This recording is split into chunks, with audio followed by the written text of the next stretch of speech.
Yeah, I mean, having the same O-line is incredible. We can just pick up right where we left off. All of our, calls that we've developed throughout the years, we already kind of know what to do. We can move through our installs faster. We can get into, more detail work, more technique stuff, and a lot of the stuff that we've been building through the foundation is just kind of don't have to really think about it anymore. First and foremost, I think he's just a smart player.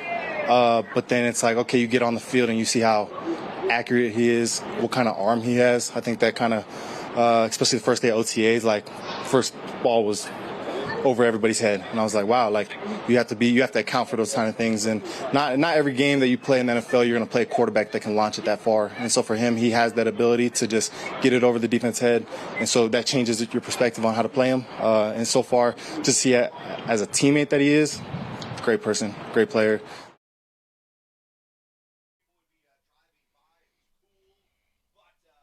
We're back. I'm sitting here, I'm looking at Jesse's face. I haven't seen Jesse, I believe, in 4 years. Jesse is always out doing something, but never somewhere where I'm around until training camp comes around. That's right. We're going to see all of our old friends here. And by that, I mean the leaf blower guy and some of the people who cut the grass. They are our best friends. It's part of the joy of being here at training camp. Broncos Park, powered by Common Spirit. For a season that I don't think we've had in a long time as far as anticipation and what to expect. A full sort of grouping of an actual NFL contending type of roster. When you look at the way that this team has been built, and I've gone over this before, but the inside-out approach, D-line, offensive line, get quarterback figured out, build out from there. You get to a point where you start filling in, I would say, the last things on the list, which is linebackers, running backs. You're in a position right now where this team has something they haven't had in about a decade, which is consistency. I think it's one of the biggest details in all of sports. It's one of the reasons why teams like the Avs and the Nuggets have found themselves where they are over the last 7-8 years, is that when you mostly keep things together from a full front office business standpoint of guys at the top, people are most important to your organization from a position standpoint, all kind of hang in there together for years and build chemistry, you start to build an actual winner and contender. It's just how it is. And so you look at things like it's the first year. What was the stat that we had, Nelly? Do you remember the year that I threw out there? I don't got it in front of me now. Is it the first year since 2014 the Broncos have had the same head coach and quarterback in back-to-back years? That's about the right time. Basically since the Manning days. Yeah. I mean, if you really want to break it down from that standpoint, it's purely in solely like, first of all, how's that possible? Second of all, consistency at the top breeds success. Because what does consistency actually mean? If you run a small business, you have these sort of demarcations of what makes you successful. Hey, we've been open for 5 years, 10 years, 20, 50, whatever. What that really indicates is that you've been doing things at the top correctly for that long. And that's why things stay in business. The only way you get consistency year over year is if things are working. You don't stick with something that's dying. And that's been the Broncos' problem for a long time. The amount of training camps. I got here in 2019.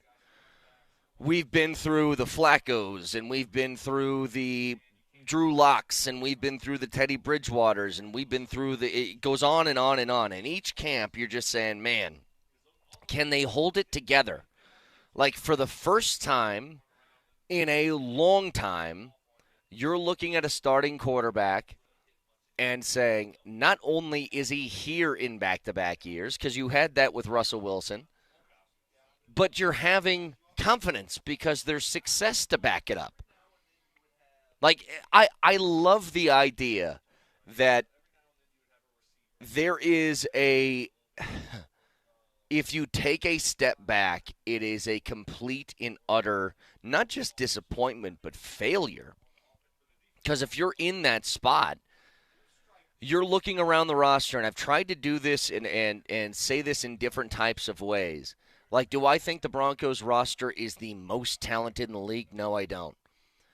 But do you find a real legitimate weakness on it, at least as of right now? I don't see it. I don't.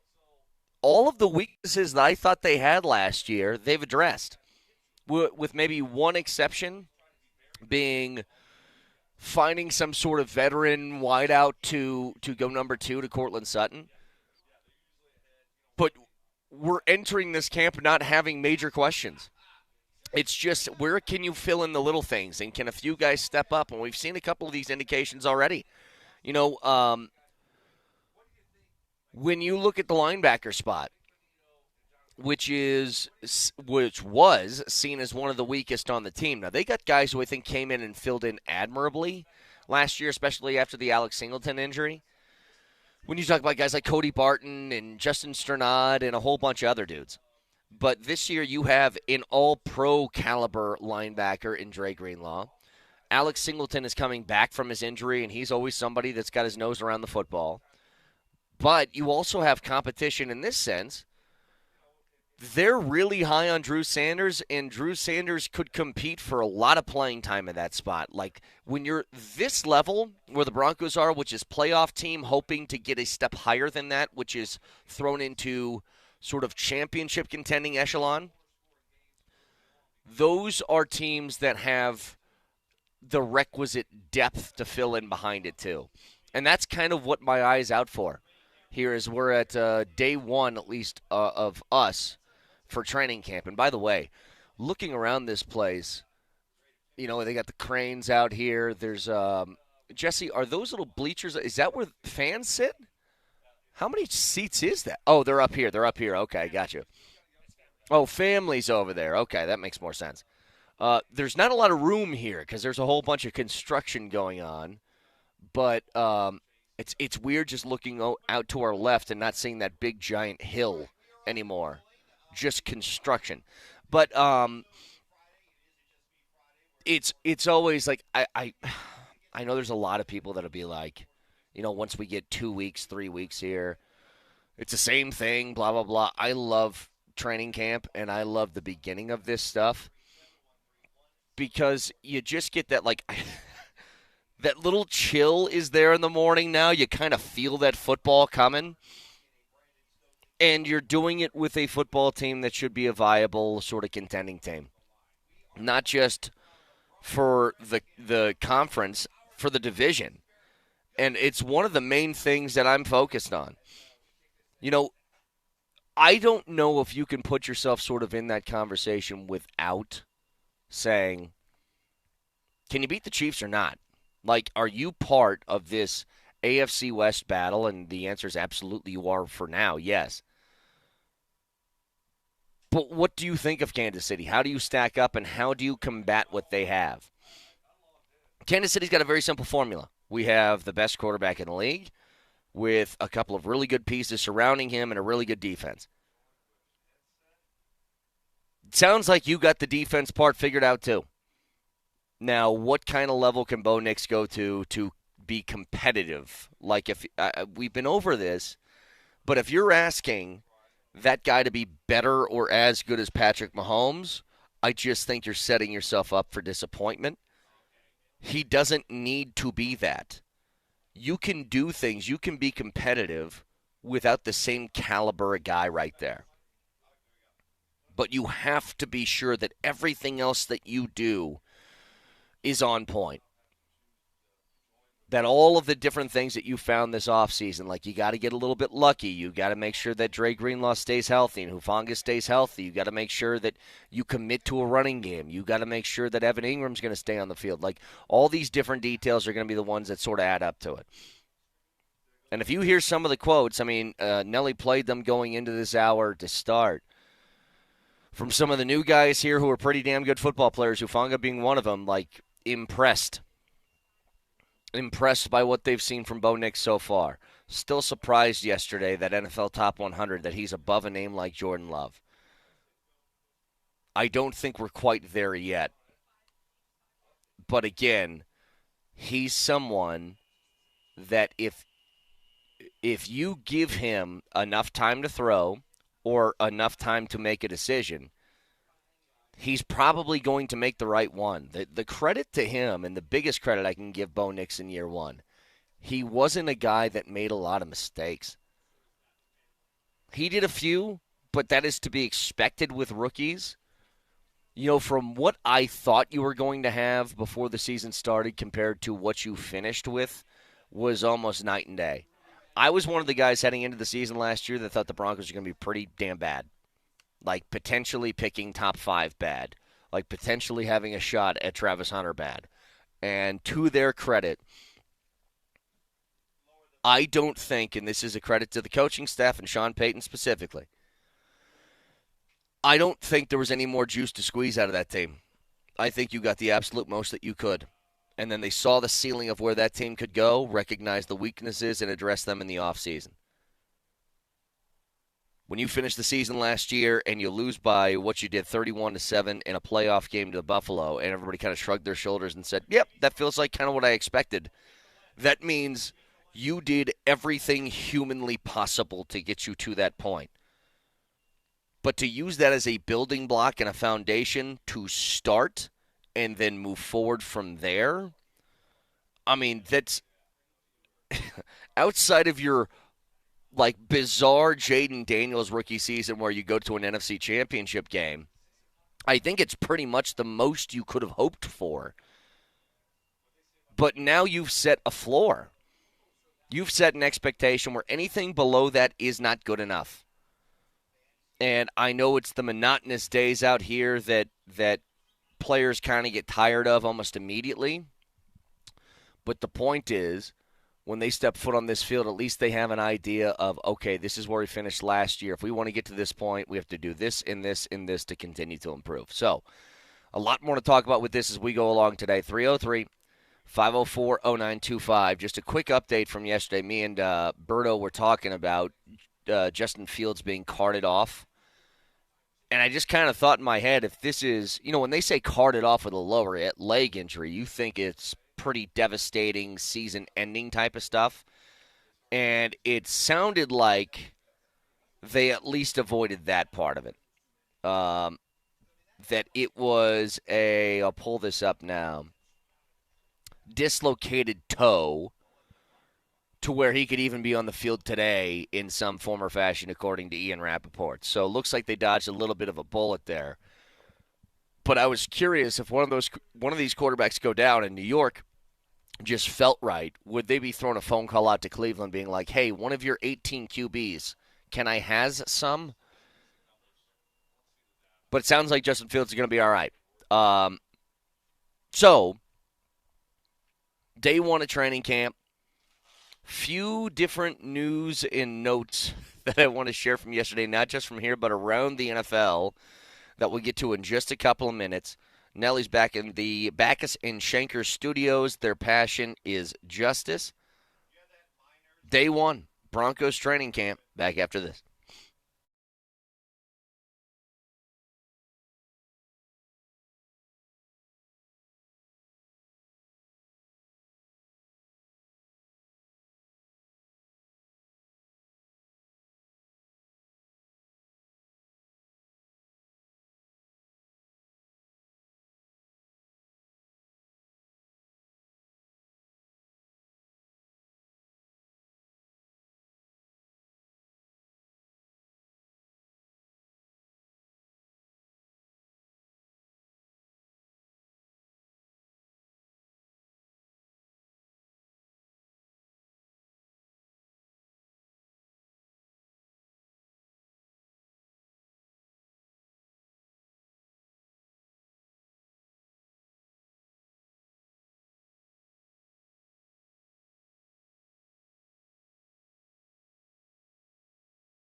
Yeah, had a fun 6 years with the Locks. It was just kind of time to let them go. Too much maintenance, too much of a distraction kind of thing, and just kind of moving on to the next thing, next journey. Did you ever blow on him in a game? Did you ever have a defender? Yeah, I picked him up off the ground in games and stuff. Yeah, it's good to have some short hair now. Who kind of, you didn't just go into like supercuts or something?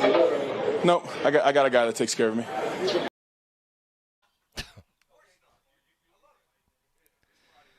That is one of the best guards in the league, Quinn Miners, the belly. Look, I wouldn't have the hair to do it anyway, so I'm not the guy to speak on it. I've always thought, as much as people don't like man buns, if I could do a man bun, I'd probably do one. I would.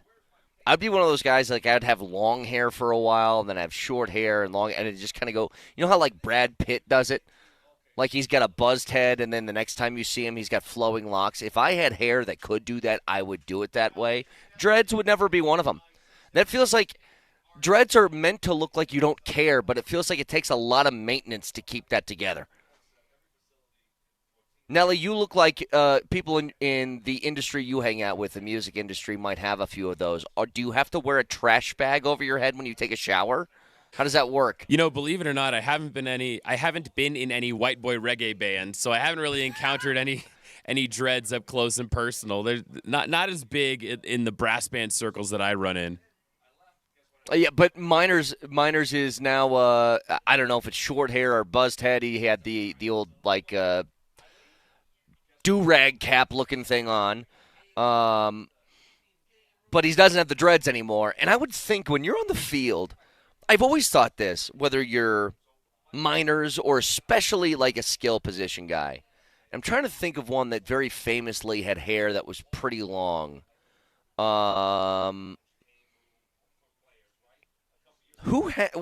Give me. Why is it so hard to think of one? So a good player with long hair like Troy Polamalu? Yeah, but I'm thinking more like an offensive guy where you have the risk of being tackled. Like I always remember Cedric Benson with his dreads coming out of his helmet. Cedric Benson, okay, that's a good one.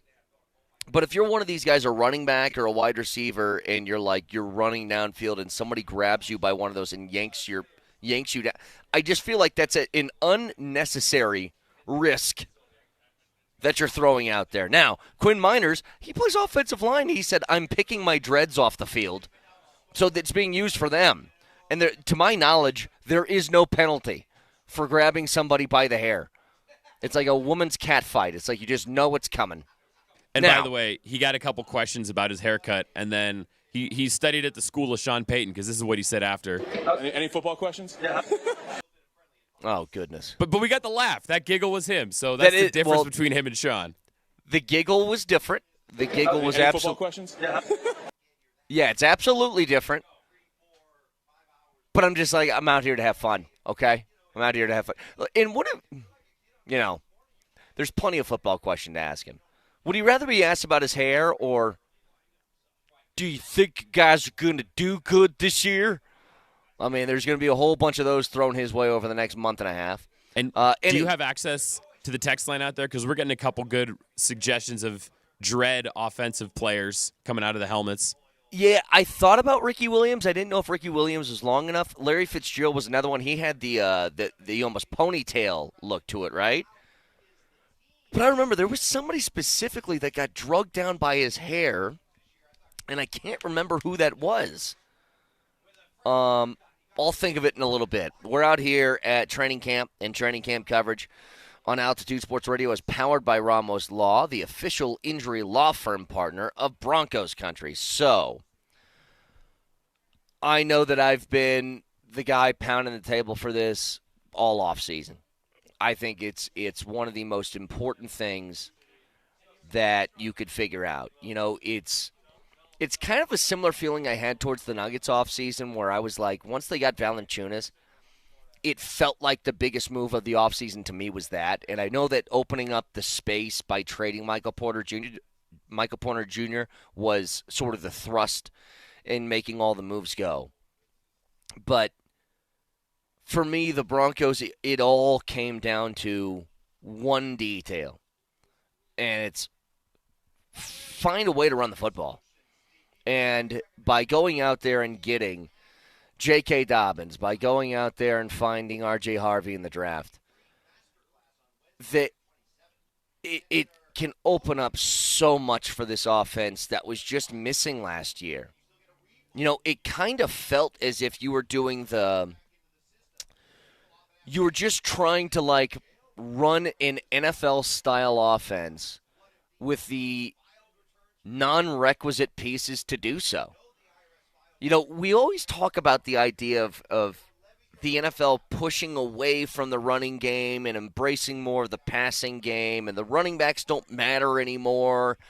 And then you look at the teams that are successful, and you're like, oh, so most playoff teams had a running back that you would take on your roster right now, immediately. Think about it. When you picture the best teams in the NFL, just go through them in your head for a second. Think of the top 5 best teams immediately that jump into your brain. What do they all have in common? They got a running back that they trust. You know, Buffalo had James Cook. James Cook, pretty good. How about Baltimore? Derrick Henry, is he all right? Philly won the Super Bowl. Who was their running back? Oh, the guy who ran for 2,000 yards. I mean, the Chiefs are kind of the exception. The Chiefs didn't have a running game last year. But they have Mahomes and an excellent defense that made up for it.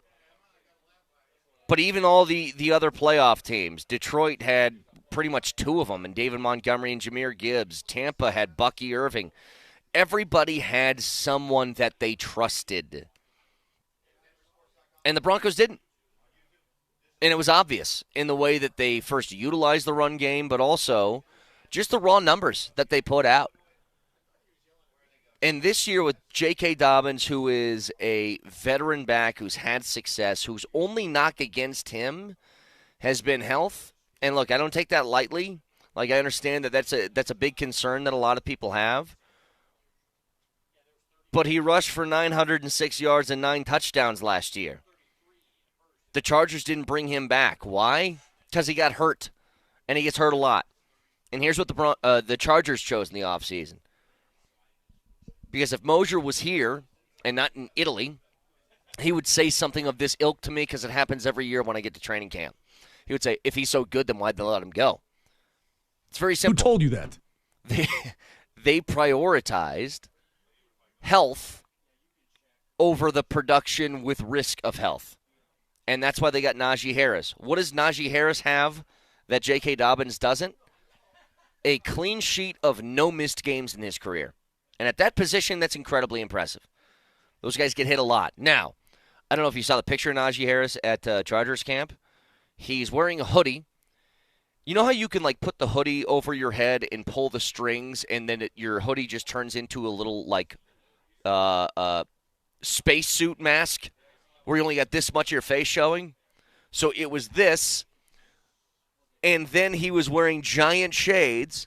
And you go, why does he look like that? It can't be that cold over in Chargers camp. And then you go, oh, yeah, that whole firework in the eye thing might be a little worse than we thought. Like, my guess is that thing looks gruesome, because Najee Harris is acting like he's treating his face like Michael Jackson treated his baby. What was his baby's name? Blanket? Was that his baby's name? I think so. The kid who was never seen by anybody? By the way, do me a favor, Nelly. Look up Blanket Jackson and tell me what's going on there. What happened? Where's that kiddo? He's probably not a kid. The kid's probably older than me.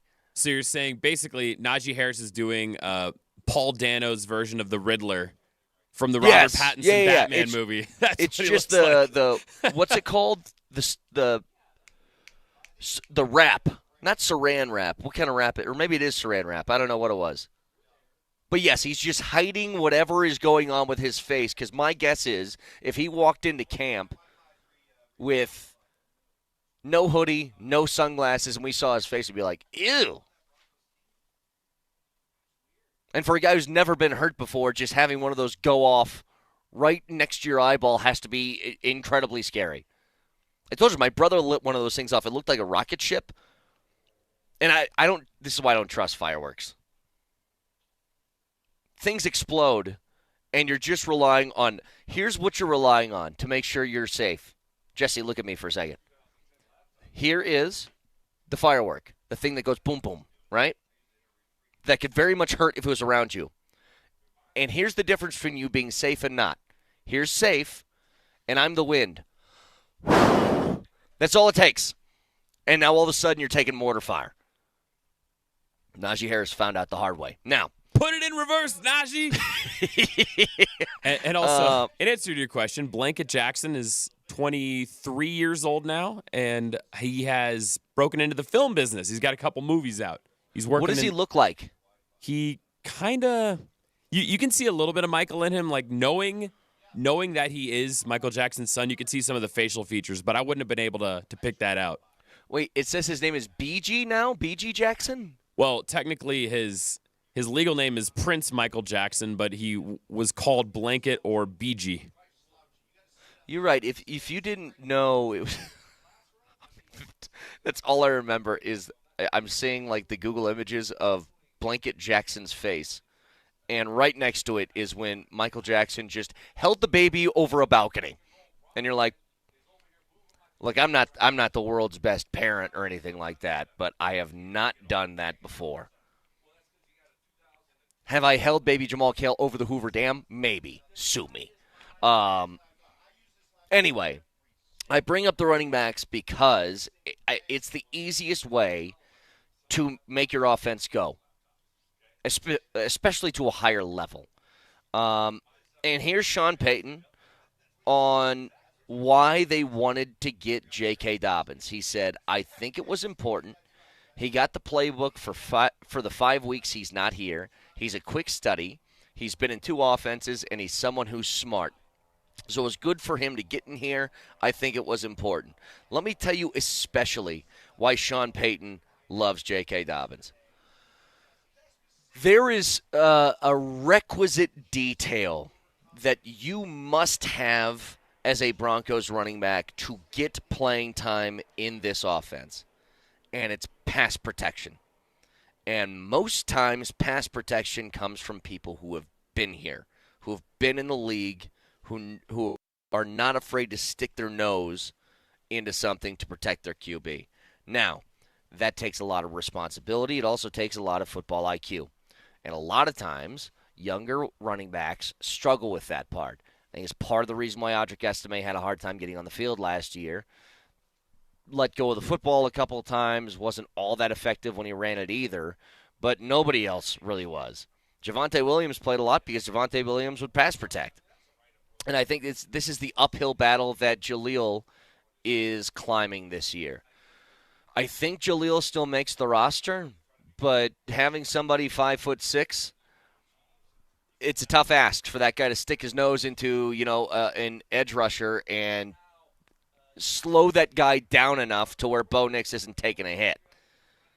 But J.K. Dobbins is, to me, an incredibly important piece to this offseason because, first of all, like if your hopes and dreams all come true, R.J. Harvey becomes a top 10 running back in the league, and running backs can do that immediately in their rookie year. It happens all the time. Young running backs step in and play well immediately because you get the ball, you find the hole, and you break it. And younger guys have a lot more explosiveness than veterans do most of the time.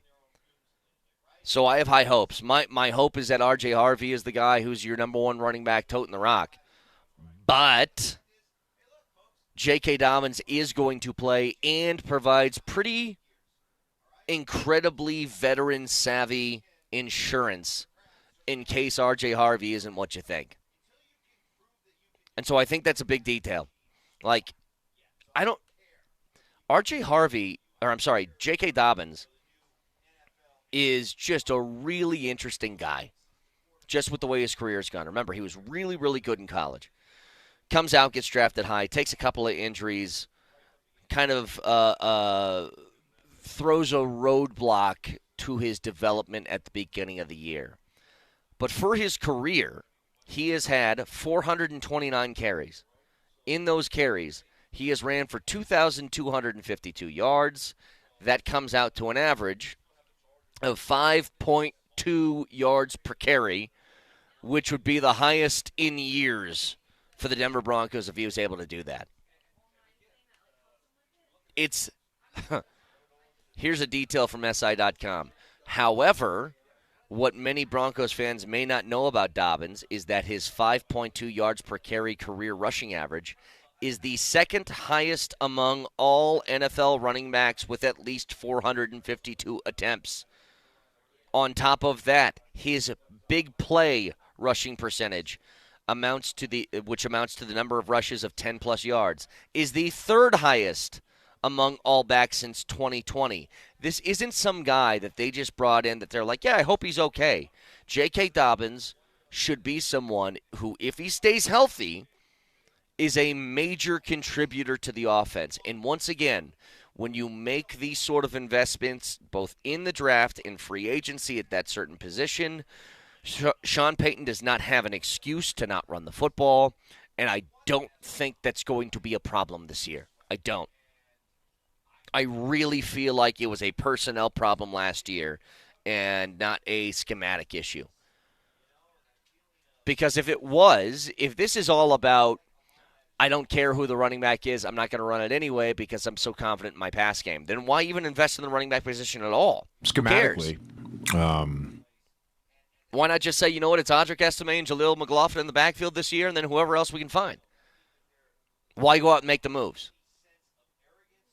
You know, it's what's really interesting is if you want to make that argument, then why did Shawn Payton make zero investments in the wide receiver position outside of Pat Bryant in the third round, who I don't know how much he's going to play this year, and two pretty damn high investments in the running back spot?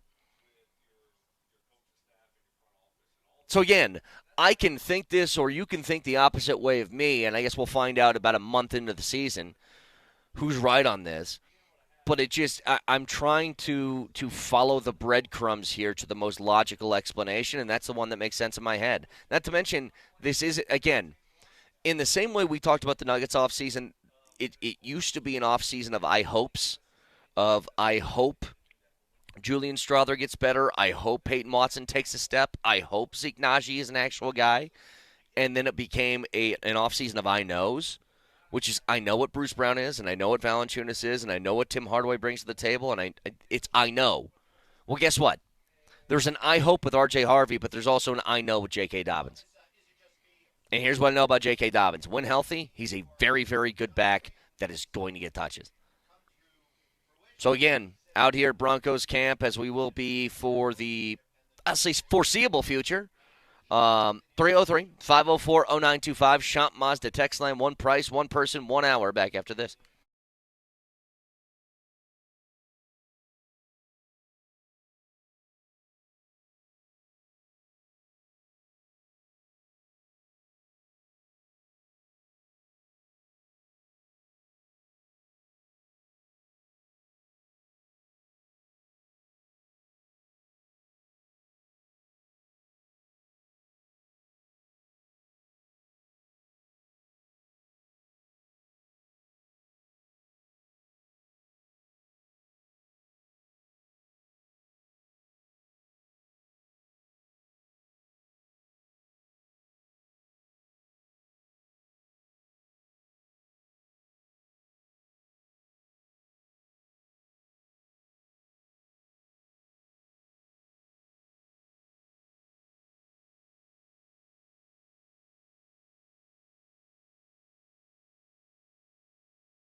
All right, back out here. Training camp coverage on Altitude Sports Radio is powered by Ramos Law, the official injury law firm partner of Broncos Country. So we'll get back to the Broncos in a second.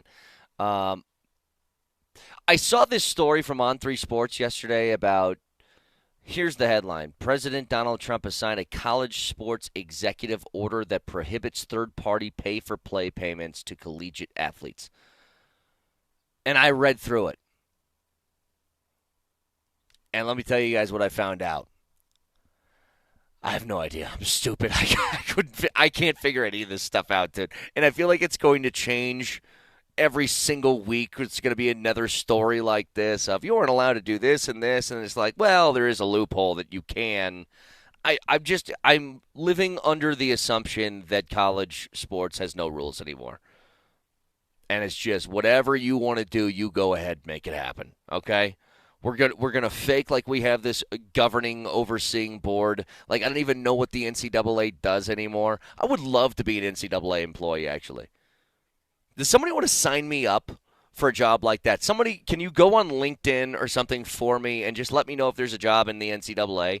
Because I'm pretty sure that job is you just kind of twiddle your thumbs for about 8 hours a day, and you go, huh, it's getting nuts out here. Like, I think that's all they do. So, like, here's, I guess, a Cliff Notes version of this deal. You know, this was after the House versus NCAA settlement that was officially approved last month, where $2.8 billion in back pay goes to athletes who competed from, I don't know, like the day after I got done in college sports to present. I mean, everybody's got this. Here's the problem. Everybody's got this idea of, like, we need to do something, and then nobody really knows how to do it. And to try and police this again is going to be, I think, forget difficult, I think almost impossible. I mean, if you really think about this, think about the amount of athletic teams in the NCAA. Just raw. I mean, you're talking thousands upon thousands upon thousands of just teams. And I'm saying football, basketball, baseball, softball, volleyball, swimming, diving, skiing, all the other things you can think of. And then take all of those teams and all those sports and combine them by the amount of individuals. And you're telling me you can tell in this era of college athletics when someone got paid a little bit more from a party that they should, like, there's no way. There's no way anymore. So this, you can sign all the executive orders you want. I don't think there's any chance that this actually happens, at least in the way that they think. Now, one idea that I think is really good comes from Dan Lanning. It doesn't have to do with NIL, but it does have to do with streamlining the collegiate football season and making it just a lot easier. So here's the idea. He wants to turn week 0, which is that initial week where there's like 6 or 7 games being played the Saturday before the opening of college football. And he wants to turn that week 0 into week 1.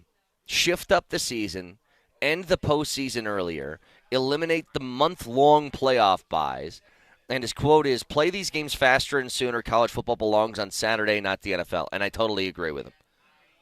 Like, the idea that you have the best teams in the country waiting a month before they play their championship games is insane. It takes away all momentum. It takes away all this. Like, just play. If you want to give them a bye, I mean, of course, that makes sense. Sure. The NFL does that. Especially if you're one of the elite teams in the league, if you're the team that's at the top of the heap in your conference, you get a bye going in the playoffs. Makes total sense. But there should be no reason for these guys to be sitting out a month before they play again. And so look, Dan Lanning, I kind of waffle back and forth on this guy. I think sometimes he says some really smart things and sometimes he says some stupid stuff. Didn't like the way he talked about CU, especially in Deion's first year. But this is a great idea. A fantastic idea. So Burrow just showed up to get Jesse. Jesse's got to eat. He's a growing boy. So we got him his McMuffin. By the way, smart play there, Jesse, throwing the hash brown in the middle of the Sammy. Good call. But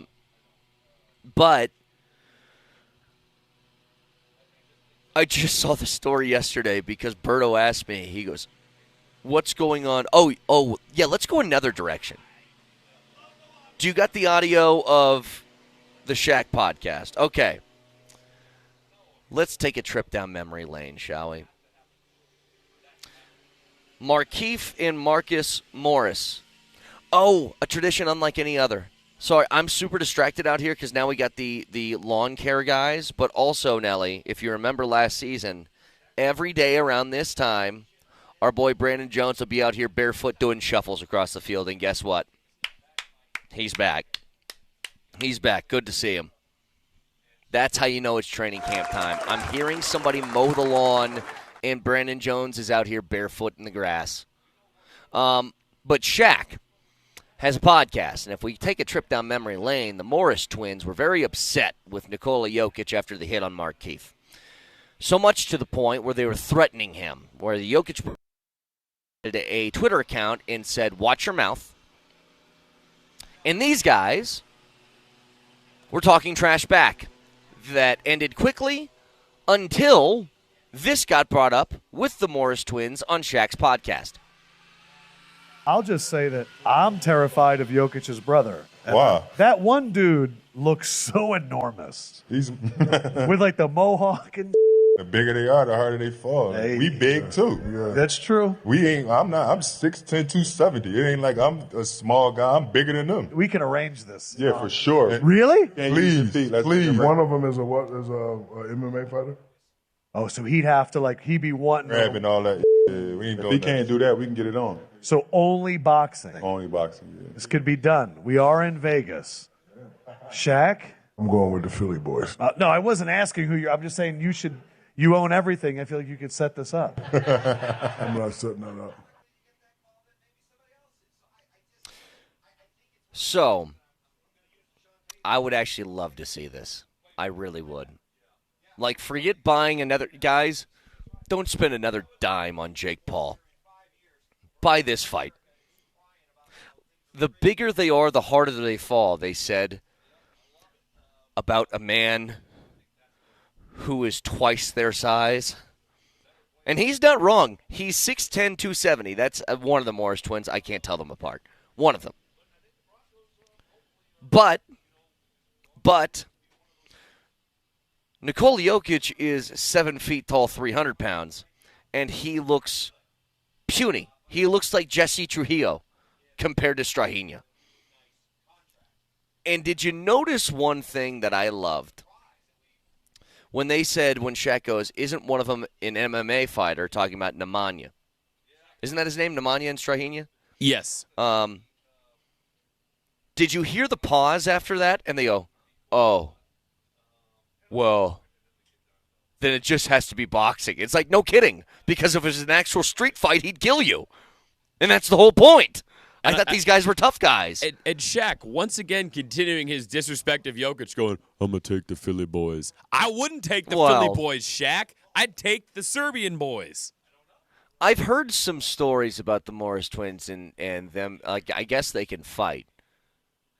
But I don't think that they understand. Look, I don't care if I'm like Conor McGregor or Khabib or one of these elite fighters in the world. You hear Khabib wouldn't be scared by this because he has it. You hear somebody with an Eastern European accent who also looks tough, you don't challenge that. I don't know what you've seen in your life. I don't know what you've been through. But I've seen enough movies to understand that if I don't have a weapon on me, this is a bad idea. But I love that, oh, yeah, we can fight him. Well, what about the one brother who's in the MMA?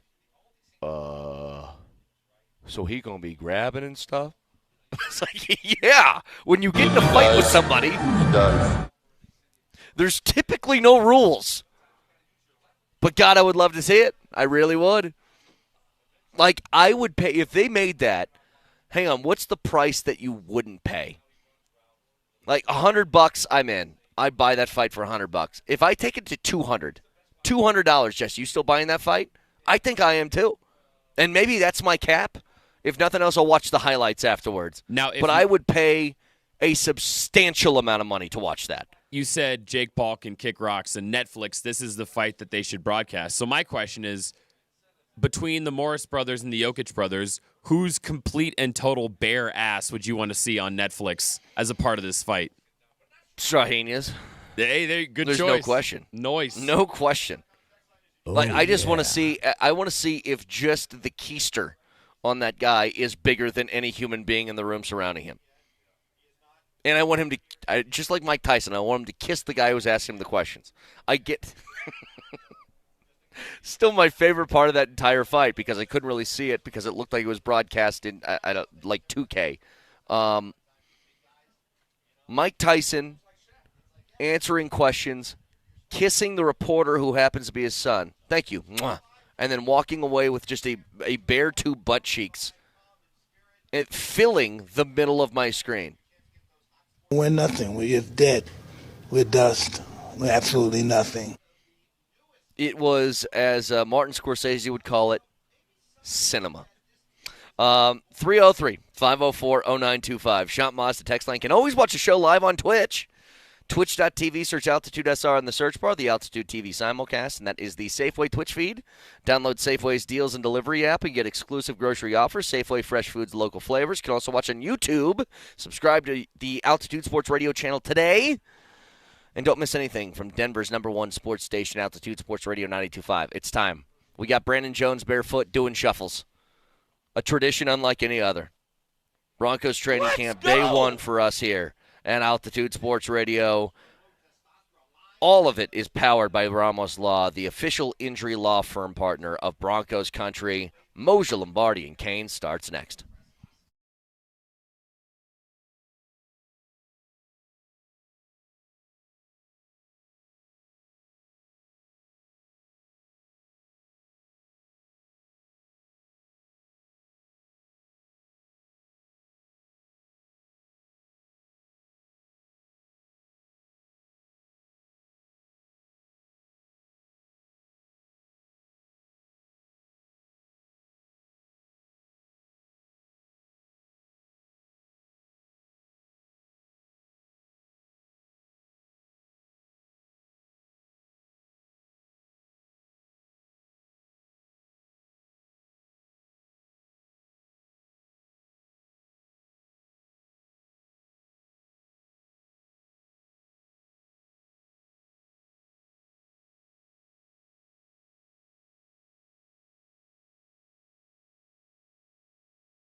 Yeah, I mean, having the same O-line is incredible. We can just pick up right where we left off. All of our, calls that we've developed throughout the years, we already kind of know what to do. We can move through our installs faster. We can get into, more detail work, more technique stuff, and a lot of the stuff that we've been building through the foundation is just kind of don't have to really think about it anymore. First and foremost, I think he's just a smart player. But then it's like, okay, you get on the field and you see how accurate he is, what kind of arm he has. I think that kind of, especially the first day of OTAs, like first ball was over everybody's head, and I was like, wow, like you have to account for those kind of things. And not every game that you play in the NFL, you're going to play a quarterback that can launch it that far. And so for him, he has that ability to just get it over the defense's head, and so that changes your perspective on how to play him. And so far, to see it as a teammate that he is, great person, great player.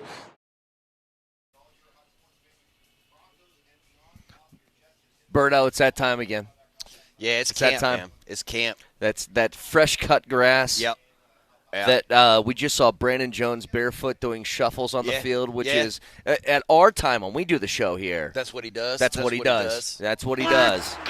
We just had, by the way, how about this for a difference? We always have this battle with the lawn crew here. Yeah, and the lawn crew came and was like, yo, what's up, Radio Row? Hey, are you guys in a break? Because I can mow this real quick. And I was like, no.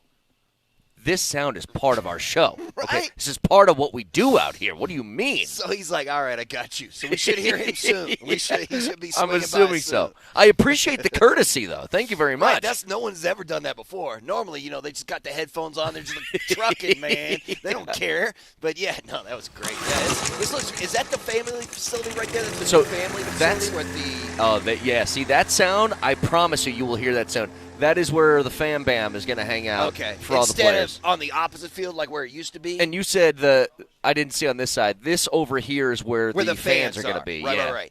And this whole thing is going to get ripped down here in a couple of months, right? This thing right here? Yes. This whole building gone. Is this getting broken apart, or is this is too? I think they're tearing. Emma was saying they're tearing this whole thing gone. Yeah. This whole thing gone. And then, obviously, the brand new stuff right there. The hill, that's what's freaking me out. The hill is gone. Yeah, There's no more hill. And that's been there for years. I know. So what is this going to become then when they take this down? Is that a cathedral? That's the new berm? Okay. So they're just flipping it. Yeah, they're flipping it. So, you know what's crazy, though? I was actually looking at this today. So we always broadcast from the south part of the end zone or south part of the practice field. Mm-hmm. And so where that hill is always to our left. And that's always like, when it was always interesting to see how many people are filing in because it kind of gives you an indication of how excited people are. Yeah.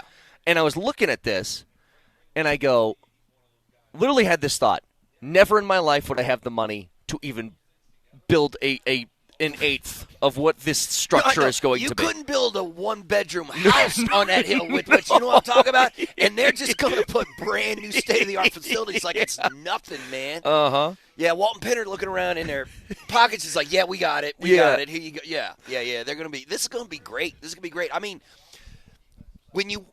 how much do top-notch facilities help what you're doing on the football field? Because obviously – did you see Michael Porter Jr. I was taking just going to say, yeah. Mike took 2 shots. One, he was like, yo, these Nets practice facilities are dope. Yeah. And he's like, better than I've ever seen my entire career. He was like a kid. He goes, oh, you guys got 2 courts in here? And I love him. I do. But then just yesterday he had another video where he's like, man, I've never practiced that hard in my life. They're pushing me here in Brooklyn, bro. They're pushing me, man. But my question Welcome to being a number one option. Maybe that's why. I mean, the Avs and Nugs do not have, top of the line facilities. Clearly. They will soon, I believe. Yeah. But I mean, how much do you think that kind of minutia helps a team? It's funny, man. I've heard people talk about this before, and it was in the middle. So it was before the Avs won the Stanley Cup. It was in like the first round of the playoffs. Mm-hmm. And I think, did they sweep the first round that year? Yes. Wait. Yeah. Yeah, they did. Okay, so maybe it was right before the playoffs started. And I saw this Reddit thread from the Avs about the Avs will never win a championship because they play at a family fun center with a merry-go-round. It is a trip, man. It is though. If you guys have ever walked in there when the Avs are practicing, you're walking through like a ball pit and a merry-go-round. Yeah, there's a little merry-go-round. And then it's like, that's Gabe Landeskog. Like, you know what I mean? It is weird. They have like a laser tag place in that joint. And I was like, man, when's the last time you played laser tag, brother? 30 years ago? Dude, I did okay, not to get off topic, 30 seconds. So I went back to Omaha to visit. I got my nieces that are there. Mm-hmm. And me and my brother, I go with him. I try and spend like a day we go mini golf, stuff like that, right? Yeah. We went to this place that had mini golf. It had arcade. It had all the stuff, right? Including a little laser tag thing. But the laser tag thing was about the size of these tents. So you put on VR goggles and it made the stuff in front of you. Oh, really? So you could like shoot. It was an amazing thing. I had a blast. I looked at the kids. I was like, let's do it again. Let's do it again. But I understand the question because that's the first thing that people talked about when MPJ said that, like, oh, you guys got 2 courts? Yeah, this looks incredible. This is amazing. Like there was like a shining light from heaven that came down. Yeah. And Mike was like, you could have 2 basketball.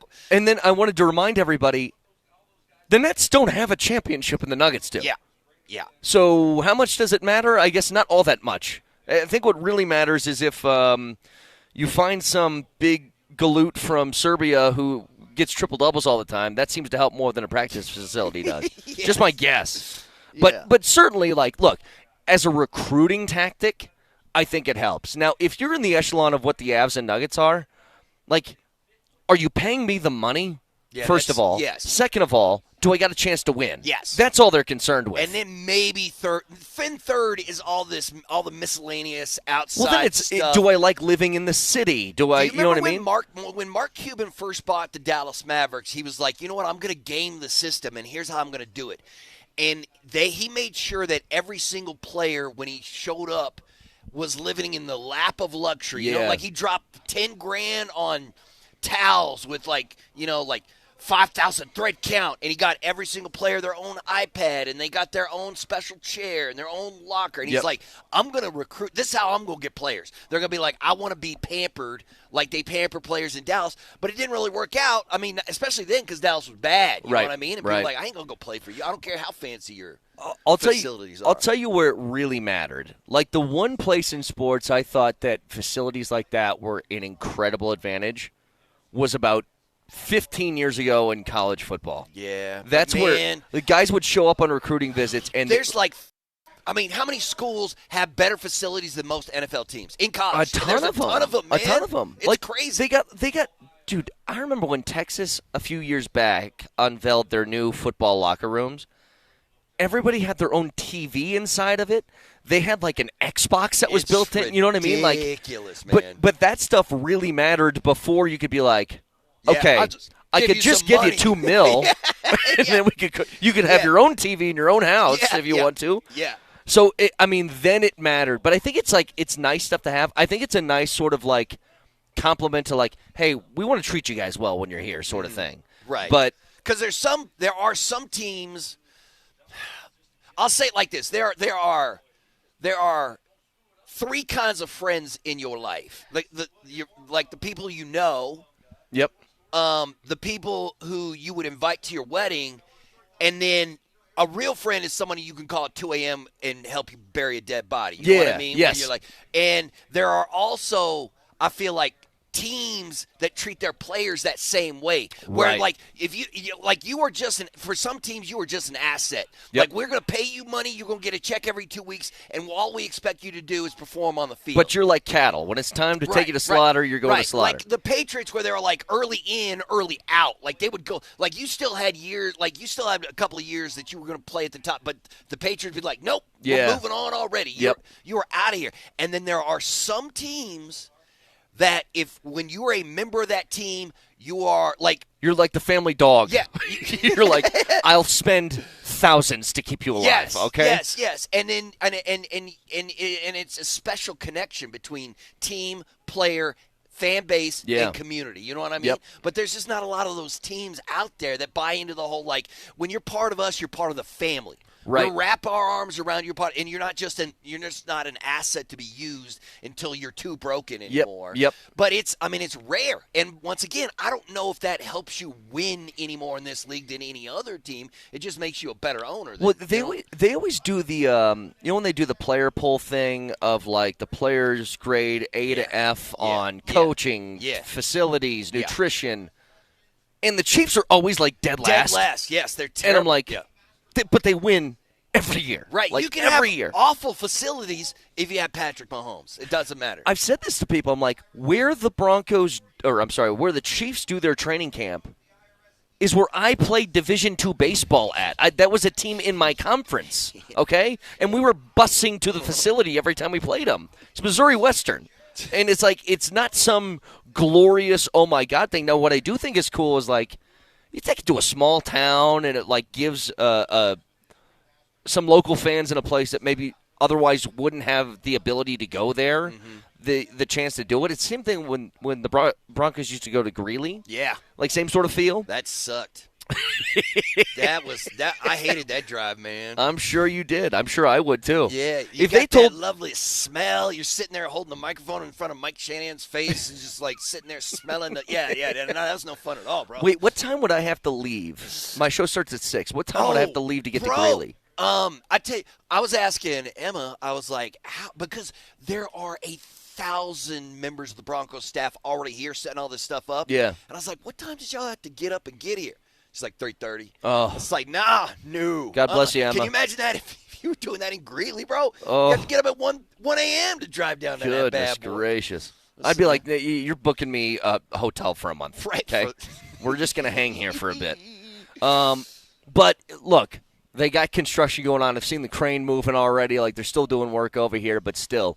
I always love the initial days of training camp. You get to see the team in action. And, look, it's not hitting and that sort of thing like it used to be back in the day. But it's kind of like – it's a good chance to overreact, right, to something. Yeah. So yesterday, J.J. McCarthy's first pass in camp was an interception. Aaron Rodgers' first pass in camp was an interception. Everyone's like, oh, no. It's like, it's going to be fine. I think it's going to be fine. So Jackson Dart, somebody pointed this out. Jackson Dart, there were, because fans can still – it was always funny to me. We weren't allowed to take video, and then I would stand over in the hill, and I'm like, everybody's got their phones out over. Yeah, like fans, everybody. Right, yes.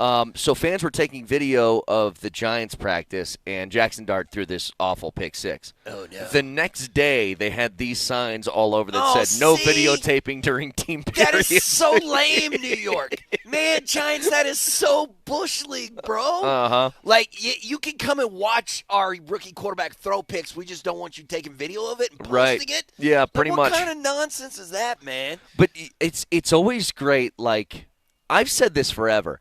I kind of like when quarterbacks, not when they throw picks, but if they throw like aggressive interceptions, I'm like, yeah, figure out what you can and can't do. Mm-hmm. You know what I mean? Right. This is the time to do it instead of when you're playing, But it's funny. I haven't seen like did you see this pass from so-and-so quarterback that looked great? It's all been interceptions. Yeah. Like Caleb Williams picked off, taken back to the house. You're like, oh, no, the Bears are going to be terrible. It's like, well, I don't know if that's the case, but. Yeah, I love knee-jerk overreaction is one of my favorite things, especially in football, because it'll be just one thing. Listen, when who got hurt? Oh, it was Justin Fields, right? It was Justin Fields. And I guess he's back on the field today. Right. And in the moment, people were tweeting like, that's it. He might be done for the season. People were like, that's an Achilles right there. That's an Achilles. You hear lower leg injury carted off the field. Yeah, that's like, the first thing you think. We're never going to see him play this season. And then it turns out that, he just popped a toe out of place. My toe was just fun. But at the same time, that is very Paul Pierce, brother. When you got to get the card out for your dislocated pinky toe, like, man – listen, you're still and maybe he just couldn't walk or put any pressure on it. But, man, when you got the cart out there for you. Well, I also thought about it this way. This is where the Jets are at, and we've been here before. Like, we've been here for a while, up until recently. Justin Fields is not Mahomes. Right. He's not Burrow. Right. But they saw Justin Fields carted off, and the Jets were like, we're done. Yeah, that's we're done. it. That's it. Season is over. For Justin Fields. Season is over. So, it's one of the things that we pointed out was The Broncos, for the first time, I believe, since 2014, have the same head coach and quarterback returning for the second straight season. Man, that is so wild. For the first time since 2014. There was 8 years there where all we be talking about is the quarterback. Yeah. Because, I mean, it's obviously the single most important position in football, and when you don't have one, it feels like there's nothing you can do right. There's no way you can win, man. Like, there are some teams taking a field for camp. They're looking at their quarterback position going, what the hell are we doing, man? Yeah. They wish they had the Cleveland Browns situation. There are some teams out there who are looking at Cleveland's situation going, I wish we had four quarterbacks in this thing. We'll get back to this in just a second. Again, day one for us, anyway, at Broncos training camp, and training camp coverage on Altitude Sports Radio is powered by Ramos Law, the official injury law firm partner of Broncos Country. Back after this.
Berto filling in for Vic and Moj one more time this week. I think they're back from Italy. Are they back from Italy already?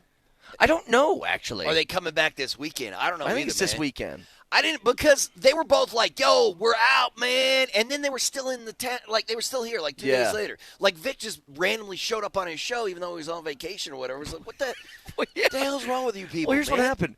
They asked for, I think it was their flight left Wednesday night, and they both took Wednesday off. And then Vic goes, "No, I'm going to do the show." And then Moser goes, "Well, then I guess I'll do it." And I go, "Well, Trujillo's going to be coming in. You guys just can't do that." Yeah. So I assume they're back on Monday. Now, it's funny, Berto. We're here day one of training camp, and it's always like you start to transition into that sort of football feel. I get here, and I'm wearing long sleeves, a little chill in the morning sort of thing. I love it. But you were just talking about kind of where the Broncos are, and we were discussing, like, the same coach-quarterback combo since 2014 and how important, obviously, the quarterback position is. But there's a comfortability and I think a consistency to what good football teams do. When you look at, even if we just make it business, forget football, good businesses typically have the same sort of leadership group at the top because they're the ones that make them successful. Yeah. And the Broncos haven't had consistency there in forever. And I'm talking about whether it's quarterback. Like, there seems to be four sort of tenets of what makes a good football team. There's ownership, there's front office, there's head coach, there's quarterback. And there's been constant change all the time with those. Yes. All of them. Yes.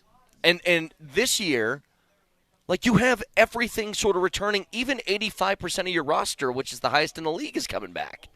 Consistency and I think the ability to make chemistry and have things gel, it's such a huge advantage that most teams just don't get year over year. Yeah, there's a lot of turnover in the NFL, but when you get, like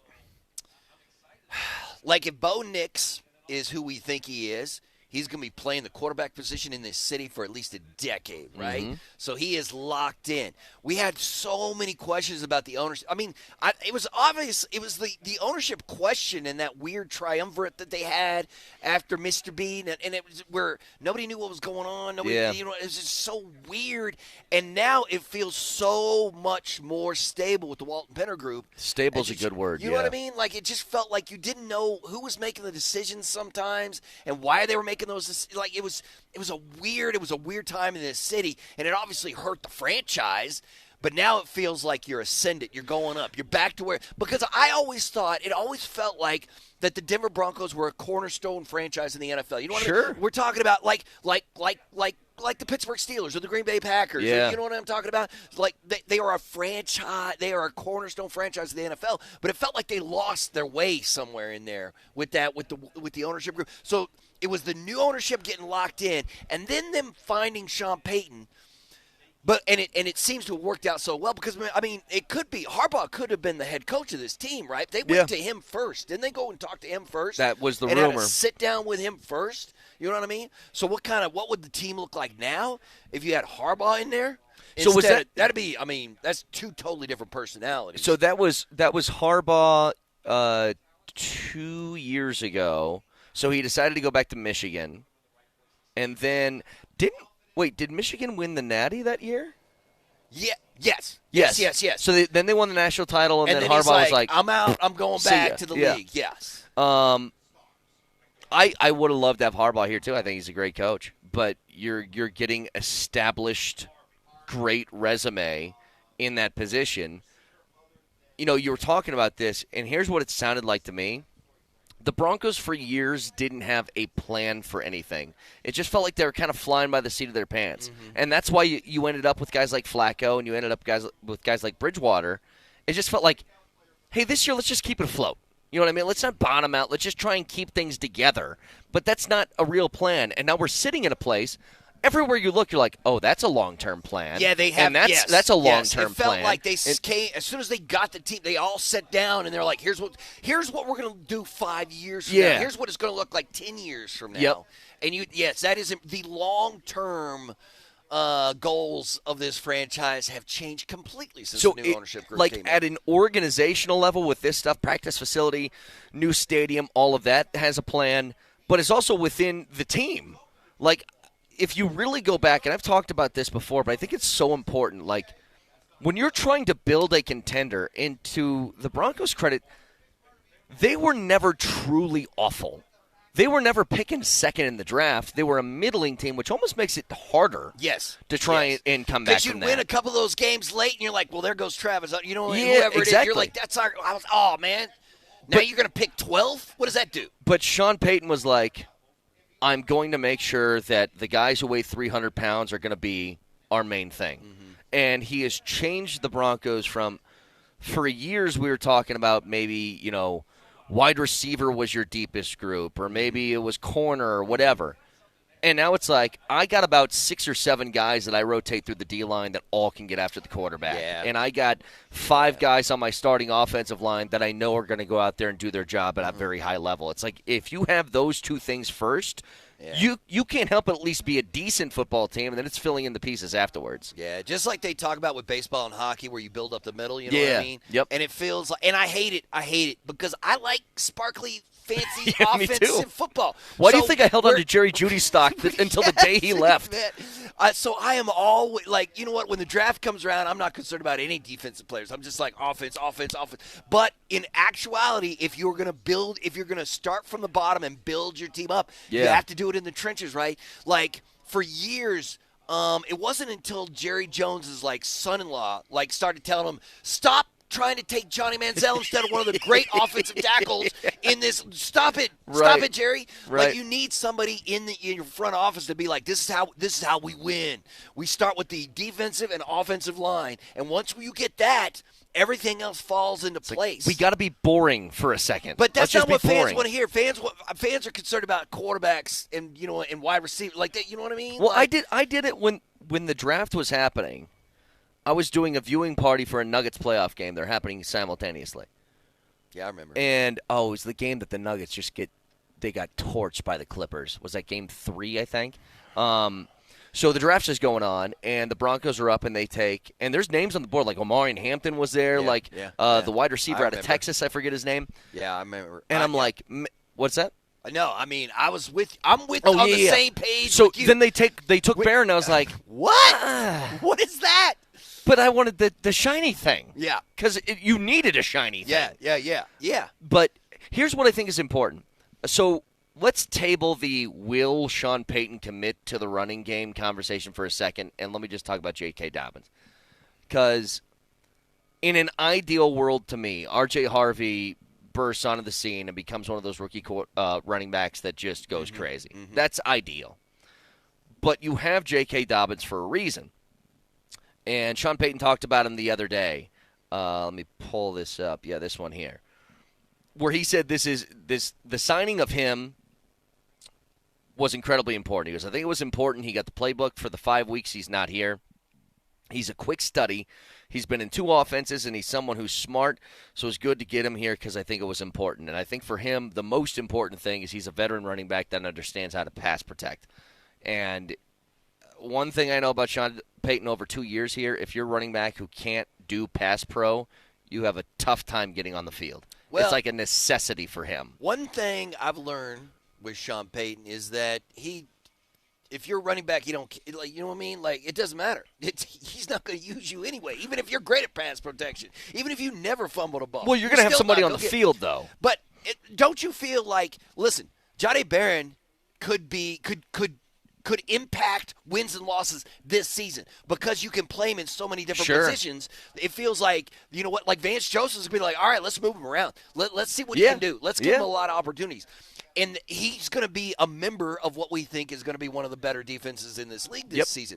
But I tell you what, man, if R.J. Harvey is doing that thing where he's like breaking big runs or just like, just 5 yards in a cloud, man, the fans are going to embrace him.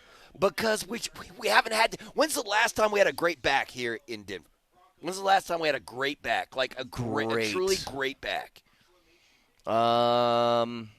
It's been a minute. Like you've had pretty good ones. Philip Lindsay was pretty good for a couple of years. Yeah, I'm talking about a great – listen, man, I like Philip Lindsay too, man. Local kid done well. But that's not what I'm talking – I'm talking about like elite Emmitt level. Smith. Yeah, I'm talking well, about it's TD Tony, then. It's that. Yeah. Now you've had guys like you've had C.J. Anderson was 30 years good, ago, man. and Willis McGahee's and Noshawn was okay, and like guys like that. But Yeah, I can't rely on those guys. But let me give you something about J.K. Dobbins that I think will surprise you and surprise a lot of people. Because I've said from the beginning, Dobbins is a really good running back who just gets hurt a lot. Mm-hmm. And if Moser was here, I know what he'd say, because anytime I talk about somebody they signed in free agency, Moser gives me the same reaction every year at training camp, which is, if he's so good, then why didn't he stay with the team beforehand? Uh-huh. And I'll tell you why the Chargers didn't. They don't like the unreliability of his injury stuff. Why did they go from him to Najee Harris? It's very simple. Najee Harris has not missed a single game over his career, which for a running back is crazy. Right. But here's what J.K. Dobbins does do. He has 429 carries in his career. That total 2,252 yards. That's 5.2 yards per carry. You're anywhere over 5, you're really damn bad. good. That's not bad. So here's what that breaks down to. 5.2 yards per carry is his career average. And with any running back with at least 450 rushing attempts, it's second in the league right now. Mm-hmm. On top of that, his big play rushing percentage is what you're talking about, a guy who can kind of break a game, right? So a big play is any rush that amounts to 10 or more yards. It's the third highest amongst all backs since 2020. When he's on the field, the guy produces. Mm-hmm. It's just a matter of can he stay healthy. Yeah, but see, that's the problem. Like, everybody, we all love what the Broncos did in the offseason. We're all feeling good about it. But every single one of the dudes they signed has a history of injury in this league. But once again, if you play in the NFL, it's not if, it's when you're going to get hurt. But you know what? Well, once again, Bronco fan is going to turn. If one of these guys goes down, they'll be like, "See, what are you doing? Right? What are you doing, man? Why'd you sign this Whether guy? Whether it's him, Hufanga, you Greenlaw. knew he had an injury history. What are you bringing him in for? But that's, but then part of if that's why they're everything works available. out, yeah. Part of it's why they're even available to get, because if they are good, Dre Greenlaw is an all-pro level linebacker that's only available because he's been injured. Right, and these are all the guys who fit perfectly in. You know what I mean? It felt like they found the right pieces at the right time. You know what I mean? Like they just snap in. It's like the Nuggets. Like Cam Johnson is a perfect fit for the Denver Nuggets. Right. You know what I mean? And I was like, man, how'd they find? Because there's maybe 3 of those guys out there in the league that you could trade for. AG is a perfect fit. Yeah. But here's what's crazy. I had no idea Aaron was going to be the player he was. Me neither. You know what I mean? Like, I had no idea, and he fit in so just immediately. Yep. He just locked in, and now he's Mr. Nugget. Dude, it took 2 weeks before Jamal's injury for us to be like, oh, they can win a championship now. We saw AG for 2 weeks, and that was it. It was like, oh, that fits so well, so immediately. Yeah. And then Jamal tears the ACL. And that's what you hope with these Broncos free agents, too, where you're like, man, they just seem to fit perfectly, and as long as they're healthy, everything is fine. But guess what? This is the NFL. You're not going to be – like, I feel like the Broncos were incredibly lucky last year when it came to injury. Incredibly lucky. Absolutely they were. There was a couple of games where they're missing a fairly big piece, like with Riley Moss, stuff like that. But Singleton got hurt at the beginning of the year. Okay, fine. You know what I mean? I was nervous about the injury situation, and it worked out so well last year. And if it works out the same way this year, then you're sitting pretty. Like, you know what it is about Hufanga and Greenlaw, though, and something that makes me a little bit happier is that whole thing of why they let him go. If you look back at the stories, San Francisco was begging them to step, them, and they're like, That's no. right. Didn't they? Right. There was that story that even after the Broncos was like, yeah, let's go. Like San Fran came back. They and were was still. They're like, wait. Remember when DeAndre Jordan was like about to sign with the Dallas Mavericks when he was with the Clippers, and they like barred the door. They locked the door. They locked the door and wouldn't let anybody in. Right. It felt like they were doing that. By the way, good answer here. Who's the last running back they've had that's like that? Clinton Portis, probably as close as you get. You know what? There's a name I hadn't thought of in a long time. Clinton Portis, man. We gave that dude a hot tub to do a show. Like, we were really? Hey, yeah. And then they had to take the hot tub back. Really? Yeah. He wouldn't show up for his own show. And so we were like, yo, you got to get back to hot tub, bro. You can't just – and then, I mean, that's also one of the great trades in Broncos history, right? But, that's a Clinton good one. Portis for a hot tub, that's your trade? Yeah. Yeah. That trade was rescinded, by the way. Well, knowing your radio career, did you try to get Clinton Portis to punch any dolphins in the hot tub? No, man, I wish, bro. I wish. I wish I had a hot tub that could fit a dolphin, but that's not how it works. What was that last trade? Because that one was a rare one in the NFL. They don't do one-to-one player trades. Right. It was straight up for Mika Fitzpatrick and Jalen Ramsey. Wait. Right? Was that what it was? Straight up, yes. Jalen Ramsey and Mika Fitzpatrick? Yes. And it was because they were like, we like you, Jalen, but you don't, you're not fitting in here. You don't seem to be happy. Jalen wears on people in a hurry. Yeah. He's really good, but he's just one of those guys, after a few years, you're like, dude, I can't do this anymore. There are some great wide receivers who've played in this league that you're just like, I don't understand, man. If you could get along with your quarterback and your coach a little bit better, man, but there are just some, you know what I mean? And Jalen, what Miami's dealing with Tyreek, man. Tyreek thought he wanted out of Miami, and then he decided he didn't. But then he burned bridges before, you know what I mean? Yeah. At the end of last season, he decided, I'm torching bridges, and now he's like, oh, never mind, I got to use those bridges. Well, and Jalen being a corner, it's the same thing. It's wide receivers and corners have that same mentality. Richard Sherman was like that, too, where it's like, there's just... Don't test me with a sorry... Actually, who was that? Who tested him on that? Michael Crabtree. By Crabtree. Don't test me with a sorry receiver like Michael Crabtree. Yeah. It's corners. Corners, it's what makes Surtain. God, are we so lucky? I feel like for all of the great players we have here in town, if you think of the high-level athlete that exists in this state, between Jokic, between McKinnon, McCarr, Pat Surtain, could you ask for literally a better player, not just ability-wise, but how humble all of those guys seem to be? Yeah. No ego to them. I've said this before, but for me, Nikola Jokic is now the single greatest athlete to ever play professional sports in this city. So Joker is his own little category. You put him above John and Joe. Yeah. I said, because I've said this before. I've said this numerous times. Fair argument. Nikola Jokic is better at basketball than Joe Sakic was at hockey, and Joe Sakic was one of the best at hockey. Yep. And Joker is better at basketball than John Elway was at football, and John Elway is, to me, an all-timer. Yeah. He's still one of the all-time greats. But now, Here's the crazy thing. I consider Patrick and Kale in that same kind of category where they're unique and they're special and they just don't come around very much. Right. Joker's his own thing because he's the greatest player in the game right now. But Patrick Surtain is so great at what he does and Kale McCarr is so great at what he does, and the two positions they play are some of the hardest in their sport. Yep. You know what I mean? Playing the blue line in hockey, it takes years to get that right, and Kale had it from and two of the least glorified spots, too. Yeah.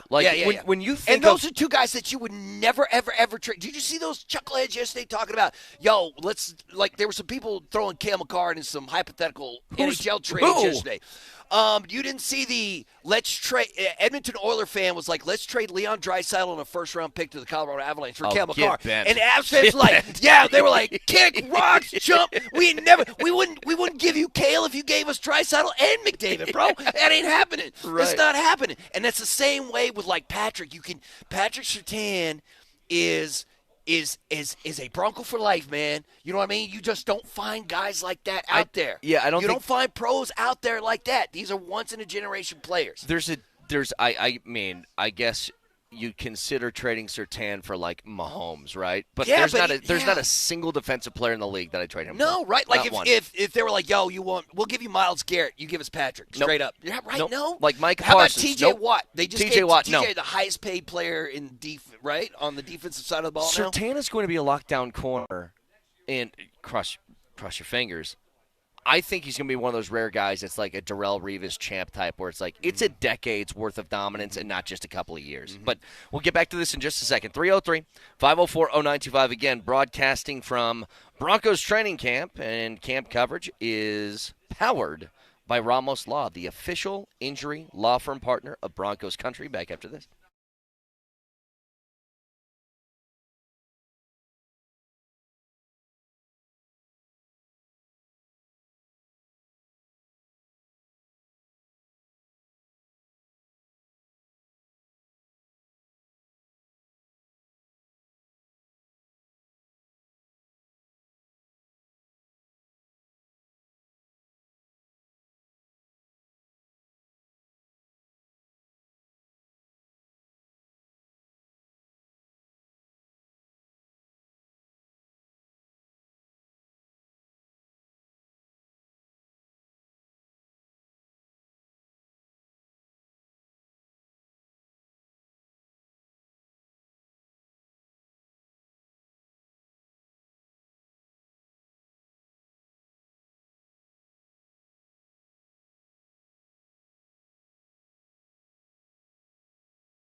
Our first day out here at Broncos Park in training camp coverage. You already got some questions loaded up for Shawn Payton or whoever they drag out here for the press conferences. You got some really. hard-hitting Vance Joseph questions? I'm not really a press conference question I guy. hate press conferences. Yeah. But sometimes they're fun. And the first press conference of camp when all us chuckleheads are out here is always a good time. Oh, yeah. The only time I've asked a question at that press conference setting, I think since I've been here for the Broncos, is I asked Brandon Allen the story of when he had his car torched in college.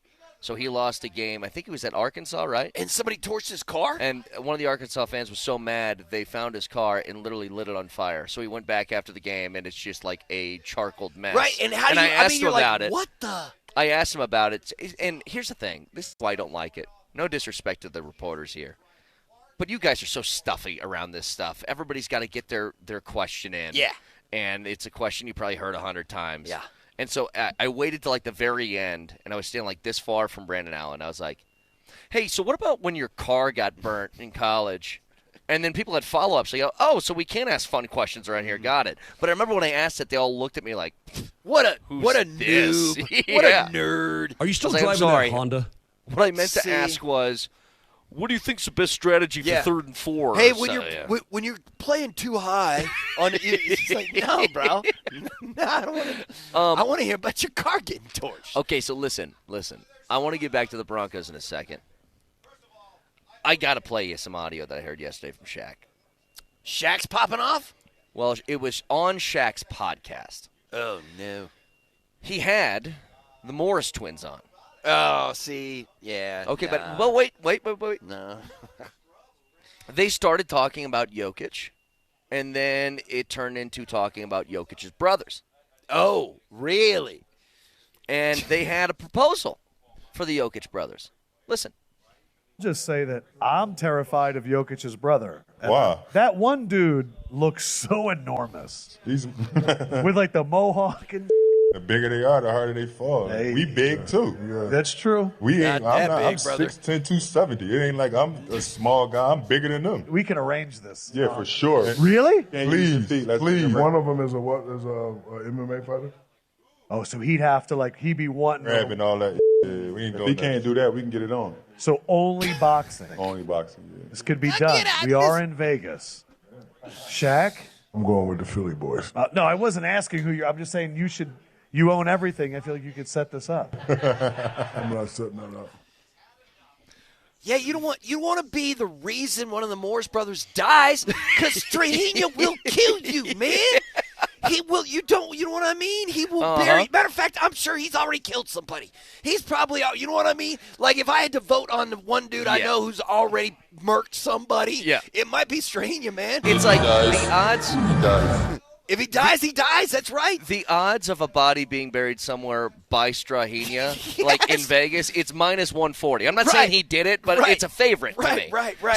So here's the way I think about it. First of all, Nelly, can you go back? I forget the other guy's name that's on the podcast. He's the dude who Shaq. He fills in for Ernie. Oh yeah, on the I know off who you're nights talking. of I don't Inside remember. the Yeah, I NBA. know exactly who you're talking about. Yeah, Adam something. I can't remember. But he was the one who said Strahinja is terrifying, right? Which he is. Mm-hmm. And did one of the Morris twins say why? Or did he say wow? Can I hear that again? That one dude looks so enormous. He's with like the mohawk and the bigger they are, the harder they fall. Hey, we big too. Yeah. That's true. We ain't. I'm not. I'm 6'10", Wait, it was before that. It was before that. I'll just say that I'm terrified of Jokic's brother. Wow. That one dude looks he said so why. enormous. Like why? Like why? Because he's like 7 foot, 400 he's pounds. A super villain, man. Yeah. You know what I mean? He could take over a small country. Like, no, man. What? Yeah, but I want to see it. Go ahead, Morris twins. Bring it on down, man. You got wrecked by by Joker. You don't want the nasty brothers coming at you. Although, I'm here for it. Let's go. Go ahead, Shaq. Set that up. See how it plays out. Here's my other favorite thing, is that when Shaq pointed out to them that Nemanja is the other one, right? Yeah. So Strahinja and Nemanja Nemanja was a former MMA Yeah, fighter. he's a big, big dude, too. Like, Strahinja looks scary, but Nemanja is, I mean, you know what I mean? And Nemanja's like, what is he, he's not as tall. He's like 6'8", 6'9", something like that. Yeah, he's the shortest of the brothers. But heavy, man. But all three of them are heavy. When they said, when Shaq goes, he's the former MMA fighter. And then there's a pause where they're like, wait. and they go, oh, well, we need to box. Right. It's like, well, that's not how a street fight goes. It should be anything goes. If you guys think you're bigger and badder than him, then go fight him. Yeah, listen, man, they're just talking nonsense. There's no way they'd actually – because if you put the four of those dudes in a ring together, no way the Morris twins want that smoke, man. Yeah, how would that even go? I've seen some Russian fighting videos where they put four guys in an MMA cage at once. Can we do like tag team? We do tag team? Like Nemanja just goes to Strahan, you just snap. And then the next thing you know, he's just pounding Marcus. Just like, yeah. Do you remember when Brock Lesnar was like at the peak of UFC and all he would do is he'd get somebody to the ground, hop on top of him, and do this thing just over and over again, and it'd be like, dude, you're going to kill him. Stop. The fight's over. No. I don't understand these dudes. Like, there are plenty of guys out there that I would not want that smoke, and I will guarantee you. Like, I wouldn't fight the Morris twins because I'm not stupid. Right, but I would much rather fight the Morris twins than the Joker brothers. Are you kidding me, man? 1,000%. Like, I would fight the Morris twins, naked with one arm tied behind my back before I even got anywhere near I'd put it to the them, Joker brothers, brother. This would be my warning to them, okay? I get it. You guys are big and tough. Okay. Eastern Europeans that look the way that the Jokic brothers do, I don't think feel pain, one. You're exactly right. Two. They're like, go ahead, hit me again. Two. Hit me again. I'm pretty sure Jokic has done that to his brothers, what happened to Markieff before, and I don't think they needed a stretcher to get back it's all fun up. and games. It's just like a Saturday night for them. They just That's death on a stick, man. No, yes. Yeah, you don't want anything to do with it. There might not be a person on the planet that I would like to fight less than Strahinja. You know what I mean? Because he looks like a kind of guy who's like, I will beat you to death and steal your soul. Yeah. Like, I'll take it from you, man. He's one of those, like he punches you, you get knocked out, and then he spits on you afterwards kind of guys. right? Like, and you're just laying there, you're like, dude, was that necessary? No, it wasn't, but I don't care. I'm sure there's plenty of professional athletes. Like when Shaq balled, like he got in a couple of fights, but I don't ever remember Shaq connecting on a swing. Yeah. You know what? He was very much a Melo kind of fight. Remember when Melo with the grapple in the apple in New York where, like, you push it, but then you're like backpedaling. You're like, I want nothing to do with any of this stuff. Yeah. You know what I mean? There's just some athletes that you just don't toy with. You don't mess with, man. I've seen this. So Eddie Hall was he's a weightlifter dude, like world's strongest man guy. Oh, okay. Really big guy. He looks a little bit like Strahinja, except he's way shorter. Mm-hmm. They put him in an MMA ring between two normal-sized dudes at once. So he had to fight two people at once. Guess who won? The big guy. The big guy did. Of course he did. Because he would hold one guy off like this and then hit the other one. Like, you don't stand a chance. And I understand. The Morris twins are 6'10", 270 pounds. That's a big guy. It's a really large human being. Mm-hmm. Have you seen Strahinja sit next to Joker? 75 pounds, 100 pounds on him? At least. Oh, man. And it's not like it's flab. No. That dude bench presses buses in the morning just to get ready for his workday. Like, don't. There's just some people you don't toy with. His car never breaks down because he will just grab it with one hand and start walking with it. Idiocy. Don't pick fights with people who will end your world. Don't I know. do it. But you know what? If I had to pay, they're getting my money. Yeah. Like, I'm not paying for a Jake Paul fight, but you tell me $100, you got it. I'm not paying for UFC 318, but this I will pay for, baby. Yeah, man. All right, so back to football here in just a second. And something, again, I don't understand anything that's happening in college football anymore. But there was an executive order about NIL stuff. Yeah. I'll try and explain what the little I understand next.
One of the best voices ever right here.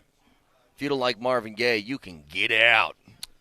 Texture says, Jokic brothers are the kind of guys that yell bang every time they connect with a punch, and they're absolutely right. Yeah. That seems. But see, even the dumbest dude on the planet, even the dumbest dude in this city doesn't pick a fight with Strahinja on a golf course, right? Because he's standing right in front of you, man. He's 2 feet taller and 200 pounds bigger, and even the drunkest dude doesn't do that, right? That feels like this is happening a lot more, like fights on golf courses, so I don't know what's going on. Now, we had a moment, I played about a month ago. There were guys on the tee box in front of us that were really slow. They were like frat dudes, strong guys, but they would have nobody in front of them for like 2 holes, and we're on the green, and I'm watching them on the tee box, and this guy's eating a banana, piddling on his phone, another guy's hitting his vape pen, and we're like, hit the ball. Yeah, let's play some golf, people. Now, I didn't have the want to go fight them, but right. we were like, guys, can you pick it up a little bit? Like, just move it. If it's like, Strahinja, who are you talking to? If it's Strahinja, and he wants to sit down, put up a canvas, and do a painting real quick. Right, you'll sit there and watch. Yep, go ahead, brother. Yeah. I won't even play through. You just take your time. You know, I got nowhere to be. I'm on the golf course. Listen, man, I say nobody's dumb enough to do it, but I guess they're probably, we are dumb enough. There's dudes out there who's like, you know what? I bet you I could take that guy. I bet you I could take that 7-foot dude. I told you! There's 2 of them that I know for sure, and they're twins. That's what I know so far. So anyway, here at Come on, man. And that dude just, come on, man. You know what? They should. He's had enough. They should do it. You ever play Super Smash Bros. Back in the day? Yeah. They should, if they do that fight, they should do it right next to a pond at a golf course. And I want to see one of those guys get hip tossed into the pond immediately, and then like sort of reevaluate their decision making. Yeah. We're out here at Broncos training camp, and camp coverage on Altitude Sports Radio is powered by Ramos Law, the official injury law firm, partner of the Broncos country. Now, as we await players getting on the field, I think that happens somewhere around like in another hour. They'll come out, start stretching, all that stuff. We always have a theme to training camp. It's always like last year it was the quarterback battle. It was Drew Lock versus Teddy Bridgewater. It was year 1 of Shawn Payton. It's Russell Wilson's come to town. It's all of these different things. And I almost don't even know what the theme is this year. Like, because you have Bo Nix. I mean, one question that everybody has is Bo Nix going to improve, but you aren't going to glean that information in training camp. No. Part of what I'm looking for is new additions, and it's something you mentioned earlier. What does the fit look like for the new guys who come in here? Whether it's Greenlaw, Hufanga, whether it's R.J. Harvey, whether it's Jahdae Barron, like, what does the fit look like about right, because on paper it looks great. Yes. But you got to see it on the field. You can't just be like, well, you know what, because that's why you sign these guys. Because you're like, man, these guys fit so well, but you have to see it out there on the field. Yep. I'm much more interested. Listen, I keep talking about the offense, but I am excited to see this defense wreck some teams. Me too. Just wreck some teams this year, right? So is this going to be one of those training camps where, you know, defense is always ahead of offense this time of year? Is the defense – would you take it this way? It's always funny to me because I grew up in college football town, and every year they would have a spring game where it's team scrimmaging team. Right. And if one team dominates the other team, it's like, does that mean they're really good, or does that mean the other guys are really bad? And it's the same thing in camp, right? So if the defense ends up dominating the offense, because on paper the defense looks like one of the best in the league, are you going to be concerned about the offense, or is that going to be like a hell yeah, our defense is amazing sort of thing? Yeah, I don't know. Probably not. Probably knowing fans, they'll probably freak out about the offense than saying, hey, look, man, this defense is going to look – but then again, the way Shawn Payton was talking about, like, he called it, what do we say in the NBA, load management. Yeah. And he's like, I don't like the term, but basically they are going to load manage some of these veterans. And some of the guys that they sign who have injury pass – that they might relax a little bit on as well. So I don't know when's the first time we're going to see the entire defense together? I don't know. The good news is that the guys that had the injury problems, you know, we were kind of curious about Dre Greenlaw and where he was going to be, but he's been on the practice field already. I'm not sure how much they'll do that. You know, this is where I get really excited about two different drills I think are really fun to watch. it feels like it's an actual Oklahoma drill evaluation. or no nothing. No, to no, me, it's Oklahoma or nothing, bro. That's all I got. One-on-ones I like because it's straight up, does the wide receiver beat the corner or not? And I think you can get some information from that. And then, yeah, your 11-on-11 stuff, I know it's not like real sort of game times, but it resembles an actual football play. But I think we're still a ways away from them really getting after that kind of stuff. You know, I wish they had joint practice here as opposed to San Fran. Because I think they're going to San Fran next week, aren't they? Yeah, right? Because the 9th is their first game. That's not this Saturday, but next Saturday, right? Yeah. Man, I'm losing all track of time. Trujillo's gone. He just went somewhere. But Jesse said, because he does some broadcasting stuff for the Broncos, he's going out there, that they're leaving. I can't remember if they're starting practice on Wednesday or if they're leaving on Wednesday to do some joint practices with San Fran and then playing the game.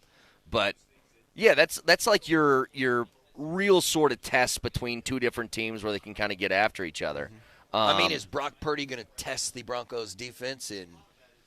Well, it was fun last year when we were watching when the Packers were here and Jordan Love was on that side of the field going against the defense. That was fun to watch. The funny thing, and hopefully this is different this year, when you're watching the offense, remember how boring it was last year? It was a whole bunch of dink and dunk stuff because I think they were just trying to find some sort of a rhythm on offense. Maybe they opened things up a little bit more this training camp for the offense. But yesterday when camp opened, the Aaron Rodgers pick and the J.J. McCarthy pick were both bombs, man. You know, like J.J. aired that one out, right? Yep. I'm with you. I'm like, I throw those picks in practice, man. Yeah. Go ahead and air it out, See. but let's see what you can do, man. Start launching balls downfield and see how it plays out. Yeah.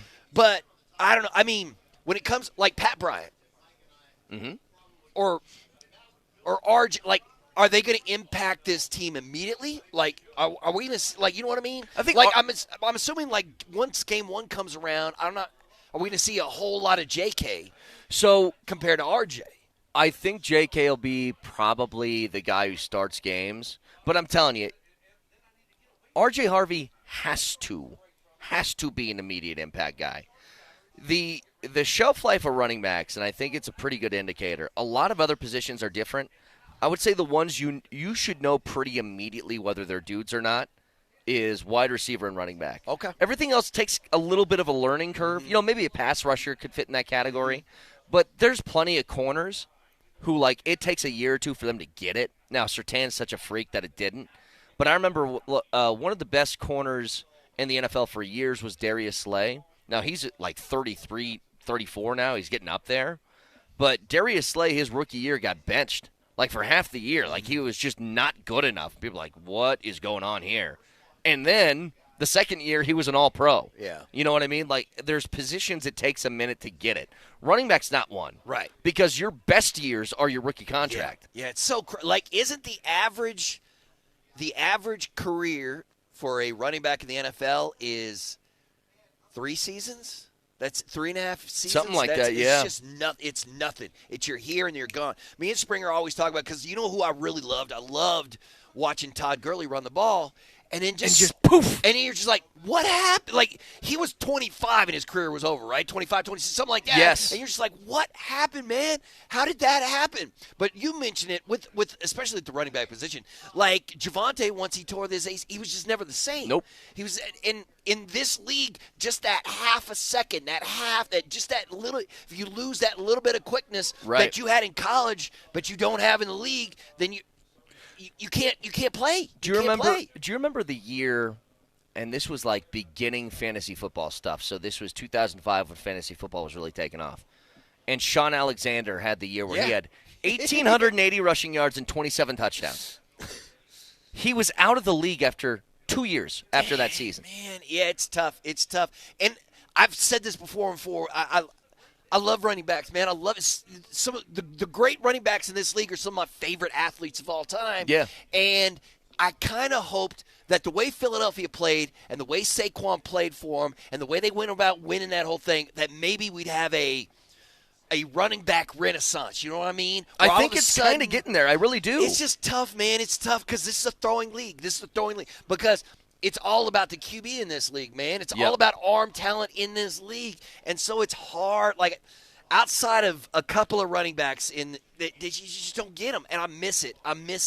I wish you could have a team that they handed the ball off more than they threw the ball. I don't know, but that's not. Can you produce offense in this NFL like that? Because, I mean, the way Philadelphia did it last year, I mean, and are they going to be able to do it again? Right? Is Saquon going to be able to do that stuff again? Or is it, or do you just load up against the run and say, all right, Jalen, go ahead, beat us? That's really tough. Because it felt like some teams tried that last year. They were like, you know what, we'll just load up on the run, and Jalen, go ahead and try to beat us. We don't think you can beat us. And guess what? They did. It worked. It worked. It feels like there's more of an investment being made in running backs now than like 5 years ago. Like I felt like, it kind of started honestly with Shanahan, where he made it feel like, I'll use whoever. Right. I'll just chop block Tatum Bell, until like I it get doesn't matter. 2,000-yard rusher. Yes, yeah. And his son kind of took that approach in San Fran too. Like they would have a year. Oh, who was the speedster from San Fran that ended up going to Miami? I think he's still there. God, what's his name? Textures, help me out. But Raheem Mostert, that's what it is. Oh, okay. Raheem Mostert had this great year for San Fran, and then his contract was up. They're like, bye. You had a good year. That means you want money. I'll find somebody else. And now I think you see the way that Atlanta invested in a top 10 pick in Bijan. Mm-hmm. The Lions did that with Jahmyr Gibbs at number 12. And they're like, oh, this kind of works. And now you have Ashton Genty going at number 6. Mm-hmm. Like, I just think people realize you can take the committee approach, but damn, it's nice to have Derrick Henry. It's really nice to have Saquon. Yeah, Genty might. If Genty is generational, maybe that changed things as well. You know what? Maybe we should ask Sanford.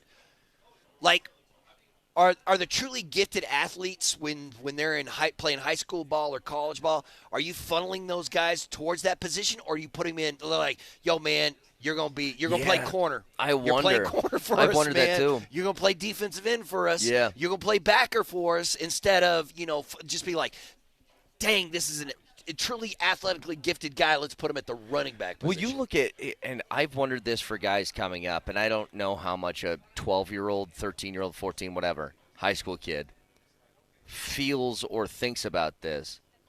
You want to make money, running back's probably not the spot for you. No. It's not. No. It's wide out. No. It's quarterback, baby. Quarterback. Learn how to throw the ball and read a defense. But if you want to be a guy who ends up in the end zone, you want to be a guy who's a skill position guy, quarterback and wide receiver make the money. Tight end is even starting to get there now after Trey McBride's deal. Yeah. But, again, there is such a commitment because you take such a beating at that position where it's every single snap you're getting hit, that your glory years are like when you're 22 to 26, and then you can just, like Todd Gurley did. I'll actually look this up. I think Todd Gurley, so best running back in the league, had the Rams basically on his shoulders, take him to a Super Bowl appearance, and they lost. That was that ugly game to New England, I think. That was like 13-10 or something. But he had that year, and I think at 28, Todd Gurley just couldn't play anymore. That's crazy. And it's just because the amount of a beating that you take. You get into like 10 to 12 car wrecks a game, basically. He had a 6-year career. That is crazy. 6. Remember how good that dude was. So that year, that was 2018. He had 17 touchdowns and 1,200 rushing yards. And he was gone 2 years later. At 26, his career was over. That is over. Tough, man. But, yeah, this sport just tears you up, man. It just grinds on you. There's nothing you can do about it. But I miss those guys. I miss the great running backs in the NFL. They're just not – they used to be all over the place. Yep. But now, nothing. There's a few. Yeah, it's not the TD, Saquon, Barry Sanders, Emmitt Smith era. Derrick Henry, and I don't know who's. I don't know. Those are the only names I got. Well, except you know what? Some of the young guys, like I do love me some Bijan. Because that dude is hella quick and hella shift. You know what he does? He has some of that Barry Sanders in him. You know what I mean? Where Barry is going one way, and the next thing you know, he's going the other way, and the entire defense is still going. You know what I mean? Those were some of the greatest runnings in the history of the sport. I love that dude. So you know what's crazy? And we just don't have those guys anymore. And if Barry Sanders was playing high school ball right now, they wouldn't put him at the running back position, right? Yeah, probably make him a slot guy. Yeah, it'd be you know crazy. What I mean? Jonathan Taylor ran for 1,400 yards last year. He's still doing it. That's He just That's played true. in Indy and nobody cared. That's really what happened. He did that in 14 games. He ran for 1,400 yards. How old is he? Because, I mean, you're right. That's one of the older backs in the league, right? Yeah. And is he what? What is he? God, he's 26. See? This is what I'm talking about, man. We're like, he's been in the league forever. He's got to be in his mid to late 30s. That dude's been going off in this league. That is a well-respected running back. How long has he been in the NFL? Since 6 years. I mean, what? 26 years old. He's been in the league for 5 seasons. You're right. At this point, if I'm a parent and my kid wants to play running back, I might just say, hell no. No, no. Because your career will be over at 26 and you'll have a brain injury. No, man. Nah, you ain't playing it. I think this is different. Maybe it's not. It feels different, though. There were 8 backs who ran for 1,200 yards last year. That feels like quite a bit. Yeah, because I would kill. No, there's an extra game now. Right? Wouldn't you kill to have a Bronco get 1,200 yards rushing this season? They didn't have a 500-yard rusher last year, of course. I know, man. Yeah, so your top 5: Saquon, Derrick Henry, Bijan, Jonathan Taylor, and Jahmyr Gibbs. That was your top 5. I like all those backs. Yep. I like them all. Just that, you know what? We got a minute. I want to check the year before. Yeah, the year before, there was one guy who ran for 1,200 yards. That was Christian McCaffrey. Oh, that was it. See, I forgot about CMC because of the injury situation. Yeah, yeah, man, I love that guy too. The year before that, there was 5. The year before that, there was 4. Yeah, I think people have started to pick up a little bit on it where they're committing to a back. But, man, back in 2021, the Broncos had the 11th highest rusher of the year. Who was it? Melvin Gordon. Yeah. Man. Yeah. No. Yeah, bro, no, man. Man, that battle, there's always, I mean, we talk about this all the time, but every team has like a punching bag of a player that everybody kind of blames for stuff, right? You know, with the Nuggets for the longest time was Will Barton. Mm-hmm. Then it kind of turned into MPJ. Yes, yeah. The Avs, it's been Sammy G for like 6 years. Yes, you're right. But the Nuggets would catch an L and they'd be like, Will Barton's got to go. Will Barton, his hero ball's got to go. Yeah. I forgot about that, and man. For the Will Broncos, ain't even playing ball anymore, man. He was playing overseas, and I don't think he even's playing overseas anymore. For the Broncos, it was just Melvin Gordon. It's like, hang on to the ball. Stop fumbling. Hang on to the ball. Man. Can we blame a quarterback who throws 2 picks? Somebody's going to drop Maybe. a ball today and get yelled at, and then they're starting camp the wrong way, man. Well, I'll tell you what. I think if Shawn Payton wasn't a fan, he's a coach. But if Shawn Payton was a Bronco fan, he'd probably be the guy yelling at Melvin Gordon to hang on to the ball. Because you put that ball on the turf, it's like Audric Esme did that once, and it's like you're done forever. Go away. Go away. Is there a lot of position battles at this camp for the Broncos? It feels really like don't they're think there pretty are. locked in on almost every spot. Running back a little bit, I suppose. Yeah. I think the biggest one, the most interesting one, and it's going to take a while to develop, they love Drew Sanders. Okay. And Alex Singleton coming off that injury, I think maybe he's one of those surprise veteran cuts at the end of camp where they're like, Drew Sanders is ready to go. Man, dog. we love you, but Drew's. Oh wow. Yeah. See that's one I hadn't thought about. I hadn't thought about that at all because the defense is going to be so good. It feels like you're locked into almost every single one of those positions. The only other one is maybe the Baron McMillan thing for a nickel spot. Yeah. Who comes in first at that nickel position? Or that'll be interesting because once again, I do not know how they're going to use Baron. I like Jaquan. I thought Jaquan did a good job. Yeah. Yeah, I mean, I don't have many complaints about how the defense played last year, or if there was any, if there was a weakness to that unit that you're like, yeah, we got to change that, we got to get rid of that guy, but not really, man. I don't know. There's just not a whole lot. Although, is that a good or a bad thing? Do you want to have a team where you're like, we know who all the starters are, or where you're like, we got some guys who might surprise and take your starting position? Because coaches love competition. Yeah. They love competition, except if it's your quarterback. I mean, I don't know how much of a competition we had at the quarterback position last year. It almost felt like Bo was going to be the starter no matter what. Okay, I'll do this. I'll give you the position I hope has a couple of battles on it, because I think if it does, it'll mean some good things heading into this year. We'll get to it next.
Day one for us at training camp, and training camp coverage on Altitude Sports Radio is powered by Ramos Law, the official injury law firm partner of Broncos country. So, a lot more Broncos to get into in a bit. There's a few other things that I want to dive into. If you guys missed it, by the way, we spent a little bit talking about yesterday. Justin Fields was carted off from Jets camp, and I thought, well, maybe if this is a season-long injury, the Jets give a phone call to Cleveland, maybe ask about Shedeur, Dylan Gabriel, Pickett, somebody. And turns out Justin Fields is back on the field today. It was a dislocated toe is what he had. By the way, was just checking around the corner. They got the stands are kind of over where we're at now on the south side of the stadium, and they got the bleachers set up behind us. Fans already filing in, waiting for the boys to come out. Oh, and there's a mascot on. Is that a skateboard or is that one of those self-powered deals? I would never trust myself on one of those. Yeah, Broken Miles is bones. just hanging, man. Yeah. The fans are already they're loaded up over there, yeah. Yeah, there was like 3 or 4 fans in full like Broncos lucha. You know one of those lucha masks I'm talking, luchador or whatever. Luchador, yeah. Yeah, they were rocking those already, man. Bro, it's 8:30 in the morning. I got here, so we have a different setup. I called Jesse, and he's like, "It's going to take you a minute to get in here because you have to park at a different place." I was like, "Oh God, oh God," because Nelly, I scare Nelly to death every morning because I get here like 2 seconds before the show starts. And I was like, I'm just going to park at this place that I can see right now, and I'm going to sprint over. Yeah. So I did that, and when I walked in, very nice old lady was very stern with me, though. She goes, "If you're a fan, go over there." And I go, I'm media. I got a show thing to do. But there were about 10 to 15 people already at 5:58 in the morning. Yeah. I'm like, don't you guys have a ticket? Yeah. You aren't fighting anybody for it. Yeah, did you see how fast so there's going to be 800 people, 800 fans, and you could get those tickets at the website, right? And they were gone in a second.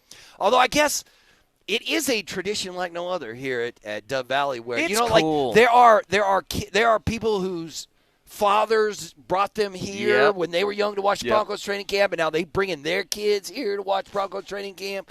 So next season when all this construction is done, it's going to be amazing. They're going to have thousands. So of they're going to be done with this side, obviously, and this side, both. Yeah, of them? yeah. I think this thing gets torn down as soon as like last day of camp, it's like bring in the wrecking ball. Yeah. That thing is coming down. Are they going to do one of the you got the plunger thing, and it's one of the controlled demo? No, I want one of those. No. I don't think they let you blow buildings up like that anymore, right? Like, it's got to be a skyscraper to – I don't know, man. I don't know. Like, I'm with you. I want to blow up a building. Is there, like – which way did you take to get here? Oh, I came down Bellevue and then 25. Okay, yeah. So I take 470 to get down here. There's a place right off 470 and, 470 in Chambers. There's this building that is just being torn down piece by piece. And I go, man. That's boring. Give me the explosion. Yeah. Blow it up. Like, I'm surprised that people don't just don't strap a bunch of TNT to a drone or whatever and then just fly the drone. But yeah, man. That's I want to blow. Now you are right. I want to blow something up. Yes. Let's blow. There's got to be a way we can blow something up. I want the spool that goes all the way out across the street, and I get to push the plunger. One of the old, I don't want a button. I want the whole old school thing where you just go, eee! Wile E. Coyote Acme style. That's what they want to do. Do you think somewhere in the city they're blowing something up today? Somebody's getting blown up today? There's got to be somewhere. How often do they blow stuff up at the Air Force Academy? Do they let the cadets just loose with live ammunition and live munitions you can drop? You want to talk about? I'll tell you what. So I live right next to that Buckley Space Force base. And I get those fighter jets flying over my house all the time. I turn into a 5-year-old. You're like, I'm like, oh, they're so cool. Yeah, listen, man, fighter jets are the best. By the way, you asked me something yesterday. We were kind of going through things, different camp stuff, who we've seen here in the past, who's here, who's gone. And you said, what's going on with Hackett? What's happening with him? What's Nathaniel Hackett doing? And I looked it up yesterday. Nothing. He's doing nothing. Not true anymore. Oh, he got a gig, huh? He got a gig. Who hired Nathaniel Hackett, man? He's joining the Packers staff again. What? as a defensive analyst. Whoa, whoa, whoa, whoa, whoa, whoa, whoa, whoa, whoa, whoa, whoa, whoa, whoa, whoa, whoa, whoa, whoa. How is this? This is the greatest con man in the history of cons. How is this?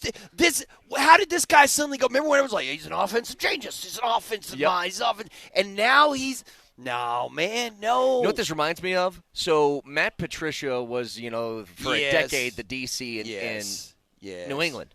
So he leaves, takes the Detroit gig. It was an epic disaster. He leaves to go back to New England. Remember what they did with him? He was the co-offensive coordinator for that year. Hackett can't run and an they offense, were terrible. and now you want him to do defense, man? You kidding me?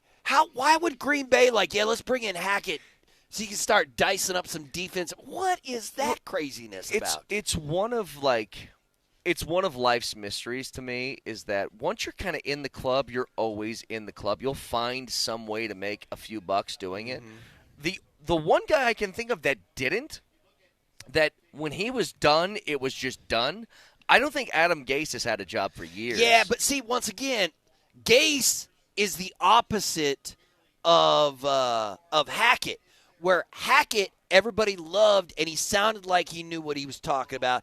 Gase has a weird personality and only some people got along with it, but it felt like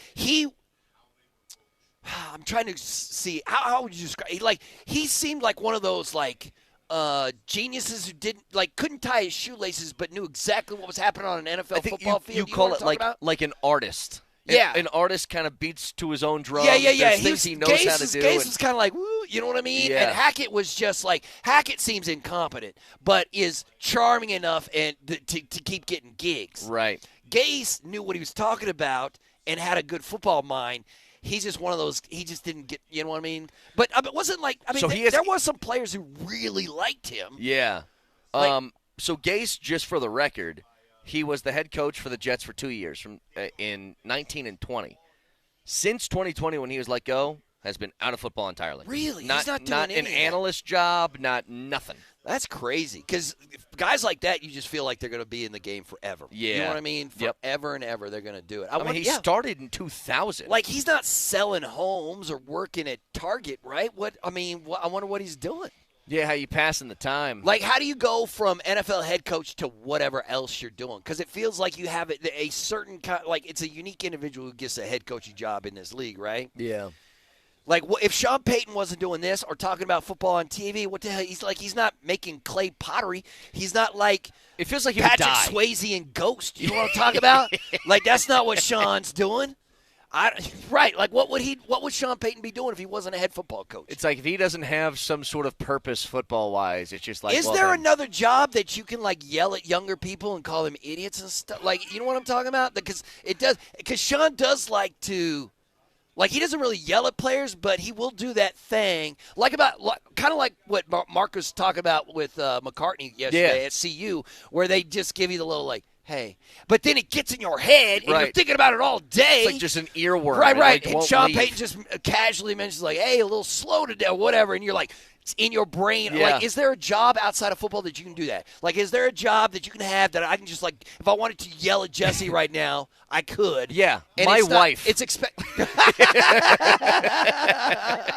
That's the one thing you knew. The one skill you need to be married to Brett Kane. Yeah. Just be able to yell at you at a drop, just snap at you at a drop. No, not yell. But it was it's do just that make thing, you feel bad about being you. Just say that one thing, and it's for 6 right, hours. You're I'm wow. What did you mean by that? Right. What did that mean? Yeah, man. Yeah, that's Shawn Payton exactly. That he says some weird random thing that you're thinking about 8 hours later. I still go back to last year, and it's amazing that we had a situation that provided two different reactions. That kind of tells you the story of what Shawn Payton respects and what he doesn't.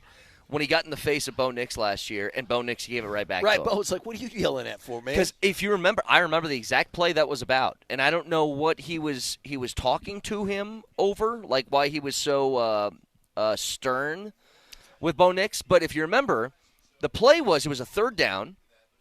I think it was 3rd and short. And Franklin beats his guy down the sideline. Nix throws a good ball in the end zone that should have been caught. and Franklin dropped it. Got to the sideline, and he got in Bo Nix's face. And I think Nix was like, tell homeboy to catch the ball. Right. What do you mean? Like, I was wondering what are you yelling at me? if like, Bo audibled at the line, like, changed the play at the line or whatever. That's what Sean's they got after. Like, you run the play I called, and we would have had a first down or some. I have no idea what that argument was about. You know when the music starts kicking on like this, it's about to start. It's about to have the players file out. But if you remember last year, or 2 years ago, that's exactly what happened. Russell Wilson audibled at the line. It was a goal line play. He audibled. Sean Payton didn't like it, got in his face, and Russell did that like beaten puppy, like let's go get him, guys, thing, or whatever that was. Yeah. But I think that still, if you want to see the biggest difference between those two guys, at least mentally how they're made up, when Bo Nix was like, I get that you're upset right now. This ain't on me sort of thing. Like, I think that's a perfect example of him being like, I bet you Sean Payton walked away and went, good. Right. Good. Like, good. You know what I mean? Yeah. I mean, we always talk about the leader of men thing. Yeah. And, I mean, sometimes I don't know how to really define that when it comes to sports. Yeah. And when you talk about Bo Nix as a leader versus Russell Wilson as a leader, Bo Nix leads through doing, and Russell would lead through cheerleading, right? Like, Bo just shows up and handles business. He's not, you know what I mean? Like, he doesn't have all the bells and whistles. Like, he's about football. He's like, I'm about football. This is my life is football. I'll give you a perfect example. That's all I want to think and talk about. So we got Marvin Mims' interview a month and a half ago. So he had, or maybe a month ago, he had a football camp, a youth camp that he was doing. So he's on his way to it, and he calls into our show. And at the very end, I was like, hey, man, by the way, I just don't know a lot about Bo Nix. Can you just give me like a silly Bo Nix story? Yeah. And he goes, yeah, let me think. And he goes, I don't really got it. He's just all football all the time. Like, he basically just said, yeah, he's just a football robot. Yeah. You know what I mean? He's just out here to try and get dubs. Yeah, that's all that guy's doing. Who were we talking about that had no – we were like, he has no chill. He has no chill. Who were we talking – Oh, Russell Westbrook. That's right. We were like, Westbrook has no chill. And Bo's not like Russ where he has no chill. But he also – you know what I mean? Like, he's just one of those guys. He's like, I'm not here for – like, I'm not here to be your friend. I'm here to – play for the CEO of the team. You know, they have to represent the club, represent the community, represent the fan base. And I do appreciate a quarterback who's like, nah, man, I'm here to throw a ball and score touchdowns and win games. I'm just here to work. Mm-hmm. And I think that it's something you can appreciate. Like, I hesitate to use this word, but I think there was an authenticity problem with Russell Wilson sometimes where it was like, you're trying to be somebody as opposed to actually being yourself. Yeah. And when you put on a front like that, it's tough. But we can get back to this in a second. Brett, by the way, it reminds me of the story you always tell quickly of Nuggets legend Swaggy P, how he only had tattoos on one of his arms, right? And he was asked, why don't you have any tattoos on the other arm? And what did he say? He goes, why don't, you have a sleeve tattoo on your left arm. Why are there no tattoos on your right? He goes, oh, that arm? That's strictly for buckets. That's what you need. I still think it's one of my favorite answers. Bo Nix is strictly about buckets. That's the mentality you need. Yeah. This one, it's only for buckets, man. That's what it's for. All right. Back after this.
Training camp coverage on Altitude Sports Radio is powered by Ramos Law, the official injury law firm partner of Broncos country. As we're out here for day one for us at training camp. Berto filling in for Vic and Moj one more time before I hope. I'm sure they're back next week. Barring some sort of, I don't know. Horrible Italian accent, like Moser gets arrested, like they keep, like they throw Moser in an Italian jail, and Vic has to break him out, like that TV show, Jail. What was the name of that? Like Prison Break or something like that? Yep. I don't, actually, it probably, well, yeah, you can't have Moj designing a break. Nah, it has to be Vic. Moj in prison, Vic breaking him out is what it's going to have to be, right? Oh, for sure. Yeah. Because the other what way would wouldn't Moj work. get in trouble for? I don't know. Maybe I have no idea. Is there somebody that Moser would swing on? Like, you know what I mean? Like, is there somebody that Moser's like, it's on site? It's on site. He'd find someone I would say, you know what? Someone going, Jamie Benn is the best hockey player in the world. Right. And all of a sudden, Moser, right, just some Would you say random pork chop? Italian Stars fan, right, says something nice about Miko, and the next thing you know, Moser's throwing hands, ends up in an Italian prison. Some people call him the Vic, Moose. Yeah, I don't know. Vic is small enough that he can probably, sneak in somehow. Yeah, like the octopus I was talking about the other day. Yeah, you could that's squeeze Vic. through that little hole. Right. Next thing, Moser's like, how'd you get here? And they're like, we got to go. Let's go. Getting Moj out of the same area would probably be more difficult. Like Shawshank Redemption, Moser's just sitting there in the rain, just like, I'm free at home. It's like, yeah, unless that happens, they should be back next week. So I think they'll be back on Monday. Now, can I bring you? I am somebody who I waffle back and forth on Dan Lanning, head coach of Oregon. Yeah. He said some things where I'm like, ugh. Yeah. And then he said some things I'm like, it's a good idea. I file this in the good idea category. So there is, we are less than a week away. If you did not know, by the way, yesterday was your last Thursday until February without football. Wow. Your last one. Some sort of football, whether it's preseason or college, whatever. The week 0 thing in college football was always weird to me. So it's like the opening week, it's kind of like when baseball plays their first series in Japan. Thing. Right. They play an actual regular season series in Japan. At and then 3 in the morning. They still have like 2 weeks worth of spring training, and then the actual season starts. Right. Except for the two teams already played 3 games. So idiocy. So there's week 0, which is like 7 or 8 games are played in college football, and there's a couple of decent matchups, like some Power 5 teams. Again, I think the first one of the year is Iowa State, Kansas State. That's in Dublin. And Dan Lanning goes, this is dumb. He wants the college football schedule, he wants week 1 of college football to be what is week 0 right now. And his reasoning was, move that up, end the season earlier, so we don't have a month between playoff games. No. Okay, I'm with you and on that. I think this is a great idea. Yeah. No, I'm with you. Like, Dan Lanning is an annoying human being sometimes. Yeah. When he does all his little pregame, but he's right on that one. Because it's the worst thing about college football. Like, CU's last game of the regular season is like December 8th or some nonsense like that. Yeah. And then they don't. And then the Or next Black time Friday. Black Friday is when it is. Is it? Yeah. So and then you don't play again for a month and a half or something ridiculous like that. You're right. There should be. I mean, we should be playing those playoff games during that. You know what I mean? Yeah. Like, I'm all. Let's put 24 teams in that playoff instead of 12 and start playing those bad boys early. And look, if you're good enough where you're in the top, whatever, 4, 6, 8, whatever we're talking about, then you've earned the right for a bye. You get a bye week, rest up for a week, but then get it back going again. Yes, I'm with you on that. Yeah, I'm absolutely with Dan Lanning on that. The college football schedule is janky. It is weird. I don't like those long stretches of nothingness. Yeah. Right around Christmas and after the first of the year. Like, man, there are numerous leagues that could benefit from starting their seasons earlier or later than they currently do. Yeah. You know what I mean? Yep. Both the NBA and the NHL should start their seasons later than they do right now. College football should start later than they do right now. And they need to figure out that dead spot right there before the bowls get going. That's just dumb. I would be such a fan if the NBA, and I understand like this is it would be a weird thing just to conceptualize in your head because you know what the season looks like. But you start the NBA season closer to December, and you push that through like late July sort of thing, where like the NBA Finals can take place then instead. Like now could be the NBA Finals. This is what I'm talking about, man. Like you could get through this dead period of like, okay, dog days, a baseball All-Star break thing. Why do you think the NBA doesn't do it? Like the NBA has considered some wild things in the past, but it doesn't feel like they're considering this. Why is the NBA like, we don't care, we'll go head-to-head with the NFL for the first half of the season? Like, that doesn't seem like a bright idea when you look at what the NFL does, which is dominate the sporting field. I honestly don't have a good answer for it. It can't be television is stuff. Is it just tradition? Like, I don't know, probably. man. What was it? It would also be... Maybe it's scheduling in the buildings and the arenas that these teams play at or I think maybe something? a little bit of that. But I don't think you're stepping on anybody's toes, so it's like concerts can't happen occasionally. Yeah, but you can push those to the earlier dates or something. Just do it. But then again, if they move the NBA season, do they have to then move the WNBA season? Like, you know what I mean? Like, is there a domino effect when if a league decides to do something, all of a sudden everybody has to take a step to the right or something? But you would think if this is just about making money, like I know that they're trying to help out the WNBA, but I would be totally unconcerned with that if I knew that I could get bigger ratings for the NBA, which bring millions. Yeah. If I could do that in an era where I'm not like, just don't be competitive with the NFL because you'll lose. Right. And the NFL's like, guess what? You used to own Christmas. Guess what? Remember when the NBA used to be Christmas? Remember when Christmas used to be the NBA? Not anymore. We're taking that from you. Wait, is there 3 games now for the NFL on Christmas? I think there's 3. There's an early afternoon and night game now. This upcoming Christmas. Yeah. And 2 of them are on streaming. That's the Netflix game is on Christmas, or is that the Amazon game? So that's Broncos Chiefs. I think that's Netflix. Let me look it up, though, because I think there's 3 games that are now being played. It's what's funny. When they first did that, it was the Chiefs game. Chiefs game was the first Netflix Christmas thing. And they had the NBA Christmas stuff. And LeBron said, hey, NFL, I love you, but Christmas Day is still ours. And I go, no, it ain't anymore. No, it's not. No. Because that Chiefs game got like 28 million people to watch. Yeah.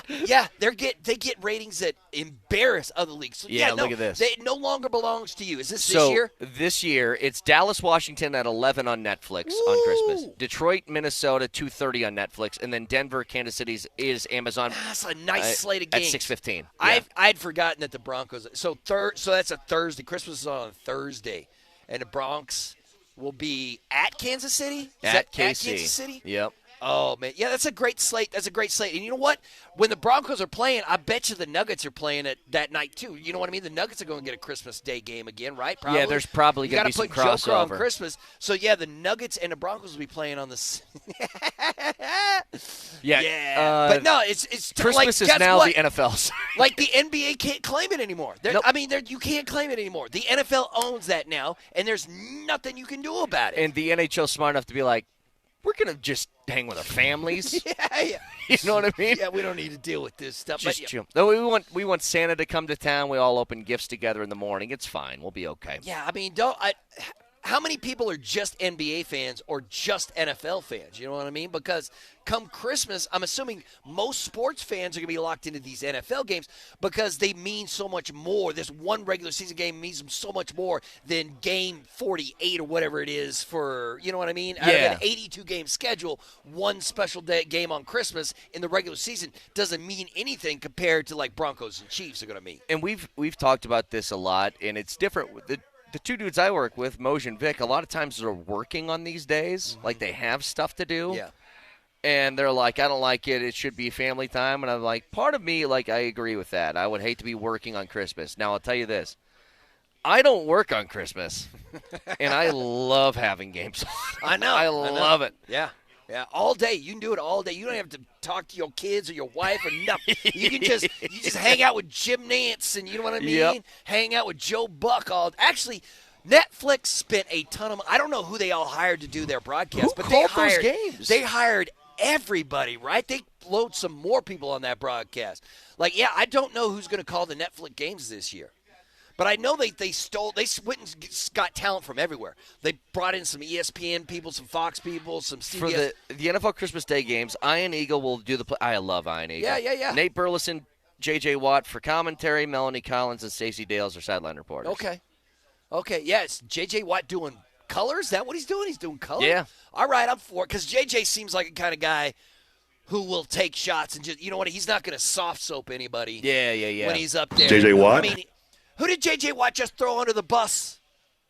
And then Mike, he threw Jerry Jones under the bus. Jerry Jones, that's right. Yeah, those are good times. So after the break, I wanted to talk about this earlier, and I forgot. My apologies. There's a lot going on around here. I get distracted, okay? But there was one position, I think, if you see a couple of battles in camp, because I don't know how many there are, but if you see a couple at this position, you should be feeling pretty good. I'll get to it next.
All right, final hour today as we are here at Broncos Park. I got Vic and Moj coming back on Monday. Berto's been filling in all week. I appreciate it, buddy. Thank you for getting up early. Yeah. I also have Berto, who is suffering some serious senioritis because he's gone for a week after this. Yeah, I'm on vacation here in 60 minutes, bro. Yeah. Although, I got to keep we got to wrap his game tomorrow. I got to remember. Settle down just a little bit. I keep telling myself on vacation, but we got to wrap. Rapids play the Philadelphia Union tomorrow. That's going to be a big one. Union, right, Jesse? Philadelphia leads Major League Soccer right now, right? With the most points. So yeah, that's a big one tomorrow. So you can hear that right here, Altitude Sports Radio 92.5. Now, you brought up a really interesting point, and it's what kind of position battles are we having this camp? It's every training camp, it's a talking point for everybody who has a football team in their town. And the answer with the Broncos is not many. Yeah. Like, they're pretty set. Yeah. And here's what I would like.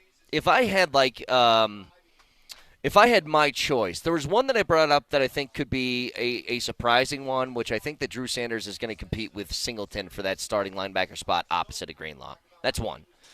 The one that I would want to happen, because you're like, and I have to clarify, I want it to happen because there's so much good talent competing for playing time that maybe there's not enough time to go around to these guys, as opposed to the opposite, which is we can't find anybody who can play, and so there's a battle in that sense. Yeah. I want these wideouts to just go after each other. Oh, okay. Like, I think that Sutton's going to be your constant. I hope that Mims is another. Yeah. But as far as who's your third and fourth guys getting on the field, it'll be Vele. Or do you think one of these young guys are going to jump in there? Although, what I hope is Vele's, this is his second season, right? Yeah. And we really liked him last year. Right. So is he going to take the next step? Or is Mims going to take because if if Vele takes the next step, then he's just a great possession receiver, right? If Mims takes the next step, he's a game breaker, right? He can break things open for you. And one other guy, Franklin. I keep forgetting about because Franklin's got speed, but he's also 6'2", 6'3". Man, he's got to have flashbacks of camp last year, man, because he was batting. Remember, he was batting. That's what I'm saying, though. If he can take a step, like I would love to have, like we're sitting here talking about Vele, Franklin, Bryant, all just kind of battling each other for like who's going to be the third and fourth guy getting snaps this year. Like I think that would be ideal. But that is the weakest position group of any on the team right now is the wide receiver. Because, listen, we all love Cortland, and Cortland is wide receiver number one, but he's not a wide receiver number one in this league. You know what I mean? Like, if Cortland moved to almost any other team in the league, he'd be the second option at wide receiver on that position. Yeah, I said he's like a 4A guy in baseball. But here's what's crazy, because the Broncos are so good on defense, do they need the amount of skill that other teams have at some of these positions? You know what I'm talking about? That certainly helps them. I would say this, though. You said is it the weakest? Right. Wide receiver, the weakest position on the team. Weakest position on the team. If I said tight end? Oh, yes. I mean, Ingram's going to make them better, but still unless Evan is a all day, every day, every down kind of like tight end. Yeah. Because you're right, because you still got Troutman, right? You got Ingram and Troutman, and then that's right. That's right. And that's it. That's your three guys right there at the position right now. Let me see if I'm missing anybody. I don't. Yeah, you're probably right. It's probably the tight end position. We've had so few tight ends who've been a difference maker. And then with Nate this Atkins team was the other guy in the last couple of years that I completely forget about it. But you're right. It's probably the tight end position. Is Ingram a better? I'm like, I guess. Is Ingram going to be more impactful to this offense that we see this year compared to Cortland? No. I think Cortland's still your number one. Because with Ingram, you can, if they can use him, what they keep talking about, the joker position, where you find a mismatch. Remember how Bo just kept dinking and dunking all time, all last season? But if you get Ingram involved, then maybe teams can't just sit back defensively and keep those wide receivers in front of him. All of a sudden, if Ingram can take advantage of the middle of the field, then maybe your deep ball, those go routes, open up a little bit more, and then Bo can start launching. You know what I mean? Yeah, He's going compared to help. to just how Cortland will change what the defense is trying to do. Compared if Ingram fits in that Joker position, what he can do to change. Yeah, I hear you. I always hear that Joker term, and we've heard it all off season, and I think that they're trying to tab Ingram with that. Mm-hmm. Now, I don't know what that means exactly. I thought Joker was like a guy that you could put in a bunch of different places and he's effective. Yeah. And I just keep thinking, well, why in them trying to find a goddamn Joker? You can put Mims in the backfield. You can put him out wide. You can put him in the slot. Like, he could do a bunch of different things for you. Yeah. Get cocky, Peyton. Now, I think Mims' biggest downfall is every coach kind of has, like, something that they see as an ideal or a prototype, I guess is what I'll call it. Mm-hmm. And Mims doesn't fit that because he's small. Like, he's not 6'3". Look at every other wide receiver on this roster. Yeah, they're all big. Pat Bryant's huge. Yeah. Sutton, huge. Yeah. Franklin, huge. Yeah. Vele, huge. They're all huge. Yeah. If any of those guys had Mims' speed, they'd be a top 10 draft, right? You know what I mean? Yeah. Like, with that size, and if you could get that speed, it's like that DK Metcalf stuff. That 4.1 speed, and you're just like, what? What is that? But is Mims even 6 foot? I don't think he is. No. Yeah, he's 5'11". He's listed 5'11", might be like 5'10". 5'10 and a half. So I think that's what kind of holds him back from being like a pet. What do you call it? Teacher's pet or whatever for Shawn Teacher's Payton. favorite, Yeah. So I think it's just size is what's holding him back. But, God, you could use him. When they did that last year, when they lined him up in the backfield, think about this for a second. If you got Bo Nix in the shotgun, and on one side is Mims and the other side is R.J. Harvey, you're like, the defense has to be like, all right, those are two really quick guys. What can I do with it? And but I'm talking about skill, like the skill offensively for the Broncos compared to the teams that you will be playing. Like, you do not have the offensive skill that the Kansas City Chiefs or the L.A. Chargers have, right, in the division? No. Well, but your defense is going to be so much better than all those teams. The Chargers are weird, though. The Chargers don't feel like they have a lot of it either. I mean, they got McConkey last year as a really good wideout. Looks like he's going to be pretty good. But then after that, who do they have? I mean, Quentin Johnson, I'm still watching him drop balls in camp from, like, the first 2 days.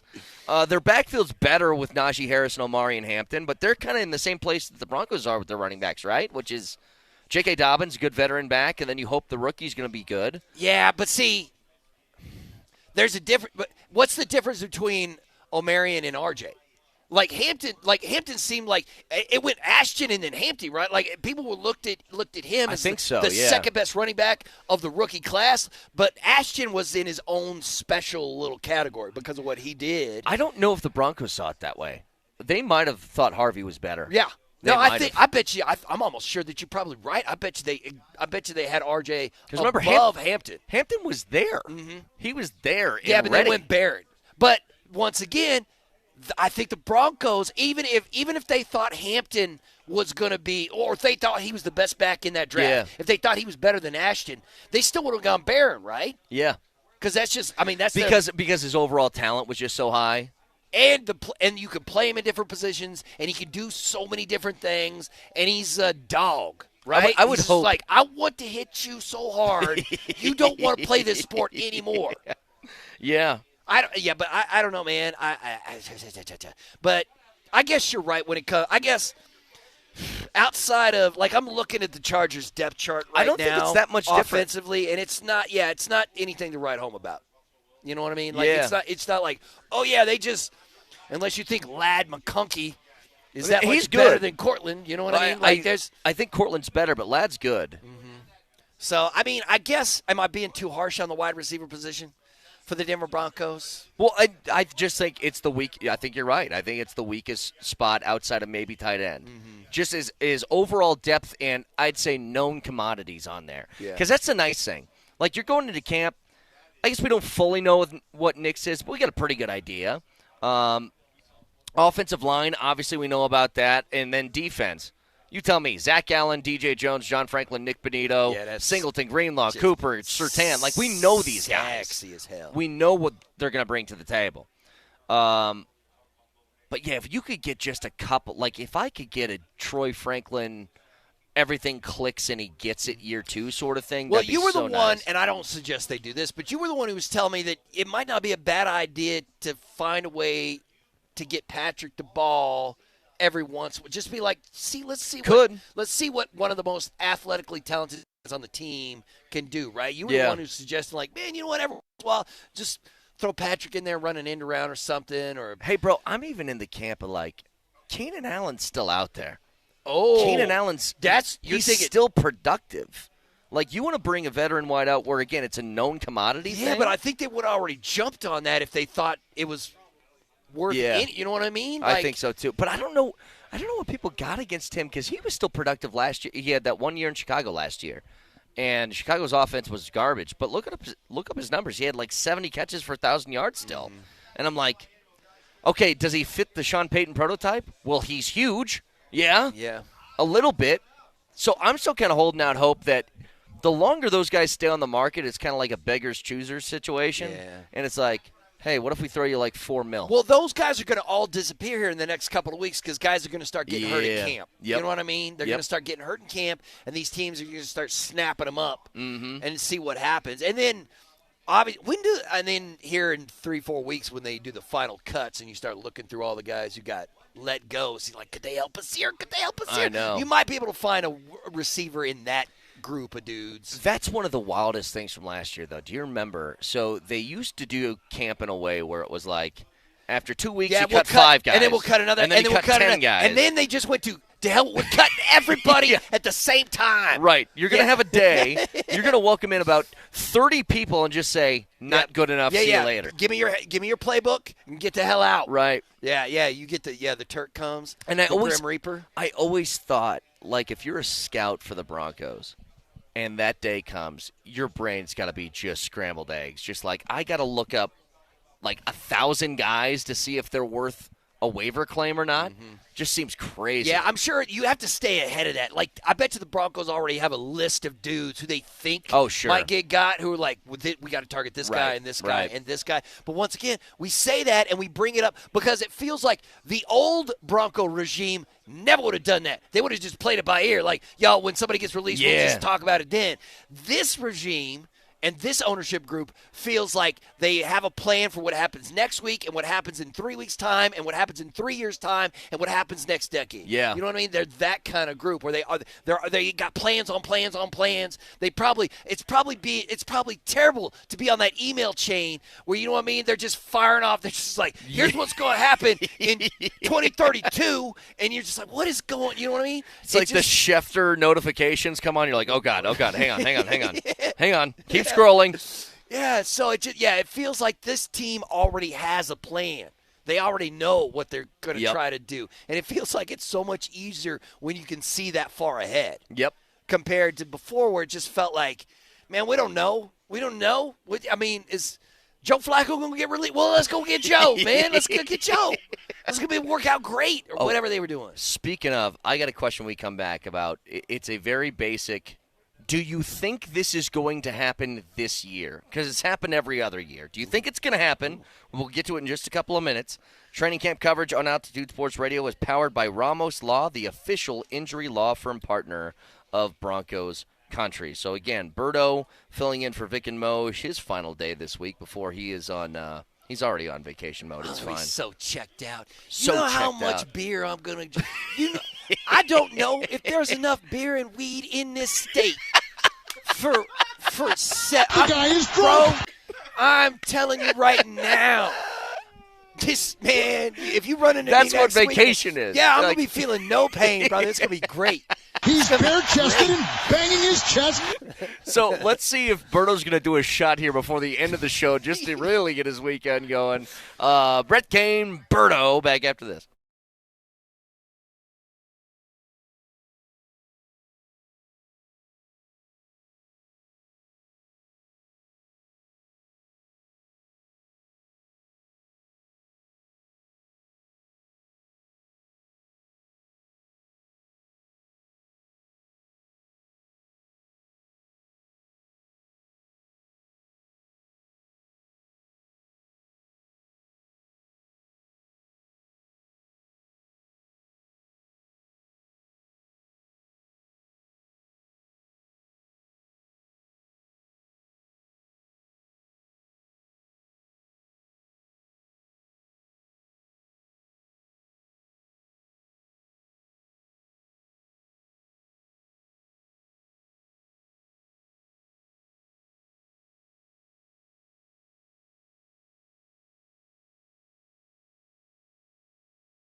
just a preview of what the Birdo week off is going to sound like. Yes, exactly. You know what I do? You know what? Listen, man.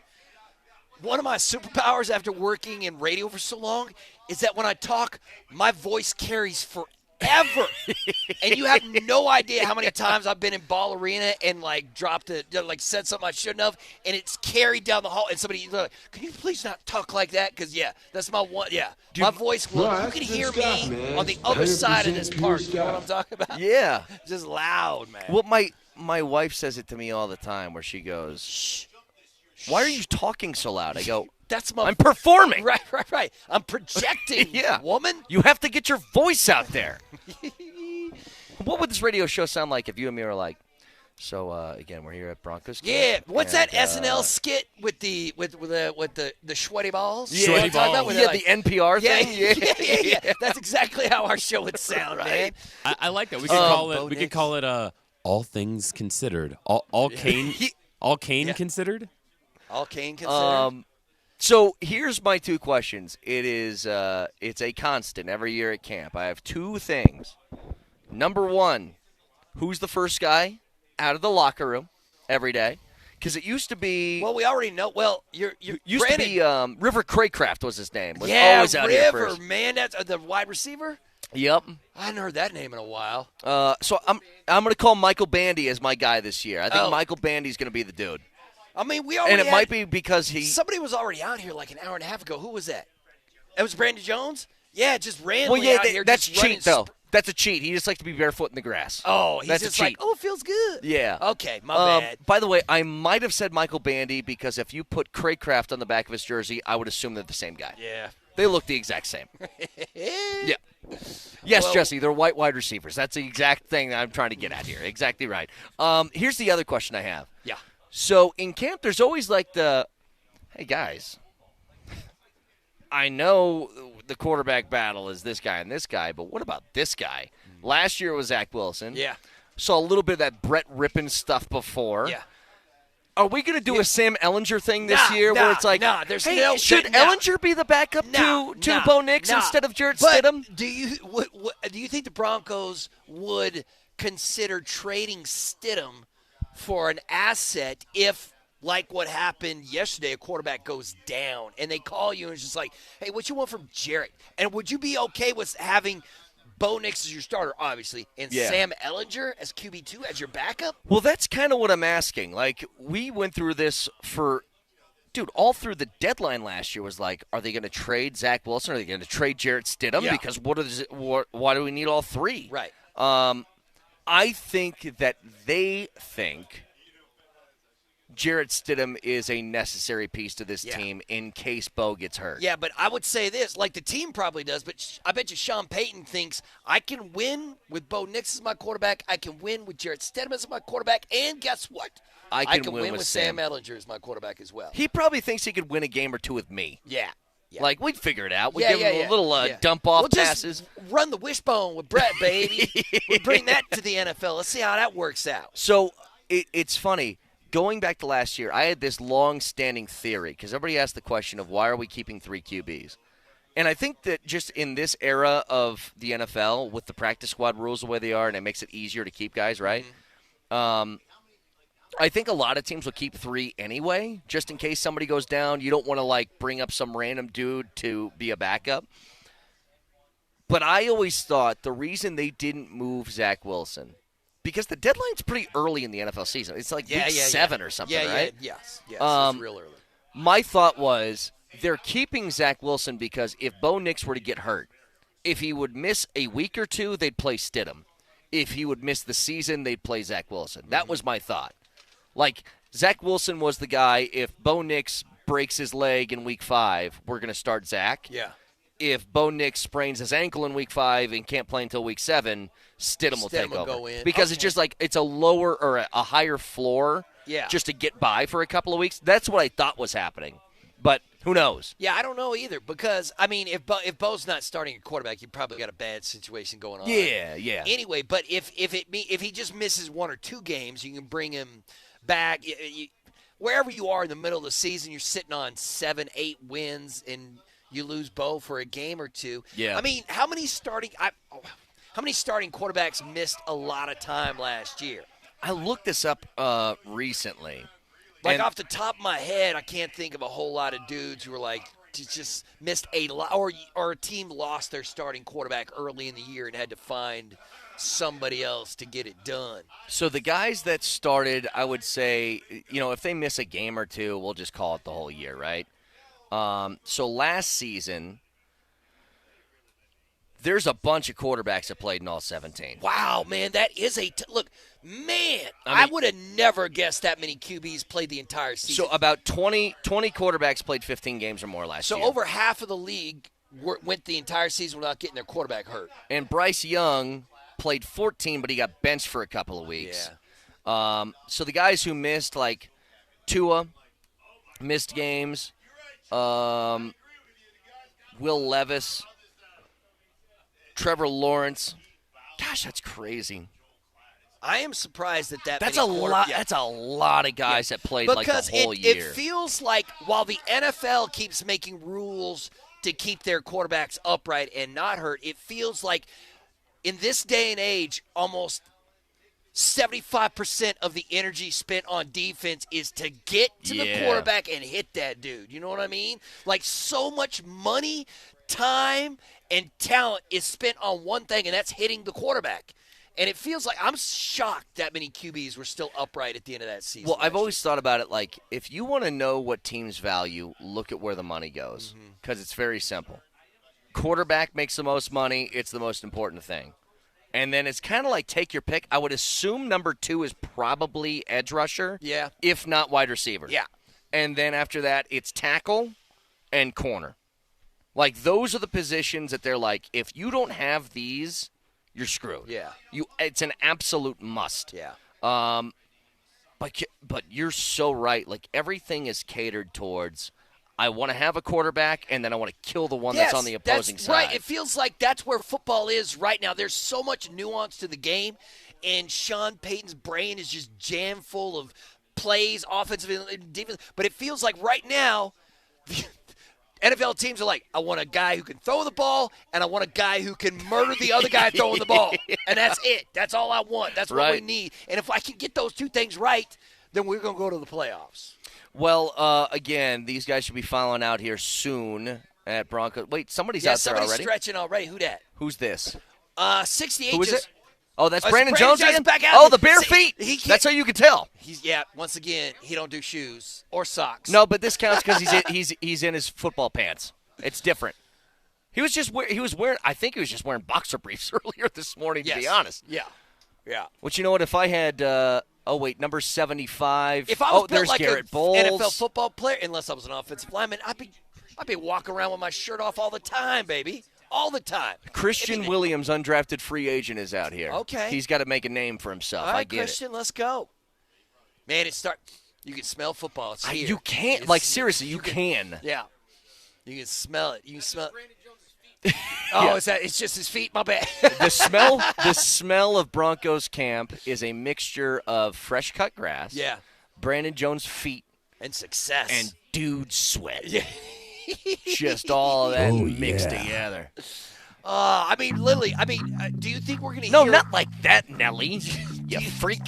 Hey, man, if you're into dude feet and dude sweat, I'm not going to knock you, brother. Yo, Raj is just... How many sandwiches did you make, man? Raj has got like 3 How hungry are you? You got a 2-hour show. You going to eat 3 sandwiches in 2 hours? Or did you make one of those for Sanford? You didn't. Those are all yours, aren't they? I've asked Homeboy over here because he's a snack. Is that for me? No, is it no, for me? See, no. Time out. No. That's no way. If it wasn't for me, I'm not taking it. He didn't make that for He's you, man. Snack Man, though, No. because he doesn't get up at 4:45 in the morning like I do. So Snack Man He's got like 3 chicken brings like a full or something. 9-course meal to work every day. I go, dude, can you bring me a sandwich one day? And he goes, yeah, I got you. That was a month and a half ago. Nothing. I've been sandwichless since then. Did you make those or did you get to wipe? You made those? All right, man. Listen, making a sandwich is an art, and a lot of you dudes do it badly. Oh. Just don't do it right. Dude, some busted sandwiches out there. My sandwich, never would I eat whatever he's done in there. And no, I would eat it if he made it for me. But when I make the sandwich, it's a mountain. Yeah, it's like Raj has banana just got peppers. like a couple of slices of bread and a couple slices of meat, and that's it, man. That's it. It's like mine looks like a Jackson Pollock painting. There's just stuff hanging everywhere. Everything's blasted on there. Yeah. You know those dudes who go to Subway and they just load it way the hell up? Yeah. That's how you say That's how I do it. So I got this story. I was I think like 18. I was like a senior in high school. There was a Subway right down the street from my parents' house. And so it was like Friday. Nobody wanted to cook. So I said, hey, I can go to Subway. Mom, Dad, what do you guys want? They give me their order. And my dad's one of those guys, he gets everything on his head. If I'm going to Subway, I'm getting every single piece of whatever you got in there. And he goes, I want a sandwich fully loaded with oil and vinegar. So I go to the sandwich artist, and I say, all right, he wants a Italian BMT fully loaded with oil and vinegar. And he looks at me and he goes, are you sure? And I was like, yeah. What, do I look like a chump? Yeah, I'm sure. And then he looked at me and he goes, and that's it. And in my head I go, that's it. That's everything. What do you mean that's it? There's no more I can put on here. So he makes the sandwich, and he kind of like grabs the oil and vinegar, and he just goes, and I mean, like he's pouring you a treat, like he's pouring you a shot, man. Like that, and putting out a fire at the same time. And I told him, I was like, dude, wait, stop. And he stops, and I'm looking at this sandwich. All of it is like the bread is just soggy. You can't even pick it up, right? Yeah, but you don't have to eat it. I'm assuming you just took it home to your dad, and you're like, here you go. Well, no, and then I said, oh, okay, you misunderstood me. I said I wanted it fully loaded, and loaded with oil and vinegar. Okay. And he thought it was just like he wanted a deli meats with just oil and vinegar on it.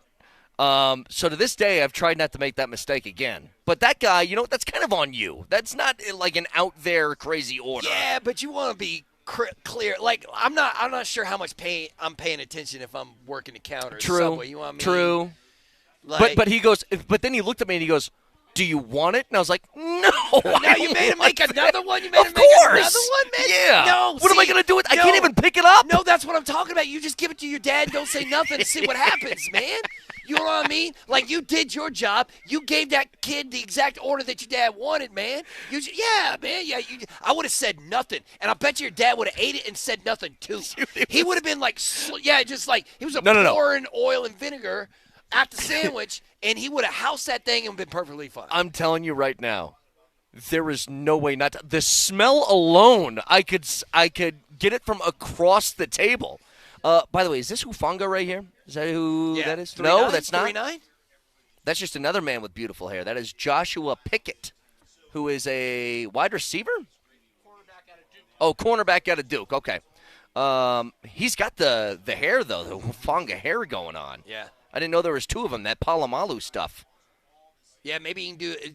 Palomalu is still doing Head & Shoulders commercials, man. He's been out the league for 15 years. I still see him doing There's commercials. Bo's ready. He's got the helmet on already and everything. He's like, I'm here.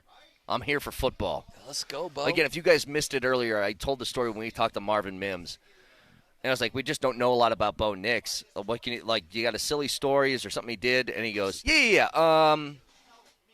You know what? No, he's just all football. That guy's just all football all the time. Yeah. It's like, all right. Yeah. I mean, I don't need there's so many of the top quarterbacks in the NFL have these outsized personalities, but it almost feels like they have to. Yeah. With the responsibilities you have at that position, they all even got even someone like Patrick Mahomes, who doesn't seem like he's not going to be. Well, no, Mahomes is pretty outspoken and pretty. It's gotten bigger as he's gotten bigger. Do you think Bo will be once again?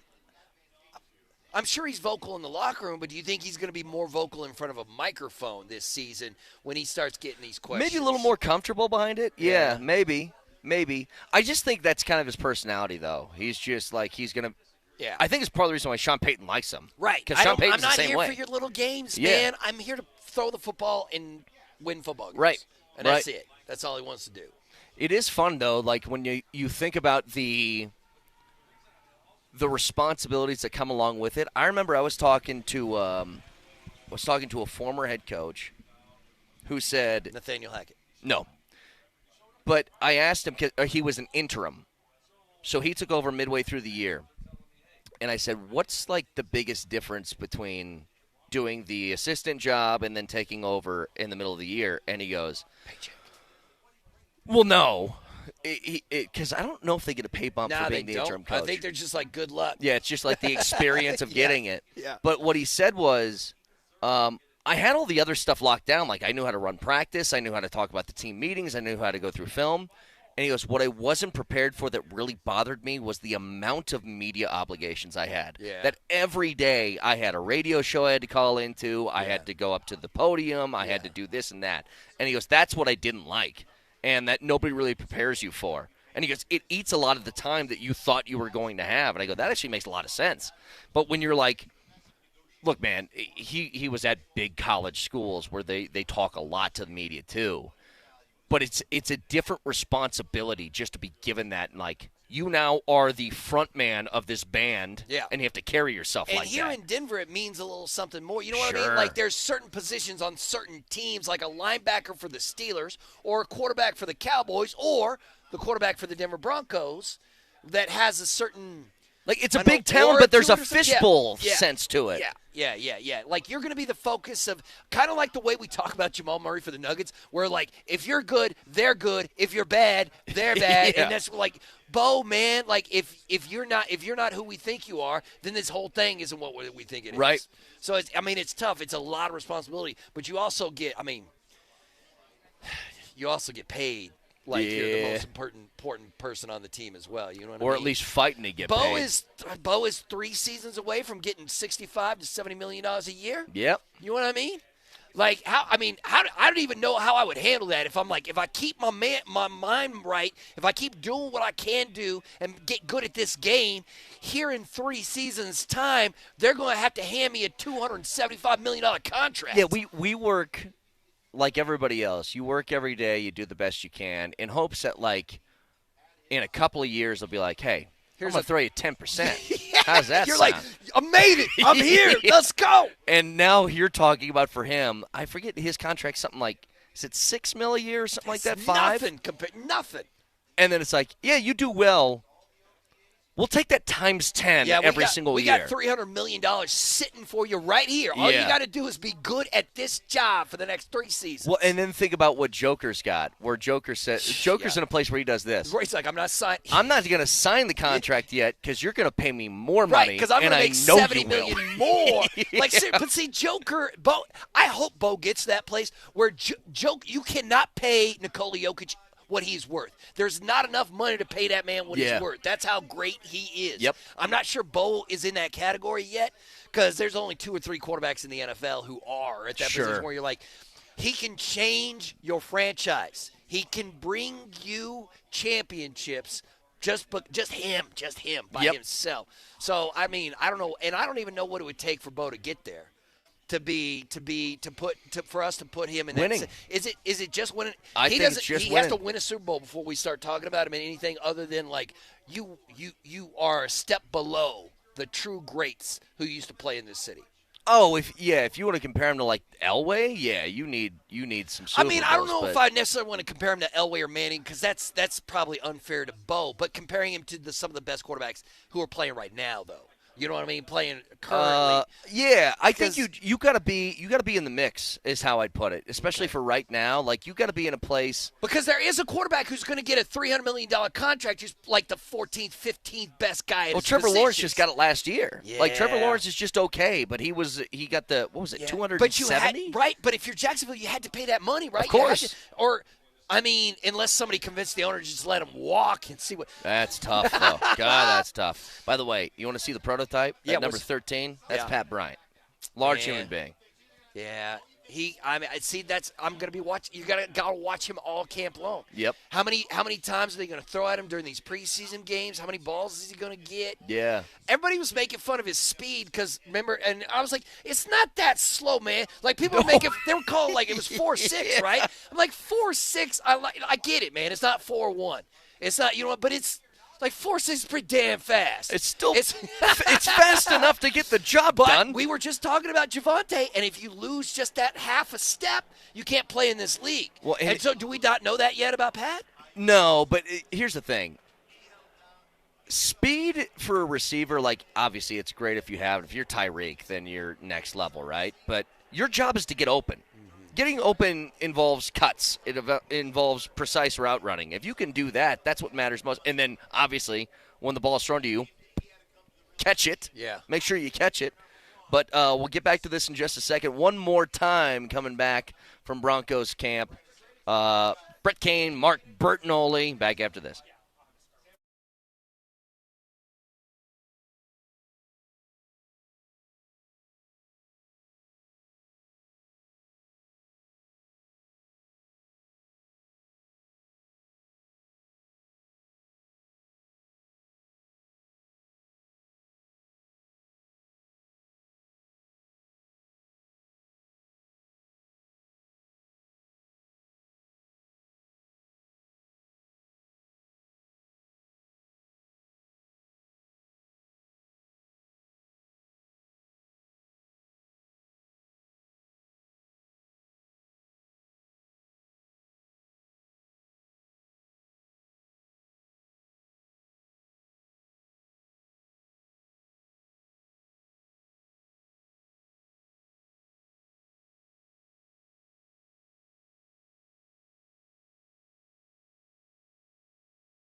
One final time today from Broncos camp, and camp coverage on Altitude Sports Radio is powered by Ramos Law, the official injury law firm partner of Broncos country.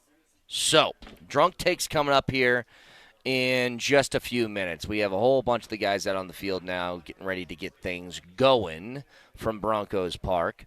It's that time of the year, Berto, where I'm looking down at my roster sheet every 2 seconds. Like, who's that guy? Yeah. Who's that guy? You know what? I mean, obviously, NFL owners do this to save them from themselves, but I'd be more than happy if the size of NFL rosters was this, what we're seeing right here, like 80 guys. I'd be fine with it. Fine with it.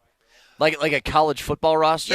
Yeah. I mean, why? I mean, I know why they wouldn't. Right, it's just cash. money. Right, it's just money. That's the only reason that they're doing it, man. But I think that. Oh, well, what are we cheering for? Got a big cheers. Bo Nix over there or something? Oh, yeah. What's happening? I don't know, Jesse. Oh, we're about to see right now. I see 84. Oh, they're just hyping up the crowd. I thought something cool happened. That's Loner. That's that 7th round pick. Caleb, baby. That's Caleb. That's a big fella. Yeah. The baller who became a football. Like, that dude used to play basketball professionally. You know what? Not professionally. Yeah. You know what always blows me away about this? Like, Loner's huge. What is he, 6'7" or something like that? Yeah, like, he's a massive guy. Massive tight end. This other number 80 is an undrafted guy that's at camp. His name is Joaquin Davis out of North Carolina Central. And I look around, I'm like, God, these guys are they're really big. All these guys are really big. Yeah, this entire roster is 6'5", 6'5", 6'8", 6'7", 6'5". Like, look at that. 6'2", how many fives do you see? 6'5", 241. 6'5", 300. Yeah, these are just outsized human beings, man. The funny thing is, this looks like they look so huge. And then I go to Nuggets Media Day, and I'm like, oh, these are actual freaks. Big. But see, can you imagine? I mean, like, I couldn't take a single hit out on that field right now. No. And stay conscious or, able to do anything afterwards. Yeah. The crowd. How does the crowd look? Is it full? Hey, Jesse, look up there and tell me if all 800 seats are already filled. Go take a look-see for us, Jesse. Tell me what's up, Jesse. Does it look like, is it the crowd already in? Yeah, wow, so it's already full. Well, God, how many of those? Is there started 300 or something? 800 tickets. Yeah. Again, I got here at 5:58 in the morning, and I saw people. And there was fans already. Yeah, there was fans when I showed up too, man. And they were fully looked. Man, there are people with their faces painted. Yeah, for sure. But yeah, it does feel like. Do you know what? This feels like the starting gun. This is the beginning of the NFL season. Do you know what's really cool, which I noticed? And I know this is like kind of a small detail. I don't care. The amount of 10s that I saw in that crowd when I was just taking a look a couple of breaks ago, I don't know. I know Russell Wilson jerseys were around, and they were here. But there's a bunch of number 10 jerseys up there in that seating area. Yeah, I'm sure. Oh, now Cortland's getting them amped up. All right. Listen, man. He's looking good, too. Yeah. I mean, it does feel like this is like, we mentioned it.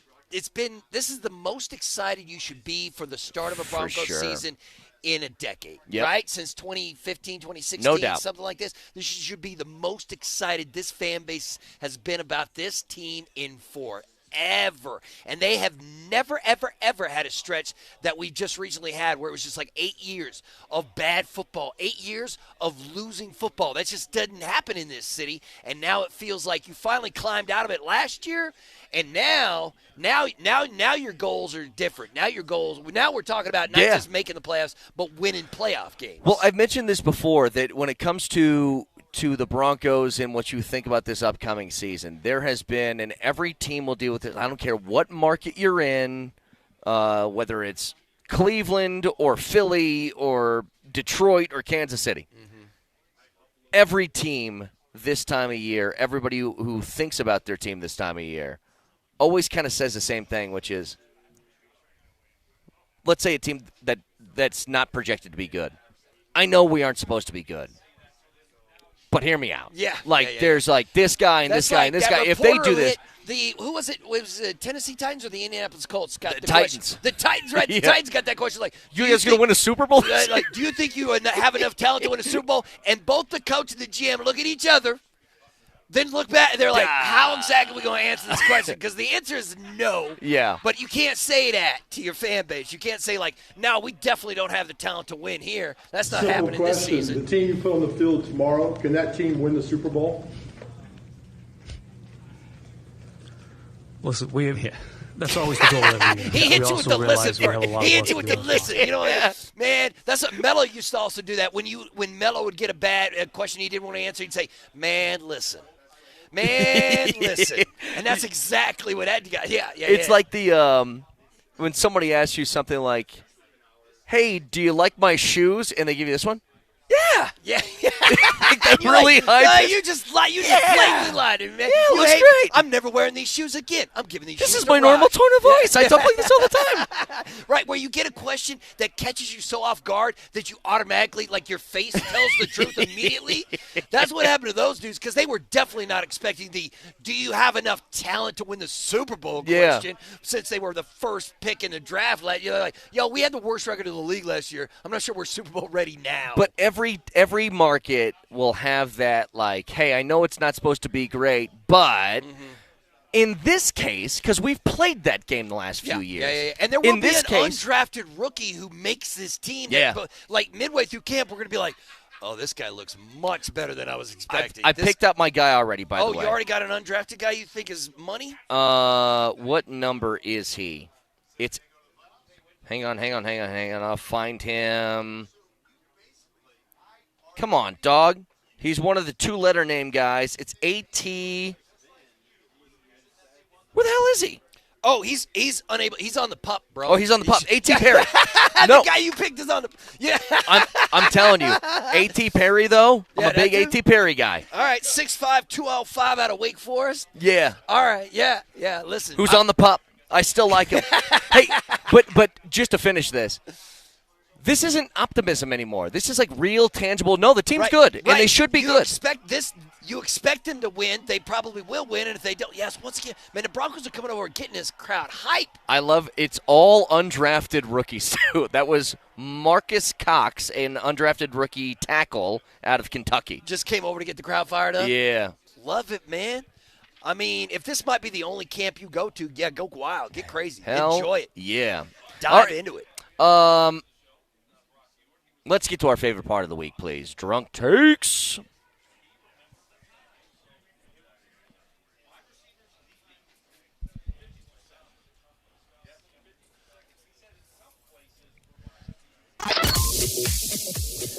Drunk Takes are clips from throughout the week. We slow them down to half speed. It makes it sound like we're hammered. Nelly. You know how much beer I'm going to drink?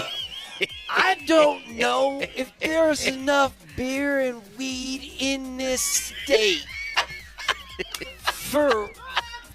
I'm telling you right now, this man, if you run into that's me what next vacation week, is. Yeah, I'm going to be feeling no pain, brother. It's going to be great. That is a preemptive drunk take, I think is what we call it. All right, what's next, Nelly? Mark Moser won't stop blowing his nose, and I know exactly why. He's sick. He's sick because the AC was way too cold. They keep it way too cold in his house. They can't set the thermometer. They can't do anything right. Is it a thermostat or a thermometer, by the way? It's a thermostat. That was in a live read, by the way. That was right in the middle of a commercial, is what you're telling me, man. In the middle of a live read. Yeah, what's next? Like, most of the music I listen to is just booty shake. Like, if you shake your booty to it, I'm down with it. You know what I mean? Just booty shake. Yeah, shake like that booty, baby. Let's go. What's next? Everybody had cheeks, right? I never had a cheeks. You never had a cheeks? I had guys No. who were cheeks. I had no cheeks. I had a cheeks. I only had Italian and Hispanic names. That's all I had. Well, shout out to cheeks. What the the hell are you guys Oh, talking about? Rob what was that all about? Rob was talking about he had a guy that he played sports with whose last name was Cheeks. Because there was a dude who just signed. He was like a 3-star running back who sounded like Kentucky or something. Cheeks. His name was like, it was like Sir Charles Cheeks or something like that. That's right. Or Sir Paul. What's next? Just like the generation who grew up watching Steph, and it's just like, I'm jacking. I'm jacking for 40. I'm just gunning, brother. And with that, we take you into the weekend. Berto, I hope you enjoy your week off. Yes, it's going to be great. And you do everything that you told me you were going to do. Yeah. It sounds amazing. Nothing. I'm going to do nothing. Don't talk to me. Don't call me. Don't even look at me, man. I don't want any of it. I'll be out of it. Well, thank you for filling in for Vic and Moj this week. They'll be back on Monday. iTunes, Spotify, wherever you find your podcast. Moser, Lombardi, and Kane. More training camp coverage with actual things happening in front of the faces of Coach and Raj coming your way next. Enjoy your weekend. Love you. Bye. Yeah, baby. Punch that dolphin in the face, man. I will fight a dolphin. How about that?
We're back. Training camp coverage on Altitude Sports Radio, powered by Ramos Law, the official injury law firm partner of Broncos Country. Welcome in day one of many, the morning sprint. Alex Ryanemi alongside the coach, decked in Valor gear today. It's finally here. You've been begging for it for weeks. You can smell the grass. We got players on the field. We're already running through blocking and tackling drills with the special teams unit. Training camp 2025 is upon us. It is so here, Raj, and I'm so excited about it. Great setup, too, by the way. Love the fact that we got our radio tents back where they typically were. It's not quite as much in terms of the fanfare that's allowed to be in here, but a very nice setup nonetheless right behind us. And right now, watching some punt a little punt walkthrough in pre-practice. And one of the things that really stands out to me is how impressive it is for number 6, P.J. Locke, to be back on the field after enduring what has been an incredibly trying offseason with a back fusion surgery, trying to become one of the first players in the history of the NFL to come back from that type of a surgery. He's already out here and healthy and going through the practice. Yeah, he's a guy you obviously need to have on the roster in terms of depth with that safety position. Also, selfishly, it gives us the possibility of having safeties wearing the numbers 6 and 9 playing next to each other, because that's what Talanoa Hufanga is wearing, is 9. Oh, that's cool. And I didn't even know how. Didn't you get McGlinchey dapping it up, and you just got 6'9" everywhere? I would love that. Yeah. I'm all about those things. Who wears 96 on the roster right now? Iomu Wazurike. You could find a way to do both sides of that. Yeah, this is an awesome day. Obviously, with all of the work happening out here at Broncos Park, powered by Common Spirit, this year and next year, just 800 fans, but they are all right behind us, up on bleachers now, so you have a little bit higher of a view if you have the opportunity to get a ticket here, or if you're waiting Monday, Tuesday, Wednesday to be out here for the first full week of camp. You're going to be able to see way more than you typically would out here in normal Broncos camp. So if you've been here years past and you're like, oh, it's the same old thing. No, it ain't the same old thing. Get on out here, hang out with us, and watch these Broncos look to take the next step after making the playoffs for the first time since Super Bowl 50. You have, for the first time since then, returning quarterback, returning head coach. Bo is one of the first guys out here, and it is very clearly, it's Bo's show here. It is absolutely Bo's show, and like we talked about, the Broncos have had very little continuity as it relates to starting quarterback, offensive play caller / head coach. Over the course of the last 5, 6, 7 years, it feels like it's just been one change after another. Either the quarterback changed, or the coach changed, or the coordinator changed. And yes, while you do see a lot of continuity between Shawn Payton as the play caller and head coach and Bo Nix as the quarterback, right in front of us right now as we watch pre-practice punt walkthrough happening, there were some new faces on the coaching staff, and one that I believe is going to end up being a pretty nice addition, and that's new special teams coordinator, the Riz King, Darren Rizzi himself. We're watching him coach up the punt unit right here, and that's a really, really good addition for Shawn Payton to bring back an old compatriot of Shawn's that he knows from the New Orleans Saints, and then also getting a guy that was an interim head coach and did go through those challenges of leading a football team through adverse situations. We loved his energy a year ago. A couple other new pieces that you see on the offensive side of the ball. No longer David Shaw, the former Sanford head coach, and John Morton, who was known as the guy that was screaming at our guy Troy, number 16. My guy Troy. Troy Franklin. Troy's in a different number. He is. Jeremy Crashaw, the new punter. So Troy Franklin's in 11 now. I like that better for him. Yeah, that's a speedy number. Yeah, that's a good upgrade. Puts him right next to his Oregon buddy and Bo Nix at 10. Both Johnny Morton, who's the new play calling offensive coordinator in Detroit, for Dan Campbell and the boys, and David Shaw going as the pass game coordinator. So you're starting to see some you get Zach Grossi comes in as a passing game specialist for Shawn Payton, just another set of eyes. Your tight end coach a year ago is now the offensive coordinator for Caleb Williams and the Chicago Bears, and he'll be most likely dealing with Ben Johnson as the play caller. But Shawn Payton had a lot of offensive coaches that got really good improvements in their positions. So there's some new faces around here, and I think it's a good thing for this team to continue to get some new perspectives for the Broncos. We saw all of the tight ends and the big tunas on the offensive line coming over here about a half hour ago trying to juice up the fans. Lucas Kroll runs over. Caleb Lohner runs over. And How do you look? He looks massive. That is a large human being. And I know you don't expect that guy, right? Was he a 7th-round draft pick, right? You drafted a punter before Caleb Lohner this year. So when he ran over, it was one of those body types that you went, whoa, that's different. We haven't had that here in Denver in quite a while. I don't expect that player to make a massive impact this year. He's obviously a long-term project, being a former college basketball player and just having like one full year of college football under his belt. But from a pure physique standpoint, you can see why they took a flyer on that kid. Those are the types of storylines that you like to see here out of camp. Historically, the Broncos find a way to make a college free agent, an undrafted rookie from that year, make the roster. 20 of 21 seasons, going all the way back to 2004. The Broncos have had an undrafted rookie free agent make the team. And this year we've got a full, I think there's north of 12 of them on the camp roster right now.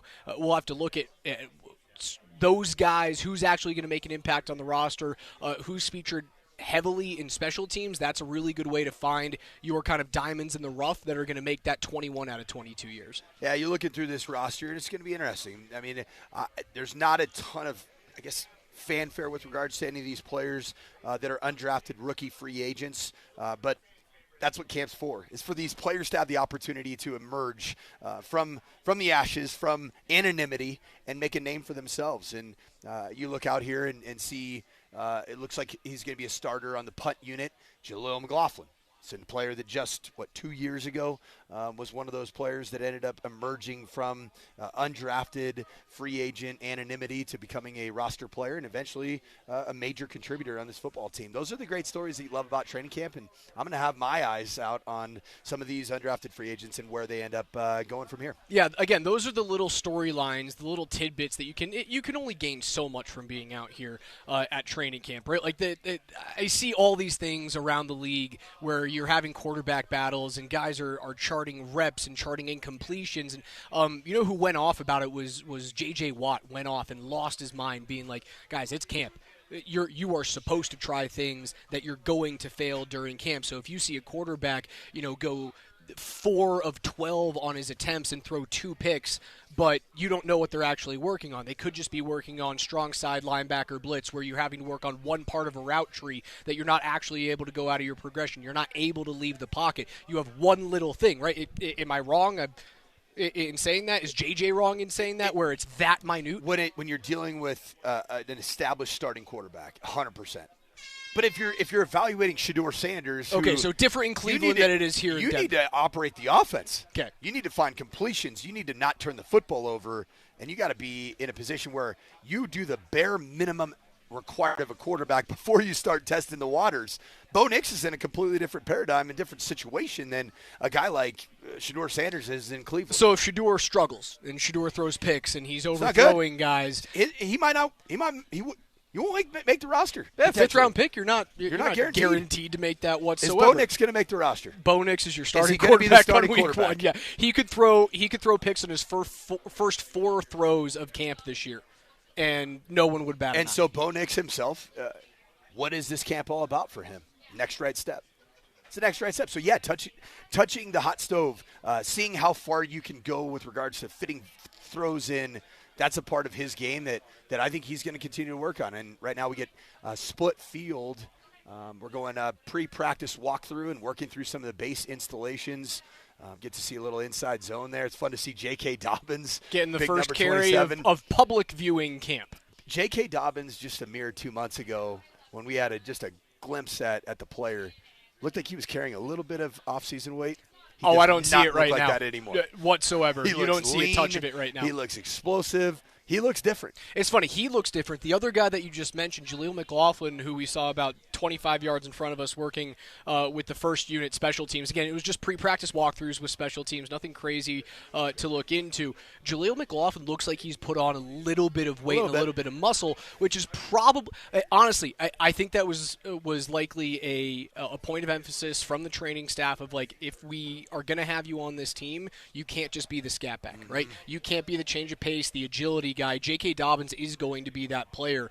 And it's funny, you dive right into a position battle there with the running backs. J.K. is either number 1 or number 2, splitting with R.J. Harvey, the second-round pick out of Central Florida. And then you have the most intense battle of camp, in my eyes, is the 3-4 matchup between Jaleel McLaughlin and Audric Estime. Yeah, it's gonna be fascinating because they're so uniquely different. Their body types. Jaleel McLaughlin just 5'9", 183 pounds with this slight bit of added weight. It's a touch, like it's not crazy, but it is a little bit. He's a little bit thicker. And then you obviously have number 23 Audric Estime is a 227-pound running back at 5'11", so completely different packages. And it just depends on who makes themselves more available. Number 1 on special teams, because neither one of them are going to be starting running backs. And I'd say that right now, Jaleel McLaughlin's value on special teams might be greater than Audric Estime. Change of direction. A guy that came in as an undrafted free agent, humble, do any job, has done a lot of jobs for the Broncos in his service here going into his 3rd season. Jaleel McLaughlin has, I think, the leg up on that competition for 3-4. The way that Audric Estime could potentially eclipse that in the running back room, the value of Jaleel McLaughlin is becoming an incredibly dependable pass protector because he's got the physique to do it. Can he do it physically and with the fundamentals that are required of that position to do it?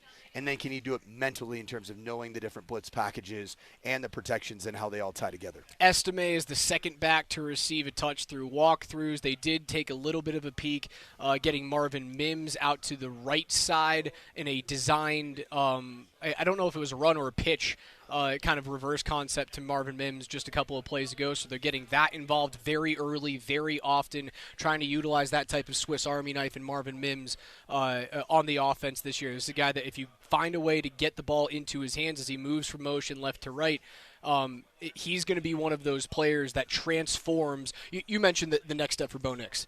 It is as tied to Marvin Mims and his usage rate as it can possibly be. No, that's a great observation.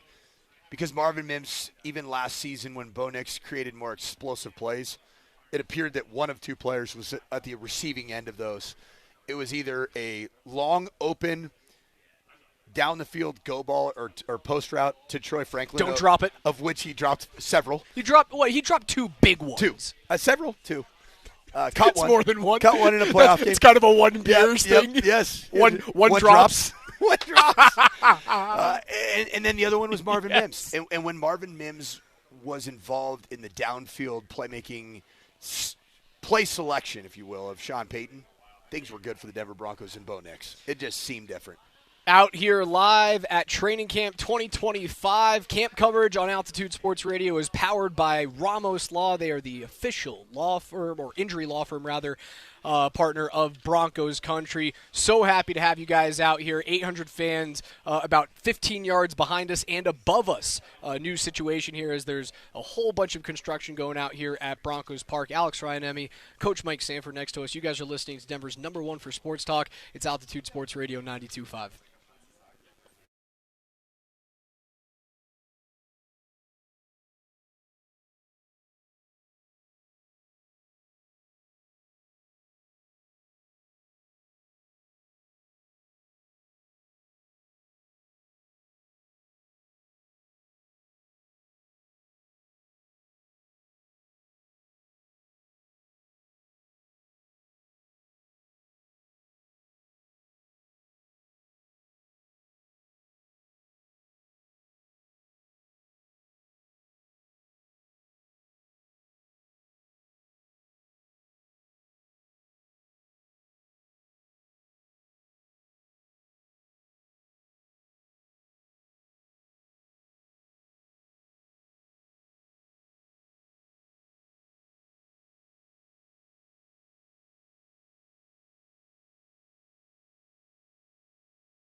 Back out here at Broncos Park, training camp. Well, day one for the public out here. Broncos have been walking through some installs over the past couple of days. We were watching the first team offense run by Bo Nix, about 45 yards to our north right now, alongside the coach Mike Sanford, Jesse Trujillo, our old friend Anna Mills hanging out with us as well.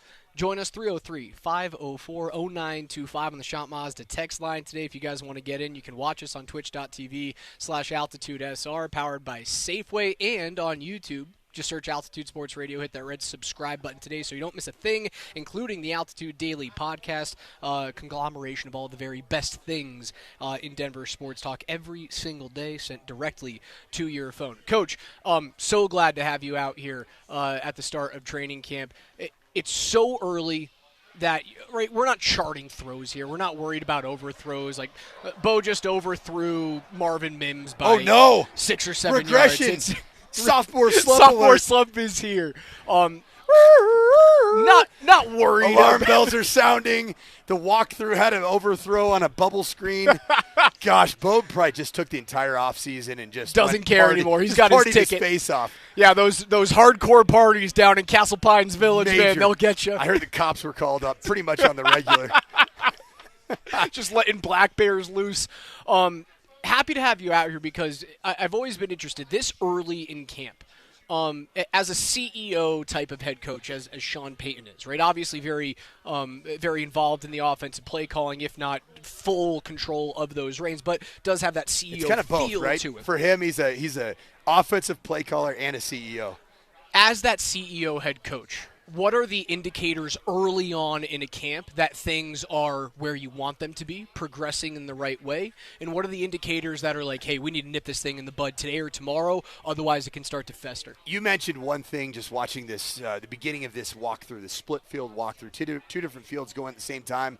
And the thing that stood out to you is exactly what a CEO head coach is looking for: pace, tempo, in and out of the huddle, getting calls executed very precisely and with a lot of efficiency. And that's exactly what's going on right now. And that's the second year of a quarterback. Whereas a year ago, we remember where Shawn Payton would interrupt oftentimes and have a 30-second conversation. Yes, These are the goals today. This is what I want you to do on this snap. We haven't seen that yet. Not once. And that is a positive sign, not just for Bo Nix and the offensive unit, but just overall. You see a team that has a ton of continuity, has one of the top 5 levels of returning starters, really in all 3 phases of your football team, and that's a tremendous value, because think about it from this standpoint: the NFL, it monitors how much time that you spend on the field. Those are things that happen, NFLPA and CBAs, collective bargaining agreements. It's different than even college and high school, where if you want to go 4-hour practice in either of those levels, you can go 4-hour practice. Not in the National Football League. So if any of your players are listening, do they have to worry about a 4-hour practice coming up here pretty soon? We got a big one tonight. We got a big scrimmage tonight. We'll see. Is it an hour and a half or is it 5 hours? We'll see. We'll find out. That's up to you. It's about the efficiency of practice, right? But this is for Shawn Payton. This is a chance if you're getting in and out of the huddle, and say you scripted 24 plays for a 10-minute pre-practice walkthrough. If you get stuck on 3 of the first 8 plays in that, you're not getting to plays 18 through 24. And so you're holding up the growth and development within your offensive schemes, because you have to go back and teach ground zero over and over and over. What's interesting about Shawn Payton's involvement here with Bo running, it hasn't been with the full ones. It's like the 1.5 unit right now. Actually, the one player we haven't seen out here the last 2 days has been Mike McGlinchey. I haven't seen 69 out there quite yet. The hope is that it'll be out here Monday or Tuesday. Like, Shawn, when he's stopping things to have conversations, hasn't been talking to his quarterback, hasn't been talking to that offensive line. It's been with the skill position players. It's been with the running backs. He's been talking primarily over with Troy Franklin, who's wearing 11 this year and not 16, and number 13, his rookie out of the third, or in the third round, and Pat Bryant. Like, he's taking time to look at those guys. He's not worried about Bo. Bo seems, I'm not saying he's on, like, cruise control, but it hasn't been, I am hovering around this player. It does feel like it's kind of set it and forget it, let Bo progress at his own rate. You can't say that for sure. But I think right now what you're seeing with Shawn Payton is with the first unit, and you said like the 1.5, it's somewhere between the first unit and the second unit.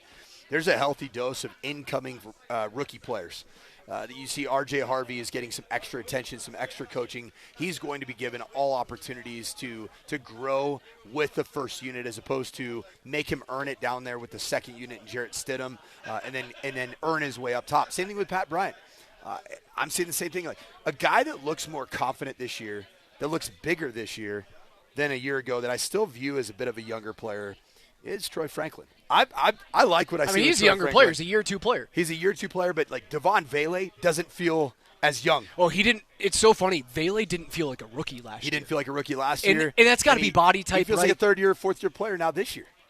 It's so odd how like you can see the undrafted free agent who likely has the best chance of making this team is the swing tackle Xavier Truss out of Georgia. Like he's probably the guy because you need a lot of depth there. You can't always bank on having the same amount of health that the Broncos have had. It's been an unheard of amount of health on the offensive line over the last 2 years. It's so funny when you see a guy of that size, that stature, they can look like rookies. They can look young even when clocking in at what is Truss, 6'7", 320 pounds. They can look young. They can look rookie-ish. Devon Vele last year at a skill position with that size looked like he was 28. And he looked like he belonged. Although he was close to it. Like, yeah, we know Vele played a long time in college. Devon Vele, 27 years old. All right, there you go. He was only 2 years shy of it, so it makes sense. Mormon mission and about, 6 years of college football. It's interesting. Another optic that I'm kind of watching is there is some, like watching Pat Bryant run routes. Number 13, he's 6'3", 200 pounds. Devon Vele, 6'5", 210 pounds. Cortland Sutton, 6'4", 216 pounds. Oh, there's a prototype. Those three are very interchangeable body types. And watching them, even how they're being utilized right now, I think you're going to see a ton of rotation during training camp. Cortland Sutton, for Broncos fans that are listening right now, Cortland Sutton looks a little bit lighter. Like he's lost a little bit of weight in a good way.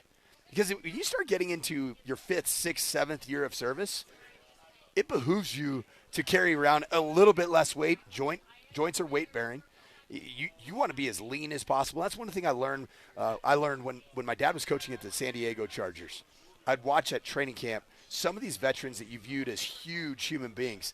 They came in lean and leaner as the years went by. And I'm watching that in real time with Cortland Sutton. He looks even leaner because he wants to be more explosive. He wants to be more readily available. And he also wants to be able to kind of jam out to this baseline that just dropped here at practice because stretch is about to go. The music has started. The cameras have turned around. Walkthrough is over. The team is going through their pre-practice stretching routine. Again, we are out here live at Broncos Camp 2025, courtesy of our friends at the Ramos Law Firm. They're the official injury law firm partner of Broncos country. Some other news from around the NFL. We talked about it early on in the show yesterday. Justin Fields left camp with what was hoped not to be an Achilles injury. It turns out that it was just a dislocated toe. He's back out at camp today. He's not participating, but he is there live with the team. So it seems as though the Jets have dodged a little bit of a bullet there. That's a historically unlucky team when it comes to the quarterback position. We can obviously go as recent as Aaron Rodgers having 5 plays in his first year before popping his own Achilles. Good news there. We obviously know that Trey Hendrickson is not reporting for camp. He is not in Ohio with the Cincinnati Bengals. But Christian Wilkins, cut. Waived. Gone. See ya. Pete Carroll ain't messing around. This is not the same Raiders of the last several years. Pete Carroll cares about culture. He cares about accountability, and he cares about the overall feel of his locker room. The Raiders just got serious as a franchise. I believe that. Wilkins is still due $35.2 million in guaranteed money. And that's you're not cutting a quarterback there. You're cutting a defensive tackle that is well into his NFL career. It's funny, when he came onto the free agent market after his final year, was it in Miami, Christian Wilkins? He was someone that I was really intrigued by. Like, could you bring him here? Could he be that guy in the middle of your defensive line? They end up going elsewhere, and they're fine in the middle of the defensive line right now. I would have loved to have seen him here in Denver. It's It's interesting that you're cutting him with 1 year remaining and that much money. Or rather, 1 year in with that much money remaining. It comes down to your best ability as a player is availability.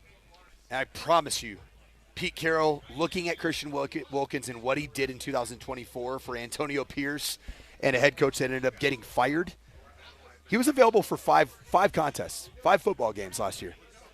Had a total of 17 tackles, 2 sacks, and then reported to training camp out of shape and reported not fully healthy and cleared to participate. You've got to be an accountable player. Like the Hainsworth story after he made his big deal. And that happens, it's league-wide. And it's interesting. If you were to stereotype certain positions, there are interior defensive linemen that once they get their big contract, they sometimes go into cruise control mode. And if you go into cruise control mode and you bring in a head coach that is all energy all the time, like Pete Carroll is, you're gone. Yeah, you can't detract from that energy, which it's funny. Energy vampires, Raj. Energy vampires. That's what I think Christian Wilkins was, how he was viewed by Pete Carroll and staff. It's funny. You don't really have that here in Denver, and he's a guy that I'm looking at right now. They're again, going through stretches, and that's number 15 in Nick Benito, who is looking for another deal. He's here. He's not making a stink. He's practicing. They're still progressing through those contract negotiations with the young pass rusher, but it hasn't become a distraction yet.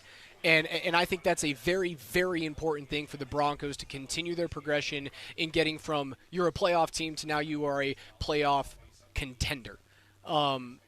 It's funny. Hard Knocks is following the Buffalo Bills this year, which I love, right? Hard Knocks is starting to transition from we're going to follow the crappy teams that no one cares about to give you some sort of storyline. And because, well, they're the only teams that would say yes to it, it's starting to transition to we're a contender and we want to see people, or we want to have people see behind the scenes as we hopefully get over the hump and win a Super Bowl. It's the reason why I think the Broncos might be doing it in a couple of years, right? You are knocking on that door. Can you allow, or can Shawn Payton allow those types of cameras in here? I say that to get to this. James Cook is in camp with the Buffalo Bills, but he is not thrilled. He wants a completely new deal. Does he deserve it, Raj? He's the best running back Josh Allen's had. Am I wrong? You're probably correct on that. And I don't think it's close. And I think what he saw with his brother Dalvin, like, you got to make your money early. Dalvin Cook was a stud, and then he was gone like that. Out of the league, essentially. They're like brothers? that. Yeah, he's his little brother. I had no idea. James Cook is Dalvin Cook's little brother. So cool. He wants $15 million or north of $15 million per season on his new deal. He is elected to go into camp, but it is a very, very public knowledge that he's upset with it. That's the difference between what's happening with the Bills and the Broncos right now. All right, let's talk about James Cook's slash line in 3 years of play. Okay. What did I say the best ability of a player is, especially at the running back position, which is a position that gets banged up? It's availability. 3 seasons. 16 games played, 17 games played, 16 games played. Available.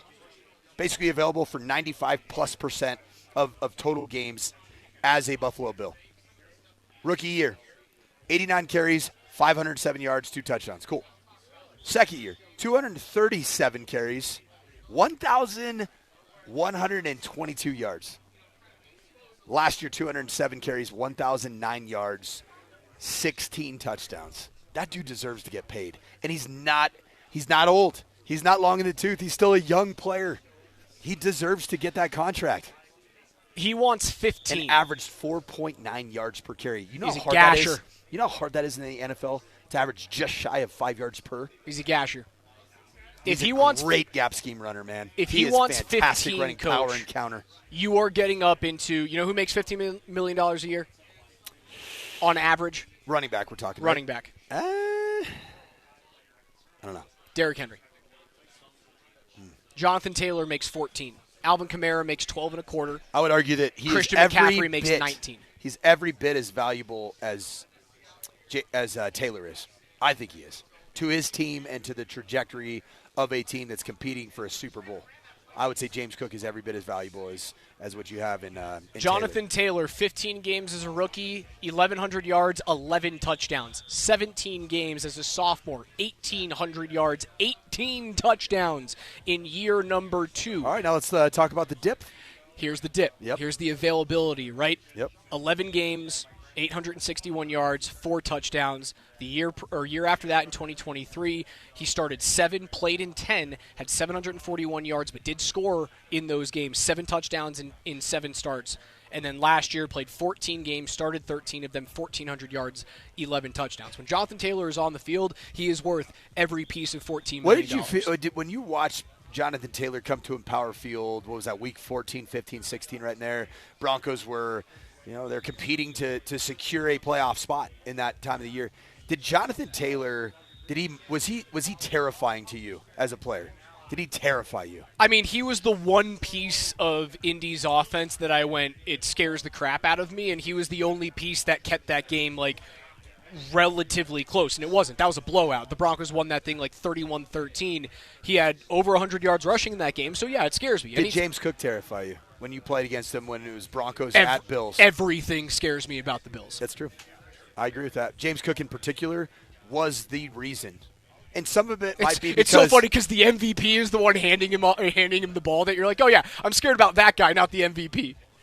James Cook, 23 carries, 120 yards against the Denver Broncos, against one of the top 3 defenses in pro football last year in the divisional playoff game. That guy, he was terrifying to me and felt like the reason why offensively you couldn't get on the field and your defense couldn't get off the field. It was James Cook and his ability to run through arm tackles that was so dang impressive to me. Can you survive in this league by paying $15 million to a running back? Yes.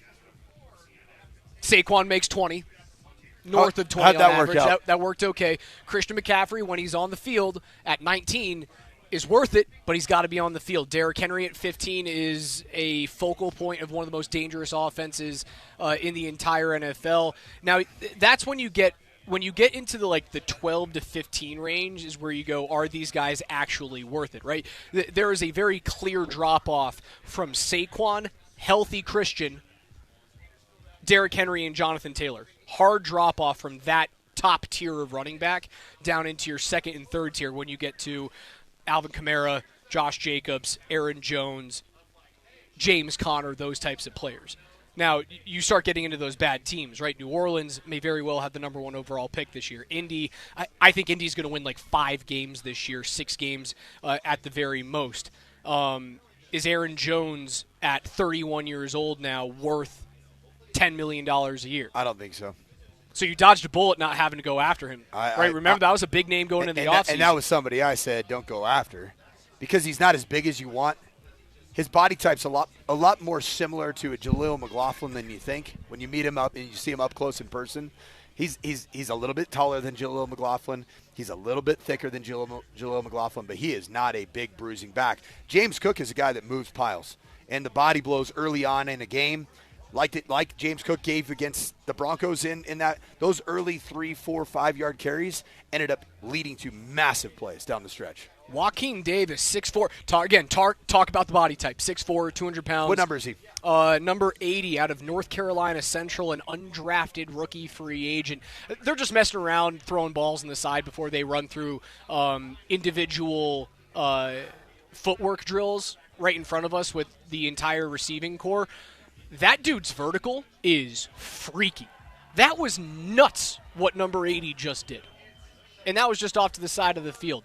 We got to hit a break here. Coach Mike Sanford, Alex Ryan, you guys are listening to the Morning Sprint live from Broncos camp, powered by Common Spirit. Broncos Park, powered by Common Spirit. We are here with Josh Grismer, Andy Lindahl, Jesse Trujillo, a cast of thousands, and all of you, all 800 of you behind us. Camp is here. You can smell the grass. Football's back, baby. It's the best. Don't go anywhere. We'll see you in a couple minutes.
Out here live at Broncos Camp 2025, the morning sprint. Alex Ryan, Emmy, alongside the coach, Mike Sanford. Training camp coverage on Altitude Sports Radio is powered by Ramos Law, the official injury law firm partner of Broncos Country. It's day one for the public of many. So happy to have you guys back on out here. A camp that is for fine-tuning, for taking the next step. A camp that does not have all that much drama in it whatsoever. You can't say the same down in Dallas.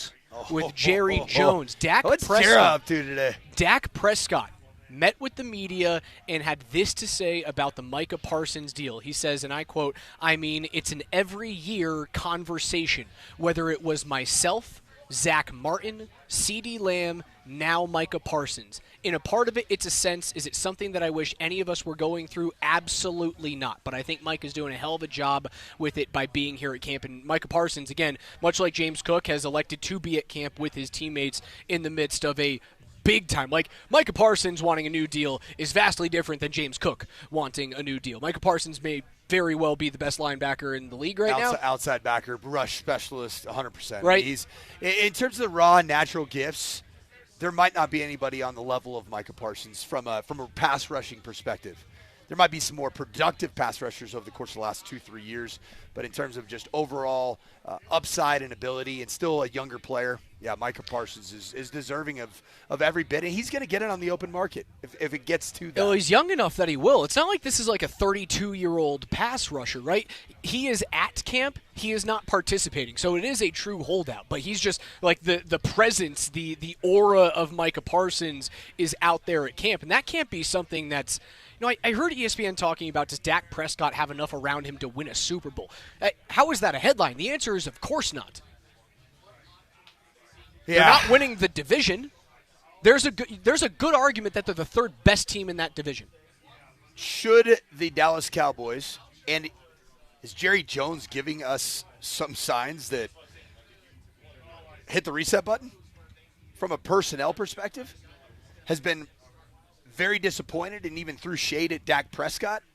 But then why pay him just a year? What was that, a year ago? Not even a year ago, was it not? I think it was a year ago. I thought it was before the injury during the season. It was. It was at some point around this timeline until September of 2024. But why pay him? You would have. I mean, if I'm Jerry Jones, I would have been disappointed in his performance in the 24 playoffs when they hosted the Green Bay Packers and he threw 3 interceptions. And then you go out and make him the highest-paid quarterback in the National Football League? Well, I guess that's the thing for owners is you're kind of held with your feet to the fire. What are you going to do, right? You spend so many years trying to find the $60 million quarterback, and then when you have him, you don't want to pay him that money, right? Denver's got a really good chance of getting there, right? They spent a decade trying to find their $60 million quarterback, and after 1 year, again, I know it's very early as we watch Bo just miss Cortland Sutton on a little in route, just a little one-on-one work, just trying to get hands warm for the rest of practice today, throwing alongside Jarrett Stidham. Stidham's off to Nix's left, throwing to the rookie, and that man can get up there in Pat Bryant, number 13. Big lower half, doesn't he? He's got a big, strong I'm telling you, watch body. my guy 80 here. Undrafted free agent, like the dude levitates. He is a body type that you want in your franchise. Joaquin Davis, 6'4", 200 He pounds. looks bigger than 6'4", and he looks bigger than 200 pounds. Am I right in saying that? Like, you know who he looks bigger than? Because I've seen him out here wearing number 1, and maybe it's the slimming number. Evan Ingram looks smaller than that dude. Evan Ingram as jersey number 1 is just – it's wild to me. 6'3", 240 is Evan Ingram, and I tell you what, have you seen him yet today? I have not yet The seen first him time today. you see him, tell me if it screams 240 pounds to you. Some guys carry weight differently, though. They carry it in different spots. Like he might be his shoulders are wider and broader, and his overall like trunk and core are bigger. I know this for a fact because I coached against Evan Ingram when he was at Ole Miss. Played a game in 2014 when he was I think he was a youngster at Ole Miss, but you could tell he was going to be a freak. He's built in his ankles, calves, quads, and even arms like a wide receiver. He looks like a wide receiver. He looks like a big wide receiver. And even maybe not big. Well, yeah, I mean, it's not like he's he doesn't 6'5". He doesn't look like a massive receiver. He doesn't look like a Megatron. Like Mike Evans? Or Mike Evans or who's like even Demaryius Thomas when he was here carried his weight in a big fashion. But this is my dude. I don't know if he has an ability to make the team, but undrafted rookie free agent out of North Carolina Central. Day one, it's going to change. I'm going to have another guy at a different time, but he levitates, and I love that. I don't know Joaquin Davis before we spend an entire radio segment. I'm not going to do that. On number 80, Joaquin Davis, the undrafted college free agent out of North Carolina Central, which is, do you have any idea what city that's in? NC Central? No, I know like one city in Carolina. It's Durham. That's where Raleigh. That's where he's actually from originally. Okay. So North Carolina Central is it's either in Greenville or Greensboro. I think it's in Greensboro, North Carolina. North Carolina Central. What is the mascot for North Carolina Central? You've got to know this, man. Are they the Hornets? You know UNC Central's mascot? Of course you do. I have no idea. I don't even know what their colors are. So UNC Central is a historically black university, or historically black college, and they are the Eagles. And they are located in Greensboro, North Carolina. The more you know. No, Durham, North Carolina. So I got it right. You were right. One of the two cities that I know in North Carolina, I got that thing right. It's a public, historically black college in Durham, North Carolina. To get back on track on a dot that Bo just tossed to Cortland right on the 1-yard line. You don't like that throw because he doesn't lead him into the end zone? You got to keep the ball in bounds. He made the catch. Yeah, but hey, do you like touchdown passes from Bo Nix? Or do you like running back touchdowns for J.K. Dobbins? I like touchdowns. When in I doubt, don't care who gets the touchdown. Keep the ball in bounds. I don't give a damn. Bo would, but if you get down to the 1, Nix is sneaking that thing anyway. I did not a big QB sneak outfit a year ago. Not a huge QB sneak outfit. A QB blast then. How's that? Yeah, I like that. QB power. Oh, my dude. You got to make that catch. I've been talking you up. Joaquin Davis. Comes right into the 10. He's like, punches me square. Hey, Raj, I heard you were my name out your mouth. As we watch Bo throwing deep balls here, little one of these 45-yard end zone go routes. Slot fade they're working on right now. Thank you, Coach. I want to get back to that Prescott in Nick's situation, right? Like, you wonder why you have to pay those guys that money. And Jerry Jones feels as though he is maybe regretting finally paying that contract to Dak Prescott. That's the reason why you don't mess around with franchise tagging players. When they are time to get the deals done. Don't put it off for 2 years, right? You're delaying the inevitable, which is injury and regression. So we're here with Nick Bonito.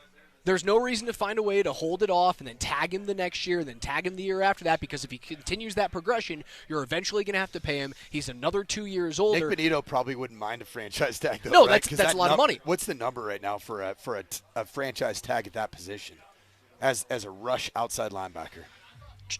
That's got to be a significant number. I'll take a Is it 28.5? Does that sound right? 2025 franchise tags for edge rushers there are no current franchise tags this year, but I'm looking at the values. I don't have it off the top of my head right now. I'll end up finding that for you. But that's the reason why you don't push it off for Nick Bonito. And it's also the reason why 3 full seasons from right now, you're not going to push it off for Bo Nix. There's no reason to, especially with him being an older quarterback coming into the league. Franchise tag, it appears, at the linebacker position, they call a linebacker, for 2025 would be 25.4. QB franchise tag is 40.2. Wide receiver franchise tag, does it sound right? 23.9? That sounds right. That's what T. Higgins got? Because he got tagged. Chase got paid. T. Higgins got tagged, correct? 23.9. Yeah, 23.9 is correct. Tight ends are at 13.8 this year. Again, that's gosh, projected tag for the 2026 season for a pass rusher is 27.7. There's Evan Ingram right in front of you. Okay, lower half. You know where he carries his weight? Carries it in his from kneecap to waistline. That's where he's a 240-pound tight end, which is what you want. A lot of people think he looks a little bit. He looks like an H-back tight end, like a pass-catching H-back tight end. The F position, which is a multiple joker, type position. You can use him as a slot receiver. You can use him as an off-the-ball tight end. When in doubt, you can use him as an inline tight end. Who are other players that we might know with that type of body type? Brock Bowers, just younger, more explosive at this stage of his career. Trying to think traditionally, H-back types, tight. Dallas Clark, he's a little taller, though. All right. A little taller, I believe. I think Dallas Clark was a 6'5" guy. Way back when, San Francisco 49ers, another Clark. What's his name? Gosh, tight end. Is Frank Clark the right name? That's a guess. It was Dwight Clark. Dwight Clark. There you go. All right. Who did I say? Who was the one from the Cowboys that I mentioned? Dallas Clark. So Dwight Clark and Dallas Clark. Both guys. You're breaking my brain right now, trying to make me think 30 years back. Both guys that could be certainly in that same mold. Take a quick time out here live from Broncos Training Camp 2025. All of your coverage from Broncos Camp is brought to you by the Ramos Law Firm. They are the official injury law firm partner of Broncos Country. It's the Morning Sprint. Coach Mike Sanford, Alex Ryanemi, and you guys back in a few minutes.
Hour number 2, the morning sprint. Raj alongside the coach, Mike Sanford. Broncos Camp 2025.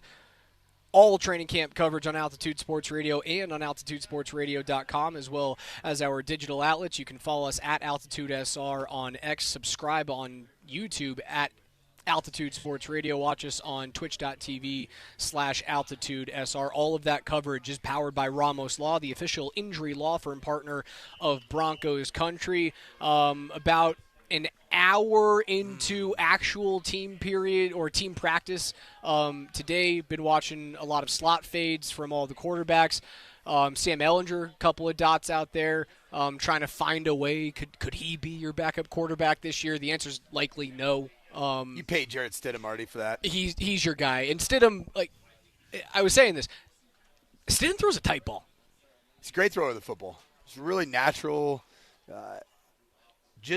He paints the ball where he wants it. Is there anything physically about him that's absolutely off the charts elite? No.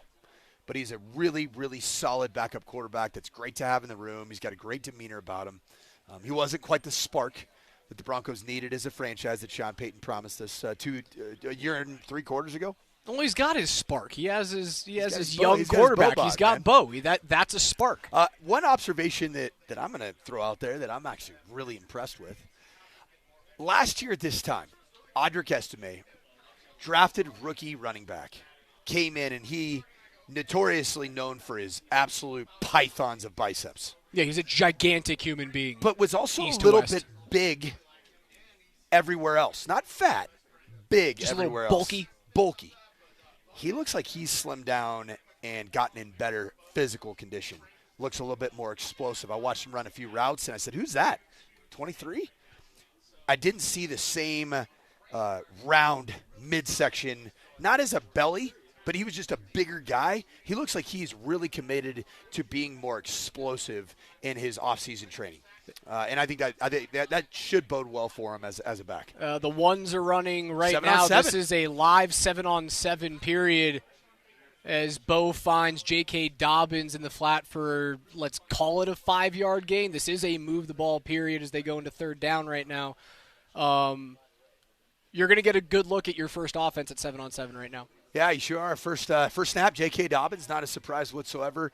Second snap coming up here, and you got Courtland Sutton, Marvin Mims in a tight condensed formation. Marvin Mims and it looks like Evan Ingram both shifting into a bunch alignment. Devon Vele appears to be that third receiver in the rotation with Marvin Mims, Devon Vele, and Courtland Sutton. Courtland Sutton gets an opportunity down the field.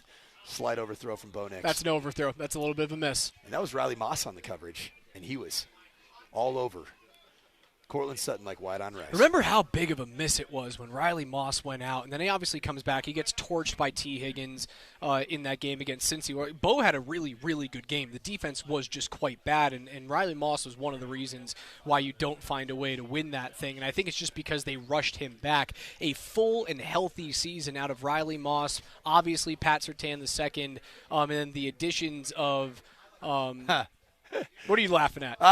Everybody. I love listening to all the experts in this media town here saying that Jahdae Barron was going to be starting over Riley Moss at corner, and I said all along he's going to be playing what he played in college, which is the nickel position. And sure enough, right here in the first rack of plays, Jahdae Barron playing the nickel position. Riley Moss is your starting corner opposite Pat Surtain II. Moss was too good to move him out of that corner. But a lot of people were calling for that. They said, why would you draft a first-round player to play nickel? And this is a lot of old-school narrative that the nickel is a sub-package. The base package offensively is one tight end, one running back. And so you're going to see a ton of nickel in the National Football League, to the sense that that's the starting group anymore these days in the NFL, where it used to be true 4-3. There's Jahdae Barron there reading a nice shallow cross. Instincts are really good with Jahdae Barron. My question for training camp, I know that he's a really good zone defender. He's really instinctive, has a nose for the football. What I want to see in Jahdae Barron, how is he as a man defender? Because Vance Joseph is going to play a ton of man coverage. I'm interested to see what happens when you go up against a team like when you coached under Harbaugh. How much 12 personnel did you coach with? Tons. 12, 21. 22 is actually a fullback, 2 tight ends. And that's when you Now, do you start expect seeing 22 personnel in the NFL? a little bit with Jim Harbaugh. Okay. The Chargers are the team that'll. I'm interested to see what he does if they bring him in for those packages. Ironically, you don't play the Ravens this year regular season. Oh, yes, you do. Again, right? Broncos play the Ravens again regular season. Ironically, the Harbaugh brothers, they do like employing some larger personnel groupings and getting some fullbacks on the field, some 2, even 3 tight end sets. They don't have Baltimore. Okay, this not year. Baltimore. Thank God. No Baltimore this year. Eagles. Home against Tennessee, 2 games on the road at Indy, at LA. Home against Cincy in week 4. On the road the following week for an early morning East Coast game against the defending Super Bowl champions.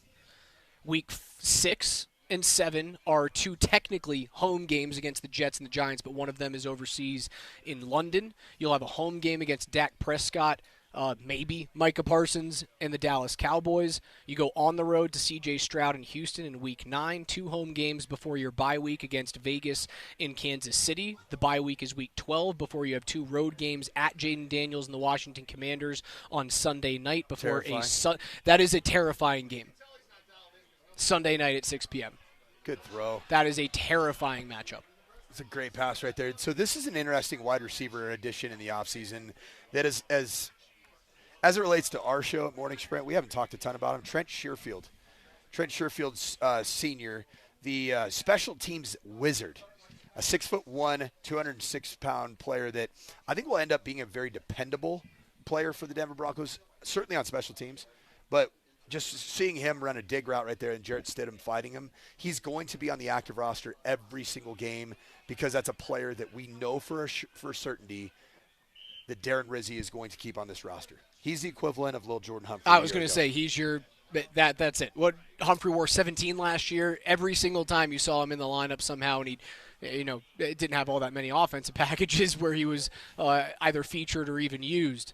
Okay, I'll take keep an eye out for that player. Who's the other? There was another special teams just wizard that I know last year was kind of the protect. He was a sacred cow at the cut season that played defensive back a year ago, and I don't believe he's still on this roster. So it appears that that Trent Sherfield is going to be the sacred cow that every special teams coordinator has at least one that they're going to keep on the roster, irregardless of production at their receiver or defensive back position. Your resume: head coach, offensive coordinator, quarterbacks coach, running backs coach, tight end coach, fullback coach, volunteer wingback coach at Meade High School up north. Okay, we'll give you that too. Yeah, pretty good. We'll put that in on the CV. 7-on-7 has to be your playground. What are you looking for? 7-on-7 is an interesting drill because you want to see timing. You want to see the quarterback getting a ton of isolated reps of their pure progression reads. They can see different shell coverages, different zone coverages, start working in identifying who their known winners are from a personnel standpoint on offense versus certain defenders. But it's not real football, Raj, because you're not dealing with a live rush. You're not manipulating the pocket. At the end of the day, you're in very static positions, and so you don't get realistic looks. It's more to isolate pattern reads defensively so that they can work on their different passing of zones and guys coming into their area, and then offensively, it's a great drill for timing for the receivers and tight ends, and a great drill for the quarterbacks. But I like 11-on-11 football because you get to see the totality of the package and how a quarterback operates, finding windows and lanes. It's certainly a lot easier in 7-on-7 minus the O-line and D-line. Is it too crass to say you can't make big time strides as a bubble player at 7-on-7? Like, not possible? If there's some contested catches that you make, say against a known defender in the National Football League, yeah. The problem is do you get those opportunities against a guy like Pat Surtain II if you're a second or third or even a non-drafted? Right, because if you're trying to make the team as a quarterback, are you throwing at number 2? Probably not much. Probably not. Yeah, probably not much. I'm going to find the guys in the middle, the crossing routes. I'm going to stay away from the best defensive player in the world. Looks like we're going to get we're going to get a quick water break here to get some hydration. I think we're going to get some teamwork here. 11-on-11 football right here in front of us, down here on the south end zone. That's so funny, man. Broncos Park, common by Power Spirit. I can remember so vividly, back when I was playing my mediocre levels of hockey, finding a guy that you didn't want to be matched up with on the other side of the sheet and kind of looking back at one of your buddies and going, hey, you want to go? Hoping that he hadn't made the same calculation of like 3 guys from right now. I'm going to be going up against the 6'4", 225-pound defenseman that has a reach longer than my body length.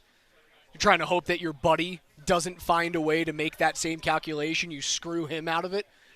That's what I would be doing as a quarterback right now. Is like, hey, like is Pat playing right now? Is he on that side of the football field? No, why don't you take this one, Sam? Go for it. And it's your toss. That's a beautiful thing. If you're Riley Moss, you can be the beneficiary of that. Because you, as a player that's going to be competing for a big contract eventually, you know that you're going to get the at-bats to be able to play the ball in the air and potentially get your interception numbers where they need to get. And we know Riley Moss has the ability to make plays on the football. Scott Hastings sitting down. They're going to be hanging out here at camp. PhD's coming up from noon to 3 today. Nate and Andy, 3 to 6.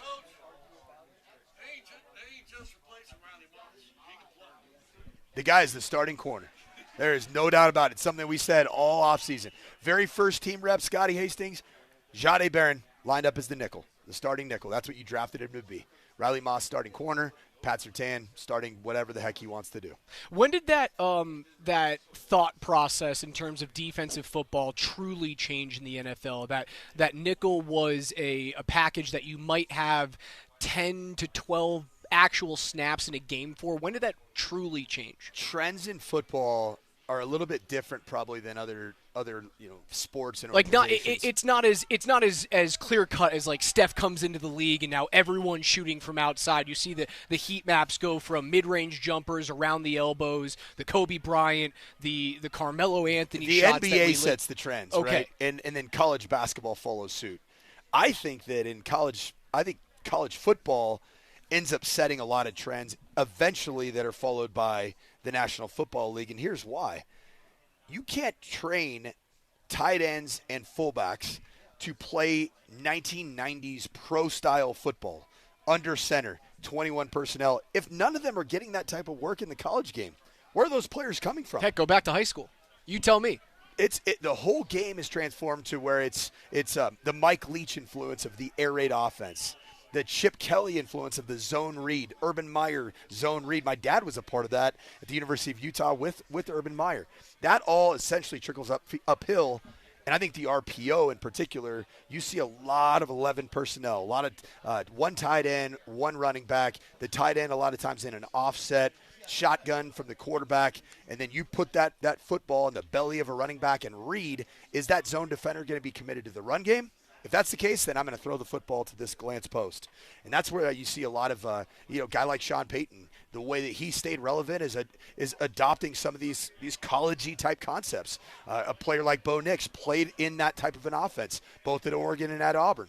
So you have to cater your offense to fit the skill sets of the most important player on your football team, and that's your quarterback. So you see a lot more 11 personnel. Therefore, you see a lot more matched personnel on defense. Even right now, watching this move the ball period, Jade Barron is out there every single snap because you've only seen 11 personnel, one tight end, one running back, and 3 wide receivers. Right. It was thought when that pick was made by a handful of people that it's a luxury pick. Almost kind of the way that the Bradley Chubb pick was thought about when they took him, is that you go, do you really need another edge rusher like that? Someone just tossed an absolute That was a Jarrett bomb. Stidham. That was a Jarrett Stidham seed down the field. Was that 81? Was that Newton, the speedy wideout out of Toledo, another unrestricted free agent? Was that it? 81? I think that's what I see. We're a little bit far back here. Troy Franklin was running a post on the opposite side of the field. And that was a great throw there from Jarrett Stidham. How's this? We'll take a quick timeout. On the other side, Mark Springwell will join us with NFL notes, but we'll go to break right now. Coach, hustle on out there to the sideline. Go watch some 11 on 11. Make sure you're back. Don't get lost over there. You got 4 minutes. We'll see you in a couple.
Back out here at Broncos training camp, the morning sprint. Alex Ryan-Emi alongside the coach Mike Sanford. KJ not in today. Mark Springer is filling in for KJ's NFL notes. But before we get to you, Spring, Coach, how was your viewing period? What did you see? Yeah, I mean, I ended up seeing a little bit. Troy Franklin ended up having the monster touchdown catch down the field. Okay, so there was a one, but it was preceded by a one. And it was Jarrett Stidham that threw that pass. It was fantastic. A player that actually was a playmaker defensively a year ago and on special teams in last year's training camp and preseason games, had an incredible interception on a Sam Ehlinger tipped pass attempted to Tyler Bidet. And that player, Lavelle Bailey, playmaking inside linebacker that gives you a lot of really interesting depth. That's a guy that last year caught my eye, especially as preseason games went on, made the roster, special teams contributor, and felt like if you're going to be in a position where you have two veteran inside linebackers and inside linebacker Alex Singleton and certainly Dre Greenlaw that have had some injury bugs as of late, Lavelle Bailey's a player that I think has a lot of value on this roster. All right, every day at 11:20 here in the morning sprint, we go through the biggest stories on the gridiron with KJ's NFL notes. Mark Springer filling in today. We'll call this the high five at 11 a.m. Spring, what's up? Yeah, these are my notes. This is my high five. Let's look around. Wow, big me guy, aren't you, huh? Come on, man. I'm selfish. Let's look around other NFL training camps. Let's go down to one of my favorite counties in the United States of America, Duval, where Travis Hunter had day 3 of his Jaguars training camp. First 2 days, Travis Hunter worked with the offense at wide receiver. Today, Travis Hunter working with the defense at cornerback. Travis Hunter talking after practice. What does it mean to him to get to work both sides of the ball at training camp? It's just a blessing. You know, they actually trust me and they put in a lot on my plate, but I just got to go out there and continue to attack the work that they give me. Travis Hunter is going to be the superstar of this rookie class, this freshman class, if you will, of NFL draft picks. And I think it's going to happen because his football intelligence and football instincts at every level that he's played at have been far above anybody he's competed against. I don't see that changing one bit in the National Football League. He is that dude. He's the type of guy that can play on both sides of the ball, and I have no questions at all that he is going to be highly productive, barring injury, on either side of the football and both sides of the football. Targeted just 41 times last year at Colorado, comes away with 4 interceptions in those 41 targets. Do you expect that number to be higher or lower in his first season of playing both sides in the NFL? I think it'll be higher. Because I think people are going to have that they're going to have that red circle around Prove it Travis to me, young Hunter, man. Prove it to me, and we're going to wear you out on one side of the ball and then test you on the other side of the ball. And where that's going to end up happening is those targets as a defensive back, whether he's playing corner, where he's playing nickel, he's going to get opportunities. And you know what I think he's going to do? I think he's going to get his hands on the football, and he's going to do what he does because I think he's going to be playing corner with the range and ball skills of Justin Jefferson, and that's what makes him unique at the corner position. So did you ever have a true two-way player under your tutelage in your years in college? Certainly not Travis Hunter, but Owen Marisic was a fascinating two-way player at Stanford. He was the creation of Jim Harbaugh. We used to have a period during practice called the badass period where you would have players train on the opposite side of the ball and trying to find somebody. Okay. That badass period yielded Richard Sherman, who was our starting wide receiver, to be a starting corner eventually for the Stanford Cardinal. It also, Owen Marisic started both ways as a fullback and an inside linebacker. One of the toughest, most incredible humans I've ever been around. And he quit football. He was playing for the 49ers and Jim Harbaugh in the 49ers franchise, walked away from football because he wanted to protect his noggin. Yeah, you can't be contact averse and play both ways at fullback and inside linebacker. Fullback and Mike, you are asking for a short life. Back to Travis Hunter. As a coach in that situation, again, you've coached a two-way player before, but it hasn't been cornerback and wide receiver, right? In order to protect him on the field, not from injury, but on the field, don't get exposed on the field protection. What do you mean by don't get exposed? Let's say he plays snaps second and third down as a wide receiver, and he gets targeted on one of them, and the other one is a 15-yard hard cut out route. and he's essentially run 2 sprints for 20 seconds. There's no chance you're putting him in on first down on the next defensive package, right? He's more of a second, third down guy. Then you have to give him some sort of rest, or is he that type of anomaly, that freak where you go just get back out on the field? He's that type of freak where you tell him to get back out on the field. Where he's going to get his rest is when he does run down the field routes as a receiver, because he's not coming back into the next package. So then he would go off onto the sideline.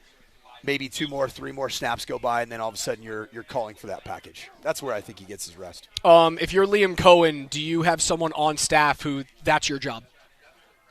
Monitor number 12. Boy, that's a really good concept. I have not had a chance to think about that, but gosh, look out here at this Broncos coaching staff.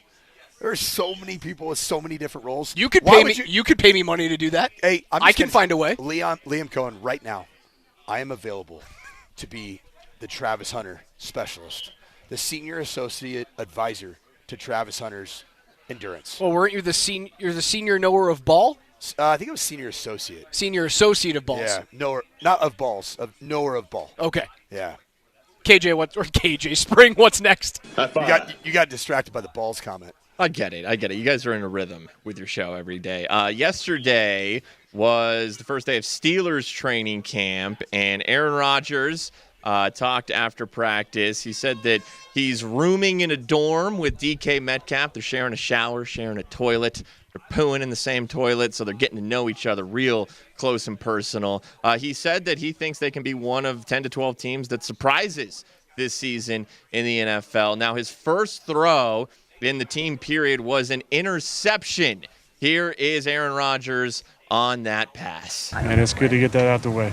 It's good to get it out the way. I mean, anybody that's watched me practice over the years, you like to try certain throws at certain times. And anybody that's watched me in the games knows I've been pretty stellar taking care of the football over the years. So there's going to be picks for sure. I'm going to try to fit certain things in. You got to deal with some sweat on the ball from time to time. So it's going to be a good challenge for me throwing this heat every single day. I look forward to it, but I'm going to throw some picks. But I'm going to throw some touchdowns too. He would go on to say it's coming together times like this with 17 or so practices that we have here. We're all growing together through practice. He would also go on to say Tomlin wants to practice at the hottest time of the day, which is super interesting. I suppose that's a different climate than what he's typically used to. That sounds like an old guy excuse. Deal with it. Yeah. Aaron, you're going to be okay. Yeah, Aaron Rodgers just wants to make sure that he mansplains to all of us idiots just how good he is, and that he has been fairly stellar, I think is the word he used, at taking care of the football over the years. All right, prove it then. Prove it, Aaron. All right, 2 years' worth now. One obviously is an injury that you can't fully control in the 23 campaign. And then 24 campaign, it just wasn't good enough. It's the bottom line. Wasn't good enough. And is it going to be good enough in Pittsburgh? We'll find out. Back to how many guys are on 11 the field on 11. right now? Football. Back to 11. We're just coming football. back out at us with the ones running right now. J.K. Dobbins, Cortland Sutton, Bo Nix at quarterback. On defense, P.J. Locke with his – or is that – no, it's Talanoa Hufanga wearing 9 right in front of us as well. So ones on ones. Interesting. Jaquan McMillan this series is starting out with the ones as the starting nickel. Jahdae Barron is not on the field currently. Surtain matched up with the rookie in Pat Bryant. Hey, Pat Bryant just absolutely toasted cooked. Absolutely cooked Pat. That was 7 yards of separation. It was all happened with subtlety at the line of scrimmage. He was running a backside drag concept, but set it up so brilliantly as Bo Nix scrambles to the right. It was basically a designed bootleg pass. Pat Bryant pushes vertical, gets Pat Surtain second to respect that vertical speed, and then snaps off the route and creates vertical speed? I didn't think Pat Bryant had vertical speed. For some reason, on that play, he was respected. Guess who's in now? Okay, so it looks like they're rotating free corners. play. Bo gets him to jump offside. And chooses to go to double coverage to the fullback. Bodies on the ground either. Tight end. Nate Atkins on the right side. He's got some fullback chops to him. He's got the fullback man card, in my opinion. Spring, keep it rolling. High five. Let's go out to Giants training camp. They are practicing. Are you sure you want to go out there? Yeah. Is that a place you want to be, Spring? The video, Giants training camp? Yeah, you want to deal with that mess? Dude, the videos on social media are great today. They're crushing it at practice. The offense looks great. So I didn't include this in the notes, but there was a really good run video out there of Cam Scattaboo showing off. You talk about Pat Bryant showing some speed that people didn't think he had. Scattaboo had a nice run with some speed out there at Giants practice. How about this play? I'm going to play the audio. There's no play-by-play. Just listen to this crowd pop. Listen to the fans at Giants practice explode as Russell Wilson is in the shotgun. I think it appears to be on their own 40. And Malik Neighbors one-on-one on the right side, on the outside. He gets some separation, and Russell Wilson with the moon ball connects with Malik Neighbors deep for a touchdown.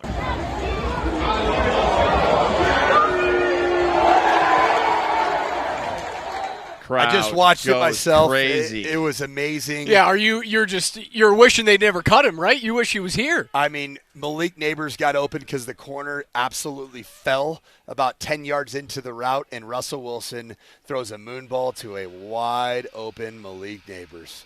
He's back. The chef is back to cooking. What are your thoughts on the running back out of Arizona State, Cam Scattaboo, making an impact at the NFL level? I think he's going to be an interesting player. I do. I think he was a little bit like Pat Bryant, and even my opinion of Pat Bryant. Sometimes you look past some of these types of really highly productive college players because their measurables are short of stellar, but they're good football players. And being a very productive, good, instinctual ball player when you put the pads on and when you start playing 11-on-11 football, that matters. It does. It's Bo Nix. Bo Nix didn't look great at the Combine. Bo Nix didn't look great, in my opinion, at the Senior Bowl. But when you're playing real, tangible, regular season football, those types of players stand out, the guys that were really good natural football players. And I think that's going to be what Cam Scattaboo does in making that roster. Second unit right now taking the field for the second period of Move the Ball on 11-on-11. Spring, keep it going. High five. Let's go out to Vikings training camp. Yesterday, Justin Jefferson talking after practice, and he's working with a second-year quarterback, but kind of a rookie still, J.J. McCarthy. He's a locker mate of JJ's, so Justin and JJ spending a lot of time together. Justin said he told JJ, hey, just because I'm double covered doesn't mean don't still throw me the football. Follow-up question was, do you got to be patient with JJ McCarthy, knowing this is kind of his rookie season? Here's Justin Jefferson. Yeah, for sure. You definitely have to have patience. You know, he's pretty much a rookie. You know, last year pretty much doesn't count for him. So he's still new to the scheme, new to coming out here and throwing it to these different receivers. So yes, you have to have that patience. You know, you're not really expected to him to have the same mindset as a veteran. You know, you can't really have that expectation from him. But we do have an expectation of him being great, him coming out here every single day and working his butt off and progressing every single day. And we do see that progression just on the second day of camp. So it's coming along for him. I feel like you can kind of see the confidence that he have out there. And if you're in the huddle, you see the confidence that he have just seeing the play and just getting out there and just wanting to, you know, make the next play. So I feel like his progression is coming along. Does J.J. McCarthy have the same type of rookie leash as his co-draftees did last year? Right? We looked at Bo Nix, it went, like last year was a resounding success. But if it was just south of that, you would have gone rookie, a little bit of struggles. Like if he had the Caleb Williams season, you would have been, okay, we'll deal with that. Does JJ have that same type of leash because he's been in the league for a year, but he didn't play? The expectations on J.J. McCarthy are higher than they are on Bo Nix going into his second year than Bo Nix going into his first year. Okay. And the reason I say that is because Kevin O'Connell, whichever quarterback you've put in front of Kevin O'Connell, it's been a success story for the Minnesota Vikings franchise. So you are already having to live up to that standard. That certainly Kirk Cousins played his best, most productive football because of the receiving core, because of Kevin O'Connell as the play caller and quarterback whisper. But then, in addition to that, J.J. McCarthy is a national championship quarterback. Is he not? He's a national championship quarterback. Sure is. And so he's got that target on his back as well. I think he's gonna live up to the expectations. There's been plenty of national champion quarterbacks that have not been successful in this league. But you combine that with the fact that he was drafted where he was drafted, top 10 overall pick, and he goes to a place that is just fit for him to be successful early on in his career. He had a chance to learn for a full year, to sit back and observe and hear from all the different coaching points. Bo Nix didn't have that full year to learn before he was out there on the field. He had camp. That's what he had. I'll tell you who was in the same situation, in a sense, Michael Penix Jr. I think there's some similarities between the two of those. You just can't let that die, can you? You love him. Well, he's the apple of your eye. He's the best. You miss him. Did you hear Patrick Mahomes absolutely glazing Michael Penix Jr., saying he's one of the best that he's ever seen throwing the football? Game recognized game, man. Michael Penix Jr. can spin that pill, baby. Spring, one more before we get out of here. High five. Hey, Noah Fant, former Bronco, was released by the Seahawks earlier this week. Midweek, he visited with the Cincinnati Bengals, Broncos' Week 4 opponent. Today, Noah Fant, if he wants more playing time, maybe he could get that by playing for the worst team in the league. He visits with the Saints today. I've heard a lot of people on the text line being like, oh, should you kick the tires on bringing Noah Fant back here? I don't think you need to. You've taken your swing at your tight end and fixing the vertical option from that position in Evan Ingram, again, wearing number 1 for the Broncos here out at camp. Broncos Park, powered by Common Spirit. You've also taken the chance on a 7th rounder out of Utah to be that type of long-term option if you can turn him from a basketball player into a football. That catch made by the 5'11" wideout out of Toledo, the speedy Jerron Newman. He's made a couple plays today. That 11-on-11 period continued what I've seen as a very strong, positive move for Troy Franklin, looking like a guy that is much more dependable. He's being targeted. He is a starter on this football team right now. It feels like to me. He is a guy that is going to be is going to be dependent upon to make plays down the field consistently, and also make plays in the controlled passing game. Troy Franklin with a really good start here at training camp. NFL Notes are brought to you by Colorado's most complete local appliance store. That's Mountain High Appliance. They have locations in Denver, Louisville, Littleton, Colorado Springs, and Glenwood Springs. They offer every major appliance line and brand, and you can find them at mountainhighappliance.com. DMac's going to take you guys the rest of the way, Coach. I got to get to a doctor's appointment, but we will talk, or rather I will talk to you guys Monday morning at 10 a.m. Stick around. One more segment, then we hand things off to PhD live from Broncos Training Camp 2025. It's the Morning Sprint.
Well, it's DMac in for Raj as he had a skedaddle, but we're out to the tent where I see Coacher there sitting with Andy Lindahl and Mr. Sanford. Is he? Do we have Mike listening? It's spring. He's somewhat listening. Maybe he's not listening. We got to give him a heads up. But yeah, we have the first. Apparently got connection issues out there. DMac just realized that. Oh, is that right? Like they can't hear us? Like we have some issues? Yeah, we got disconnected. Okay. Oh, well. Shawn Payton came over and pulled the plug. He was like, no more secrets. All right, I hear it now. What's up, Coacher? Good to see How you, we pal. doing, D-Mac? It's good to hear your voice. I'm doing well. Why don't you set the scene if somebody just tuned in? Yeah, it's been a great day. It's beautiful weather out here, nice and warm, and just like we know the change in configuration of Broncos Park, powered by Common Spirit.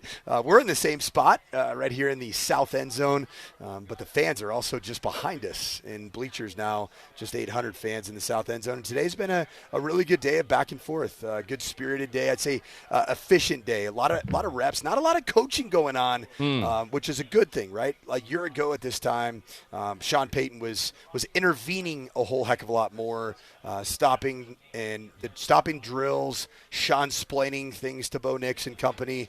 This year, there just seems to be a really good clip in terms of tempo of plays getting in and out of the huddle. A standout today, a guy that I see just being depended upon more than I saw a year ago is Troy Franklin, and he's delivering. He's delivering the goods. He's changed his jersey number to 11. Good. To make room for number 16, our guy Crayshaw, the punter from New South Wales, Australia, Jeremy Crawshaw. Yeah, he's or at least he looks like 42 years old.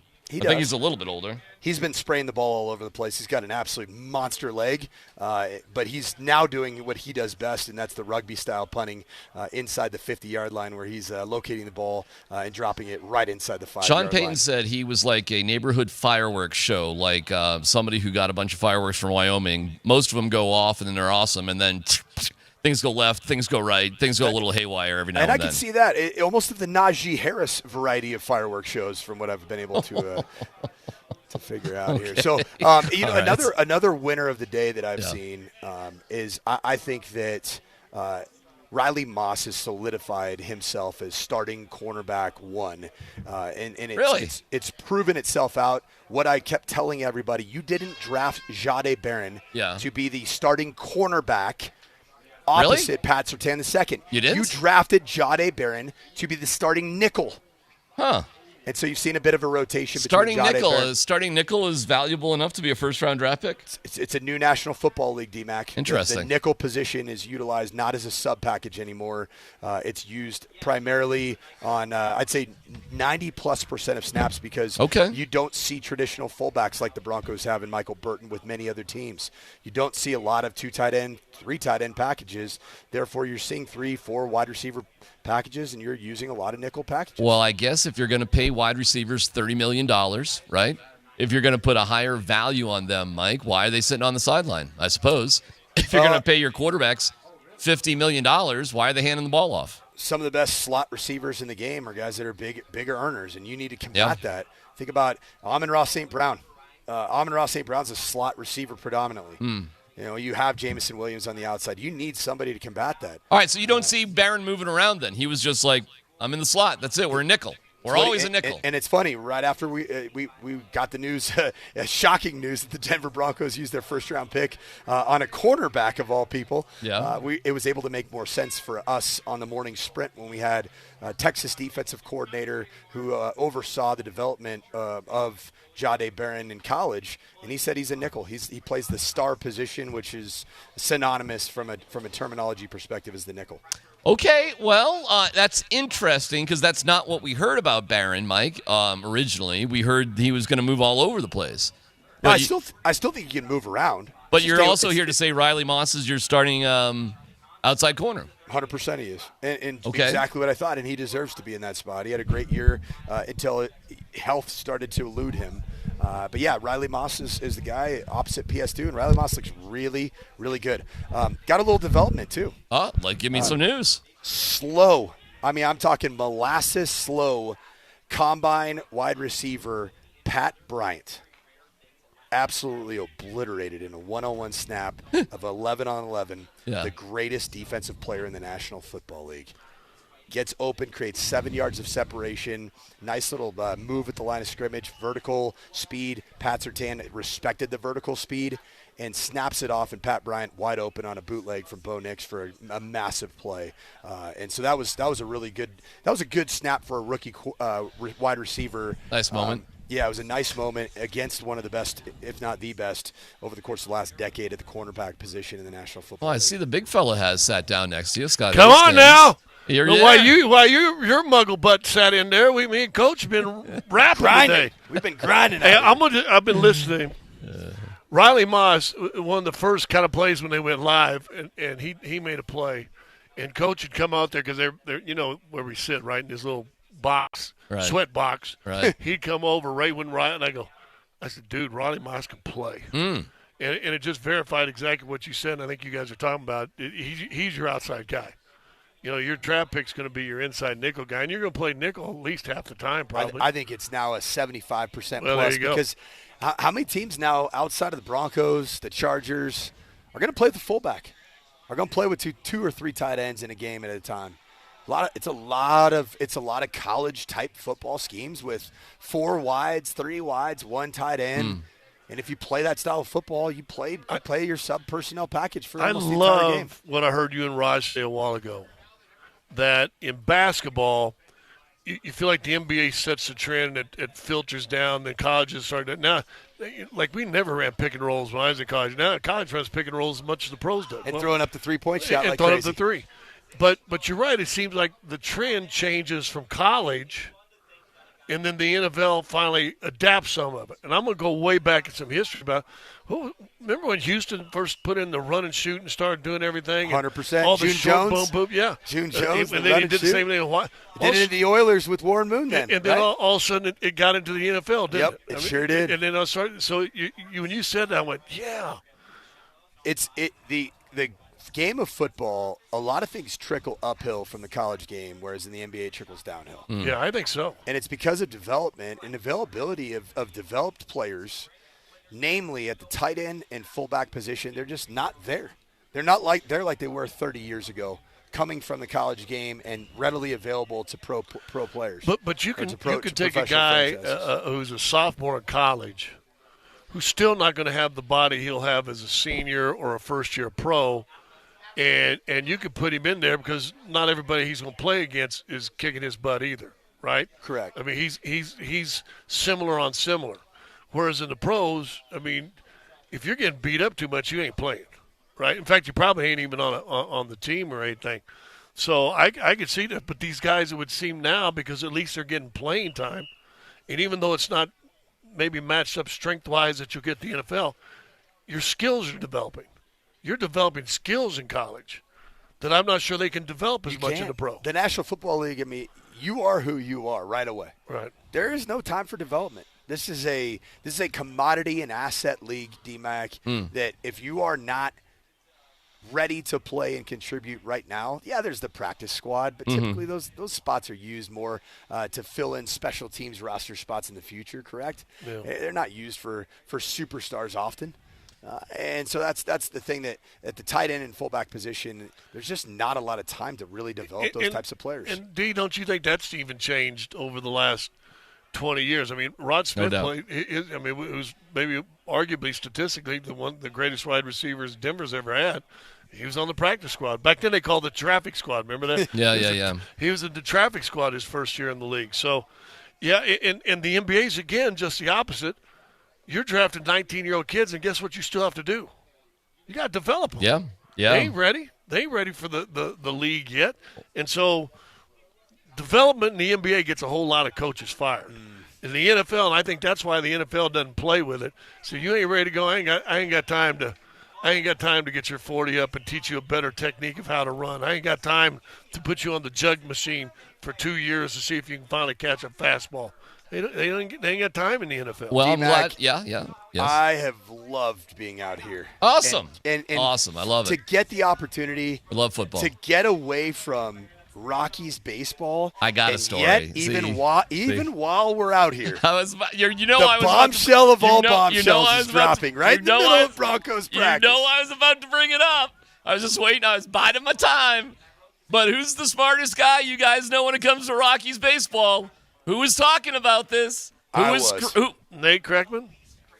Ryan McMahon, according to MLB Network, has been traded to the New York Yankees. For 2, not 1, 2 New York Yankees prospects that are going to be coming to the Colorado Rockies. Well, and Darren, we talked about on our show a month ago that they need to move him because guess what? The Yankees are winning now. They don't care about their prospects. They need stars. Well, we talked all year that Ryan McMahon should be traded, period. But specifically when DJ LeMahieu got dumped and they moved Jazz Chisholm over to second base and we looked at who was playing third base for the Yankees, it was like, oh, this is a no-brainer, literal no-brainer. And it has happened. And Ryan McMahon's, again, I don't think you've been – well, if you've been following, you've been following. But Ryan McMahon's been playing really well in the 6 games from the All-Star break. Really well. I guarantee you somebody got in his crawl and said, focus up. You need hey, the Yankees want you, but the way you've been pouting around lately, they don't want you as much. Well, he's been delivering since the All-Star break at least, and he is a above-average defensive third baseman, above average. And with the short porch there at Yankee Stadium as a lefty, it should suit Ryan McMahon really well. So this was actually something they had to do. So the Rockies did something good here today, guys. That's what happened. They actually did something good here today. Continue the trend. Keep on selling. Sell, and acquire and accumulate and stash and even hoard prospects because that's the only way you're going to dig yourself out of this in the long term. Can I take us back to football again? Sure. Just real fast? Of course. See if Coach rookie out of Toledo, good player, Jerjon Newton. Yeah, I like number 81. He just made another one. He's made 2 fantastic traffic catches, like pinched by 2 guys going to the ground, coming up with the rock 2 different times, and so just keep that in mind. Number 81, Jerwan. I think it's Jerwan. All right, well, we'll take a quick break. Jerwan Newton. Let's take a quick break, and we'll roll on as we continue live from Broncos training camp, brought to you by Ramos Law. Find them at ramoslaw.com. PhD on Altitude Sports Radio 92.5 is coming up next.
Well, we thank you, Ramos Law, and we have Scott and Andy Lindahl. Hey, guys, we're just going to give it a second. We'll get right out to you, but Shawn Payton is talking right now. So let's tune in a little bit of Shawn Payton, and we'll get your reaction to things that happened today. Here's Shawn Payton. I think it's just kind of like about his maturity. He's only a second-year guy, but he's 27 and all that. Well, look, he's strong in traffic. He's got good hands, and he's someone that I think he picks things up real quickly. It comes easy to him. With Evan Ingram, was he a guy that you kind of watched much from afar before you kind of back? That's a good question. I feel like I saw more from him when I was in the NFC and he was at the Giants, and then in the past year or so, it was us doing the research and the film work. A lot of it just depends on where you end up. But he's doing well. I mean, he's we're going to obviously try to utilize him to his strengths, and you can see he picks things up as well. So I know I've asked about run plays without pads on. So how good of a look can you get for either side of the ball? It's difficult for those guys, honestly. It's difficult for the offense and defensive lines. That's they're trying to do their jobs and to keep it safe. It becomes a little easier when we're in pads, but I think up until then it's difficult. John, did you tweak some of your run game stuff? Sure. I mean, every offseason, I'm looking down at script calls, for instance, that, we weren't calling a year ago. Maybe it's a package of runs that, this check to this. So every offseason, there's that study, addition, and obviously there's always the subtraction. But I would say in that offseason that we had, there are a few new things. It seems like there's a kind of view like JK and RJ skill sets. Do you see them as kind of two different backs or overlap? I think, we have a little bit more at this level film on JK. I think I'm anxious to see the whole group. In other words, you're looking out and seeing them run with the ones, but I want to see these other guys too the same way. So we'll see how it goes once we get into the preseason. With Jade Barron, he's playing inside, outside, playing a lot of places. How do you balance putting a lot on his plate without too much being Well, I think the first thing is he's a smart player. We're not going to add too much if we feel like that's a problem. We see him starting off competing inside, but he's got flexibility to go out. Well, the player, Jonathan Cooper, you inherited him when you came in a couple of years ago. Sort of what have you seen from him in terms of how he's embraced kind of a role as a leader? Well, I think it's extremely important to him. And I think he's one of our tough competitors. There's something to him relative to the importance of playing hard and with good technique. He's very coachable. And I would say he's one of our team leaders. I think sometimes that comes in the form of, follow me on how I work. And sometimes it can be vocal, but he's a diligent worker. When you look, sort of similar to the run game question, I guess maybe, how much evaluation do you get on tackles and edges in sort of pass rush, pass pro situations before you're Right now we're in pads. Right now? Yeah, right now. Yeah, it's difficult. Yeah. It's difficult. And look, Monday we get to start putting the pads on. Shawn, with Greg Penner being out here today, I'm just curious what you value most about your working relationship. Yeah, he's out here a lot. I really enjoy it. Shoot, there was a little gap here in the off season where we didn't see each other, but yeah, it's we communicate daily and it's nice. It's good to have when your owner is in the building and very present, and I think both he and Kerry are. We're fortunate that way. Shawn, with Dre and Alex both rehabbing during the off-season program, how much did you feel like you got a little bit more of a chance to see some of the younger players at that? I think it helps them as it pertains to, remember, in that off-season, it's all geared towards this. So some of those guys, got more reps because of that. Now, it's good to have those two guys back, but I think that the springtime when you're able to, and we try to shuffle guys through, with all the groups, I think it helps. Coach, for a player to be successful in your program, how much is it the work that's done in the team meetings in the film room as important as the stuff on the field?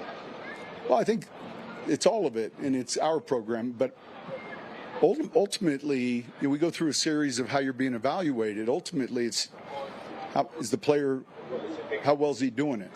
Ultimately that. But I think the other stuff that you bring up can improve your odds or chances of performing better on the field. So the attention to detail is important at this level. Going back to earlier when you said yesterday, maybe a little bit of a shift in terms of philosophy.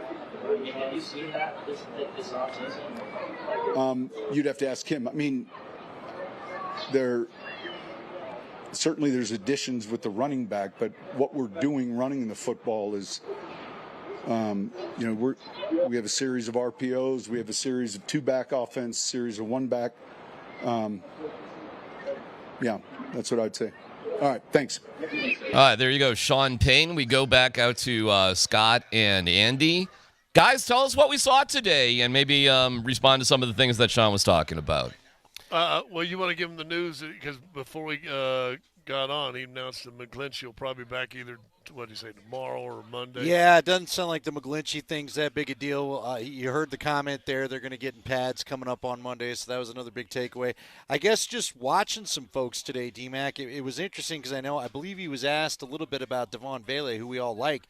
Tell you the guy that kind of showed up for me, and Scott, I think you probably noticed him a couple times. And, again, it's what we talked about, either yesterday or the day before, DMac, but it's Pat Bryant. And Bo was looking for Pat Bryant plenty. He had a couple nice catches, one that he caught on PS2 where he kind of put a nice quick move on him. Again, I don't know that the guy's going to be a burner on this team, but he gets open, and he gets open within that 10-yard range. He's tough to cover. And I think he's going to be a weapon for this team when it comes to that in particular. We've said it a million times. They led the NFL in 3 and outs, and now you got a weapon at 3 and 5, 3rd and 5, 3rd and 7 is going to get open. Yeah. Listen, we all want the dude running, 50 yards downfield, soft fly over the top of it, and blah, blah, blah, blah, blah.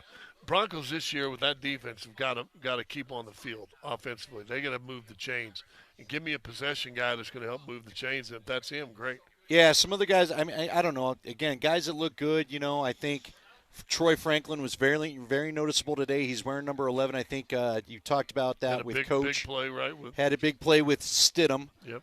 Now he also had a nice deep middle catch with Bo. As far as Evan Ingram made a nice catch in traffic at one point. The offense had good pace. Now, look, this defense is really good. Nick Benito already kind of making his presence. There's a couple times where he's going in on Bo, and Garrett basically put him in a Hulk Hogan headlock a couple of times to try to keep him off of there. But, I know another guy that was getting talked about a lot is Q Robinson. He's wearing number 51. He got in there with some quick pressures. DeAndre Tillman continues to show, a guy we should know from last year. He got some quick pressures. Palczewski was working at the right tackle and placed some McGlinchey. But I'll say this, DMac, just a different pace, Scotty, a different feel. This is not last year's training camp practices. This had some energy to it. This has more of we've got a mission. Yeah. And we're going to put some things in and work on them. Last year, if we're being real honest, and Darren, we talk about all the time, it was just a decision, not a competition, but they tried to pretend like it was a competition. Right. And they wasted a lot of time. There's no waste of time this year with that, and I think that's big for them.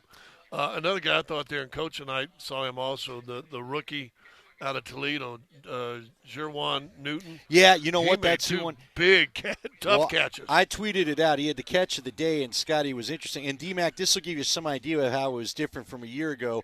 Newton's running down the sideline. He's number 81. I always like to give numbers out so when people watch that first preseason game, they know who to kind of keep an eye for if they want. But Newton was running down the sideline. He had a corner and trail. He had a safety coming over the top. Credit Sam Ellinger. He's the one that threw the football. Yeah. but he put it right on his chest. Newton caught it and even took a little bit of contact to the safety coming. I mean, the window bang, they talk about, that window closed on top of him, and they all went to the ground, and he still made the catch. So good for Newton. Another kid that I really love the physicality of is Joaquin Davis, who I think he was just working on the jugs machine, but that's who you asked me about. He wears number 80. He's that 6'4" kid that just has the frame this team looks for. Good-looking kid right there. Yeah. He's a good-looking kid. And then we saw a while ago, and I think I texted out to everybody, Ingram was working with Kroll right in the middle of the field after practice. It looked like, showing some technique stuff of coming back to the football and, almost like a post move, right? Hit the defender, hold him for a second, come back, and then come back and go to the ball. But it's kind of neat. I don't know. I look for stupid little stuff like that because that means everybody's trying to get better. Well, and look, Kroll needs to be a guy that's like Ingram. He's not a blocker. We've seen that. I'd like to see Caleb Lohner get in there with him. And if you can teach him, I mean, Lohner, again, can't say he showed up to – the pass rush is hot and heavy, DMac. But, again, Bo dealing with some tough coverages and a tough look. He's completing some passes. They had one jump off sides that I don't think – a false start, I should say, that I don't think Shawn was too psyched about. And McGlinchey wasn't even here. Yeah. Let me go back to McGlinchey just for a second. Do we know why he's not going to be? Nobody's heard why. Everybody I talked to, no one's got an official story. But if he does come back tomorrow, it confirms it was no big deal. Okay. All right. I've tried to find out, DMac, but the people I trust have said I've gotten 2 stories, and I'm not comfortable telling you which one's right. Okay. All right. Well, from the stories that you have, though, are you relatively optimistic that he'll be back relatively quickly? Yeah, I mean, Shawn said at the podium he'll be there. Now, again, tomorrow, Monday, remember they take Sunday off, so I guess we'll see what they do. What's interesting is one person I talked to that was the last, I feel like, to see him said he ran off the field the other day. So if he was running, it wasn't a – so who knows? We'll just wait and see. And again, if he's back out there, well, that's a good call. Could be a bad burrito. You don't know there, DMac. Maybe you guys can help us out as this is the first day. I know it's a different training camp. How was it with the fans? I know it's totally different. You guys probably have 50 training camps between you. You add them all up, probably more actually. So what was the vibe out there today? Well, I actually used the restroom down behind. Is that south? Yeah, the south end here. That's south right here. I'm directionally. North is that way. Yeah, I'm directionally uneducated. The south side, where the stands are set up on the other side of the fence, but you couldn't tell. I mean, they're right up against the fence. Really nice setup. But they got that whole area, that parking lot, which used to be coaches and people in the front office sitting up there. I mean, they got water stations, soda stations, food trucks. I mean, they set it up nice. It's a smaller contingent than we've seen, obviously, in the past on the Hill. But, they got those nice porta potties that ain't like the ones that you tip over and blue gets all over you. But nice. It's the rented trailer ones. Yeah, it's like the golf tournament one. So if you can get in there, they're taking care of you. If you got a ticket to get in there. If you get in there, they're taking care of you. You got about a 2-mile walk from the football stadium or the soccer fields, but they take care of you when you get in there. Yeah, you know what? The other thing I would say as far as the reaction, the fans, and I'll send you a picture just so you can see it, DMac. I took a picture of the main grandstands in the player parking lot, but when we get done here, I'll take the headset off. Right? That's family and VIPs, and then, I guess to your question, DMac, the players are aware of the fans. There were a lot of, like early on in warm-ups, Bo Nix hits Cortland Sutton on a long pass. It's just the two of them, but that brought the crowd to their feet, and Pat Bryant made a nice catch, again, just on air, but fans were cheering, and I felt like a couple of quarterbacks kind of read the juice off the crowd, and I thought all 3 quarterbacks overthrew a ball after that because you could tell they were kind of like, yeah, people are at, you know what I mean? So, yes, the fans here I did think helped change the energy of the practice. All right, let's take a quick break, but we'll continue more live from training camp. It's PhD on Altitude Sports Radio 92.5.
All right, they're bringing a variety of guys up to the podium. We have Scott Hastings and Andy Lindahl in the tent. Scott, talk to me, man. Talk to me about being at this training camp and walking in and seeing what you're seeing. And then we can go through the practice and figure out what it was like having the fans out there for the first day, third day of training camp. Yeah, I would agree with Andy. I think there was a little more juice. Now, I wasn't here yesterday, but it's the same thing we've seen, every single training camp. When all of a sudden you bring fans in, it does pump up the players. It does add another element of get to it, if you will. Now, we'll see come Tuesday, Wednesday next week, where they are as far as, because it's hot out here. Yeah. It always is. And it's going to get hotter next week. Yeah. Is that right? So we'll see. They may need a little boost of energy, but I think there's a different mindset in this camp than last year. I mean, last year was all about quarterbacks and what are they going to do. And if you remember, for a while, it was, hey, is Zach Allen going to be your guy? Right. Right. And it's not that now. It's we know we got our guy. Now let's fine tune everything. It was just a different feeling for me in this practice than, say, the first practice of last year. I'll tell you what, DMac, just so everybody can get a taste, I sent a tweet from our buddy Ryan Green, DNVR. He filmed one of the catches from Bo Nix to Mims. Let's just let that roll and people can hear the crowd at the end so you get a taste of what it sounds like here, because Ryan was like halfway on the field, and you'll see you can hear the fans pretty well. Here's the deep ball. So there you go. There you go, DMac. There's Sounds a taste. loud. So you can hear it, then the players, and they're feeding off of it. I want to piggyback on what Scott said, too, DMac, because, look, we've all covered a lot of camps, This is one, and this is why I get excited for what the season can be. I'm going to keep it measured, but because there's still a long way to go and health and the whole deal. But, Scotty, what we saw today is this felt like a team building on what they did a year ago. Yeah. I don't remember the last camp, DMac, because we've talked about all the different quarterback, OC, play caller combinations. I don't remember the last camp where you truly felt like they were building on what they did a year ago. Even when Bo gets flushed out, he knows where his safety – like instead of throwing one away today, he got out of the pocket, looked middle of the field, boom, finds Evan Ingram, boom, finds Devon Vele, finds Pat Bryant, you know what I mean? Yeah. Like you could tell he sees his answers now instead of just chucking it out of bounds and risking an interception. And now that we can be honest, all of us, from a year ago. I feel like I'm being challenged right now. Go ahead. No. But Bo was still guessing. Bo was still wondering. Yeah, of course. Bo was a rookie. And he had, listen, I think I was there every day at camp that I was allowed, except maybe one or two. And he looked, and listen, I played in the NBA, but you knew rookies come to camp, they're like lost. He's swimming. He was swimming. So was Zach. It ain't swimming. It ain't no one swimming. There's one guy swimming. You know who's swimming? Who's Ellinger. that? The brand new punter. Well, Crawshaw. Wait, how is the punter swimming? What do you mean? Because he's like the one big position that you're going to need here and there this year. He only had 3 boomers, and then you hit one, you're like, dog. Well, our guy Mike Sanford, you want some punting analysis there? Sure. He said the ball doesn't turn over naturally the way that you like, but then I think he said it to you, DMac. He then got in there. Well, there's a certain area where you want it to like flip over after the hang, after it's hit its apex or whatever. Come like a bullet down. Yeah, and so you don't want to get fired down there. But then I think he said to you when you first joined coach at a quarter tell, then he started doing the rugby style stuff to kind of sort of position, like a nice golf hop to keep it inside the 5, and then you could tell he was really in his wheelhouse. But obviously, when he's at the 20, he needs to really let that thing go and try to flip the field, and he has a little more. Again, I'm going off Mike Sanford, the coach. He said it just doesn't turn over the way naturally you'd like it to. Well, he's a drafted punter. He was the best punter in the world who was available. But that doesn't mean he's perfect. But guess what he is? He's still a rookie. Yeah. He's still a rookie, and it's go play on the backfield, play on the backfield, play on the backfield. Special teams, hey, don't screw it up. Dude, if you're telling me on day one the biggest issue is with our punter, things are going well. Things are great. Well, that's what I'm trying to say. The biggest question you got is, can you get your punter up to NFL speeds right away? Well, I mean, there's listen. Wow. And then you know what the second biggest question is? What? With McGlinchey missed a couple of days. Yes. Can all these guys, either the drafts that you're counting on or the free agents you sign, can they stay healthy? Yeah. Well, yeah, so that's your next biggest question. You've been knocking on wood for 3 days. I know. Listen, if you're, and I'm with you. If you're worried punter, if that's the one thing we got to say, we got to make sure he's up to speed. Mm-hmm. What's everybody else doing? Everybody else is getting season ready. Well, and guys, Love you it. know what else last Love season that. allows us to take out of the conversation a little bit here? Last year, no matter who was doing what, I was like, God, is the defense any good? Is the offense any? We don't know. We haven't seen these guys play. I don't know if anybody's any good out here. Nobody played but now preseason, really. they both proved. Both sides of the ball prove, yes, they've got the things they do well. So guess what? All of a sudden, when the pass rush, and believe me, Nick Bonito and the pass rush is swarming. Mm-hmm. But you know what? I don't worry much about it as I did a year ago because this is a damn good defense. I know that Bo and the first-team offense has got the best challenge possibly. If you believe some of the rankings, he's going against the toughest defense he could face. And guess what? Shawn Payton did all day today, which I wondered about because I know offensive coaches like to get work in and let their guys feel good, so they go against the twos. Not Shawn Payton today. It was ones-on-ones, DMac. Love it was it. good on good, as Tyler would say. And Good. let me throw this out there also. Don't write him off into the sunset yesterday yet, but don't write Estime off yet. Okay. I mean, I thought and I was talking to Coach Sanford about he looks a little trimmer. Yeah. Looks more like an NFL player instead of a college player that just that crushed people in Notre Dame. Mm-hmm. Keep your eye on him. Keep your eye on him. Well, look, I don't think this is a settled running back thing just yet. You really? We Not got yet. Dobbins. Oh my God. Dobbins and R.J. Harvey. Harvey are going to be on the team. Well, but look, okay. man, I think Estime still. They went 5 last year, didn't they, with the fullback? Yeah. And look, Burton was Mr. Practice Squad swing around guy forever. I could see him go with either McLaughlin or somebody I was talking about said this is his pick, that he thinks Dobbins is going to be your guy the first 6-7 games. Mm-hmm. Then what's the draft pick? R.J. Harvey. Harvey, about 7-8 will start being your load guy early, but Dobbins will still turn into and evolve into your third down back. But Estime could still be your thunderbolt. Your sledgehammer. I'm telling you, he looks in good shape. And I will say this about R.J. Harvey: he's thick, dude. He's short. He is short. He's He's squatty. I mean, DMac. I'm talking U size. How tall are you, Grizz? 5'10".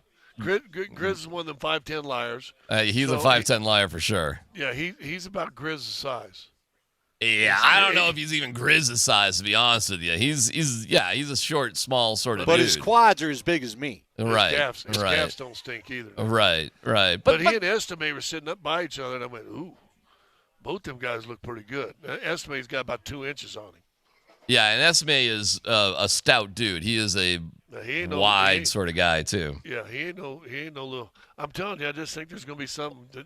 Don't write Estime off yet. How's the post practice? Other guys working out, sort of scene Not much, up there. to be honest with you, my friend. Like Scotty told you about how, in particular, it was Kroll getting together with Evan Ingram, but not. I mean, not too much. We've got a group down there. But I think where they're talking are with the their family families? members. Yeah, where are the families posted They're up? in the VIP parking lot. There's that double grandstand I showed you. That's for VIPs. Okay. You know that grassy area between the grass playing fields and the artificial turf outside they used to have over there?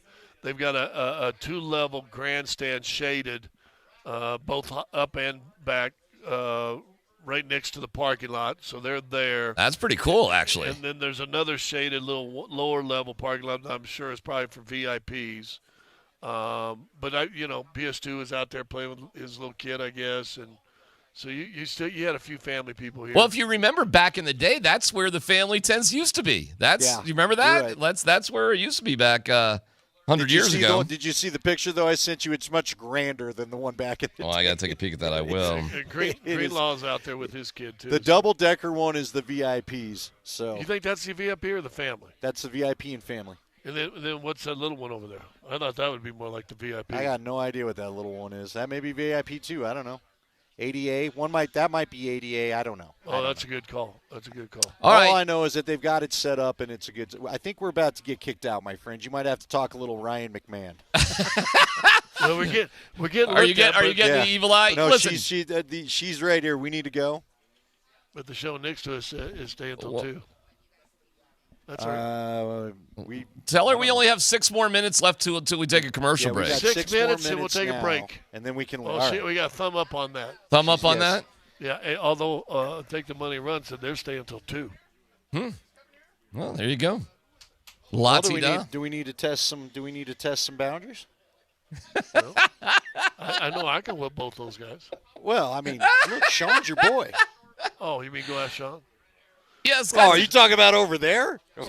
Nobody was questioning that.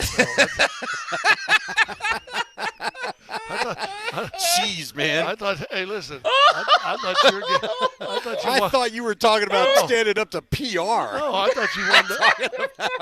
I thought you wanted to rumble across the street. Oh, yeah, come on. That's like hitting the short kid with the dodgeball right in the face. It feels like we're a scene out of Anchorman right now. Yeah. Scott, did you have any little eye contact with Shawn Payton, your buddy? Was there any kind of hey, you mean? I tried, but I was sitting there talking to. Although, what's our? Hey, he tried to position himself at the bar, DMac, but he couldn't. He looked over. Make eyes across the I did get smoky a double room. glance. I did get a double glance from him, so I wondered if he recognized me. But what's our head PR guy? Patrick Smythe. Yeah. So I'm talking to Patrick for 20 minutes. Oh, okay. Patrick's a great guy. And he pointed me at the new building where his office is going to be. Okay. So I know where his office is. Sean's? No, Pat. Well, I know where Sean's is, too. Okay, all right. Well, I know where Sean's is, and I know where Patrick's is. Patrick's pretty cocky, assuming he'll have that job next year. But, you know. Wow. He did go. Can I tell? I ain't going to tell him. Never mind. No. I'll tell you. I bet there was some sort of joke like that. No, not for him. But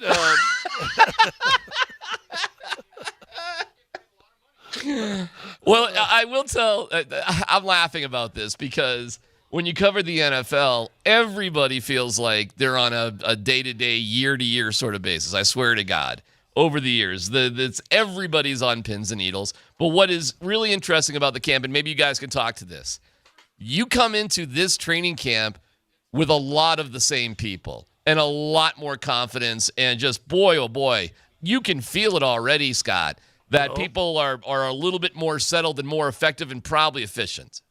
Well, listen, every guy probably, 28 to 53, 30 to 53 are always going to have nervous nights. But I think there's 22 to 32 guys that know they're going to be effective and going to be on the squad and play. And I just think you get I've never understood this. The Nuggets know who their roster is going to be when they go to San Diego. Let's start fine-tuning from day one. We don't need to screw around. We don't need none of this BS camp stuff that we used to do where you're doing suicide lines and this right here, blah, blah, blah, blah, blah. Right. Just get ready for the games. It's to get ready for the season and be on the jump. Because I'll tell you what, the Nuggets, see if you guys agree with this. This year for the Nuggets and this year for the Broncos are in the exact same boat in the fact that they both need to start the season off sprinting and not walking. I like that. Yeah, but I agree with that. I would say this to DMac's, you're absolutely right. And I'd say, though, to DMac's point, and you and I know this, Shawn has his guys. Like Atwater said to me Wednesday, there's always a surprise. There's always a vet surprise, and every camp has one or two. Yeah. So I'm sure this won't be any different. But to your point, DMac, Shawn likes who he likes. He likes the guys he knows who can handle his way of doing things. And I do think that makes a few jobs a little less up for grab than maybe other camps would I'm have. telling you, and I said this on the show yesterday, and I'm sticking by this. If they start the season 4-0, and that won't be easy, it ain't going to be a gimme. You start 4-0, you're staring at 12 wins, and if you're staring at 12 wins, you got a chance to win the division. Well, when you look at the schedule, Tennessee at Indy at Chargers. Chargers going to be tough. Yeah. Then you got. So I think Indy's going to be tough. So Cincy. Well, Cincy's the fourth game. Well, right. That's what I was getting to. You go Cincy at Philly, at Jets. Okay, and who knows with the Jets at that point. But you got a 3-game stretch right there that's going to be a little sticky. Whereas at least the first 2 games, you're right, Scott. You got to. It would suck losing to Tennessee or Indy. Like, that would really, really suck. You know what? It's at Chargers, Cincinnati, Philadelphia. You know what, guys? That could go in any direction. Well, Who knows? And the Jets is in England. So that's in England. That is in England. All you're doing is playing into what I said. If you start 4-0, I'm telling you, you're going to be looking at a 12-0 season or a 12-win season. Look, if this defense is what we think it can be, mm-hmm. then they can try to win off. Because I'm not expecting the offense with a few new. And again, if Pat Bryant's involved as much as he was in practice today, you're gonna have some new faces involved in that offense. So they may take a couple games like they did last year mm-hmm. to kind of get going, right? See, DMac, you know the interesting thing, and I know your buddy Mike Kliss has tweeted about this. What's that? The one thing that they do kind of have to fight over, Shawn Payton kind of has a weird September record, but then he's like incredible in October. Like you don't beat him in October. Which is like Shanahan was great Right. in September. You didn't Exactly. you never touch Shanahan to start the season. But Shawn, especially his first 2 years here, needs to reverse a little of the September trend to get that 4-0 start we're talking about. Yeah. All right, guys, great job, and we'll be out there for every day of training camp that we're allowed to be out there. And what you want to do with your chains and your knives and your tridents is up to you. Do you want me to film it if he challenges them? Well, of course. Should I just be trash Twitter guy that just films it and does nothing to stop it? I don't think you could help yourself, Andy, if that was that. I got a white on. shirt. I ain't getting involved. I like my white shirt I'm wearing today. I'm not getting anything on it. All right. Thank you, guys. Hold on. What's he doing? What's he doing? What's he doing? Oh, he's leaning over the wall. He's yelling at him. Oh, he's calling Cecil out directly. We've got big volume over. Oh, he's actually saying wrestling. He's offered to wrestle him. He offered to wrestle Live him. on the air. You know what? I should have turned. Here, I'll show everybody on Twitch. I can reach over there. There's the curtain. You want to go peek over it again? No, it broke the effect. All right. We're an audio business. I gave play-by-play of what you were doing. Well, good. There you go. All right. Okay. Can I leave? DMac said we both could, and we could do whatever we want. You can do whatever you want. I'm not asking I'm going you to to come back, and I'm going to go, DMac, Scotty killed a guy. Where'd you get a trident? That escalated quickly. These plastic seats and my sweaty behind are threatening some bat wings, so we need to go. Hey, so Scott, DMac, you now have to get some assistance back to your car. You have to. Yeah, I've got him. I've got him. You know what, Yeah. DMac? You've got to keep your head on a swivel when you find Oh. yourself in a vicious cockfight like that. All right, and on that note, we'll take a break. Thank you, Andy. Thank you, Scott. We'll see you back at the ranch. We'll hear from Evan Engram coming up. Training camp coverage on Altitude Sports Radio is powered by Ramos Law, the official injury law firm partner of Broncos Country. It's PHC on 92.5.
Hey, it's DMac for the Rocky Mountain Men's Clinic. When dealing with the issue of erectile dysfunction, you want the right treatment for your specific medical situation. Summertime should be filled with fun, barbecue, and maybe a little bit of romance. And if something in that direction isn't working out for you, let's get it figured out with the Rocky Mountain Men's Clinic. They've helped thousands of men with this issue, and they can help you too. All you have to do is go to RockyMountainMen'sClinic.com. Success rates, well over 90%. Some treatments can have you last an hour or more. They've served the Front Range of Colorado for more than a decade. Like I said, helping tens of thousands of men. So schedule your consult today. The initial visit's only $99. It includes a medical consult, a T and a PSA test. If advised, a test dose. If it doesn't work in the office, that's free. They have an expert staff. Like a lot of men, you could be having sex the day after your appointment. So call today. 720-440-7900. 720-440-7900. Or visit RockyMountainMen'sClinic.com.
We'll have Evan Engram and what he had to say to the Muggles here in a second. Andy and Scott making their way back to the ranch here as there are certain rules out there, and as the day lengthens, as it will, we'll be out there longer. But you get this amp-up period. That's what is today. The pads come on Monday. Sunday, they have a day off. If you're going out there tomorrow, it's really good to hear. I know they're sold out, and in the past, even though camp was quote-unquote sold out, it always seemed like, you can figure out how to get in, kind of come, as long as you don't come with like 15 people, you can show up. I do not think that's the case this year. I think they're going to be pretty tight because it's so restrictive as to where you can go. However, it does sound like, and by all accounts, they've done an outstanding job. If you do have a ticket to get in, you're going to be taken care of. It's going to be a cool experience. And you're going to have a great viewing point of the practice, and they ran practice in front of the fans today, and I'm sure they'll try to do that as much as possible. So I really applaud the Broncos under tricky circumstances building a world-class training facility to still have a way, which is remarkable, that the fans can actually still watch training camp. Huge pat on the back for figuring that out. Definitely going the extra step. They could have easily just said, you know what, fans, we love you, not this year. And maybe there's some special VIP seating, but I applaud him. That's a really good report. It's happy to hear that. And yes, parking up on the soccer fields and walking down it's not that bad. You'll live. For some people, it is. For some people, yes, I think. We'll get to Evan Engram just in a second, but yes, the Rockies have traded Ryan McMahon for 2 minor league pitchers, left-hander Griffin Herring and right-hander Josh Grosz, Grosz. So there you go. Don't know anything about these guys. There's really no information.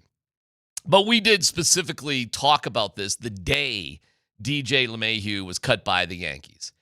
We came out that day and said, oh, okay, Ryan McMahon to the Yankees. They're moving Jazz Chisholm to second base.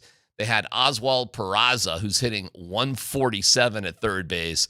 This just made sense. In fact, to the degree that if the Rockies didn't get this done, it would be that would be a bad move. It was an obvious move to make, so I don't want to give them too much credit for doing the obvious. But just like drafting Ethan Holiday, you didn't blow the obvious move.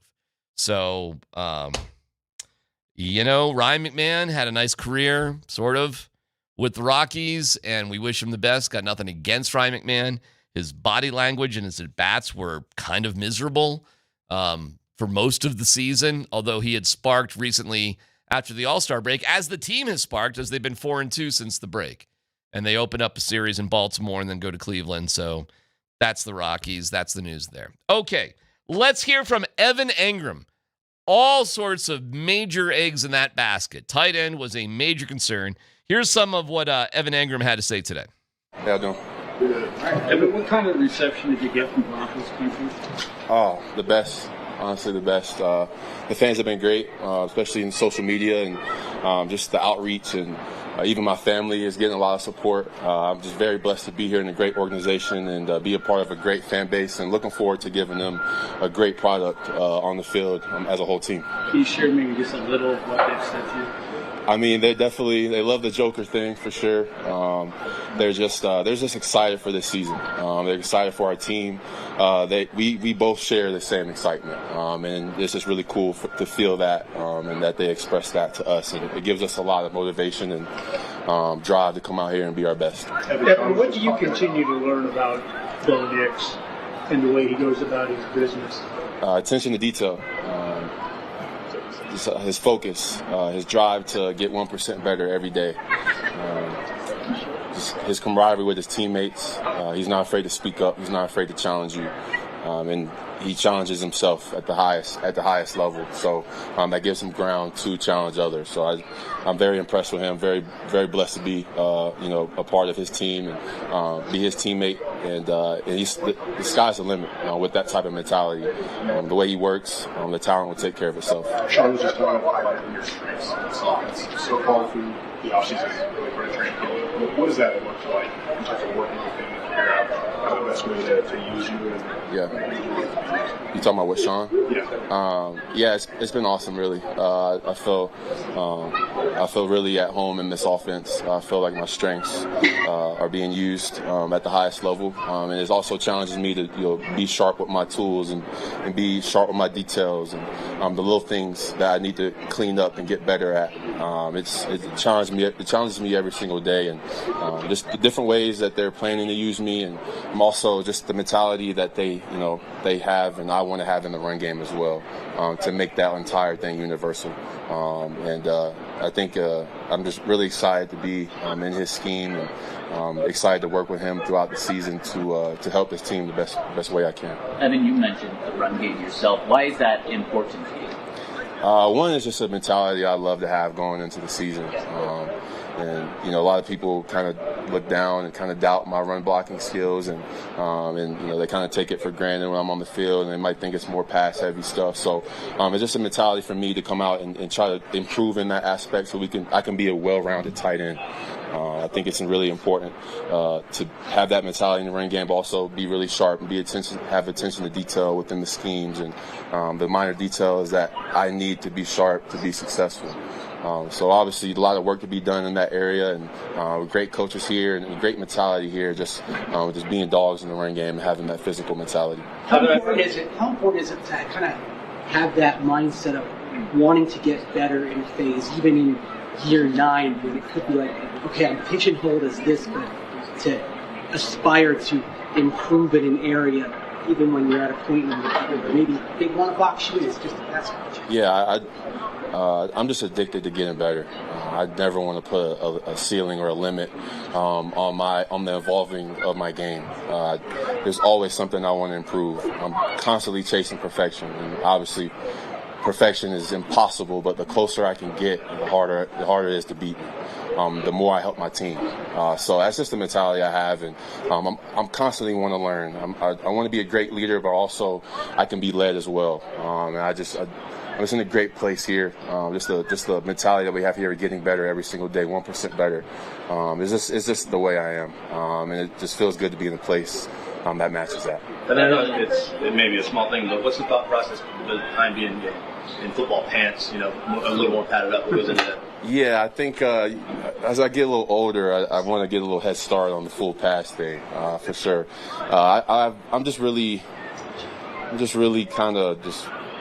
anal about a lot of things, especially just running around in shorts. There's a difference when you put the pads on. There's knee pads and thigh pads, and the pants are a little tighter, and the stride might be a little bit more restricted. It's just some things I just want to work on. I just try to get down to every single detail to perfect my craft. And we're in full pads in a couple days, so I just kind of want to get a jump on it. I do it every year. As soon as the shells come on, just get in the full pads, and it just forces me to open up, make sure my stride stays long, my body language while I'm running. It's definitely different going from shorts to pants, so just want to get a little head start on that. We are live from the Backus and Shanker studios. Their passion is justice, as we always are, and that is Evan Engram, who will be such a big deal for the Broncos this year, and it's good to hear from him. We get to know some of the new guys, the relative new guys. Make sure that if you want to watch us on YouTube, on Twitch, it's the Safeway Twitch stream. Order online. Safeway does the rest. Get easy delivery or free pickup with the same great deals. Get started at Safeway.com or the Safeway app. Safeway, fresh foods, local flavors. All right, when we come back, there's a crazy story out there about NFL players getting in trouble for doing something they have quietly done for years and years and years. But the NFL is cracking down on NFL players.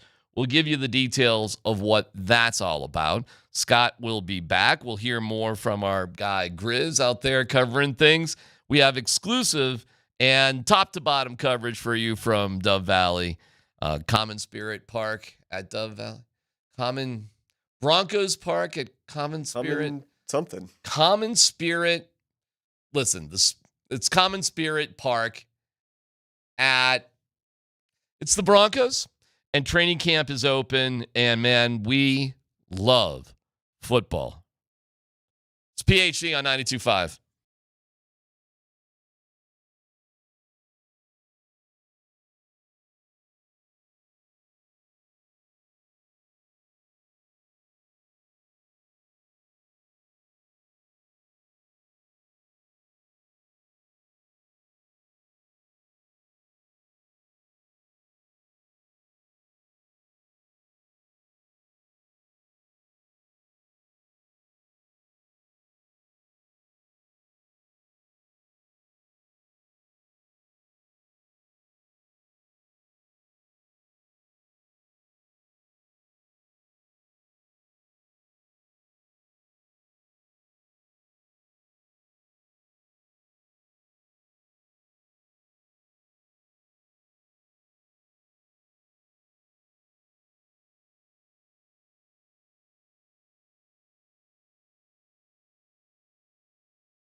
Camp is done.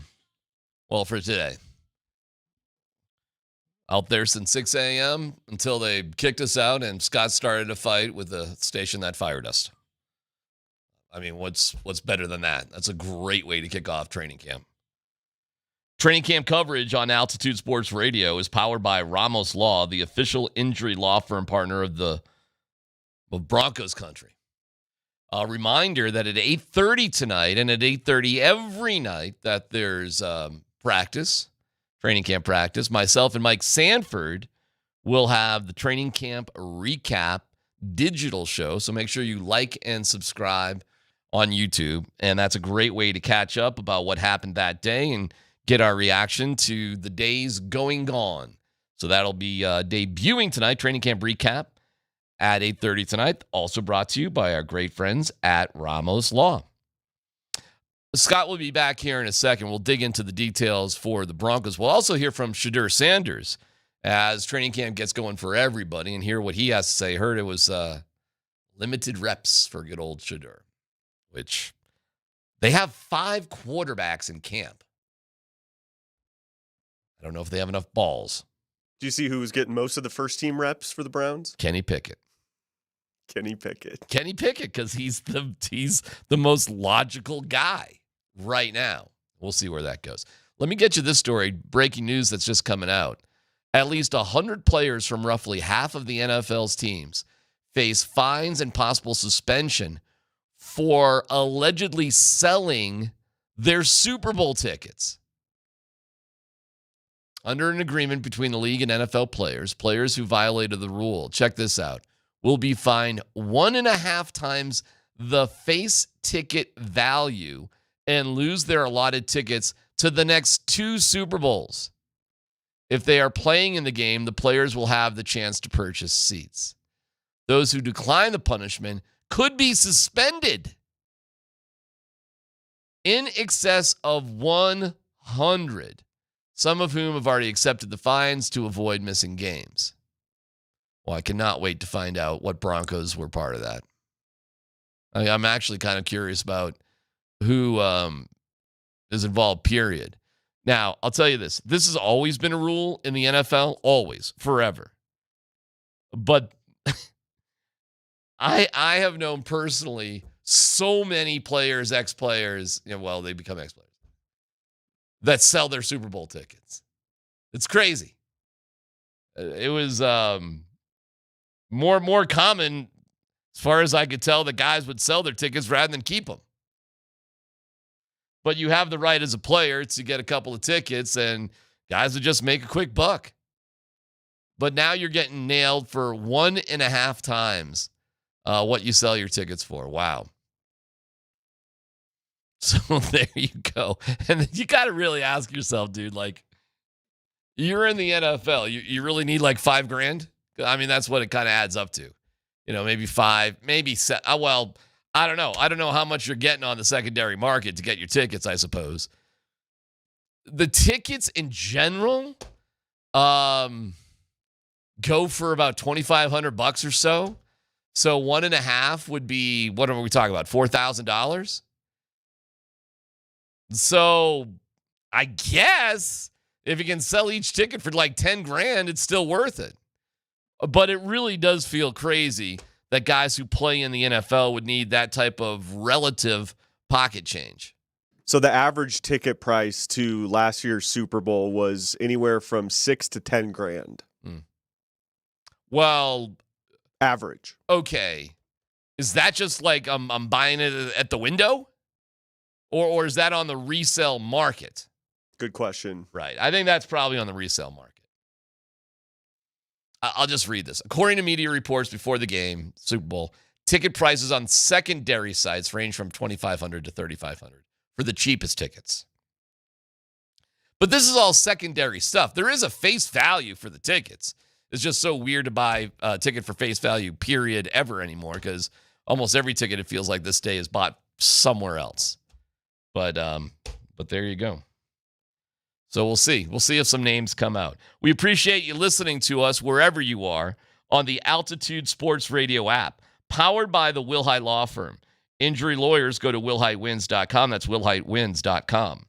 In terms of practice today, it's still a ramp-up period, but as you could hear from the crowd and as you see from Andy Lindahl posting out there, 800 or so fans. They're excited to be there. It was a nice day. They have figured out how to arrange things for fans to be in there, which is amazing. Great for the Broncos. Way to figure that out. And everybody appears, the only news today here is McGlinchey. So nobody seems to know exactly what's going on, although he's expected to be back on Monday. So something happened. So this isn't it doesn't feel like this is we don't know exactly what it is, but it does not feel like it's some sort of major injury. I don't think it's a personal thing, so we'll find out. So right off the bat, it's Mike McGlinchey, Mayor Mike McGlinchey coming up lame. It does make me nervous, Dan. I'm not going to lie. That somebody major is going to go through something. I certainly hope that's not the case with Mike McGlinchey. Doesn't sound like it, but he was a notable absentee from yesterday. He made it to one day of camp. He missed yesterday. He missed today. Sounds like he'll miss tomorrow. They have a day off on Sunday, and then they'll be in pads on Monday. And starting on Monday, the Broncos go 6 days in a row till their next off day. So we're getting going. And it sounds like starting on Monday, it's kind of on like Donkey Kong in terms of what they're going to put in.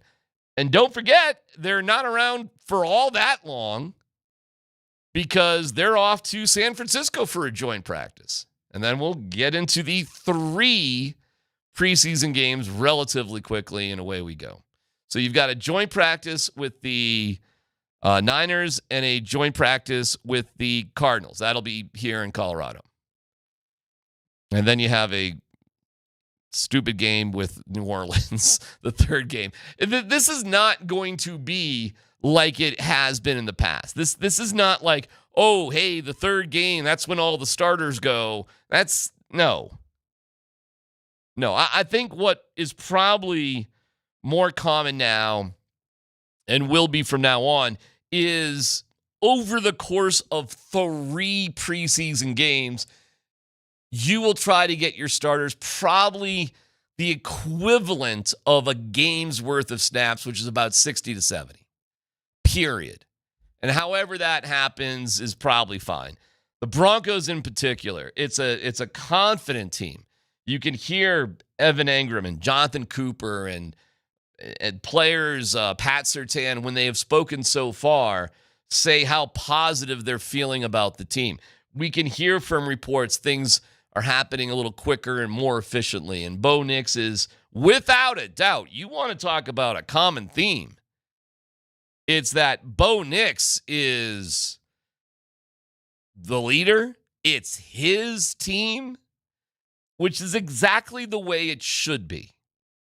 We're not hemming and hawing about this, that, the other. And you don't have to. I was, again, last year rolling my eyes about the whole hey, Zach Wilson had a really great day today. I forgot about that. There were people here on this very fine radio station that seemed enthralled. And when will Zach Wilson get reps with the ones? Remember all that? Oh, he really deserves it. Hey, he looks okay out there, but Zach Wilson's got the best arm. Remember? Zach Wilson's got the best arm, thing going on. I just okay. Just kept my tongue tied the best that I could keep my tongue tied. But it was a decision. And the decision was just, when are we going to just blurt this out? Like, when are we just going to, say, well, here we go. It was never a competition, ever.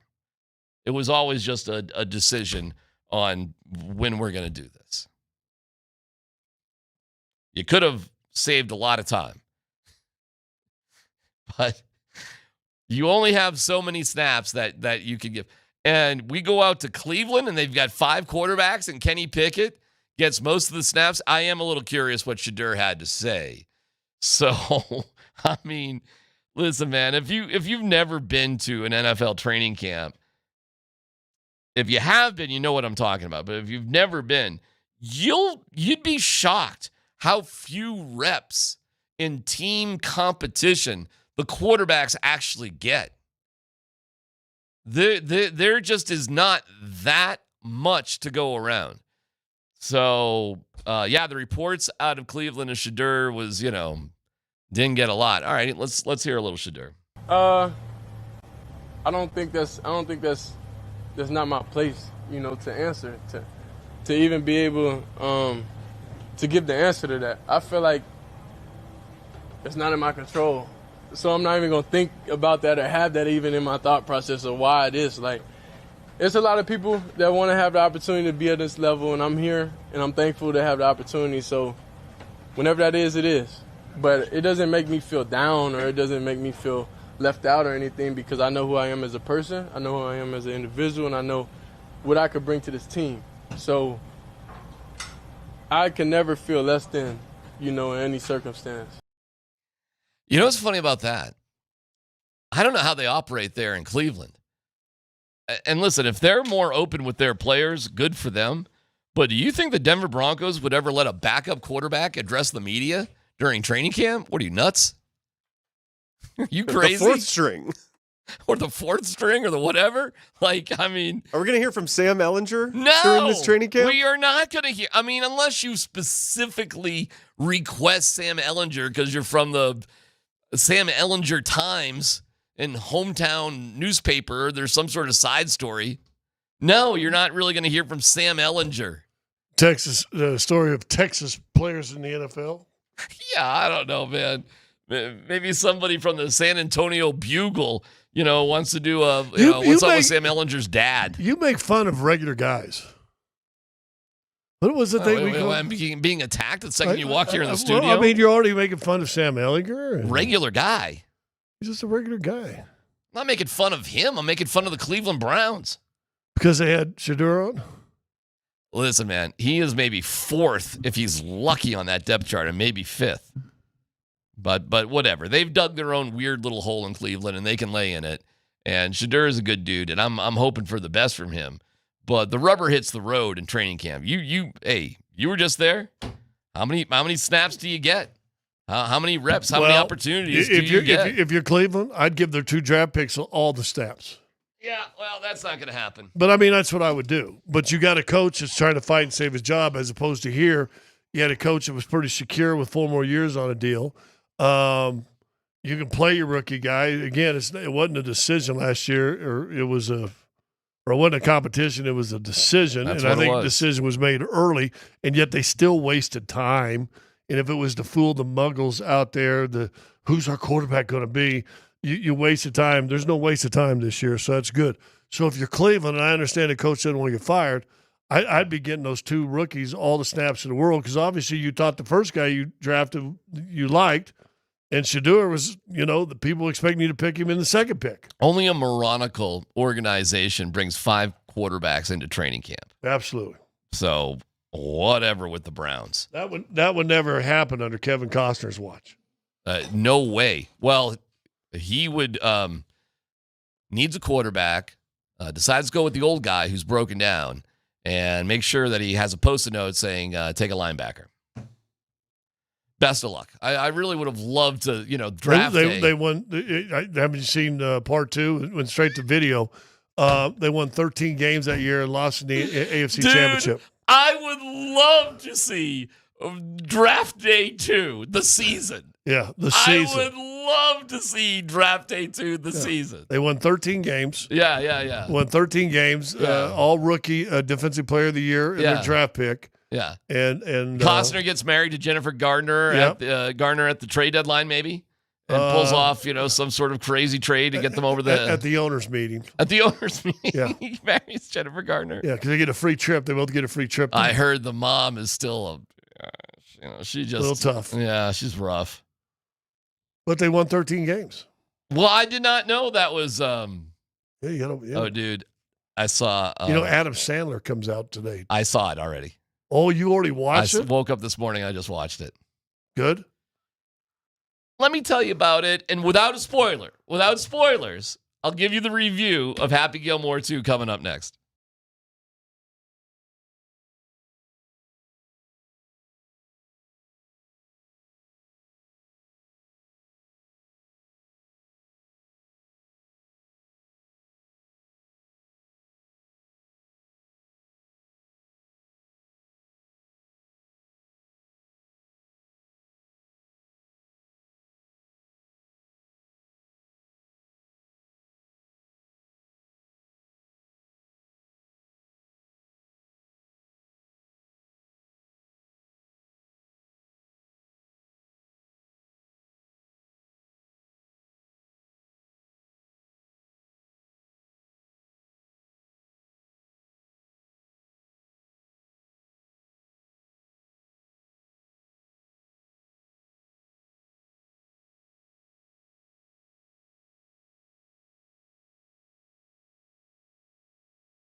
All right, we have top to bottom Broncos coverage for you. Training camp coverage on Altitude Sports Radio is powered by Ramos Law, the official injury law firm partner of Broncos country.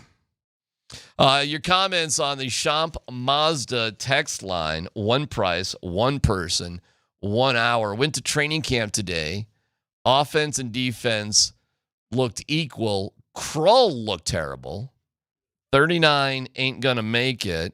Kroll had a drop, and I left my roster in the car. Okay. But that's why we saw Kroll with Ingram after the thing, and I'm telling you, it was – I like stuff like this, right? I like obviously Ingram is considered a better tight end because guess what he just did? Got paid, right? And he's out there working him, and it's an old basketball post-up move. He showed he kind of runs into Ingram's chest, puts a forearm in his chest, holds it, and he's holding him there. And then as the ball comes, you see him take a big jump step towards the ball to catch it 2 hands. And he was showing Ingram that instead of just standing there sideways and letting the defense get in there, but keeping the defender off him, which usually probably a linebacker or a safety, keeping the guy off of him and coming to the ball, which is really fundamental basketball stuff. But the one thing we know about Ingram, can't block, okay, fine.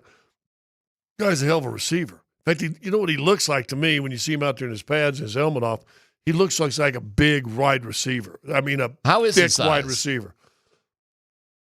Just trying to guess, I would say he's a couple inches shorter than Kroll was. And I think Kroll goes 6'5". Yeah, he's a big 6'5". So I would say 6'3".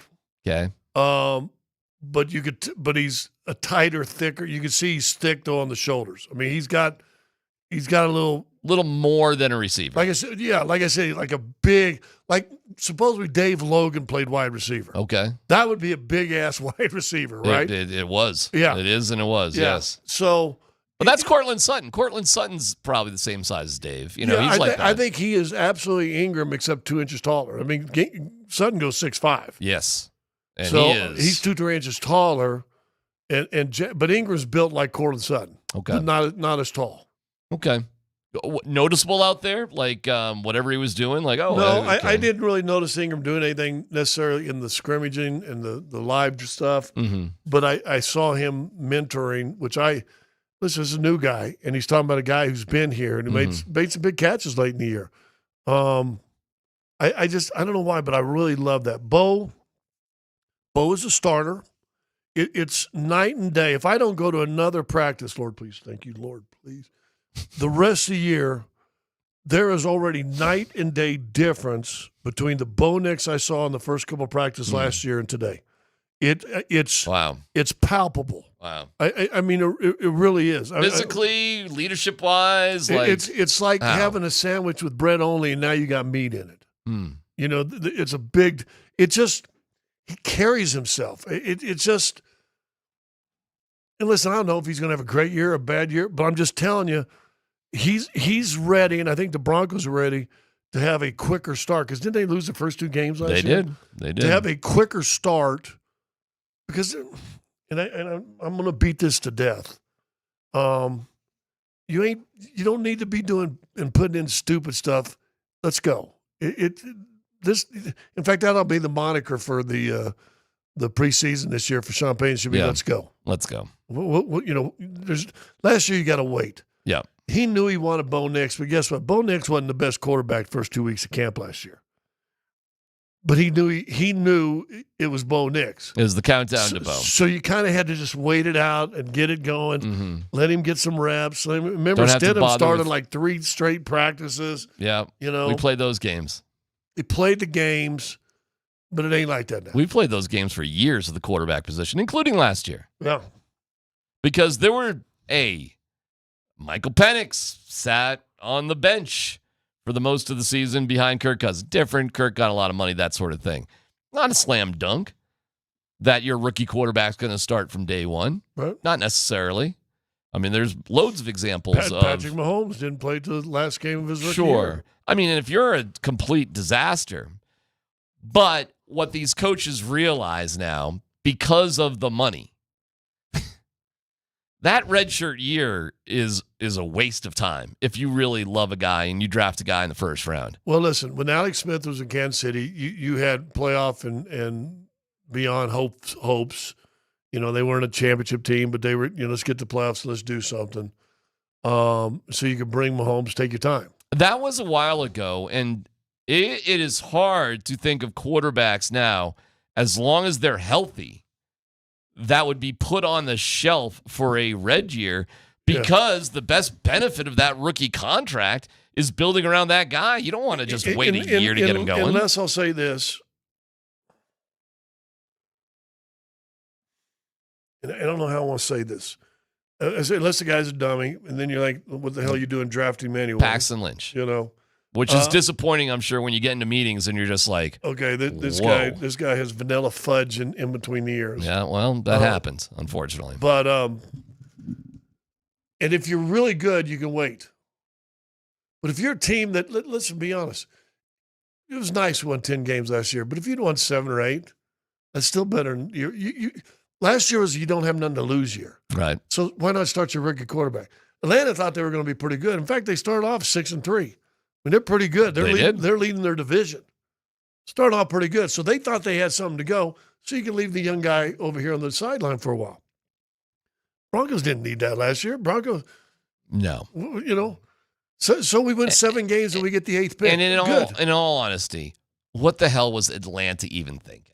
It was a dumb decision by Atlanta. It continues to be a dumb decision because it's wasted money having Kirk Cousins, who, by the way, is still on the Falcons. And he's got a $10 million roster bonus in July. It was pretty obvious that he would stay on the Falcons. Now, I don't know what they're going to do at this point. Who knows if somebody gets injured and a team gets desperate? You never know.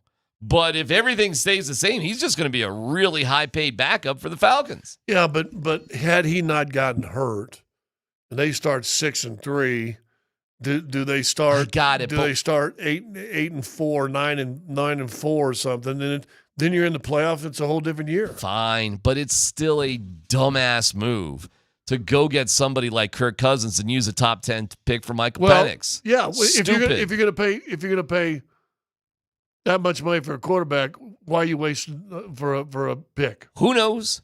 Dumb organizations do dumb things that make no sense. And as we're learning, and I really do think it's reflective of ownership more than anything, and we all should be very grateful, and this is not a slack on, the bowling kids, but, that didn't work. The right thing happened, Scott. The triumphant held you back. Yeah. There was no chance any of the Bolin kids were going to be as good of an owner as the Walton Penner group.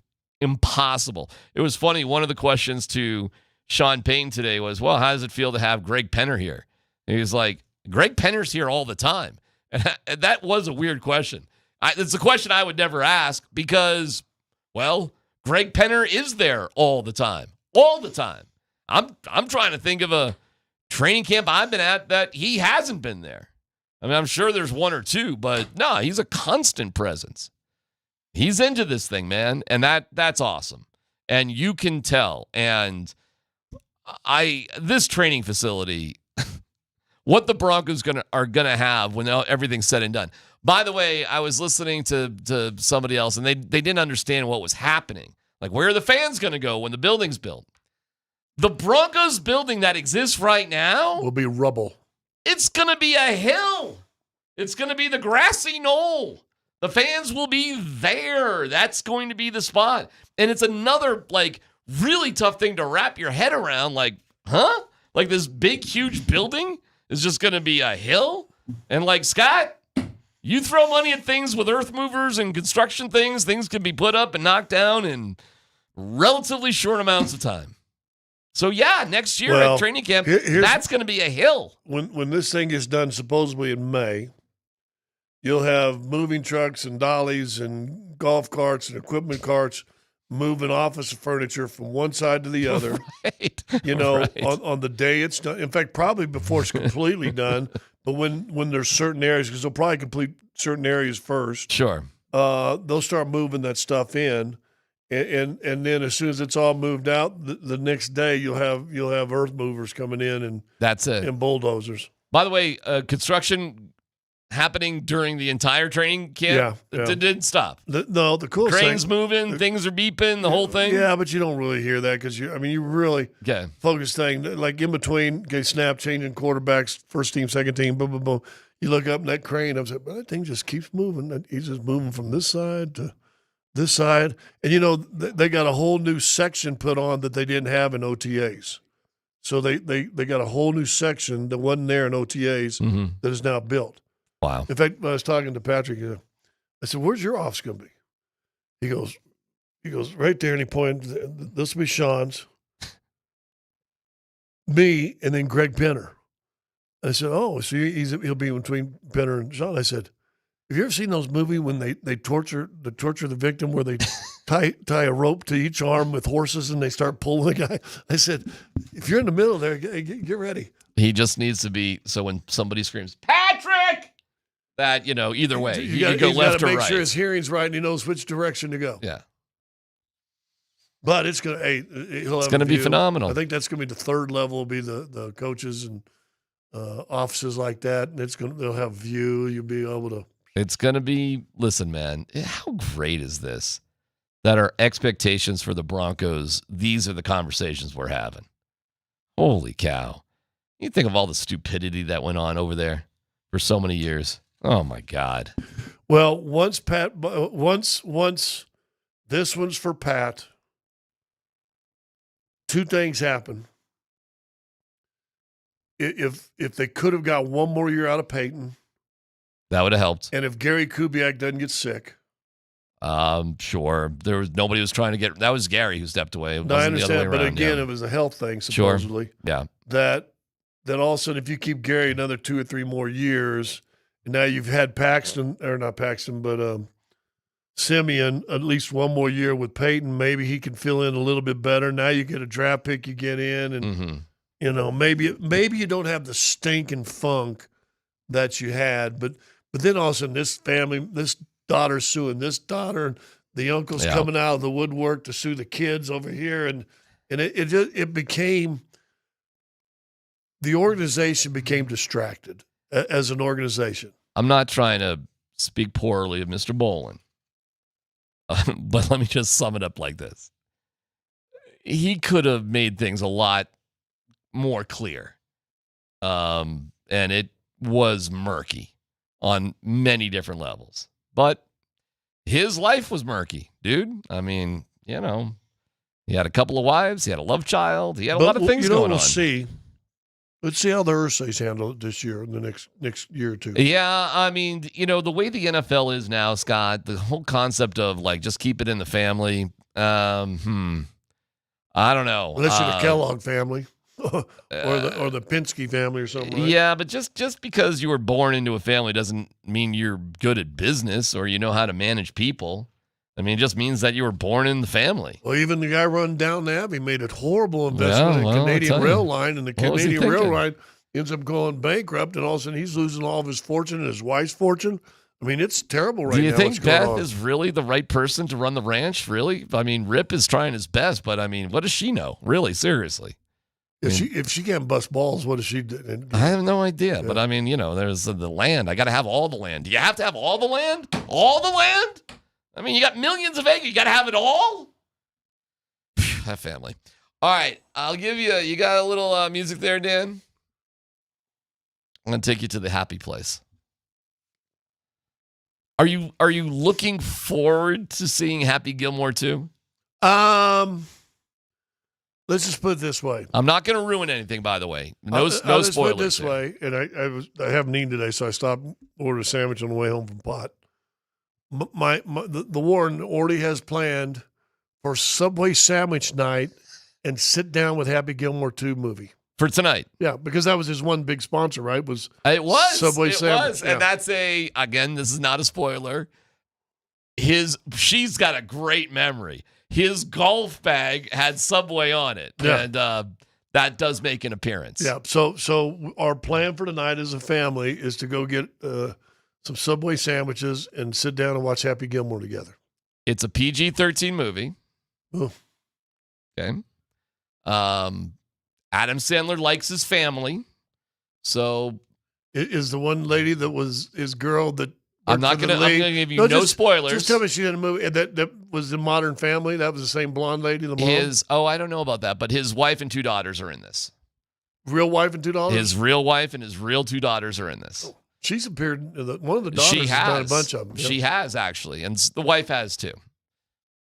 There's a bunch of cameos from celebrities. Tons! Countless cameos from some of the top golfers. And it is interesting to see some of the live golfers doing cameo alongside of, like, Rory's there, right next to Koepka, right next to Bryson, right next to Scotty Scheffler. Like, wow. Like, when you think of all the drama with live and whatever, and the live concept against the PGA is kind of a theme. This is not a spoiler, but it's kind of. So they address it. Well, in a satirical sort of fun way. I don't think these are any spoilers right now. Boban is in it. Well, you made your movie already.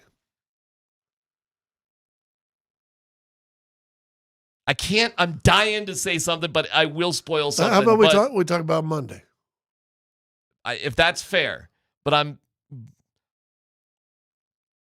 Boban's in it. Okay. Oh, is he now the antagonist like the one guy? No, I'm not. No spoilers, but I'm dying to tell you something about it, but it might be too much of a spoiler, so I'll just leave it alone. But you remember the guy with the nail in his head? Yeah. Boban's his son. Well, yeah, that fits. Okay, right. Yeah, that's what I said, the antagonist. But there's another twist to it that, okay, I did laugh about the twist to it. And then, I'll be curious to see what you think of it as a movie. But, there you go. Well, there might be a reason it's not released in theaters and There's definitely a reason this is on Netflix, not in theaters. Definitely. That being said, enjoy the 2 hours of Happy Gilmore. If you liked the first movie, there are all sorts of references to the first movie in the second movie. So it does play well if you like the first movie. And we'll go from there. I'll leave it alone. Bob Barker make an appearance? Kind of. Okay. Kind of. I'm looking forward to it. But all the references, like if you liked any of the references in the first movie, any of them, there is another, some sort of reference to it again. What was the guy that played the mean guy that ran the nursing home? Ben Stiller. Is he in it? Big part of the movie. Well, there you go. That's better, actually, if I just answer questions, I suppose. Yeah, I'm all in. Okay. Warm glass of shut the hell up. Big part. Have you seen it yet, Dan? Yeah. No, I haven't seen it yet. Yeah, I'm glad that, I was out there sweating balls at practice. Darren got a chance to watch it was awesome. Happy Gilmore, too. I was like, wow. I mean, I have to be back at the ranch. I got the air conditioning on the 75-incher, cruising through it. I'm glad Scott is got a Sherpa to get himself to camp. I need a Sherpa. I tell you what.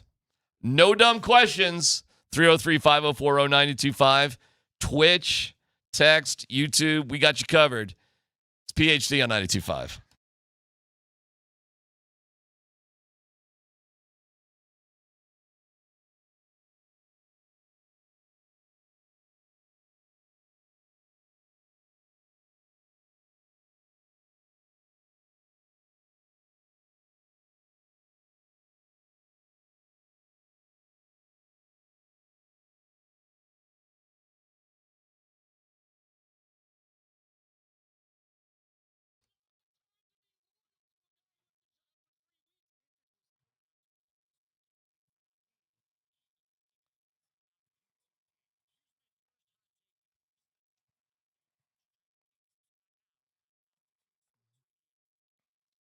All right, what's going on? It's DMac for the Rocky Mountain Men's Clinic. Summer is here. Training camp is underway.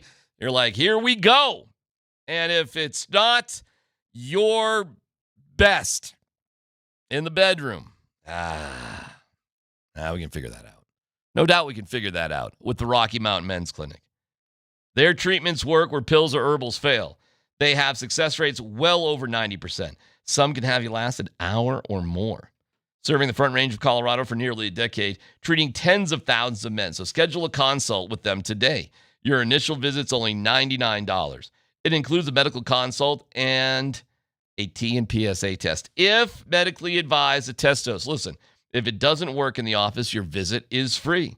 They've got an expert staff. Like a lot of men, you could be having sex the day after your appointment. So get together with the Rocky Mountain Men's Clinic today. Call 720-440-7900. 5 locations up and down I-25, Fort Collins, North Denver, Central Denver, Castle Rock, and Colorado Springs. 720-440-7900. RockyMountainMen'sClinic.com.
Polumbus, Hastings, and DMac present No Dumb Questions. This is your safe space. No dumb question. Who wins more games next year, CU or Broncos? That's a great damn question. You're a smart guy. Send us your not dumb question now. Hey, a no dumb question for DMac. Tweet it, text it, or Twitch it. It's No Dumb Questions on Altitude Sports Radio 92.5.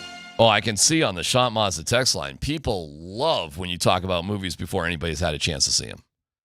They just, people absolutely love it. They're like, give us more information, DMac. So I saw Tiger Woods today. There was a video of him wearing like the whole Adams, the Happy Gilmore thing. He's a Bruins fan. Wears a Bruins hockey sweater to play. And Tiger Woods, and he was doing some sort of YouTube video, and he was dressed up in a Bruins, number 79 Woods. And he did a Happy Gilmore swing and just, 300, I don't know. He crushed it. Yeah, man. It's like, he's Tiger Woods. No dumb question. Have you ever done that? I shouldn't even say have you ever. Here's the no dumb question.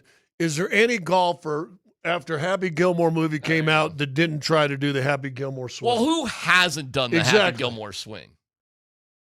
Yeah, here's Tiger. There you go, 79 Woods. Lines up, he's on some sort of just Florida driving range. Come on, man, that's funny. Look at that. What do you put that at? 270, 280? At least. Now he stops a little bit at the end. He gets his feet set just at the end. Just a little bit. Yeah, he doesn't quite go all the way through, but he's rips it. That's pretty funny. I mean, obviously, it's a hell of a lot better than I could ever do, but. Yeah, that little Happy Gilmore drive is better than That's pretty funny. Well, Rory McIlroy's behind him wearing the Bruins jersey. There's a couple guys. Or aren't they playing in Memphis this week? Is it? I have no idea. I don't know what this is from. By the way, I won't say anything more about the movie. Enjoy it for yourself. Maybe we can talk about it. Some people get upset about that. Oh my God, the text line. Shut up! Shut up! Shut up! You could never spoil a movie or a book for me. There you go. You can judge it yourself. Yeah, by the way, I don't think I said anything about the movie that would spoil it at all. So just, saying that they reference Happy Gilmore 1, like, duh. Did you think they weren't? Right. So that wasn't too bad. No, I mean, that's, we're not doing Godfather 2 here. It's Happy Gilmore 2, not Godfather 2. It's a light, fun movie. Well, let me just say this. If you haven't seen Godfather 1 or 2, Godfather 2, there are slight references to Godfather 1. All right, no dumb questions. Is it really crazy to say that the Broncos could actually compete for a Super Bowl this year? Cody and Lakewood. Right now, my answer is yes. But I'm going to stick with it, dog. You got home game against Carolina, on the road against Indy, and I still think that's going to be a tough game. Then you're home or away against the Chargers. Away against the Chargers, then home against Cincinnati. Those are your first 4 games, right? Yeah. 2 home, 2 on the road.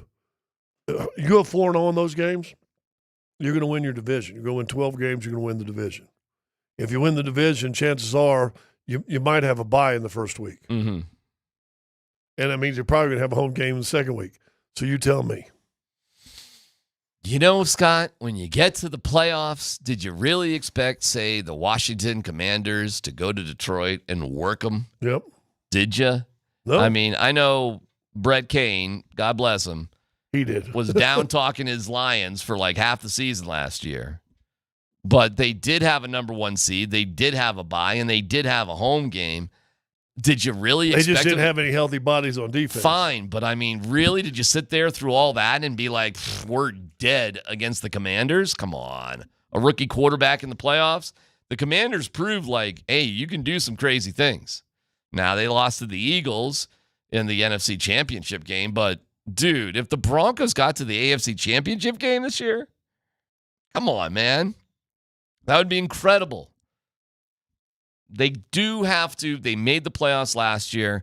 They got to win a wild card game. So you got to, if you're not going to win the AFC West, you got to do as good as you can to be as high of a seed as you can. If you're underneath the Chiefs, hey, if you can win the AFC West and we're hosting a wild card game, fantastic. Now we're playing the Chargers or the Steelers, or give me another team that probably won't win the division but might be up there. The Dolphins, maybe. Chiefs. I don't know. Okay. Hosting the Chiefs in the second round at home. Would that be a turnaround? That would be amazing. After you split with them during the regular season? Like if you're hosting a game, you won your division. On Twitch, no dumb question. Is there, if you only have bread, is that a sandwich? If you only have bread, is that a sandwich? So you're just eating Dan, bread? If you want to find... so there's no meat at all? It's just bread? Yeah, if you want to find the Blues Brothers, they reference that. It's called a wish sandwich. I wish I had some meat? Yeah, you got 2 pieces of bread and you wish you had some meat. Bow, bow, bow, bow. All right. Yeah. All right. I think that's the Rubber Biscuit song. Rubber Biscuit? Rubber Biscuit. Yeah. Now you remember, right? Of course. The Blues Brothers, bro. Yeah, so 2 pieces of bread with nothing in between is a wish sandwich. No dumb question. Why do you think you guys got kicked out of practice when the other station got to stay? I don't know if that's the case. That's pretty funny, though. Well, People were digging that you were about to Anchorman fight, Well, it wouldn't have been much. I'd have kept Brock. I'd have kept Brock with his trident behind me, and he wouldn't even have to get in trouble. No dumb question. Do you think the Broncos will bring Noah Fant back? No. Talked to a muggle out there, like a high-powered muggle. Oh. And we were talking about they could use that, and I said, well, he said, he blocks less than Ingram. Yeah, blocking wasn't Noah Fant's thing.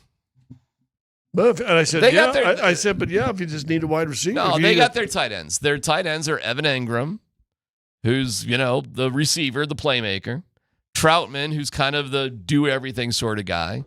Kroll, who you hope is a developmental, could be something. And then Atkins, who's like an H-back tight end sort of dude. Can play backup, fullback, or tight end. The Broncos gave up, and boy, we talked about tight end a lot, didn't we? But they just said, they more or less said as an organization, we're going to address that in the draft next year. So okay. They got 2 years for Evan Ingram. They'll probably address a tight end. I think if everything goes well this year, that'll probably be a higher priority for them. If things go well this year, they'll be drafted in the late 20s, maybe 30s. We'll see how things go in the draft. And that'll be a good enough spot to get a tight end. That's about right, to sort of address that. Yeah, that'd be good. Bold prediction, Cotton. Okay, let's go. You may step into the offensive line early in next year's draft. I don't even think that's bold. We'll see how things go. Yeah. Maybe. You looking at Bowlesy on that one? Oh, I don't know. Well, Bowlesy's a free agent, isn't he? Or did he sign? Man, I'm not exactly sure what his deal is. I don't think he's a free agent. Well, McGlinchey's not getting any younger, and he's been fine. Bowles, has been fine. But do you want 2 high-priced tackles that are both in their early 30s? I think they're both good for next year. You bring up a great point. You're not going to be – so here's Bowlesy. No, he's locked down for next year. So he's good. He's a potential out. Potential out in 2027. Oh, he's locked up for like the next 3 years. 25 is this year. 25, 26, he's done. He's good for 26. So it's 25, 26. His potential out is 27. Yeah, but that's for the team to get him out. That's not becoming a free agent, is it? Well, no, he's not a free agent until 2029. Yeah, but look, he'll be almost 35. Yeah, okay, fine. He's got to play good 2 more years. Oh, that's fine. But that's not an emergency situation. So your left tackle, $28 million, or if you get a rookie out of Georgia that's All-American crushing everybody at $1.8 million, what are you going to go? I gotcha, but it's hard to find those type of left tackles in late 20s in the draft. I agree. So you're in a commitment pickle there at that position. So his 37th year his 37th year of life. Yeah. Will be when he's a free agent. Yeah. It'll be done it'll be done the year before that. They never get to that final year. They don't play out that final year. So his last year with the Broncos, Scott, most likely will be 2027. Well, most likely. 26, 27, 28, his dead cap goes 10-5, 10-5, 6-7. Yeah. So the last year Garrett Bowles at age 35 will play for the Broncos, likely, in my opinion, would be 2027. And then you go from there. Yeah, I say 26. Well, I think maybe two more years unless he just blows somebody up. Hey, okay, but you keep things together as stable as you can. And when they gave him that new deal, they were saying, "You're our man." Yeah. I mean, there is a crazy chance this guy who was booed mercilessly will become the best left tackle in Denver Broncos history. Well, listen. But this is why, hey, that's why 2026, dude. Not this year, but next year. We're gunning for a Super Bowl, bro. We're gunning for a Super Bowl. But look what your cap hit this year for Bowles. All right, hang on to that thought. We'll come back with a big question of the day. We're centered on Broncos training camps. PhD on 92.5.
I see a comment here, and we'll get to the big question here in just a second.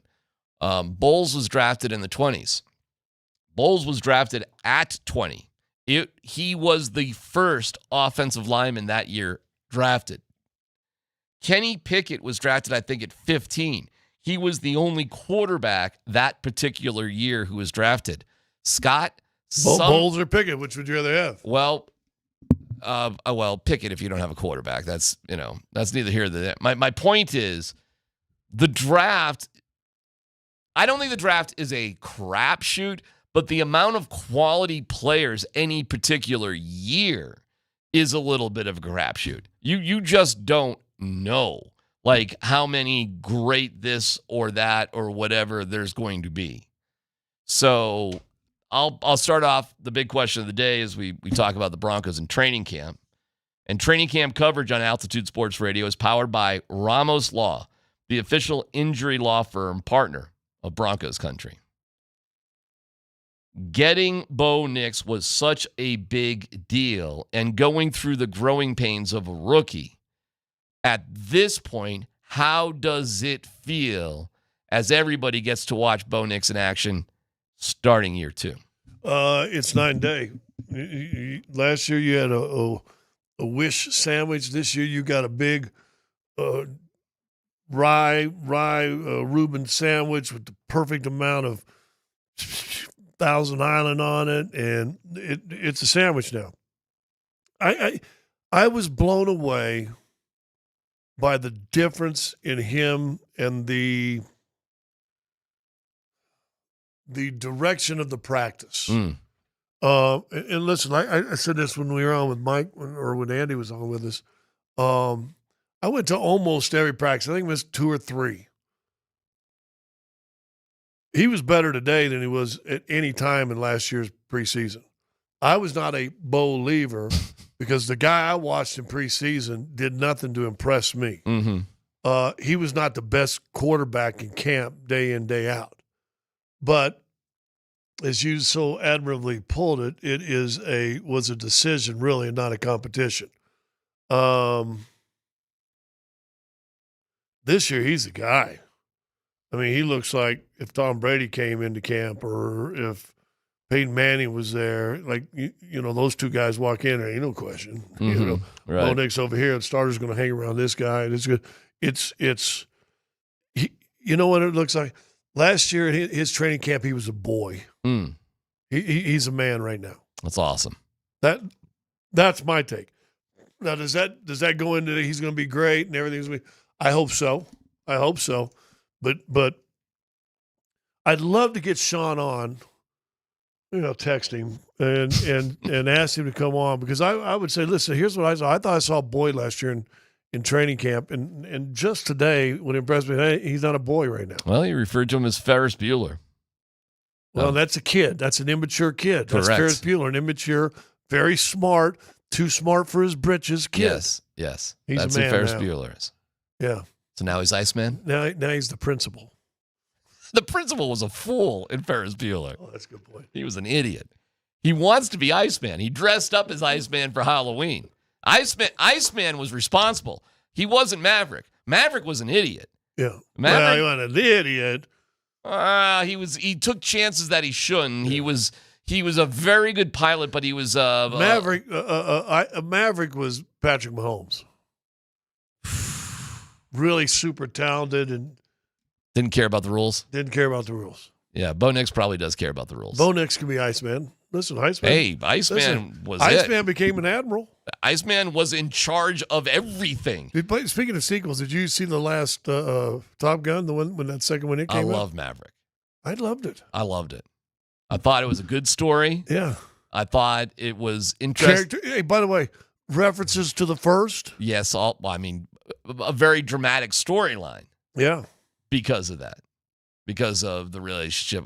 No spoilers at this point, right? We're not spoiling Maverick, are we? A year and a half. Yeah. Yeah. We're not spoiling Iceman's Maverick. Dead. In real life. He wasn't dead during the movie, but he was hanging in there barely. He got the message. But Goose's kid is, with the relationship with Maverick, and I mean, I was hoping to see Puffy Lips make an appearance. No, there was a good. The lady played his mom in the first one. There was a good story there with Maverick. No, it was good. Yeah. Plus, it's Tom Cruise, man. Like, come on. Like, and you know what? Spoiler alert: he got to fly his old Tomcat that he flew in the first one. Hey, man, come on now. Yeah. Plus, they took their shirts off and played Again. a little beach football, not volleyball, but we have sexy. Throw that football around with our shirts off. That's what I wanted, anyways. As long as I got that, I'm take my breath away. All right, what are we talking about here? Sequels, yeah. Well, I'm pumped for. No dumb question here. Is Greg Penner keeping it in the family? Yes, as it turns out. If you didn't know what happened, and I don't blame you if you didn't, but Robson Walton, who's Greg Penner's father-in-law and the father of Carrie Ann Walton, who's Greg Penner's wife, they have 4 kids. In the second year of ownership, quietly, Robson Walton shucked off a few of his shares of the team, and they spread them out amongst the 4 kids, where that did not exist in the first year. So, yes, they have 4 kids. They're all out of high school. That just happened last year. So they're big, like, water polo athletes. So they're great athletes. They're at Ivy League schools. So they're brilliant. Yes. So they're brilliant athletes. I hate them already. And they're young. They're young people. They're young people. Yeah. But Greg Penner's same age as me. He's 56. So relatively young. Well, I did notice this from where we had to walk in. Carrie Ann Penner. Yeah. That's the very first parking spot. Well, she deserves it. She's fine. That's good. That makes sense. Well, I know. But that used to be like Sierra spot? What's Sierra parked? Sierra parked. You know where the fans are? Yeah. Sierra would pull up in 2 Suburbans, and that's where they parked. You know where the rest of the family's parked? Way up on the hill. That's right, my friend. That was another just like, what are we doing here? And Sierra could have gone just through the regular family entrance, which is right there, which is actually closer. Which is close to where they park. Nope. Sierra had to go through the special where the Muggles would go through, like special security, which I always looked at like, I know where you parked. You're actually walking a longer way. It was as if she was walking down the runway. But then when she comes onto the field, it's an entrance in front of all the Muggles. It was unbelievable. Yeah. She was putting on like her own fashion show. And she was allowed to use a bathroom that nobody else in the family section was allowed to use, that was reserved for the players, and she was allowed to use it. She seemed like a very nice person. Every interaction, it was brief, very brief. She was always friendly, and all. I don't have anything bad to say about her as a person. It wasn't her fault. But the setup was ridiculous. Yeah. The perception of what they allowed with that ruined Russ's perception. No doubt about it. It was this whole, we're doing favors. You can't do that. I actually really feel strongly about that. You just can't do it. You can't have, and I think the Nuggets went through it too. You just can't have separate rules for different people. Right. And that's different than it's a vet day and you get a day off because you blah, blah, blah, blah, blah. But when you're literally getting special favors for your family, that don't work. Don't come to camp. If you can't go through, and they take care of the families. The families are well taken care of. They got food and snacks and ice cream. It's fantastic. But you have to have a separate entrance. You get special parking. You get a special bathroom. Come on, man. What, you don't think everybody else sees that? Everybody sees it. I have kids. Well, so does about 80% of the people over there. Just walking through there with like security guards. How funny is that? What do you think? Andrew Mason's going to jump on you? I mean, you're going to be fine. You probably didn't see Munster today. Oh, I'm sure he was there. Are you kidding? I didn't see. There. He lives under a little bush. Oh, was he that statue? Mm-hmm. A little fountain. Did talk to your boy quite a bit today. Oh, really? How'd that go? Good. He likes us. He listens. Fantastic. Yeah. Hi, Mike. Oh, that boy. I wasn't even sure. Oh, Mike's awesome. Mike's the best. I'm not sure you were talking about there. Yeah. Oh. Yeah, the DMac fan club is limited out there in Dove Valley, by the way. It's, it's Oh, but those who got a little swag is your family. Yeah, hey, listen, you can't do what we do here and what we've done and not generate a few jealous eyebrows. Who I have a lot of respect for, and I always have. Yeah, because I think he's a really good writer too. But you look at the career Troy Rank has done. Oh well, Troy's like my best friend. I love Troy. Who was a great baseball writer. Yes. Then he became a great football writer. Mm-hmm. He was all over the Nuggets this year, during He was the there big a lot. games and all the postseason. But the diversity, there's a lot of guys don't do that. A lot of guys then pick a sport and stay a sport. he became a TV guy and gave up being a TV guy to go back to the newspaper business to be a columnist. And now, he writes about everything. He writes about everything. He's a columnist. Yeah. Yeah. No, Troy is brilliant. Troy is we're buddies. I think he's really sharp. I'm a big he's fan. fantastic. I know him better than Mike, but I am a big fan of Troy. Yeah. Yeah, we have a very, very we make fun, but we have a very talented media crew out there covering the Broncos on a regular basis. It's like Leggy, Mike, Troy, Arnie, and then there's a big drop off. Come on. What about Sledgehammer? New guy. There's some new guys. Parker's good. Yeah, there's a big drop off. It's a drop off. You're pretty funny. He didn't get to go up to that level yet. He hasn't earned that level. He's working. He didn't even on really it. know what the Sledgehammer connection was. How smart is he?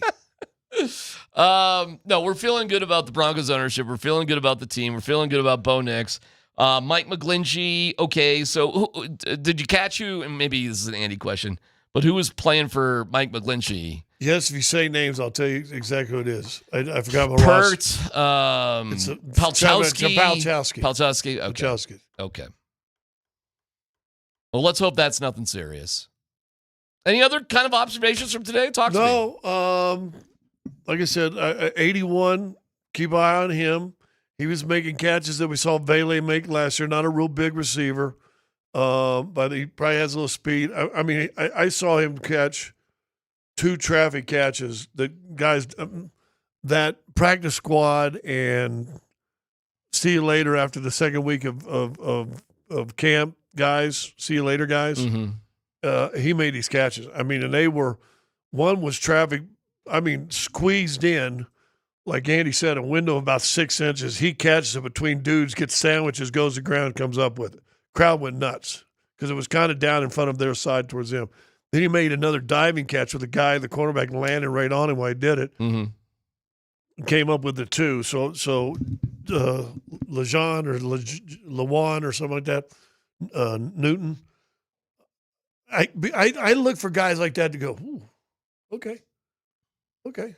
Spark a little bit. Receiver? Receiver. Okay. Here's the bad news, though. I got you. I'm not trying to put it down. They already know who their 5 receivers are. That's fine, but they said that about Vele last year, too, and what did Vele do? Made the team. True. So just keep an eye. I'm not saying he's making team. I've watched one practice. Vele was drafted, though. I make one practice. That's all I saw. I tell you who else. The kid they brought in, that's the returner guy, the wide receiver, he made a great catch. Sherfield. Yeah. He made and you know what he's got a little bit of? He got a little speed now. Okay. And Franklin probably had the longest play. Boy, that would be great if Troy Franklin could turn a page and be more consistent. Was he getting yelled at today? No, but he made the longest play and catch over the top. I'll tell you, that was the difference. Last year, OTAs, minicamp, training camp, like coaches were on that guy. Oh, my God. He was getting balled out at like every day. So I'm glad to hear that. If he's looking good, that's really good because he is super fast. But you know what? Mims Also, is fast. Don't you think Shawn Payton's let me bust rookies' asses as much as I can? I don't know, man. Like it seemed like unusually harsh on Franklin. Well, last year. Estime fumbled in game 1 of the season. You can't have we that. didn't see him for 6 weeks. Yeah, Shawn, you can't do that. He looks like he's dropped some weights and put it in the right way. Okay. He looks better, man. Well, he was doing workout porn. He was putting it out there. He's got some work to do. It'll be him or McLaughlin. No, he didn't have work to do. He has minds to change. Okay, well, it's him or Jaleel. So who Shawn likes, and again, one of my upper echelon muggles I was talking to about. Mm-hmm.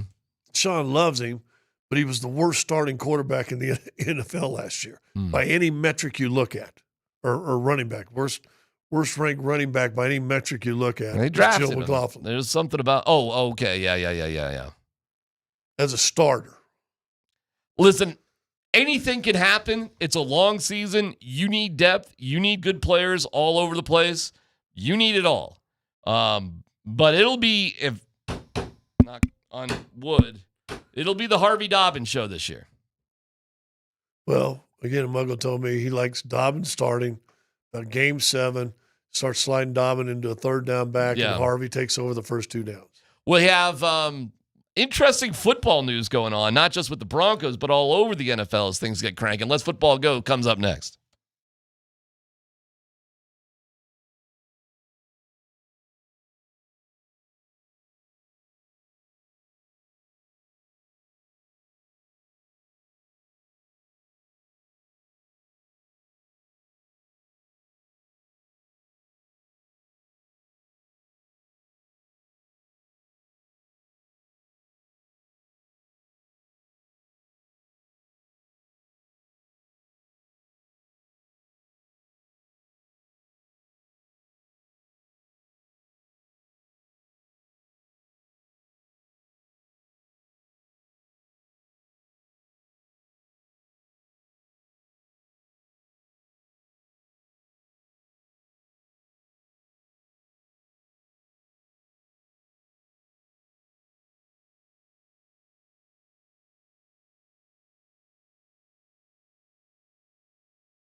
By the way, things are going to get spicy. Get? I'll just leave it there.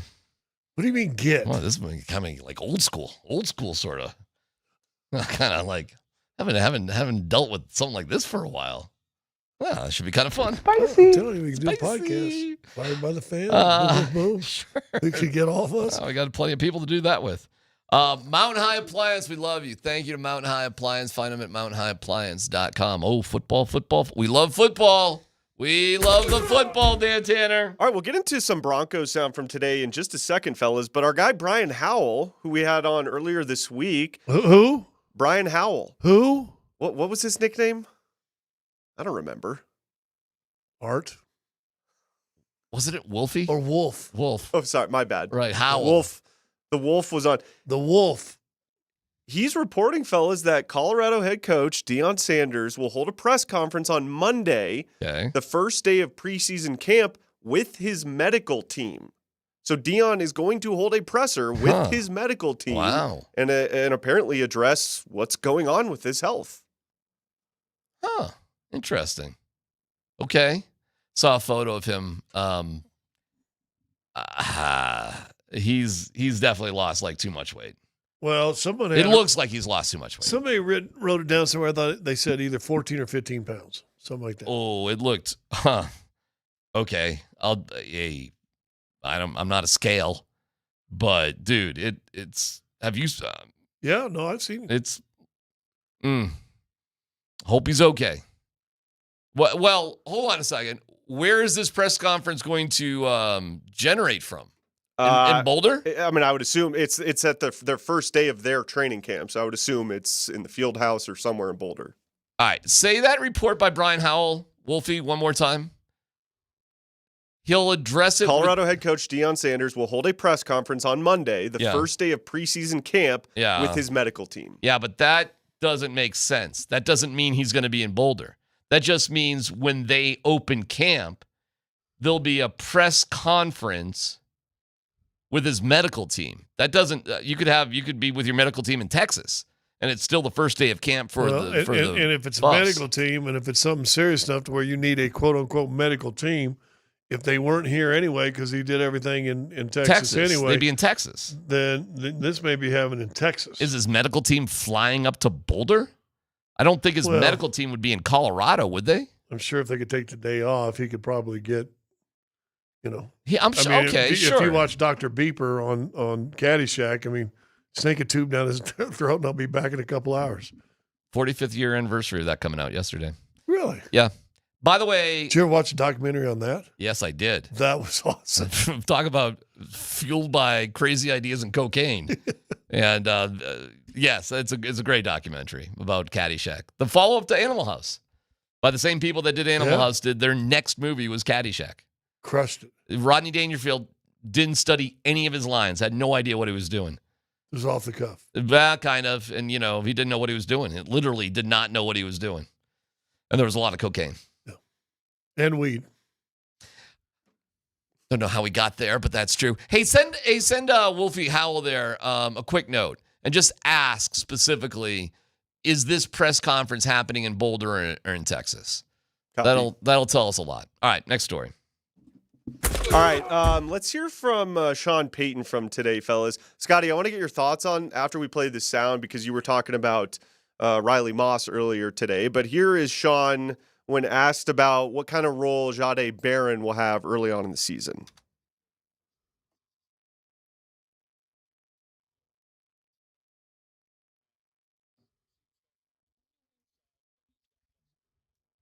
All right, Scott. So earlier today, you were talking about Riley Moss looking really good today.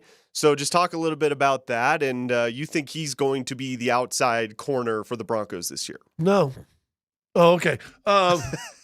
Listen, I got in there in their first scrimmage, so I'm standing over on the sideline. They run a play, and the cornerback makes a break on the ball and knocks it away, and the defense is going nuts, and it's 21.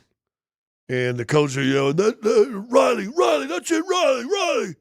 But he's playing outside. And then having the coach talking with Coach Sanford and what he'd seen also, They still got Moss outside. They're going to start the young fella inside. But what did he say when he was talking with both of us? That anymore in the NFL, you're 70-30 nickel to base. And a lot of teams, their base is nickel, it seems like, anymore.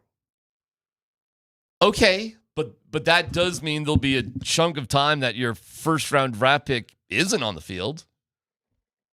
I mean, if it's 70-30 nickel, okay, that's so 7 out of 10 plays he's on the field? Yeah, so Riley Moss is on the field 10 out of 10 plays, and your first-round draft pick is on 7 out of 10 plays? Well, but there's probably also going to be rest. I mean, you remember when Shaq Barrett and what was the other high draft pick from Missouri, the DN?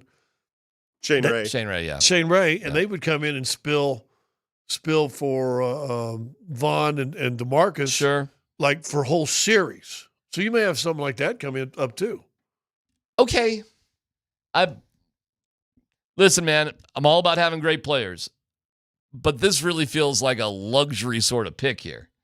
And this may be the conundrum that you have, that you drafted this guy and you got this other guy, and there wasn't like this huge burning need for a first-round guy at your starting nickel position. Well, you had other things going on. Well, I don't know. I maybe because I spilled. Maybe they did say, guess what we need? We need a starting caliber nickel back that can slide over if Moss gets hurt. Dude, that screams second or third round. You know what that screams? It screams a team that thinks they're going to be really freaking good and win a division. I know this I year. got it. It was the I told you so draft. We're good at tight end. We're good at running back. Don't We're worry good at about receiver. how much he plays. Just worry about if he plays well. That's what you need to worry about. I'm not worried about anything. You just worried about if the guy's playing. I'm just saying that when you draft a first-round guy, it's not as a part-time player in general, unless you are one hell of a team. And, well, there you go. Maybe they are. And that's why it's an I told you so draft. Maybe they are. They think they are. Yeah. All right, why are we yelling at each other? I don't know. Next story, Dan. That guy looks real, too, at safety, by the way. By the way, Brian Howell got back to me. He said, I'm sure, Wolfie, sorry, Scott. The Wolf says, yeah, I'm sure it will be, when asked if it'll be, the press conference will be in Boulder. Okay. With his medical team. Yeah. He didn't say for sure, but he said, I'm sure it will be. So, okay. There's that. All right. Let's hear one more cut here from Shawn Payton. Correct me if I'm wrong, guys, but I would say probably the most competitive position battle going on for the Broncos in this year's training camp is the running back position. Who's going to start the season? Here is Shawn Payton on the differences between R.J. Harvey and J.K. Dobbins.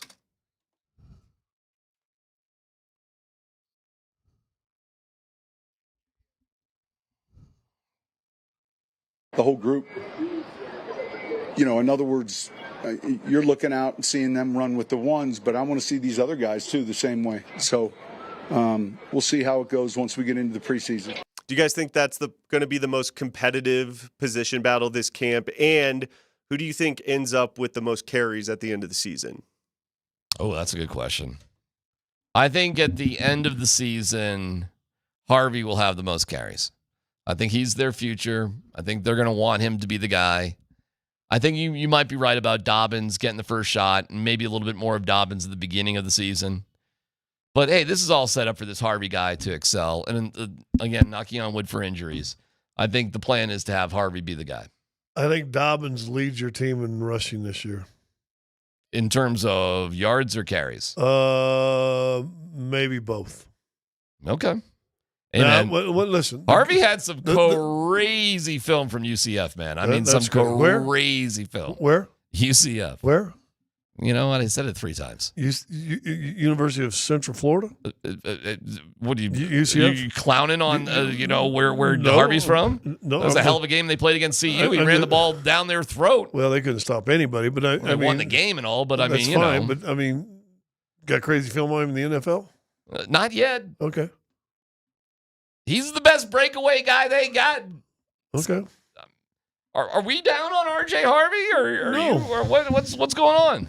I don't know, man. Hey, listen, you know what I watched last night? You see a guy that you can fit in your pocket and you have some doubts about him. You know what I watched last night? I watched most of, not all of it, most of, as a 30 for 30 on the Baltimore Ravens team that won it. Which year? the 2000 year, the big year with the Saragusa. Like and nobody could score against that defense. Yeah, the first 4 games they shut out teams, it was something like that. It was, and the offense couldn't score. The offense went 5 weeks without a touchdown. They kind of sucked. That was Shannon's year. Shannon was on that team. Yeah. Our guy Stokely was actually on that team. Stokely was the first guy to catch a touchdown. Yeah. they went 5 weeks their without offense wasn't good. Offensive touchdown. But I think their defense allowed less than 10 points a game. Yeah. Like single digits. Yeah, no, it was stupid. But they were talented, funny, stupid. But do you remember who their running back was? Oh my God! See, I guess I don't. I think it was Jamal Lewis. Oh, okay, all right. And he was and they did interviews with all the guys. Shannon was on there too. And he goes, man, I just saw guys and I wanted to run over them. And so I'm watching this late last night of football that I loved, and you got this beef eater at running back. We're like, he's got breakaway speed, and we got and Jamal Lewis is just. By the way, if you want to see great Hard Knocks, go back and watch that season. It was awesome. Who was the early Ravens, like with because they were showing like Hard Knocks has gotten a lot softer over the years, but back then they were showing like everything, like the torture of guys getting cut and just like all the drama. Like it was crazy. Saragusa told a story. I mean, God rest his soul. But he's telling a story, and he's the big old heavy dude, right? I mean, he's telling stories that in the middle of the night before the Washington game, they're in the hotel in Baltimore, and his stomach's just killing him. They call the doctors. Run down there. They take him early to the stadium, do some.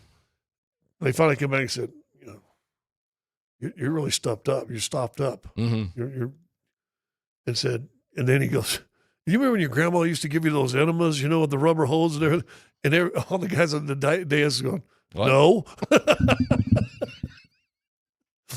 He said, so the doctor said, well, what are you going to do if you're not going to do that? He said, well, we can give you a laxative. He goes, well, don't that take 2 or 3 hours to go in? He goes, listen, if you guys see me laying, and he goes, of all days, we had purple uniforms, we had black uniforms. That day we're playing in all white. He said, if you see me laying on the turf on my back, don't roll me over. That is hysterical. If you get a chance to watch that 30-30, That it's is really awesome. funny good. Next story, Dan. All right, lastly, fellas, got some sound here from Colin Cowherd from his show today. Apparently, he's getting some information out of Bears camp that things are not going well early on for Caleb Williams. Okay. 3 days ago, he struggled. Ben Johnson was furious. Couldn't get the play in and out. Yesterday, struggled with a deep ball. Today, Caleb Williams, 2 red zone picks. One tip ball, another one horrible pass. So 3 days in a row. Oh, my God. It's gotten a little bumpy for Caleb Williams. So people say, I hear athletes say this. I hear people say that you can't take a lot from camp. You're correct. You can see red flags. Oh, my Positive, God. negative. Andrew Luck, Jaden Daniels, first week of camp. Commanders, Colts. You were hearing glowing reports. Disastrous first dates rarely become great 30-year marriages. Okay. Shawn Payton last year was texting me in August. He's like, Bo Nix, it may take a few starts. Guy's going to be good. By October, Bo Nix, 103 passer rating.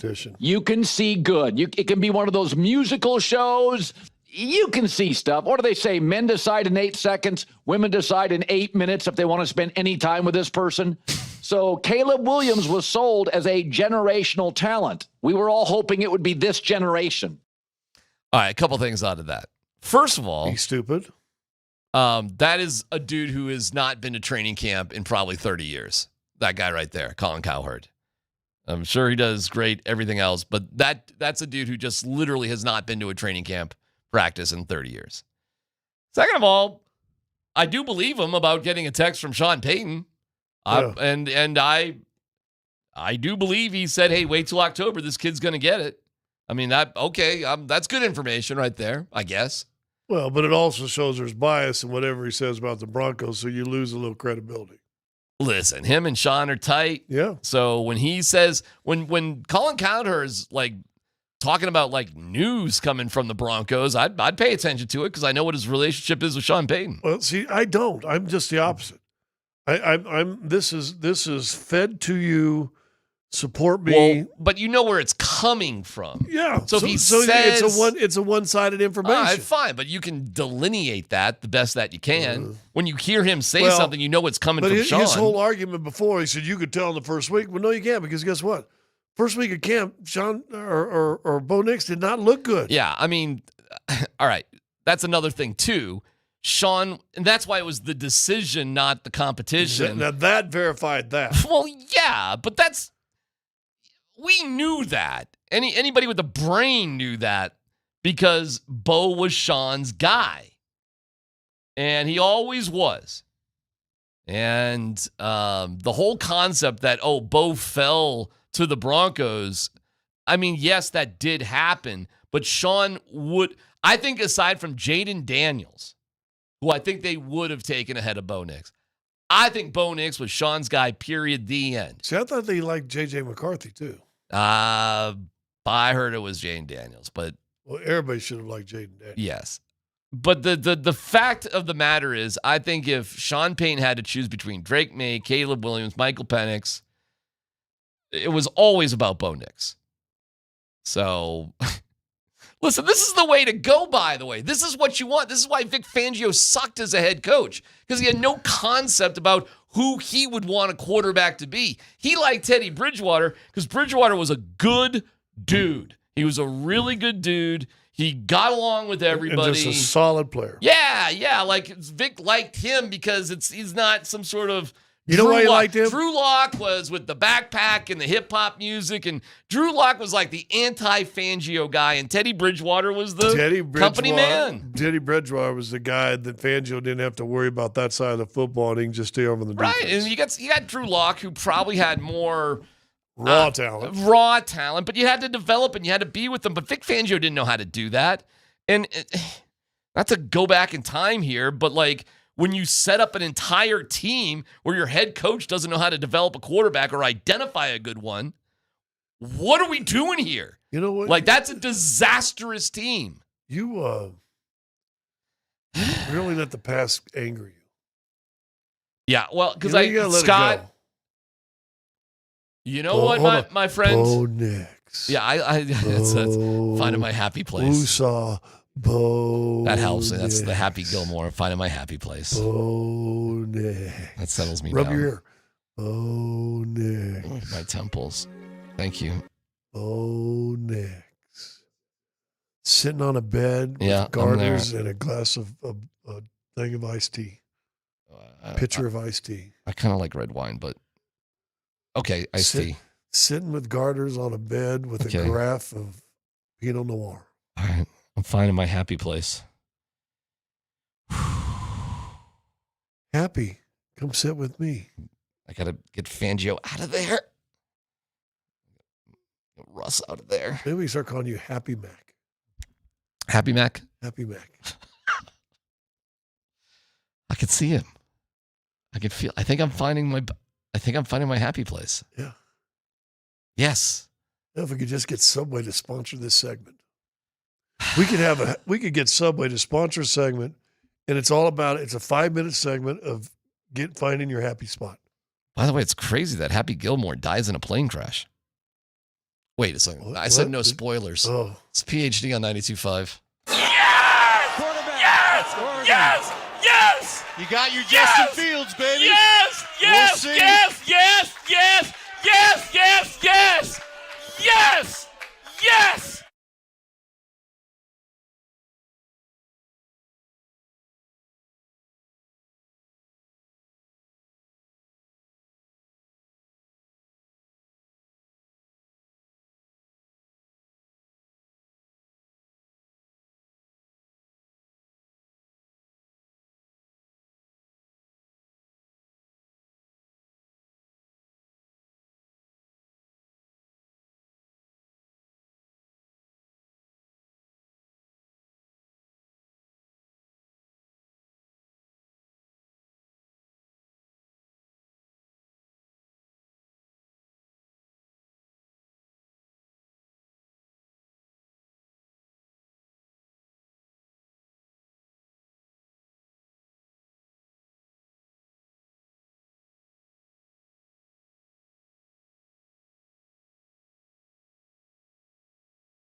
All right, we are. And on that note, we're back. It's good to see Andy here. Andy's the best. You doing all right? We're good. We're good. We're good. Hey, hold on, Kevin. We're good. We're good. Do you ever not know what Andy's thinking? Andy is the easiest to read person in the history of radio. Of life. I'm Irish. And I love it. I love him for it. Hey, you want to know? My best friend, the guy ended up being the best man at my wedding, my boy Jay. Yeah. We got a funny story about that with Don Martin. He one time, he goes, we all know, those of us that love you, we just know this is how you are, but try not to be all of how you are when you first meet people sometimes. So you've been like this your whole life. Yeah. Oh, he's like, girls think there's another level, and they figure out this really is just there. This is just you. You've just flung the curtains open as soon as they met you. Hey, just breaking. We have an abs trade. What? Yeah, it's subtle though. It's more of the minor league variety, but Oscar Olesen has been traded. Oh, our guy. Yeah, I know. To the Sharks for Daniel Gushin.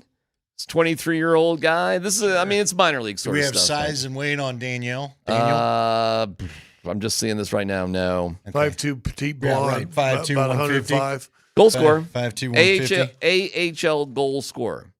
28 goals, 51 points, and 56 AHL games. Oscar Olesen, he's a first-round guy, though. That was, that was supposed to be one of those dudes. He had one of those incredible minor league highlight goals once upon a time. He was a legend. They've given up two nice minor league young prospects this year. Yeah. Olesen just never. 5'8", this is the dude, Dan? Oh, he's a small dude. Oh, he's a little Shut up. guy. We got another 5'8" dude? Are you serious? Wow. We've traded for two 5'8" dudes this year? 5'8". Are you serious? 5'8", 165. That's like your size. That's way smaller than me. My morning constitutional was bigger than that. If he's listed at 165, I bet he goes about 153. I bet by the season goes. If they list him at 5'8", he's probably 5'6.5". That's going to be a tiny dude. All right, he scored a bunch of goals though, bro. I don't know. It's AHL. It's minor league stuff. It's nothing. It's nothing. It is. It's nothing we're counting he's our on. guy. I root for him. I'm just saying, Oscar Olesen was a first-round guy. That's all. That's he was one of those dudes. He didn't do much when he got the opportunity, so not gonna sweat it. It's too bad. He was one of those guys that I thought would be something, but he was the Jake Butt of every now and again. You'd see a couple things. You're like, hey, I like that. It's his time. He's gonna be great. And then it wasn't. We want to thank our great friends at Revitalized Health. You can visit them at revitalize-health.com. I love those guys. Went and saw them yesterday. No kidding. Yeah. Feeling better? Feeling good? Yeah. Feeling spry? The head of their company needs to just do his own posters. Have you ever met that guy? Yes, I have. Yeah. I was sitting next to Scott at lunch one day. I was like, dude. Jeez. Well, that's right. He came out and talked I to can us. upset you. Hey, he could do better than our guy on the ice. I tell you what. All right, so day one, or not day one, it's actually the day third one. day. Go ahead, day one. You want to call it day one? Officially training. Hey, we acclimated yesterday. We're all acclimated, and now it's camp. You know what's amazing to me? That's funny. The acclimation, right? I mean, you got to get altitude and stuff like that, but these guys train. I bet a lot of these guys have been here for 2 or 3 weeks running, doing all this stuff you need to do.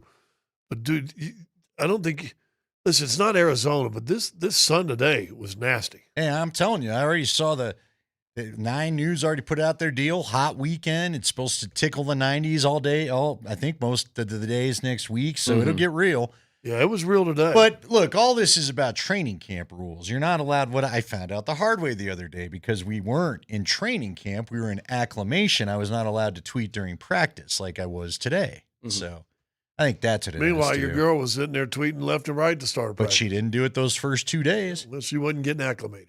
No, she was out there trying to acclimate. You got acclimated. I did. You got acclimated to some rules. Did you be – I mean, Andy, you have been the most diligent of all. Did you feel completely acclimated when practice did start today? Oh, I was ready to go. Did it feel a little different than on Tuesday? Well, maybe I walked away from you from that point. I was like, oh, we're hitting, we're yelling, we're happy. There was a juice. Oh, it was loud today. Juice like today. You weren't ready to watch practice all out a couple of days ago. No, I you needed to stretch. just see a couple of things before Needed to today. get acclimated. As Shanny would say sometimes, got a little sore groin. Had to get that worked out. You have Got acclimated. You have a sore groin from watching? Just stretching it out. Well, you're telling me we're getting acclimated. Got to get the back right for standing. I've had a sore groin from watching. You know, well, that's something different, though. It's that Bonix problem you got. But. Exactly. How beautiful did he look today? Hey, how beautiful was Bo? Where the are you at with Bo? Listen, I think our guy Scotty's hold a on, Bo hold Lever on, now. Hold on. Look at this thing. The Bonix moved today maybe a little bit. Did it? You felt a little movement with the Bonix? A little something. Got a little, little know that you're there. Okay. All right. And we talked about earlier, and I said, quick visit to the Rocky Mountain Men's Clinic, who you and I talk about. Things are feeling different. They want you to feel like your old self. They do. Today, I felt a little like my old self. Well, a little snap, a little snip. Well, there you go. Yeah. Scotty's feeling a little bit. You feel a little Bonix today? No. Well, yeah, I guess. But here's what I said. Looking back at last year's camp to this year, yeah, he was not the best quarterback in camp the first 2-3 weeks. Let me ask you. There's no question. He went from a boy last year to he's a man this year. Well, and you know what? Look, I'll admit, I had a bad attitude about things last year because if you've said a number of times, we all knew what was going to happen. I'm like, why are we doing this? Just let him have the job. Hey, by the way, I just caught, you got your headphones on? Okay. Play my yes, because Andy snuck in. Oh, I gave you Justin Fields. He snuck in a little comment so to annoyed. that. Go ahead, play it. What's for Andy? Yes! You got your Yes! Justin Fields, Right baby. there. Right there. Yes! Right there. Yes! And I meant it. Oh, I wanted some Brock action. I got my Brock later in the form of Brock Nelson. But you I wanted I did. You wanted a little failure. I got There's my no Justin Hold Fields. on, my guy was Justin all pro. Fields. It's not like he sucks. No, he's going to be the same thing as Patrick Surtain. He's going to be He's going to be the best tight end in football, as Patrick Surtain is the best corner in football. But that doesn't matter if you need a quarterback. The end. But you have to understand, I had Drew Lock vibes of we're forcing the issue with this thing when it happened last year. Now, Shawn and Bo proved to me different. And you know what else Bo's shown me? And I've said this to Scotty on our podcast the other night. Here's another reason why I've really come to like Bo. First off, I'm old school this way, and it's why I keep bringing this up. One person asked me, why you keep bringing up about this guy competing? I love guys that just love to compete. That was our era. Growing up, like, I heard stories of John Elway flipping card tables and Peyton Manning. Yet, just guys got angry if they lost at anything because you were supposed to be about the winning. And I'm sorry, in modern times, you can get paid and have a brand, and you don't have to have the winning to go with being the brand or being the big boy at the table, right? Bo Nix out there shows me, I told you, they were doing the drill yesterday, and the minute he hit whatever the little point, I don't know what they were trying to do. Mm-hmm. All I know is, because Bo and Stidham threw it at the same time, and it might have been who can hit the net first. Yeah. And Bo got it right in the pocket, and ran off. He's holding up the number one. He's letting Stidham know he got him. Stidham yells a big F-bomb. So I like that. That's what I like. You're about playing. You're about football. About it's not competing. fake. What he says he means. I Drew Lock getcha. would go say something. I'm like, dude, you heard that from someone else and you think it But sounds cool. you think that's the answer we want. Bo actually showed me he gives us, that's how he feels. He's a football robot. He's Robo-Bo. No, he's Robo. Robo. Robo. No, hold on. You might have just done something the there. Bobot. He is. He's a football robot. Guess what, too? He doesn't have hobbies. He doesn't have kids right now. He will, but he doesn't have kids. Wow, you're putting some pressure on the Well, I mean, they just got married. They got married. They have a couple years. Dude, you think unmarried couple? You think a married couple with no kids lives in a mansion in Castle Pines? There are Tuesdays in the NFL.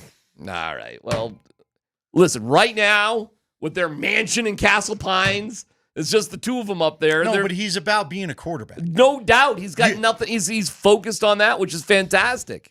You and I, all of us in this room, have endured many a press conference of some guy trying to convince me you really are about being a quarterback. And look, this town, I know people always tell me I'm full of crap, and that's fine. But I've had players tell me this. This isn't just some Andy thought. It's very tough to be the coach and quarterback in this town. You are the leader of the religion. You are the Pope and the head bishop, okay? And they want one of you changed all the time. If it's I talk to your guy Adam Gase. I believe Adam Gase is one of the people that has talked about, yeah, this is worse than New York in some ways. Because that's how intense it gets here about the football. But here's where real quick though, like Case Keenum. Yeah. Case Keenum thought he was ready to be starting quarterback guy in town, right? And he might have been in Charlotte. Ate him up. And I watched it with my own eyes. And I'm like, bro, they've broken you. This town didn't do anything to Bo. Bo did not have the grandstanding start. It was a rough first 6 weeks. It didn't phase him. Yeah. He's built, he can handle the You love starter that. role. You here. love it. Yes, I love it. Because again, when he got here, I was having flashbacks. Why are we yelling? To Drew Lock. I was having flashbacks to Drew Lock saying all the right things, and or Brock Osweiler was just, and I love Brock. I hate to do it, but Brock's quote of ball security is job security, and then you went and had 3 picks that game. What happened to the job security, son? What a shock. You just lost your job. Why? Because ball security apparently isn't job security. You just stood at the damn podium and said 15 times ball security's job security, then you got against the Eagles, and you threw like 9 interceptions. So what happened? What happened, homie? Oh, my God. So at least what Bo said, Bo went and did. So, yes, it's won me over. Okay. I'm happy to scream from the mountaintop. I love it. That right now I'm wrong. Now, I love it. I haven't even gotten in here yet. He's already full angry Andy. Say DMac. Say DMac, you were right. Dark places. Address me directly. Say DMac, you're right. I told you the other day. Say it again. Did you not hear it? I don't want to do it no, twice in a week. I'll give it to you again next week. Okay. It's KKSE FM HD1 Broomfield, Denver, Boulder. Do you not go back to the dark places? Seriously. I do We've all been the in time. nothing but dark places for the last 8 years. Here is I love football. Don't get me wrong, brother. This is what I live for. I'm going to Hulk Hogan you, brother. I'll ask you, was this not the first best day of training camp that we've seen in God knows how long? Since before COVID, since Manning. Since Manning. This was by far the best. There was first day of pace. There was practice. purpose. Yes. As Mike said, I think Mike told you, Shawn wasn't trying to stop everything or recoach something. They were running drills. Mm-hmm. This looks like a team that thinks it's going to go compete. I haven't seen a first day of training camp like this seriously since Peyton Manning was in on uniform. By the way, training camp recap tonight, 8:30. Mark Sanchez didn't give us any of this. On the digital. No Mark Sanchez here. We believe in Mark. Can we ask something though? Because I think I might need some water. Normally at this point of training camp, the regular refrain is, oh, don't worry. The defense is supposed to be ahead of the offense right now. Don't say that. If Bo Nix is already impressing this much that you're willing to go on a 5-minute screen and rant about him. Listen, defenses are still getting some of theirs, but they had the better day, for being honest. Bo Nix is still having some answers. The difference is, and here's my comparison. It's from last year to this year. Bo Nix was rattled the first 2 weeks of practice. He looked like a fish out of water. He was not the best quarterback in the first 2-3 weeks of camp for sure. And today you walked out there and you went, oh. He had an aura about him. You know what he looked like? And it's, Scott. He looked like a starting NFL quarterback. He carried himself like a starting NFL quarterback. He ran the drills like a starting NFL quarterback. He looked like Stidham, who's 2 years older, was following him. It's his team. It literally is his team. And guess what? It's not even close. You know the other thing that I love? He's not the one telling us it's his team. The offensive lineman, the receiver, everybody else is telling us it's his team. When the safety yesterday said the same thing. Liner said it. Yeah. McGlinchey said it. Everybody said it. And not only that, they're not being asked to say it. They're voluntarily saying it. Which means you got to be a dude. Yeah. Right? Like, if you win the locker room like that, you got to be a dude. Now, you've got to have the first start to what it takes to turn this thing around. Listen, one season does not mean – listen, for a while they thought the Titanic wasn't going to sink either, right? Well, so you know. Do you remember Derek Anderson in Cleveland? He got off to a pretty good start too. Pro Bowler. Look, there's still some challenges to be, but guess what? I'm so much more excited to watch this team. I get it. It's awesome. Try to rise to the challenge than I was. And I told you guys earlier that a reason for excitement, Rob. Last year, whenever the defense would do stuff, I'm like, well, does everybody suck? I don't know. But now that the defense has proven it can be a top 5 defense and they've only added to it, And I don't freak out when the defense has a good couple of plays. But also, you never saw great plays against that defense last year. Not very often. No. And already, and listen, they're still getting theirs. They're still getting in there, tutting the head on the hip, probably a sack. But you know what? You're also still getting a throw over the top to Franklin, beating everybody for a long touchdown. You're still getting, long first down throws in between the safety and the corner on a little outpost kind of look. One of my favorite plays, and I love walking the sidelines. So I went up and got around the bench, which is something we couldn't do those other 2 days because I wanted to see it from the sideline. My favorite Bo play of the day would be no one's big highlight on the 10 o'clock news, showing how old I am. But he scrambles out. They still have that. Immediate pressure. He breaks contain. And what I loved, it wasn't, I told you earlier, it wasn't a throw out of bounds and let's live for the next play. He got choppy feet. He got his shoulders back to the line of scrimmage, and he saw his guy middle of the field. And it was only a 10-yard pass. But you know what he did? He picked up 10 yards and evaded what was horrible blocking. He should have been dead to rights. And instead, he squirts out to the side and finds a way to make a 10-yard play. He wasn't doing that last year at this time, right? Do you remember much of that? It's a little messy in my head, like what he was doing and what he wasn't doing, because I was so not resigned. I was excited that he was going to be the starting quarterback no matter what. So I wasn't looking for bad things that Bo did. I knew it was going in a certain direction. But don't you remember all of them like just throwing it out of bounds because nobody wanted to throw a pick, and nobody wanted to have the bad play. I remember people talking about how Zach Wilson was the only guy who could throw a ball last year. That's my sweet ball. The first two weeks of camp, it was like that. All right. I got you, but that's my roll my eyes, bite my tongue. I know because you had your guy. I had my guy. But it also goes back to another proof it was a decision. Because Zach Wilson early on started the leader in the pack, and he was making throws. They were doing red zone drills. The quarterback's getting the same many downs. Zach Wilson scoring 2 of the 3 possessions. No one else is scoring, and he's doing stuff. All of a sudden, guess what he wasn't doing? He wasn't getting the run with the first team or the second team. Yeah. They dropped him down to third, and that was part of the decision. We can't have him look too I'll tell you what, real quick. The funniest thing. We got 10 minutes. No, baby. I'll take my time with it then. The craziest one when it was Paxton Lynch and Trevor Siemian with Kyle Sloter. That was the most bananas training camp because Sloter was literally outperforming the other two guys. Well, hold on. Yes. I remember that too. In that situation, in the Zach Wilson situation, and this year, those old quarterbacks had nothing to lose. Sloter had nothing to lose. Zach Wilson, nothing to lose. And this year with Bo, he knows he's the guy, doesn't have anything to lose.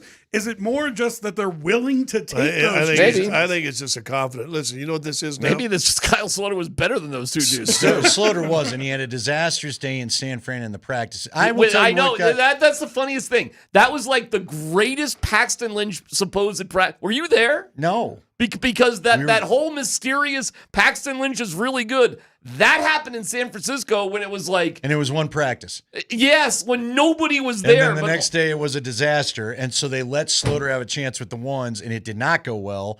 And look, I remember... Sloter played pretty good in preseason, though. He did. He played good for us. He played good for every team he was on in the preseason. He was a preseason legend. He's been the preseason Hall of Famer every town he's been in. Yeah. But then he doesn't make the team for whatever reason.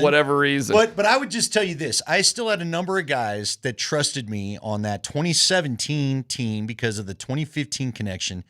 They knew the best guy was Trevor, and they weren't happy that they were going through this like last year, this charade that the first-round pick's got to get every chance he's got. That's the worst. Because remember, T.J. Ward finally let something slip, and that's when they were like, oh, his hamstring's okay, you're cut. There's nothing worse than the coaches want one guy, and he ain't playing. And the players and all the players know it's the players know it. It's the worst thing in the world. Yeah. We've been through several of those throughout time. And so that was what was good for Bo last year. Bo competed well enough with the other two that awkward situation never showed up. No. Vets were never going, this is the guy, the other guy's better. And Shawn could have cut to the quick after spring ball and just named Bo the number one guy last year too. However, hindsight being 2020, perhaps that would have put a little bit too much pressure, and he wasn't as good. Yeah, I just don't think he does it that way. I think that's another reason why he's got Jahdae Barron doing what he's doing. But you know what? He makes the first picks earn it. By the way, thank God we are done with that, and knock on all sorts of wood, won't have to worry about this conversation with Bo Nix for another a quarterback for another decade or so. I mean, that's hopefully what the deal is. Hopefully. Do you think they've been sweating it in Buffalo, like how the quarterback competition looks for the past, 7 years? Of course not. Hard Knocks, the Bills. You know what this turns to, by the way? This turns to where you take your old schedule, and we've done it a bunch, and instead of talking about can they this and that, you look at a game like Cincinnati and you go, well, that could be important for playoff positioning. And then you look at another Houston one and you go, well, that could be important for a home field advantage. And well, I'd like to get back to that because when you and I were doing radio in the heyday of Peyton Manning, that was what you were talking about. Not are they going to the playoffs? In the heyday of Peyton Manning, I remember having conversations like, maybe there's some games he should rest. Yeah. We had let Brock play a couple. Yeah, let Brock play a couple. Don't burn him out because we're going to be in the playoffs. Yeah. Scott, it's just like the Nuggets now. We don't talk if the Nuggets are going to make the playoffs. Every conversation with the Nuggets and Avs is about how to get them ready to play in the playoffs. That's the way it used to be with the Broncos, and I can't wait to get back to that as well. By the way, are you guys doing the Ryan McMahon tribute show today? We'll have to mention. We are going to try to get Tyler Mon on to explain who these two pitchers are that they got. They're minor league guys. They're just... Okay, but listen, the whole damn roster's minor league right now. What are you talking about? What are you, Nate Kreckman? Are you summoning Nate Kreckman all of a sudden? That is not true. I heard... it's not true. You don't hit over 300 like Tyler Freeman if you're a guys. minor league guy, or Mickey Moniak the way he's playing, or Tovar who's a gold glover. Right. So should they shop those dudes? No. To me, yes. And it made me terrified that they might shop 4 Halverson. to 5 years Halverson away. and Vodnik might be on the market, and that scares me too. Why? Because they're they're not actually dudes for 4 or 5 years. in DMac. 3 years you should be able to make the playoffs. You see, this guy. You want to talk about? Jeez, man, your poor kids. Hey, you better be reading by 4. By 4, you better be reading me a book. You better Judy Blume 4 Tales of a 4th Grade Nothing. Bro, they're not 3 years. Like, who's the starting point? I think Ethan Holiday is literally your starting point. Oh, who doesn't know Judy Blume? Of course. Hey, Are you kidding me? Hey, listen. Like, this guy's read a lot of books. I have no idea what Judy Blume is. I want to identify with teenage girls. You never read Tales of a 4th Grade Nothing? No. You never read Hello, what about Hello, Super Fudge? Hello, God, It's Me, Margaret? I didn't read that. How about that sounds like a very DMac. How about it's about a very special time in a young girl's life. Did you ever choose your own adventure? How about the Babysitters Club? You ever watch it? I saw it. I never read it. Yeah, I mean, how about Flowers for Algernon? Listen, or I'm just Mice gonna. we're talking to Rob. What book have you read? Have you watched Downton Abbey? Listen, I'm what just is saying, with you and the damn Downton Abbey? if I'm bringing It's down killing the me right now. average age of the room, I don't think you guys have a lot of leeway to make fun of What people book for did you read, yeah, Rob? because Freakonomics. that How's means you got to be smarter. We're just trying to educate you. Okay. Yeah. Yeah, that's normally the problem that I have. Just is because lack you're of younger, intelligence. Listen, we want you to get better. Scotty and I are willing to give you 5 years. DMac wants it in 3. When are you going to watch Happy Gilmore 2? I heard you talking about that. I don't know, man. Scott's got a whole plan. I know, I heard that. You but come the over. Warden, Grab a Subway sandwich and probably come won't. over. I probably won't, but I love you. Well, feel free. Bring the kids. Well, thank you. I'm good. I don't know, dude. Like, here's I my just problem. invited you. That was a pretty nice invite right there. I know. Be kind of a fun but see, night. it's not the only one I'll get, so I don't have to be picky. They're You're too the only good one of I friends. have to be all the way over there. But Wow. Okay. no, don't you have a problem with the way too late sequel? Like, that's what I don't like what we're doing right now. Remember when they put out Hannibal 15 years after Silence of the Lambs, and somehow you're selling me this happened before, and yet he's old. You can't change the fact that Hannibal is older. But they acknowledge it in this one, don't they? They can't not this is acknowledge right. it. Yes. Even the Top Gun, I love Top Gun Maverick, but dude, it's like you guys are all wax figures now in this thing. But it was good because What are they we doing? acknowledged it. Val Kilmer was the admiral. He was No, the old. only one that acknowledged it was Kelly McGillis when she said the only reason why I wasn't invited to do the movie was I aged properly. 30-year sequels are a little. It's a little rough. You gotta just, you really gotta have a willing suspension of disbelief. You really just gotta roll with whatever premise they throw out at you. And You even can't- Anchor, don't remember question. Anchorman What took was the forever line to in do one? the Howard Stern movie? There's going to be times you're going to have to suspend reality or something like that. You got to suspend a lot of reality for this one, but I didn't know if you had a plan on watching it. He's watching it tonight. I mean, I'll watch it, I'm sure, at some point, but Well, you're invited. I can tell the warden, just grab your own sandwich. He already told you over. no once. Well, this will offend DMac greatly, but I like to take my kids to dinner on Friday night because we still go to dinner together. Well, is that Subway? Cow, are you serious? Yes. You grab the kids some Subway and come on over and watch a little Happy Gilmore. That's a lot of time. Dinner's 45 minutes. What? Happy Gilmore's got to be at least 90, right? Well, you don't talk. Happy Gilmore is long. It clocks in about 2 hours. All right. You don't talk during the movie. No, that's just it though. Some people do. Oh, the warden, not me. Not me. But dude, I give you I'm a 90 to an hour 45 guy. Yeah, 2 when hours. When you get to 2 hours, this better be damn good.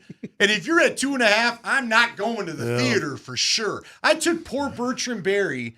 Bertram Berry joined us to go to watch the middle Lord of the Rings one, and we were over at the Zone. Yeah, I became buddies with him, and we were like, hey, do a radio station That's gonna promo. be like a 4-hour movie. I didn't know. Oh. And so listeners won a chance. We all went to the movie and Chili's together and whatever. It's like a date with Bertram Berry, I guess, but it was all dudes.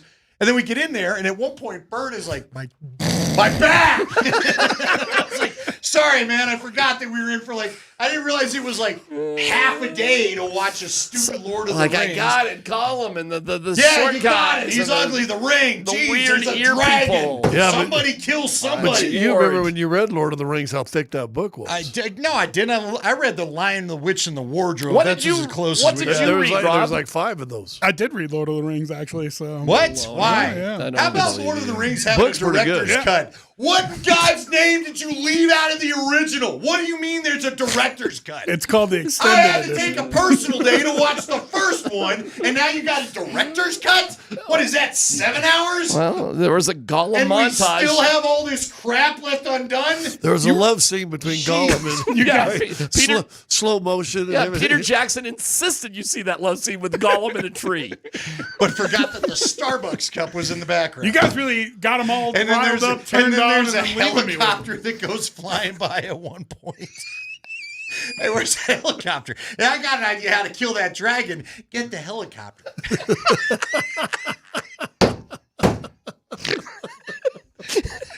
Someone lost their job in post-production. Who the hell didn't enforce the no-fly zone? There's no helicopter. I know we involved. have 70,000 extras. Can we get the B-2 bomber in here?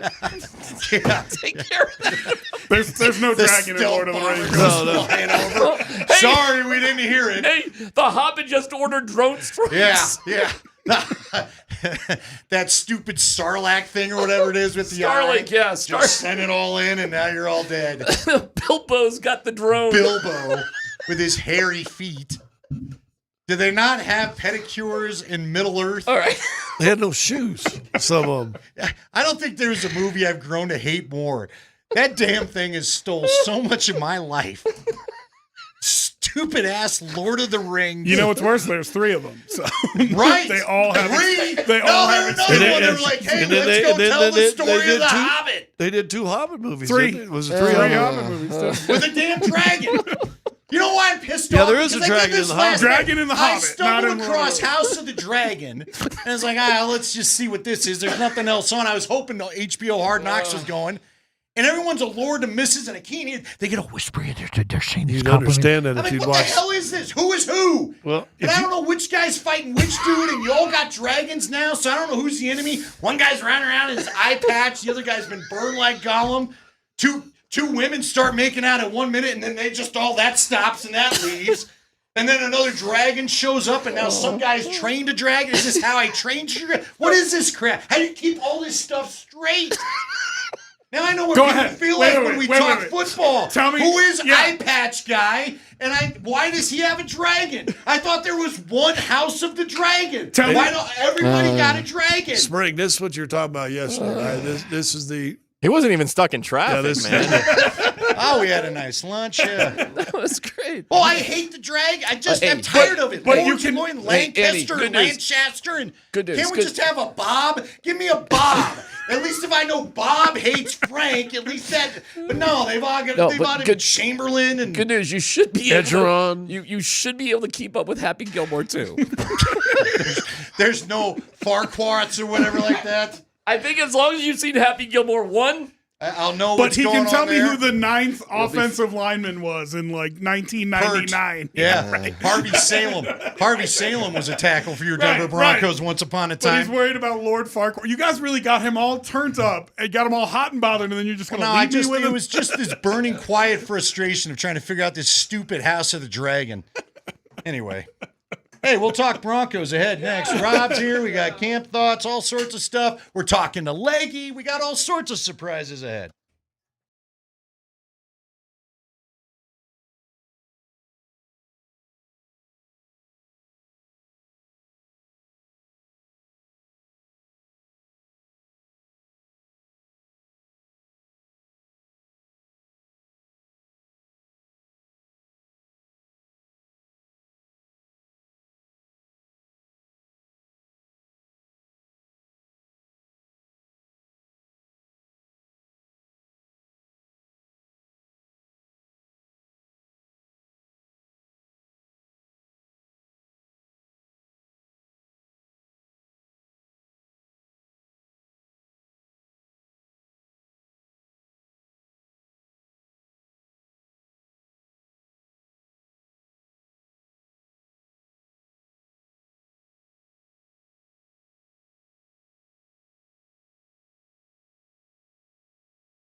Oh, it's a Ska Friday. I know it's Rob's favorite day. Let's go. By the way, August 8th Less Than Jake's coming through. You're the guy that knows about all the tickets. We have support tickets for that, right? No? Do you remember? I mean, I know about them because I keep them on a sheet that I can pull up here and the real sheet's quick. not here? It's all right. No, it's right here. I just need a little bit of time. I think to we find got it. a few Van. tickets to give away for that. So they do the Ska Friday song. You'll hear that at 4 o'clock. We and away do. We'll go. We've got 5 pairs of tickets we can give away. Yeah, and I was bummed because I wanted to be around for Punk in the Park, and then I went to San Diego, and actually I think I could have been here for Saturday, Sunday, but I heard it was good. So, all right, Punk in the Park. My man Rob Trujillo's here. My guy Mark Springer's here. Again, we've got a lot of interviews throughout the day. We're going to try to talk to Tyler Maughan, get some insight into the 2 new minor league pitchers that the Colorado Rockies acquired for Ryan McMahon, who's now a member of the New York Yankees. You know what? We'll talk more about it at 3:45, but I'll just say this. I'm happy for Ryan McMahon. He was a regular guest on this show. Nate and I very much enjoyed talking to him. We haven't had him on lately because, honestly, it would not have been a very happy interview. You don't want to be a jerk to a guy. You can tell he wasn't happy. Yeah, and I'm glad he gets to go compete, for some real baseball. His bat was coming alive. He's always had great defensive skills, so there's another guy I root for from afar, even though it's for the Yankees. But we'll try to get to the bottom of what the Rockies acquired here today. And I'm happy they made the move. You know what? I don't do this a lot. You know what, Spring? Say something nice about the Rockies. We don't need to play the Open unless you want to, but a tip of the cap to the Colorado Rockies. You want to do it? I can't tell. I don't want to. Here we go. It's time for Nate and Andy to say something nice. Nice. About the Rockies.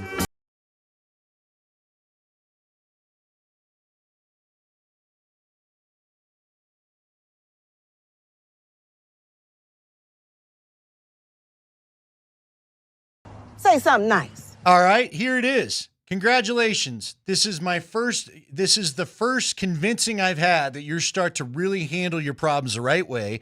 This did not go out until next week. There's another word out that Vodnik and Halverson are up. But you know what you did? You made a deal right now when you should have with a guy that I wasn't quite sure that you would deal. So I tip my cap to the Colorado Rockies. You've got a couple prospects. So good job. This is the first time where I felt like, all right, maybe the tides will be turning, and we'll have more on this coming up at 3:45, either with Tyler Maughan or just with us.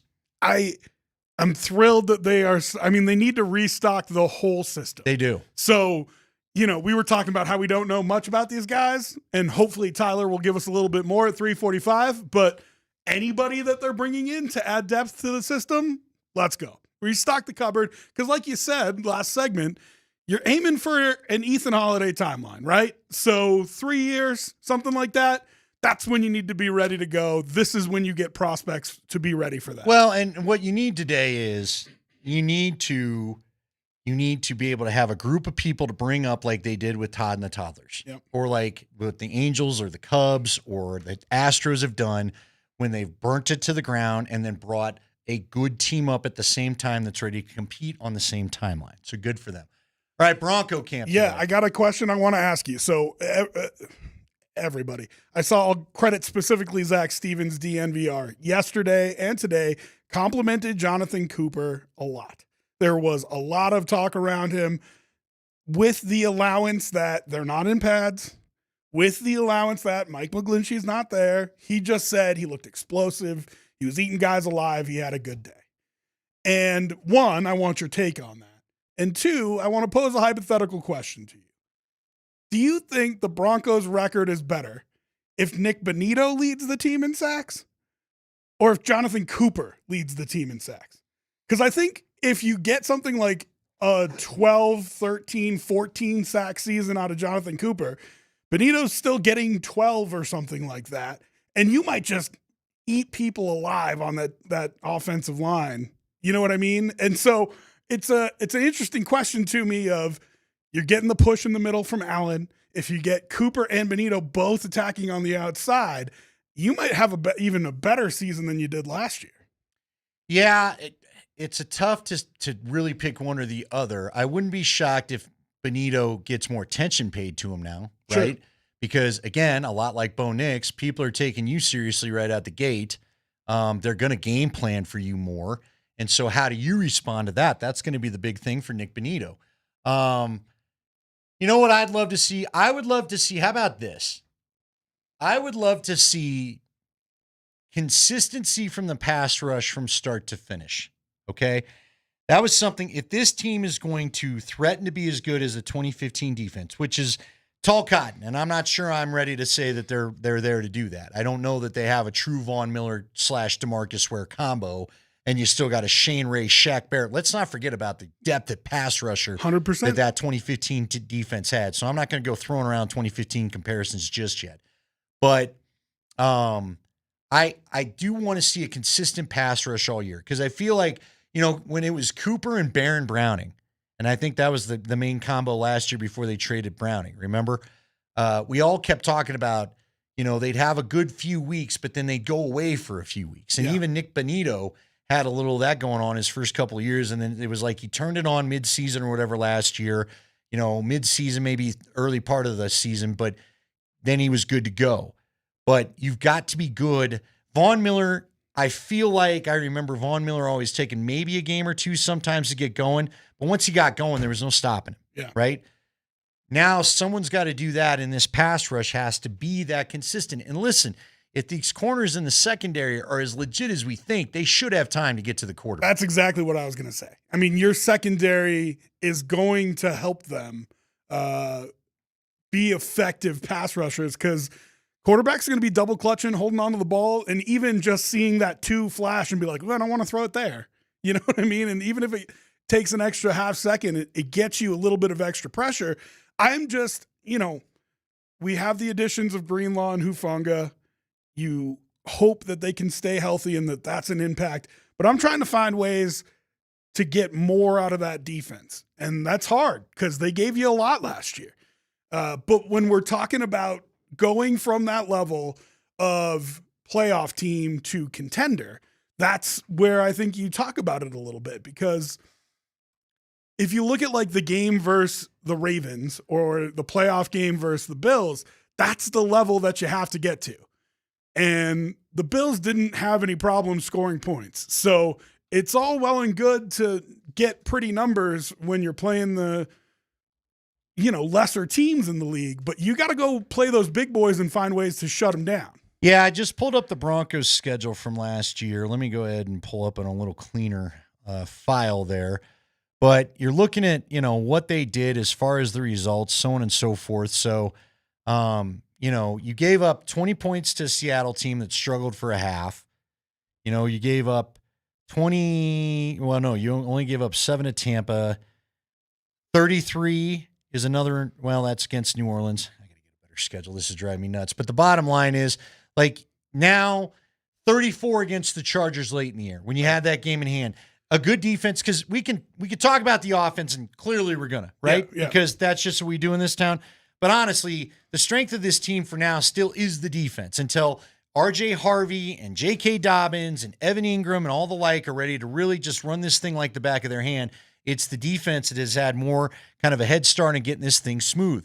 And so you want to rely on your defense. And when you rely on your defense, again, that means not giving up the 30 points to Cincinnati in overtime, not giving up 34 points to the Chargers, and costing yourself a game there.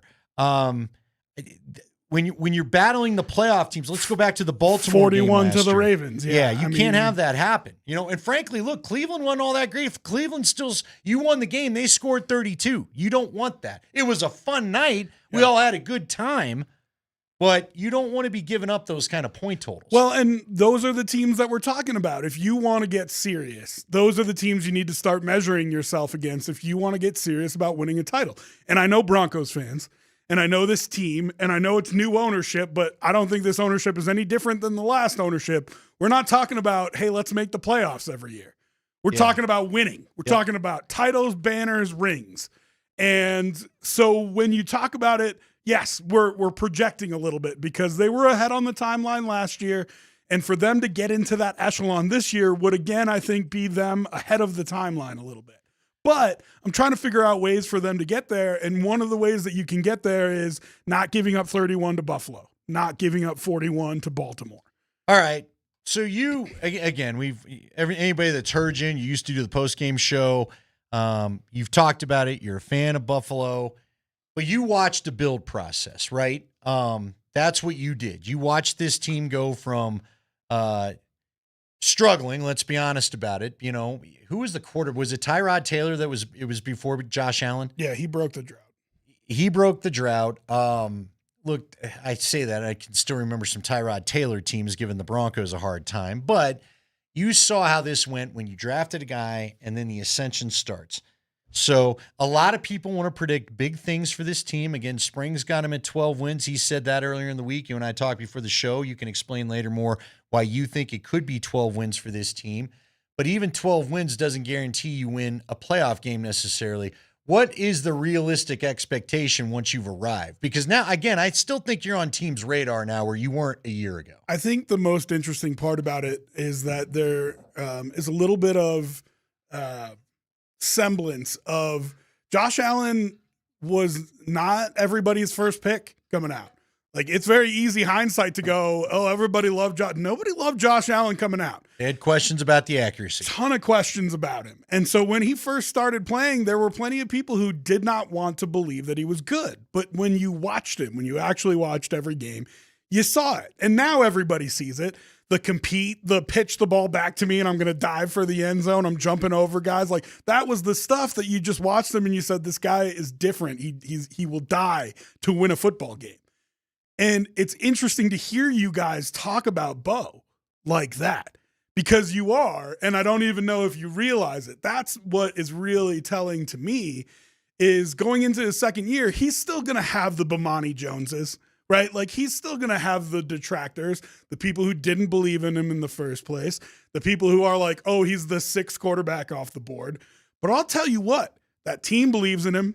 Yeah. That team absolutely believes in him. The coaching staff believes in him. And he's a pro's pro. Like, you guys joke about him being a robot and stuff like that. Hey, listen, man, you need that to be the marshal of your team.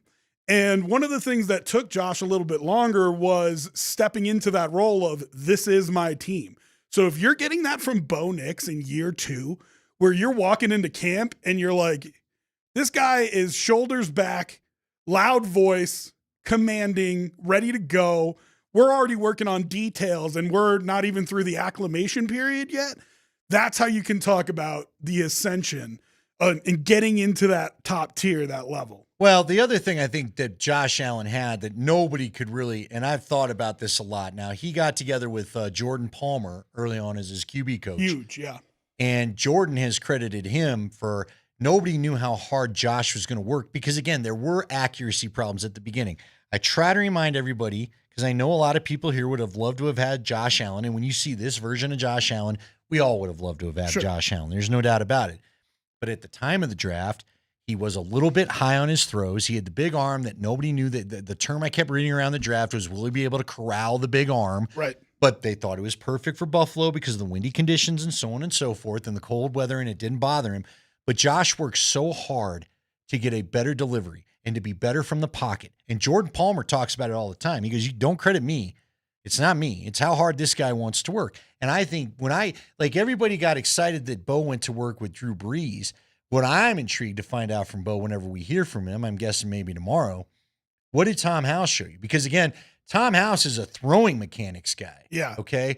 Tom House, what did he help you unlock? But it's interesting because Allen's main problem, like especially his first couple years, he was great with the deep ball and he was good on the underneath stuff. He was good at checking down and making sure he got yards. What he struggled with was that in between, the 15 to 25 yards. Can you get chunk plays, as they call them, and really move the change? That's how you score on drives. I saw a tweet the other day. I wish I remember who it was from, but like the percentage of scoring drives that include at least a 15-yard play is like in the 80% when you're looking at the whole NFL. So you need those 15 to 25-yard throws, and that's what Josh really struggled with. It's interesting because I think Bo struggles with the same thing, but for a different reason. Josh's arm was so big, he had no problem going deep, but he had problems with accuracy. Bo is the opposite. Very accurate, but maybe lacks a little bit of that top-tier arm strength. Now, he's come out and shown that he still has that, and I think what he can get from a guy like Tom House is, how can I tweak my mechanics just a little bit to get that little extra power so I can layer throws in between the safeties and the linebackers and get those 15 to 25-yard passes. Yeah, it's interesting you'd say that because he had a great one today to Franklin. The in-between route you're talking about that was 15 to 20 yards and hit it right on the chest. But you're right about that. Look, everybody loves to – the text line will fill up with you idiots. He does have NFL arm strength. But again, that whether you like it or not, those are the questions about him at the Combine. Sure. It's why a lot of teams said they didn't prefer to draft him when they did. But the bottom line is he shows he's got NFL arm strength. Now, when you talk about elite, and we try to tell people, elite is 3 or 4 people. Elite is not the whole league. Right. Josh Allen has more arm strength than most of the league. That's just the fact, But like again, the throw I saw today where he hits Franklin and it was not a deep ball. It was an intermediate throw. Did Tom House help you with your footwork? If you could take one step off of the wind up even to get it.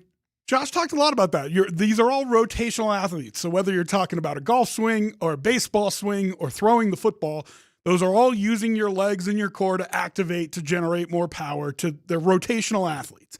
And so, yes, Tom House is a baseball guy, but it's the same thing, right? And that's what Shawn Payton body kind of said. mechanics and the base. And so if he even tweaks his motion just a little bit to get just a little bit of extra power out of that core, listen. Do you realize Aaron Rodgers did that? I don't think a lot of people knew this. Aaron Rodgers had a weird hitch coming out of California. Yep. It's the reason why a lot of teams passed on him in his draft, and he didn't go to 25 or whatever. And Rodgers went and fixed something there, too, to become the accurate thrower he's become. And it's a badge of honor for Allen now that everybody, when his draft came out, that he was inaccurate. You know what I mean? You can't change accuracy. You can't do that, blah, blah. Now it's a badge of honor for him. And I think that's might be what happens with Bo here is the knock on him was arm strength, and then you play the Mims catch during the Monday Night Football game last year. Or the Franklin one in Buffalo. Right, yeah, exactly. And he gets to kind of wear that as a badge of honor. Oh, you said? Okay. Well, let me find out a way to level up my game by working with the right people, and I'm going to prove you wrong. Well, and again, we're talking about the desire to compete. Yeah. We're talking about the desire to be better, which guys talk about, but you've no idea until the guys in your town or locker room every day if a guy really is going to do what he says. All right, 303-504-0925. Text us, keep it coming in, and we're gonna read some of those. We'll continue to talk Broncos training camp. Jeff Legwall joins us at 4:00. Looking forward to getting Leggy's intel from what he knows about these first couple of days of camp. We'll see if he knows anything about the Mike McGlinchey situation, which, again, Coach said today, I guess, back Monday is what we're expecting. I saw tweets that said either tomorrow or Monday, but I don't know what's going on. But you'd hope by Monday at the latest. They're going to go pads on Monday, we also learned today. Lots to talk about. But next, we're going to tap into our guy that knows as much about any minor league player in the country as anybody, and that's Tyler Maughan. Who did the Rockies acquire by trading Ryan McMahon? There's one righty, one lefty. We'll find out which one Tyler Maughan likes better next.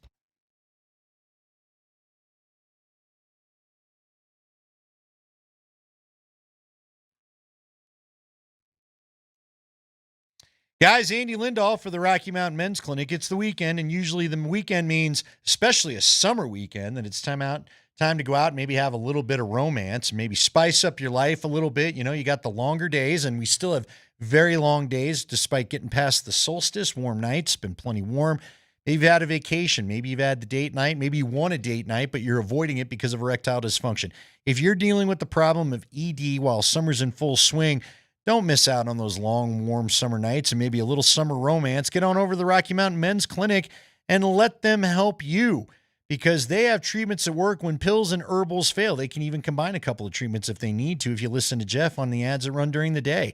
They have treatments with success rates well over 90% and some treatments that will have you lasting an hour or more if that's what you're looking for. The Rocky Mountain Men's Clinic has served the Front Range of Colorado for nearly a decade. First visit goes like this. It's $99. You'll have a T and a PSA test. That's a very different kind of test. T and a PSA test. You'll get a medical consult with a Colorado licensed medical provider. And if you're medically advised, you'll get a test dose. And if the test dose isn't working in the office, your visit is free. At the Rocky Mountain Men's Clinic, they have an expert staff. And if you're like a lot of men, you could be back to feeling your old self the very next day. They have 5 locations in Colorado to serve you, including in Fort Collins in the Springs, Call them today, 720-440-7900 or RockyMountainMen'sClinic.com.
It's Altitude Sports Radio 92.5. Andy Lindahl, Rob Trujillo with you. Of course, we've got Mark Springer along as always. Oh, and our guy Tyler Maughan. I look down and there he is as he's jumping in. Tyler, are you shocked that you got an invite without one Nate Kreckman here? You know, this is how I prefer it. The less Nate, the better. But no, obviously, what a technologically savvy guy I am. I didn't even think to turn the camera on until we were coming back from break. So I was here, but yeah. We're just glad you're here. We need you here because nobody else knows the minor leagues the way that you do. Okay, so first off, Tyler, how about I ask you this? I am shocked, before we get to the two prospects that the Rockies acquire, I'm pleasantly surprised that this team was willing to deal a Ryan McMahon this far out from the deadline. I first off, I didn't know if they deal him at all. And yet, here we go. The Rockies make a move, something we've been begging for years. Is this a sign that maybe the winds of change are blowing over there with how they do things? It's possible, especially being that they traded a guy who they had signed to an extension, Ryan McMahon being under team control for another couple of years. The Rockies have never really been huge on trading guys who have agreed to be around for, they've never really been big on trading guys, period, unless they've soured the relationship and run them out of town. They didn't want to pay the extra money that was coming up? Yeah, and at least they didn't ship out $50 million along with this deal. Oh, God. Makes me sick. I think there is something positive that comes out of the fact that they did make a deal ahead of what could be a week full of deals for them, theoretically. The one element of this that's interesting to me is that the Rockies did not wait on Eugenio Suarez being traded by the Diamondbacks to potentially set the market for somebody like Ryan McMahon. But if they felt like this was, Ryan McMahon is not Eugenio Suarez, and I've always really loved Ryan McMahon, but he was not going to get a massive return anyway. So if they felt like this was on par with what they were going to see from other teams, and these are two prospects that they really like, then yeah, I think it's probably an encouraging sign that they were willing to make this deal when they did. Okay, I got a two-parter here for you. One, a lot of people talked about Holiday being the top prospect in the draft and ends up falling to the Rockies at 4. It's interesting to me because you're wondering if they're setting up a timeline built around him now a little bit.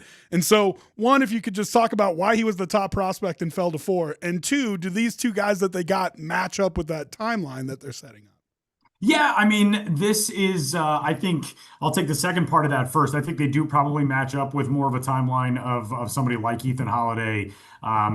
He's 18 years old. He's not going to be in the big leagues for a few years. I think the fastest you could really expect is maybe by 2027 that we'll see Ethan Holiday, barring anything really, really shockingly impressive. So when you acquire a couple of guys who are both at the high A level, they are probably around that same time frame, 2027. I think if that's all part of a larger plan, that's maybe an encouraging thing. The Rockies, in recent years have not really shown that they have that wide of a scope of trying to build a pathway toward a contention window, which, unfortunately has been the case. They have done that in the past. The 2017 and 18 teams were very emblematic of that. The late 2010s teams were that way as well. As far as Ethan Holiday falling, I didn't really see anything that would have been, raising a concern for the fact that he fell to 4. I think everybody goes with their own draft plan. And, you saw the money that Ethan Holiday got from the Rockies.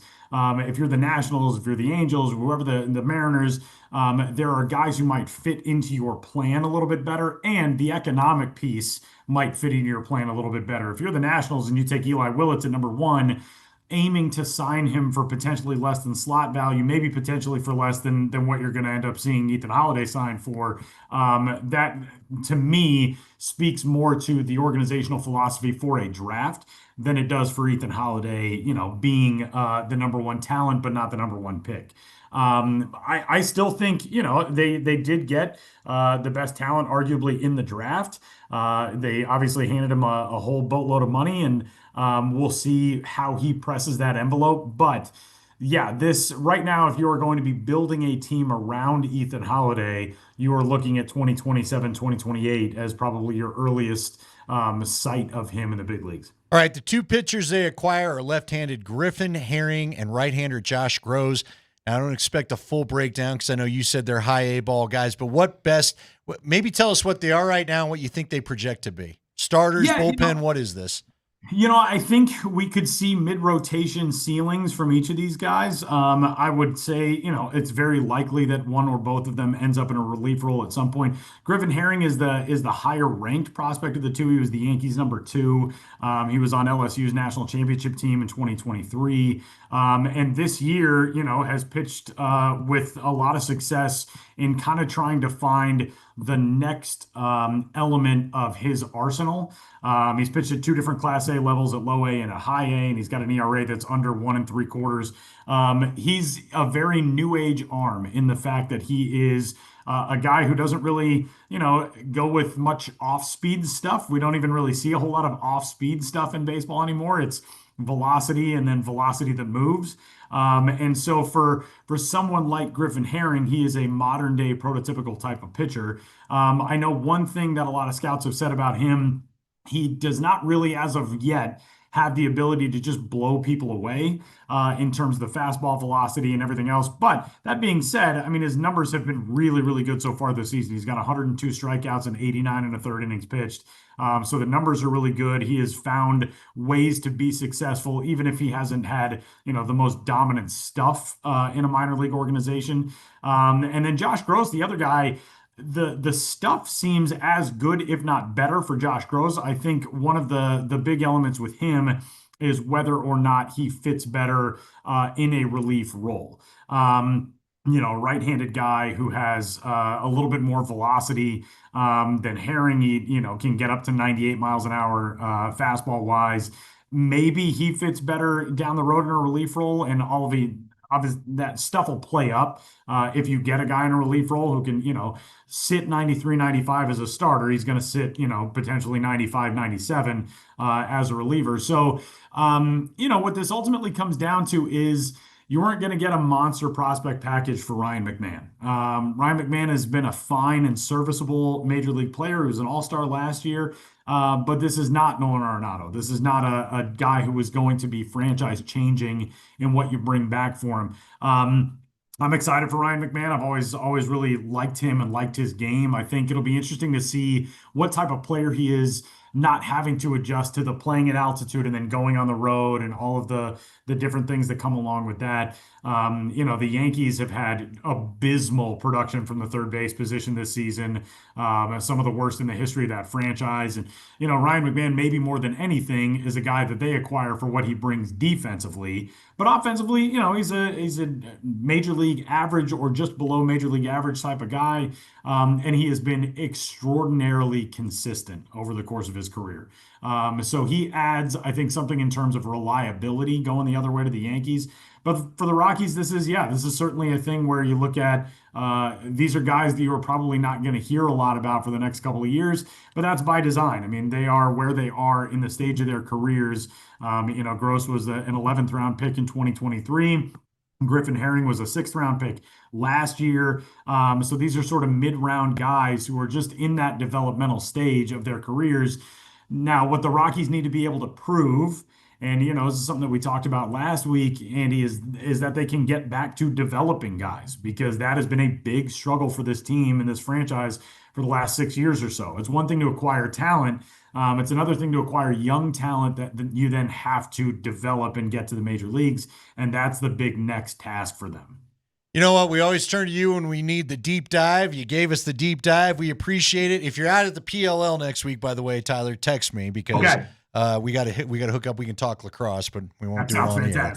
So anyway, have a great rest of the day, Tyler, and we'll talk then. We appreciate you. Thanks, Tyler. Good to see you. That's Tyler Maughan, and we appreciate the insight. You know what? I like what he had to say. It does look like that, again, maybe they're trying to assemble. If there's a 2027 plan, cool by Maybe there's a plan. Maybe there's a plan. That would be good. That would be exciting. But you know what? We got to get some more. Wouldn't you? Yes. I very much would. All right. We're going to talk to Jeff Legwold next. We're going to have to try to put him under the old hot lights, work him over the old 20 questions. See what do you know knows. about Mike McGlinchey? See what you know. So we're going to try to get to the bottom of that and his impressions of the first 3 days of Broncos camp ahead.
The Ska Friday song gets you right. Now it's Friday. Go get you a happy hour. If you're Jeff Legwald, that includes a nice green tea. Jeff, do you ever do... hold on, I got to do this read. I'm so excited to find out if he likes to mix a little lemonade in with his green tea, because that's what I like. We do need to tell you, though, that our training camp coverage on Altitude Sports Radio, it's powered by Ramos Law, the official injury law firm partner of Broncos Country. Thank you, Ramos Law. Remember, he's both a doctor and a lawyer. So there Super you go. handy, yeah. All right, let's bring in Jeff Legwald now. Seriously, Jeff, do you ever mix in a little lemonade with that green tea? You know how basic I am, so the answer is probably no. That's disappointing. It sounds like too much sugar for Jeff, if I'm being honest. Well, so basic. Well, then let's do this. Basic. What basically do you know about Mike McGlinchey? You know, it's. I've heard conflicting things, so I'd hate to even trot something out. I do know that when he left the field yesterday, he jogged past me, so obviously not like a lower body injury or anything, or at least that anything that looked like that. And Shawn Payton said today he'd be back tomorrow or Monday when the pads go on. So sometimes that means a personal issue or something like that. But I've heard a couple of different things, nothing hugely major or like a catastrophic injury or anything like that. But we'll wait and see if he's out there tomorrow or Monday. But that's where I'm at right now with that. Okay, can I at least get you to confirm that it's not a rest day, right? And it's not it's not anything except for some sort of injury, right, or personal matter. I mean, I've heard many different things. I don't. If it was a rest day, he would have been out on the field, back, right? Yeah. And dude, it would have been a rest day on an acclimation day. Yeah, no. I mean, they're like all of us. They got stuff that come up when they're at work. I don't want to flag this as something major or something. It's day 2 of training camp. Sure. No one is all that concerned that I've spoken to, but that's kind of where I'm at with that. All right, Jeff, what have you made of the first 3 days of camp so far? Now, I know 2 were acclimation days. I got to be honest with you. I love the pace today. I love the energy. I was pleasantly surprised with what we saw. I thought we'd see more of kind of the slower pace of the last 2 days. And, Jeff, I think it's probably really the first best day of training camp I've seen since Manning for this reason. It's the first time they've had a quarterback and play caller return. What have you made of things so far? Well, I think often the speed you're talking about is a team that's better. You know what I mean? This is a team coming off a playoff appearance that believes it got better in the off season, and they, again, we're talking about the team with the most retention in the league in terms of rosters. So it's going to look a little smoother than a lot of teams have. I spoke to a friend of mine in Chicago who works with the Bears, and he said they've been very clunky on offense early on in camp, but that's what you'd expect. New coach, new play caller, new everything. So it's going to look better, and I think when you have a team that thinks it's good and these players believe they're a good team, they're going to compete a little bit more in practice, and you see that. You've got to actually make a play to make a play most of the time in 11-on-11. Well, and that's what you normally hear this time of year. Hey, listen, the defense is ahead. But to Andy's point, and it's been talked about all last hour, everybody's talking about how Bo Nix looks confident. He looks like he's in command. He looks like he's the leader of that team. How do you feel, Jeff, seeing him out there? Does it feel like you've got a more complete Bo Nix who is taking command of this team more so than last year?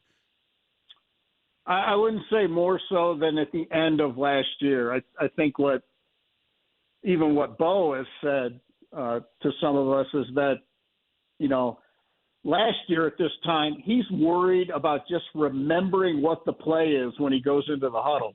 Like, make sure I get all of the words out correctly to get everybody in the right spot. This year he's so far beyond that. He can worry about, trying to to get everybody in the right spot more, to push everybody along a little quicker.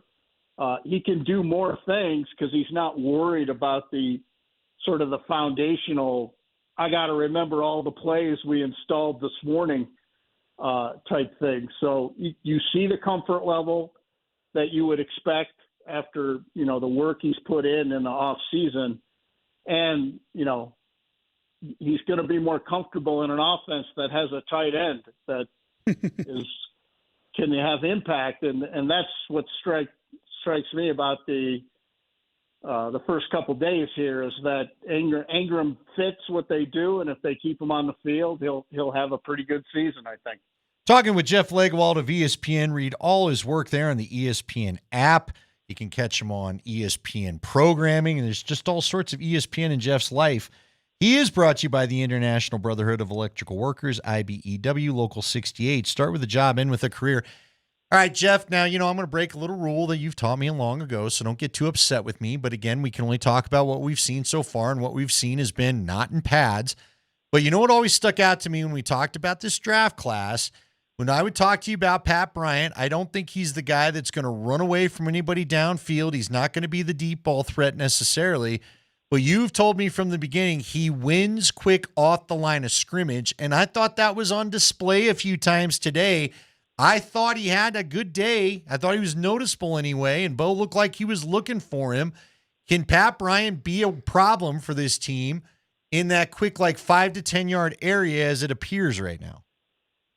Yeah, he can have impact, Andy, and I think they have plans for him to have impact. They didn't, they took him earlier in the draft than a lot of teams would have because they see that fit. And, all you got to do is look at sort of the scatter chart of completions in Shawn Payton's offense over the years, and there's going to be plenty of those quick hit flash routes, win right away and the ball's right there. I mean, that's suddenly you're at 2nd and 3 type stuff. And that's what play callers want. If you break a tackle, it's bigger. So he's physical. He has good hands, and he does win against a team that has really good corners. But that's what struck me today is that when they're going at it in 11 on 11, it's not easy to get open, even when the whole point of the drill is to sort of let the play unfold. They're told not to, batter a receiver to the ground, as the ball arrives. So completions happen in these practices you wouldn't see in games, but even the battles to get open between the corners and the receivers are some of the best parts of these practices for folks who are lucky enough to have some of the tickets to be out there. Are you surprised that Shawn went good on good, 1 versus 1s? Because you've told me in the past, offensive coaches sometimes like to let their guys feel good, like to maybe go 1s versus 2s and get a little rhythm. We saw a lot of 1s versus 1s today. Were you surprised by that at all? Andy, I think, if it was later in camp, I'd say, closer to the regular season, maybe it would be different. But I think he wants discomfort right now. I think he wants to see everybody compete, and he wants it to be an effort, to make good things happen. And I think that outweighs anything right now. He's very much of the mind that training camp should be uncomfortable and it should build, he always uses the word callous. You got to build callous is one of his favorite phrases. And that's the type of thing he thinks does that, 1s-on-1s on tough downs, 3rd and 8 for offense, 3rd and 1 for defense. He wants to see how everybody reacts when they're pushed as much as they can be pushed. Jeff, I think a lot of people would be anxious to watch Talanoa Hufanga and Dre Greenlaw out there. They're the big acquisitions of the offseason. And for somebody who doesn't get to get out there and watch them, just tell me how they look on the field. I've heard that Greenlaw just looks like a freak of a human being. Just tell me what you've seen from them in the first couple of days of camp here. Well, Greenlaw changes everything on defense because, week 10, week 11, week 12, offenses, even as good as the Broncos defense played last season, there were times in down the stretch that they got creased through the middle of the field, especially in the run game, or the passes down the hash and all of those things. It was like offenses had discovered Alex Singleton was hurt, and, it was Cody Barton and Justin Sternad who were lighter linebackers in there. Greenlaw changes the whole personality in the middle of the field, and Singleton, who's been the leading tackler of whatever team he's been playing on for 4 of the last 5 years, he suddenly has a guy that doesn't just sort of take up a blocker or two. He has a guy that forces offenses to do an awful lot to handle him, and that frees him up to be more physical in the middle of the field. And, that it changes everything. And Greenlaw, there aren't many guys who play like that, and the Broncos wouldn't have had him for the price they got him for if he had not had some injury troubles over the last couple of years. He would have been the most sought-after linebacker in free agency, and he might have been anyway. I mean, Greenlaw is good enough that Kyle Shanahan and John Lynch flew to Texas to try to convince him to stay. So, and Hufanga is sort of the same level of physicality and sort of personality in the secondary that Greenlaw is at linebacker. So, two physical, emotional, fiery players, and it takes a really good defense and potentially brings it to that really thin layer where there's only one or two defenses like that in the league. All right, I want to throw a couple names at you because we might as well talk about the young guys who we may not be talking about later in the year. Let's be honest about it, or if we are, it could be in trouble. The kid that I like is Joaquin Davis, number 80, because he's 6'4", 195, and you notice him.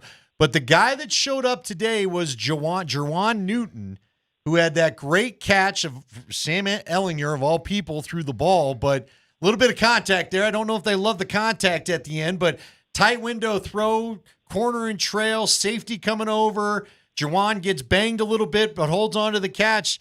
Does a receiver of any type have any chance of making any impression other than practice squad, though?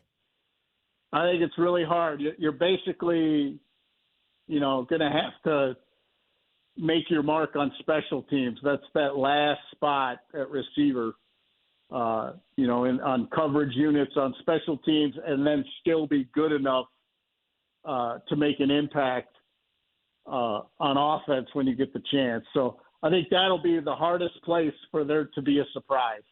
Let's just put it that way. By the way, he had I had 3 plays I marked down today that he made. So, and that's all you can do, man. When you get your chance, you got to do it. That's what I thought today. I thought today's level of competitiveness was really high on both sides of the ball, and that it resulted in a really clean practice, if you think about it. And I mean, you didn't really see the ball on the ground, or they didn't stop too many plays, and that's pretty rare in the first, full real day of training camp. No, it's what, Jeff, I'm telling you, it had a little feel of the old days, and it was refreshing and much welcome compared to the last 8 years where it's always a new offense or new quarterback or new something.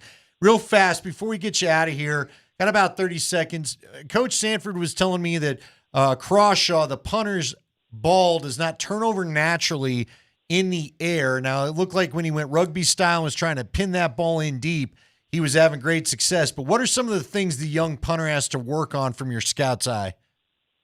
Well, if he was a pitcher, he'd only have a fastball right now. I mean, he is a power player at the position. And we don't talk about that in that vein very much because it's the punter, but he is raw power kicking the ball. The sound of the ball is rare. His power is rare. But it's all of the other things that they're going to have to live with because at least right now he's the only punter on the roster. So they've obviously decided they're going to live with the growing pains because when it's good, it's probably, some of the best distance and hang time in the league. What does he mean when he says turn over? Is that when it flips in the air and starts coming down? What do you mean by that? Yeah, you get that little extra, it doesn't do the goose landing, tail down type thing. The front edge of the ball comes over and gives you that last little bit of distance. And usually it's a better hang time if the ball has a natural arc to it. His ball is almost like fighting. It's through the air. It's hit so hard. He did not have any mishits today, which was different from the other day. But he is raw power right now, and I think they'll spend some time with him on directional punting and taking a little, some off speed things. And he did have a couple nice ones today where he did pin it deep when he put a little of the back spin on it. Jeff, we appreciate as always, and we'll look forward to talking to you on Monday about another day. Well, we'll get a padded practice by the time we talk to you on Monday. Have a good weekend. First day of thumping is Monday. Well, there you go. We always like the thumping, tub thumping, like that Chumbawamba song. Anyway, take care, Jeff. Thanks, Lucky. You bet, man. It's Jeff Legwald, always brought to you by the International Brotherhood of Electrical Workers, IBEW, Local 68. Start with a job, end with a career. We're going to get plenty of training camp coverage as we go through the summer. I guess it's no longer spring. It's the summer here from Jeff Legwald, and all our training camp coverage is brought to you by the Ramos Law Firm, the official injury law firm, partner of Broncos Country. All right, we've got a special guest. They're called TheEpilogues. They were a band that you and I got to know back in the day. They were like the hottest thing going in Denver and even got video airplay on MTV, and then they just disappeared, and they are reuniting for the Underground Music Festival coming up this weekend. However, they used to be big fantasy football guys, and they're Denver guys. So we got a couple things to talk about with them. Got more Broncos coverage ahead. And Rob has got a little Nuggets thing he wants to get to. He's got still another player that you are a little interested in maybe adding. That's all ahead here on Altitude Sports Radio.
There it is. It's the big hit from our boys, the Epilogues. That's hunting season. They've got a new song out. Now, they're playing the Underground Music Festival this weekend, right? UMS showcase. Sorry, UMS. It's the Westward deal. I was right? gonna say, and I love UMS, and I know they're ending it, so we gotta. I know it's kind of sad, but these guys exploded. Look, everybody's there. They're got the all whole on crew. Twitch. Hello, boys. How are we? It's happy hour. I see already. We're good. All right, real quick, because, we got to talk a little fantasy football just for old time's sake. And I know Jeff's right up front. Jeff and Jason loving the fantasy. They used to come in and hang with me at CB and Potts. They draft as many Broncos as possible. We'll see if they're ready to draft any Broncos this year. Guys, how did this come together? How did you guys get back together? It's great to see that you're playing again.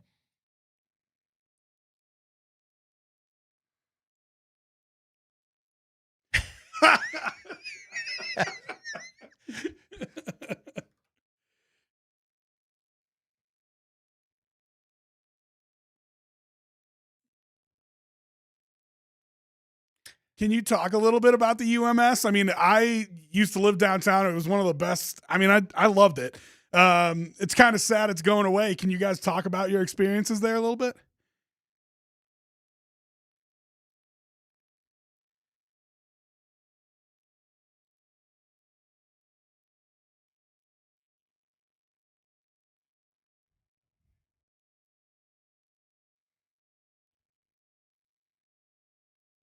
For 3 years after that.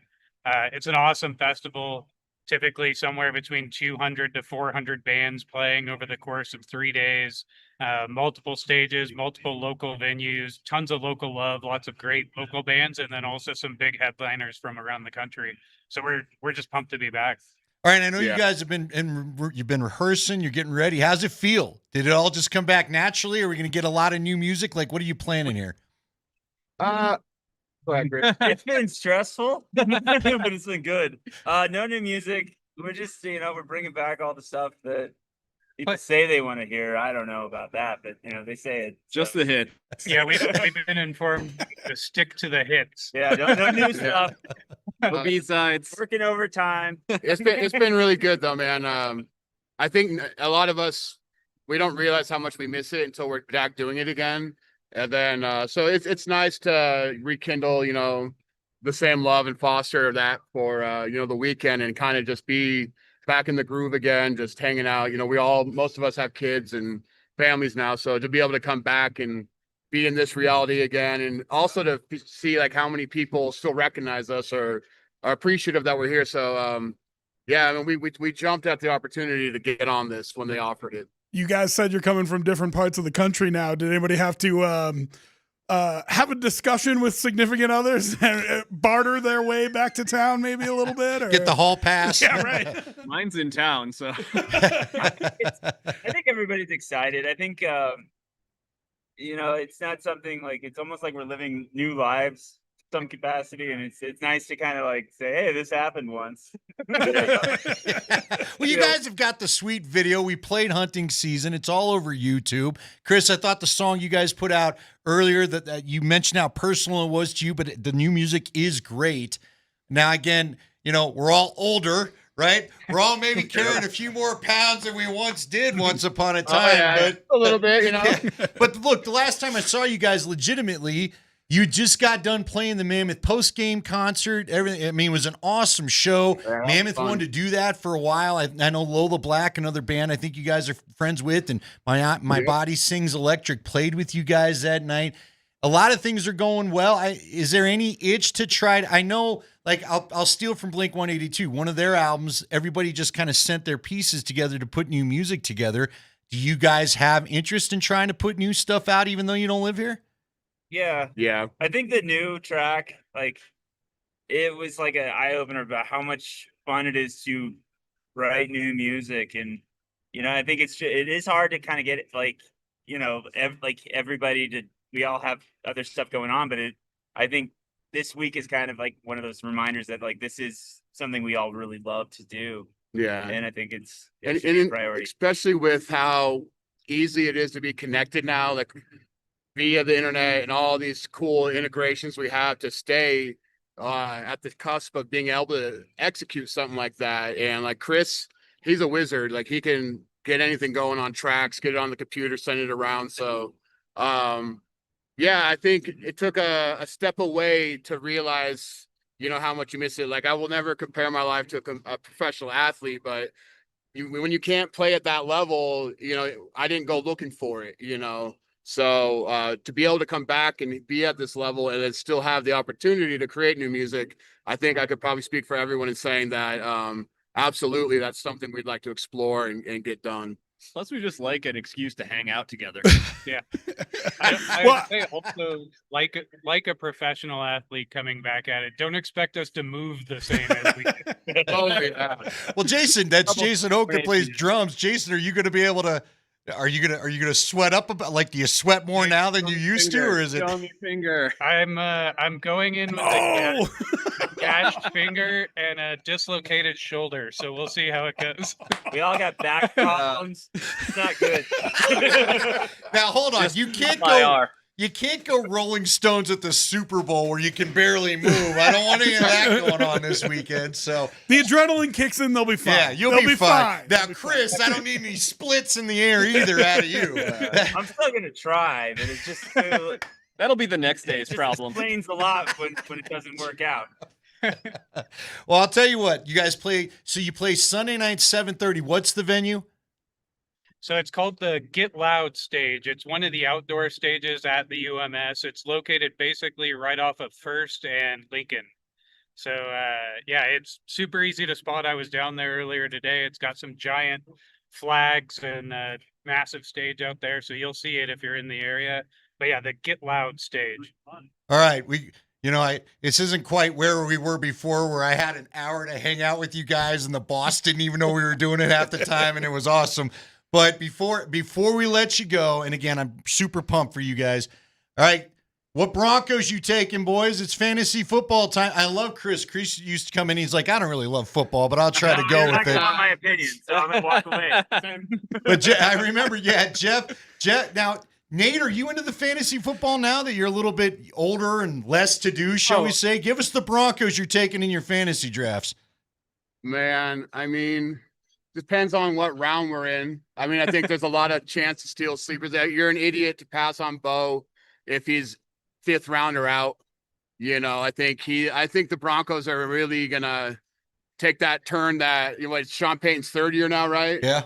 And that's usually how long it takes to really reinstitute a system. So you'd be crazy not to go after Bo Nix. I mean, Cortland, who's the rookie that we just drafted, the wide receiver? Pat Bryant. Yeah, I mean, so I don't have any Broncos like really high on my boards, right? But I see the value picks. Honestly, I haven't dug in yet. I'm like right at that cusp. Usually right about next week is when I start really looking at. I was gonna say Andy's jumping the gun a little bit here. But they're not playing UMS next week. I got to take them while I got them. Get their preseason injuries out of the way. We just need you feeding us info from training camp. There you go. Yeah, I mean, I'll be tuning into you to find out who I should be drafting, not vice versa. Now, if you want to know what indie album you should listen to, I could give you a few, but not a Bronco, but Cale McCarr. Yeah. So we're going to do a little hockey now, huh? There we go. This is the station for that now. You guys, we can do fantasy hockey stuff here. Boys, look, it's great to see you. It's great to hear you. Everyone get down to the Underground Music Showcase. I keep wanting to call it the festival. It is a festival. It's going on right now, right? We've got bands going right now. So go and enjoy the whole week. Are any of your buddies from our past lives there? Are they around this weekend too? Yeah. So I know I just talked to Nick from My Body Sings Electric. He's in a new outfit. Can't remember the band name because he didn't tell me, but they're playing tomorrow at 6. Spells is one that you definitely want to check out. Kitty Crimes, she's coming out of retirement to do her rap set. I don't know if you ever heard of Kitty Crimes. Kid Astronaut. She kicks ass. The Kid Astronaut, one of the former Air Dubai guys, is doing his stuff. So definitely a lot to look at. The Velveteers, they're local, but they're national. They kick ass. Good stuff. All right, real quick, before we let you go, you got to hear this song because our boy Brandon Whalen from My Body Sings Electric, he started this. Spring, are we good to go? This is Ska Friday. You guys don't know. See, this is where it's different too.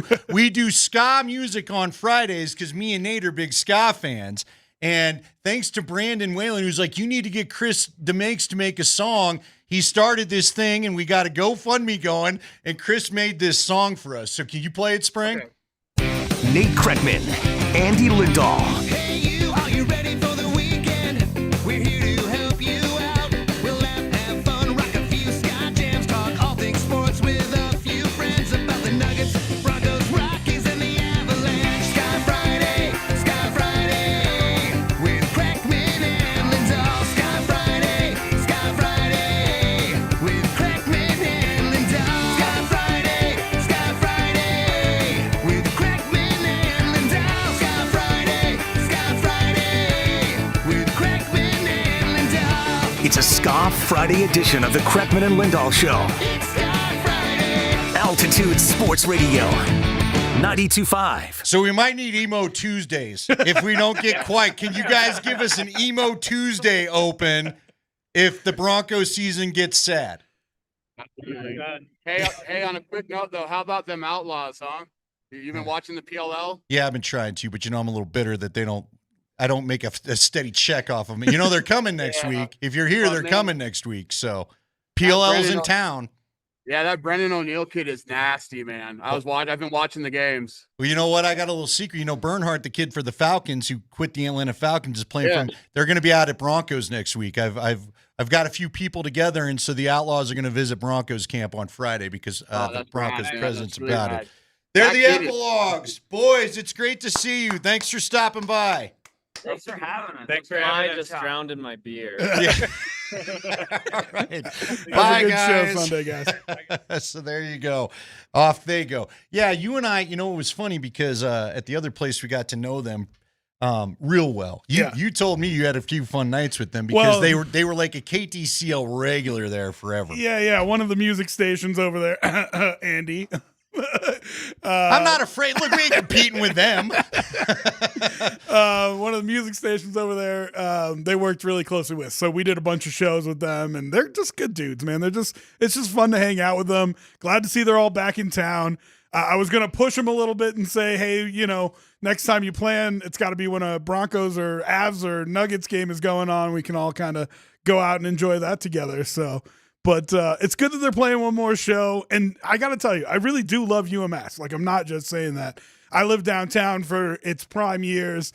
And if you've never been before, yes, there's a couple outdoor main stages. But the coolest part about it is, like, every bar that can fit a stage on Lincoln and Broadway, they put a stage in there, they put a band in there, security, the whole 9 yards, and you can just walk from one bar to another and enjoy like an incredible day of local and national music.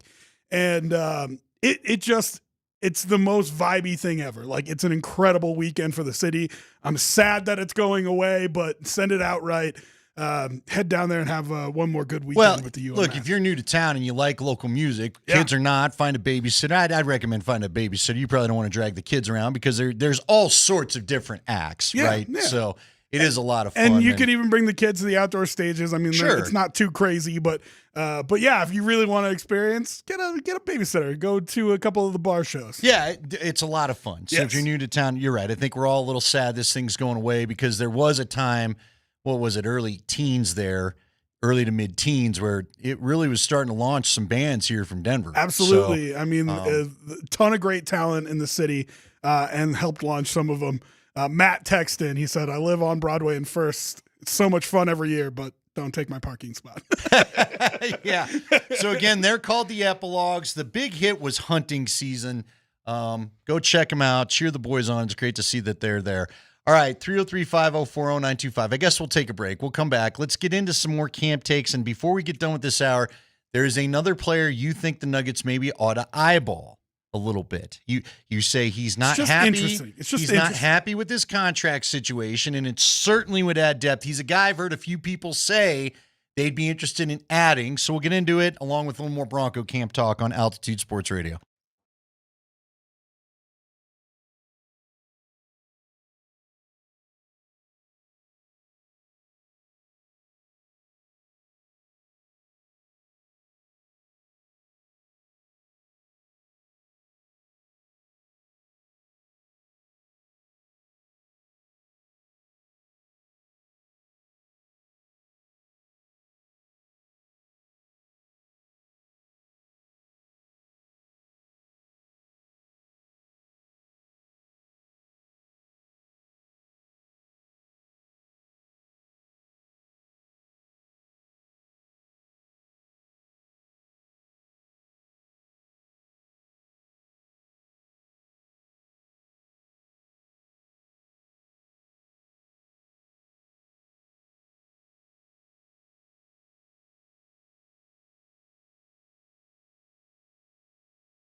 It is Kreckman and Lindahl, Ska Friday. Happy Ska Friday. Again, thank you to the Epilogues. Glad to see they're back.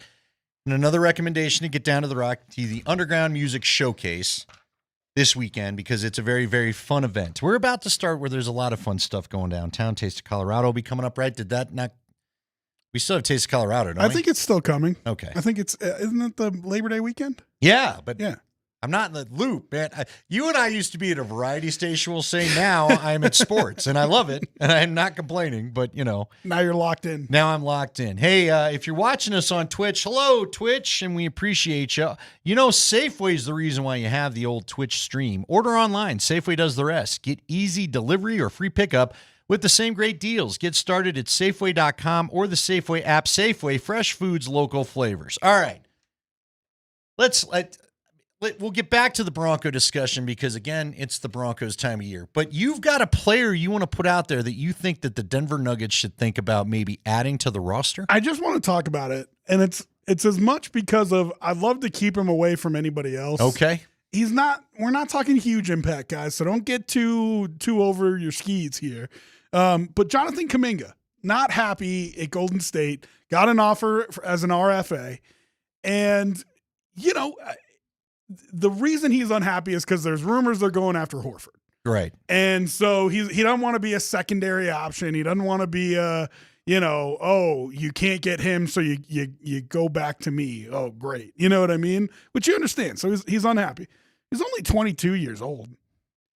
You know what I mean? Like, he's going into his age 23 season. What do you see the role, though? Because the Nuggets are going to get to the point where the Broncos – they're both probably at the same point where you need a role for everybody because most of the main roles are defined now. I think a guy that you like putting in for Aaron Gordon more than Holmes or Najee. Boy, it's funny you'd bring that up because, look, Najee is Najee. I'm a little surprised Najee's still on the roster, quite honestly, but I guess we'll see what holds with that later. Might not be able to get rid of the contract. Well, then did you just do a buyout at some point and let everybody just start afresh? Because I do like Zeke Najee, the person. He was always a very engaging kid when we had him on. It just has not worked out. Maybe you could talk the Warriors into taking him in a 1-for-1. Well, there you go. Then maybe. But I thought it was interesting, Spring, when we had on Katie Wingy beginning of the week, Katie Wingy basically kind of told everybody, pump the brakes on the Deron Holmes train because we get texts about him. And look, I don't know what to tell people because I've seen an athletic guy that I think looks explosive, but it's in Summer League. And Summer League is, I'm not even sure it's to the level of preseason football sometimes. The Summer League is just a lot of tryout guys. And half the time, we all know Hunter Tyson's, unfortunately for his sake, been one of them where he looks great in that league and nothing come regular season. So, but Katie Wingy told us she's not sure that Deron Holmes has a regular role on this team. Well, all the other positions have kind of a set backup, right? Right. At point guard, even though he's a small forward, it's Bruce Brown. He's going to run point guard. You can basically call him your backup one. But even if you're not talking about him, you got Jalen Pickett there. Right. At the 2, you got Hardaway, you got Strother. You're set there, right? At the 3, you'd really like to have Peyton Watson there, right? Like, you'd really like him to play as kind of that wing defender. And you can slide him down to the 4 to replace Aaron Gordon, but I think you'd rather keep him at the 3. So then the question comes, do you trust Holmes or Najee to be the guy in for Aaron Gordon? Now, listen, you can slide stuff around. You can try to play Cam there at the 4. I don't really know enough about Cam to tell you if he can handle playing the 4 or not defensively. But there, you have some options there. It's not like you have nobody. But Kuminga would be a surefire 4 that you add, and maybe he plays some 3 for you too. And then, of course, you got Valanciunas to back up the 5, and then you're really too deep at every position. You know what I mean? Across the board. And when we're talking about championships, like, let's go. Let's get as much depth as we can. No, well, injuries are a thing. And listen, I'm not I wouldn't mind seeing Valanciunas and Jokic together in a starting role where Valanciunas takes over for Aaron Gordon. Maybe he's the guy that you rest. But to your point, the better, the closer you can get to putting out a backup unit that can play somewhat similar to what your starters do, the better off you're going to be. Because, again, that's what Oklahoma City does. That's what all these deeper teams, that's what they do. When you had a guy out last year, say Murray's getting a rest day, or Jokic has something going on with his back or his elbow or had his kids or whatever, right? It was always Westbrook. Westbrook gets put into the lineup, and then you shuffle everybody else's position to fit that because that was the only guy who was worth starting. It'd be real nice to be able to not mess with the entire lineup and just slot in the next guy down because you have enough depth that that's a true quality NBA player, and you can give these guys some nights off so when they come to the playoffs, they aren't. I mean, I know we're beating a dead horse, but every year when they make it to the playoffs, they're grabbing shorts because they just can't breathe because they're just wiped out after a full year. Can you give these guys a little bit more time off? No, I'm with you. I think we're all searching for that right now. By the way, shout out to YouTube. YouTube noticed. Look, the YouTube, they're not necessarily in the same category, but we love YouTube too. Yeah. Just when you go to Twitch, also they're jealous. We got a little. Well, they're jealous of Safeway. we got a little. Safeway should know that somebody is jealous of them. So there you go. But anyway, a little cat fight going on for our attention. No, just YouTube would like a shout out, so we're giving them a shout out. We however you're listening to us, we are very happy. What if you're on the app? We got a ton of people listening. Well, if you on are the listening too. on that app, that's brought to you by the Will Height Law Firm. Injury lawyers, go to willheightwins.com. That's willheightwins.com. All right, let's get to some more camp questions as we get around. And in 520, we're going to talk about over-under wins because, my gosh, again, it just blows my mind when I think about being out at Circa last year and what the difference in the win total was, but that's a longer discussion, so let's go ahead and have that at 5 o'clock. What else do you want to know from camp today? If you were a camp observer that didn't make it there, is there a guy that, because we're all locked in on Bo Nix, but listen, there's a lot of guys. Bo Nix, I think we kind of, the nice thing is there's less questions about Bo Nix. There's probably more people with more questions that we need to answer. I've got a ton of questions. One of them that I'm particular on, I know he was okay last year, but, J.K. Dobbins only a couple years away from a massive, massive leg injury. Right. So I want to hear, and this is something that you can even tell when they don't have pads on. Does he look explosive? Does he look strong? You know what I mean? Those kinds of things that a lot of times you need, like we talked about with Javonte Williams, you need to get a couple years away from those leg injuries before all that explosiveness comes back. I'd be interested to see how he looks the first couple days of camp coming back versus a guy like RJ Harvey, who's out of college and fresh and ready to go. I will tell you this. He caught a swing pass yesterday and looked very fast going down the field. Now, again, out of pads, all that kind of stuff. But, look, the speed looks good. I'm with you. I wondered, is he going to have a little hitch in his giddy-up after although last year was not like he had a nagging injury, not a catastrophic injury like what you're describing before. But, yeah, it doesn't look to me like he's dealing with a lot of carryover from that nasty injury from a couple years ago. So that was good to see. Now, again, when the pads come on, I guess we'll see. Scott was talking about he sees it kind of as J.K. Dobbins right now is probably the guy that carries almost like you do with a quarterback. Let J.K. Dobbins be the dude the first part of the season, then hopefully R.J. Harvey's ready to maybe flip-flop the roles with him as we get to the later part of the season. I know Audric Estime was someone that Coach Sanford kind of picked up on and said don't throw dirt on his grave just yet. Yeah, and I have been, so that's interesting. Well, listen, they're going to need all these guys. It's a high injury position. Let's not forget that. I don't know if you're going to have room on the 53 for him right away if you keep Jaleel. And if you don't carry him on the 53, I think there's a chance he gets picked up. Here's my question. Are you talking about an estimate? Yeah. Listen, I could see the three main backs in my mind, and I'll explain Maine in a second, but I could see the main runners being Dobbins, Harvey, and then Audric Estime.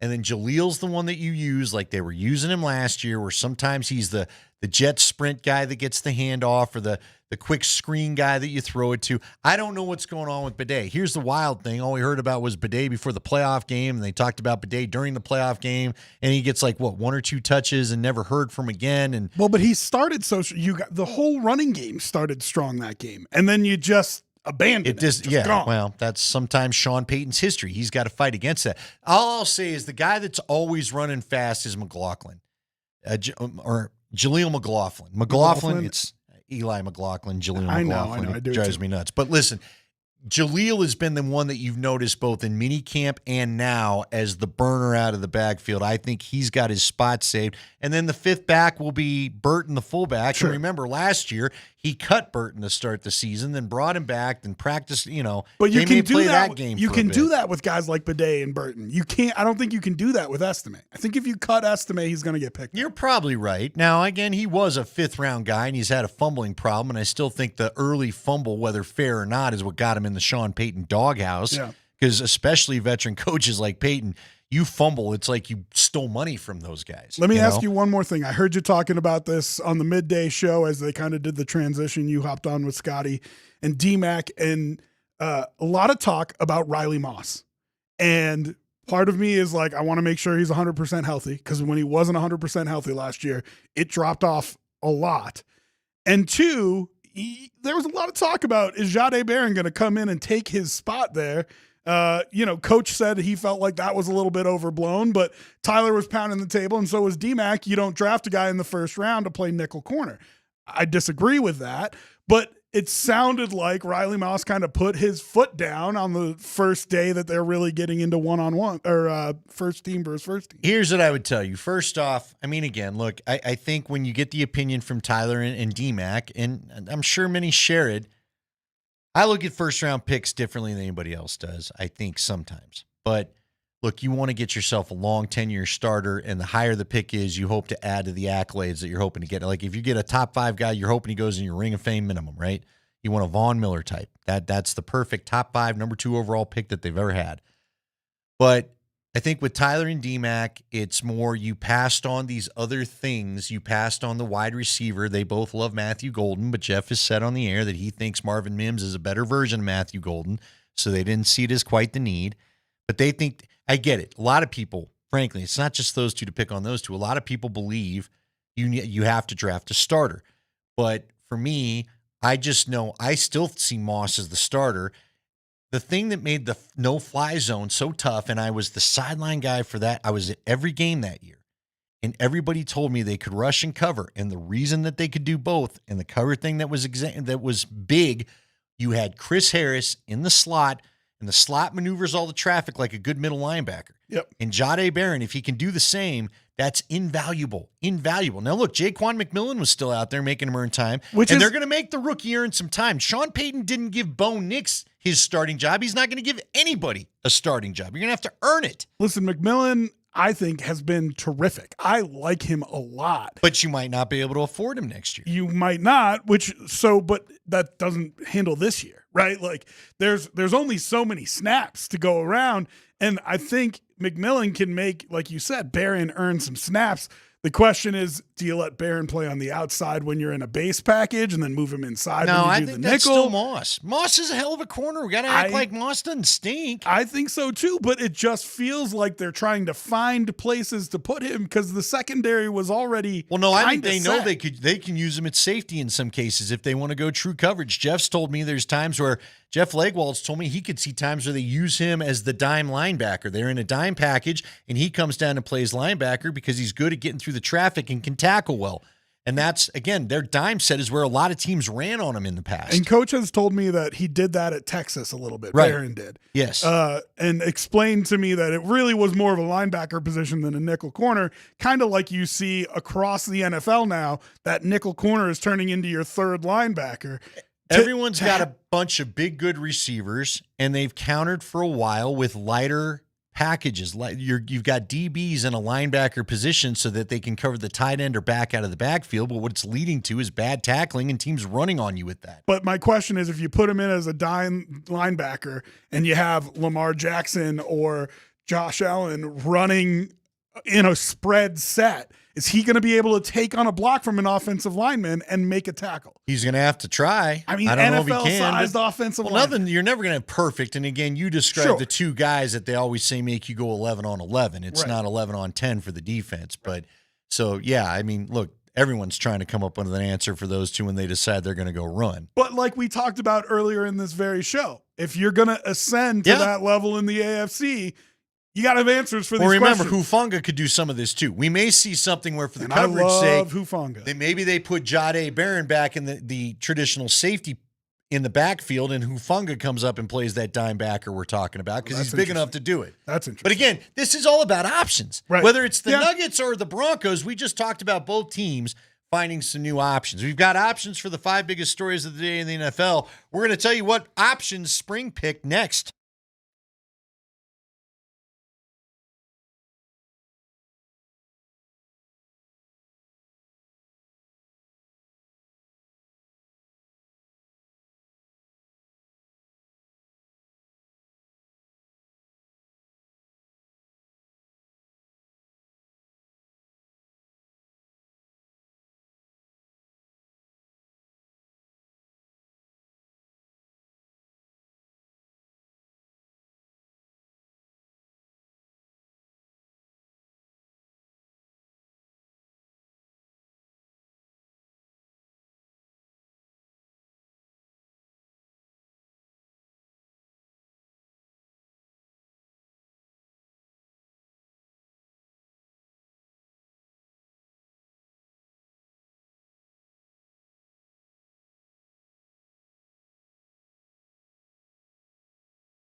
Oh, it's Less Than Jake all over the place. And again, they're coming here in a couple of weekends on the 8th. So get ready to join them then. So the 8th is a Saturday. No, it's a Friday, right?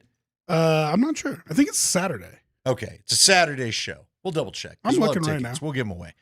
Anyway, love to have you along here. He's Rob Giglio. I'm Andy Lindahl. Mark Springer joins us every time. By the way, before you get to Mark Springer's high five, the radio folks want to shout out. Shout out radio listeners. Yeah, if you're in your car. Every ad you hear is your sponsor. Or sitting on a porch with your glass of iced tea like Jeff Lugwald. We appreciate you listening. Yeah, he's at the facility. Scotty's probably sitting on that porch there with you go. iced tea. Sure. You know, do you like iced tea, Spring? Yeah, he's a really good rapper. Yeah, that's what I knew you would probably go there. It's been the theme all week. What do you know? He got brought up earlier this week on this show. Yeah, he did. He did. You know what else goes good with iced tea? The high five, Spring. Shout out to everybody listening via String and Can. There you go. We appreciate you. Yeah. Hey, I got breaking news for the high five. Yeah, go for it. The Cincinnati Bengals' long national nightmare is over. Shamar Stewart's under contract. Oh, wow. That just happened. That's breaking. It's getting tweeted out now. Now they got to figure out Trey Hendrickson. So there you go. All right. Shout out Bengals. Shout out Bengals for not being too cheap. I mean, you kind of wanted them to fall off into the void, though, right? I mean, as a possible wild card team that you possibly have to deal with, you wanted bad things to happen to them, like we'll see. Shamar Stewart staying that at dude's Texas so A&M. cheap, and the weird things he said. Mike Brown will screw it up plenty. We don't need to worry about that. All right, we got Broncos people talking out of training camp today. Let's start with the man himself, Shawn Payton. So, right tackle Mike McGlinchey missed his second straight day of practice. We finally got an update from Shawn Payton. Yeah, he should be returning, I'm going to say, either tomorrow or Monday. We'll keep you posted.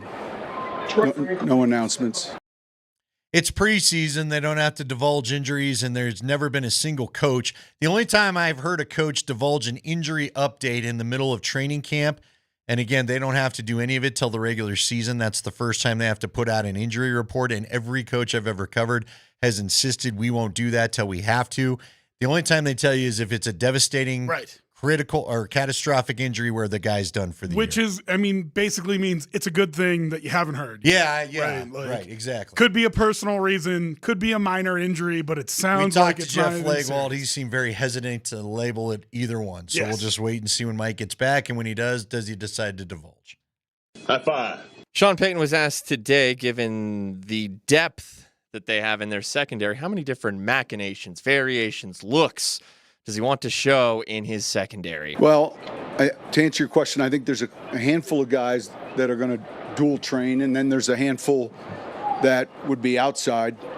Makes sense. And then every once in a while you have a corner that can go to safety. So, but there's a vision with each player relative to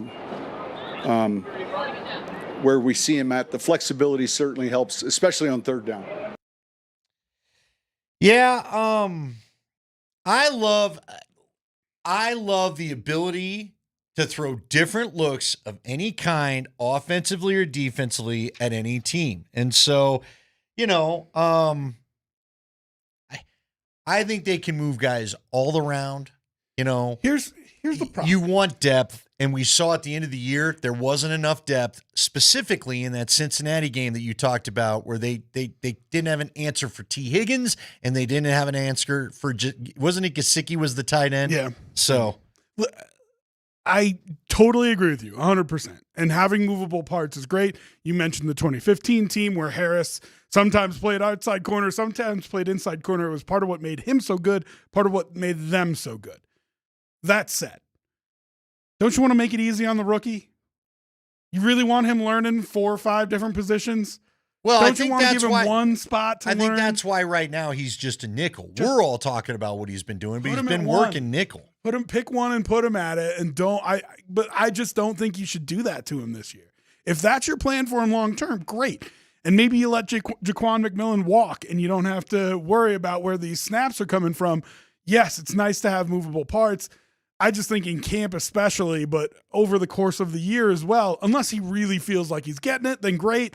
But even during the course of the year, I probably just want him to focus on one thing, Probably. Probably, but if he's showing that he gets it, then you let him do it. I mean, he is a first-round pick, but look, you draft him to use him. I guess I didn't finish my thought. I like first-round picks that contribute in some way.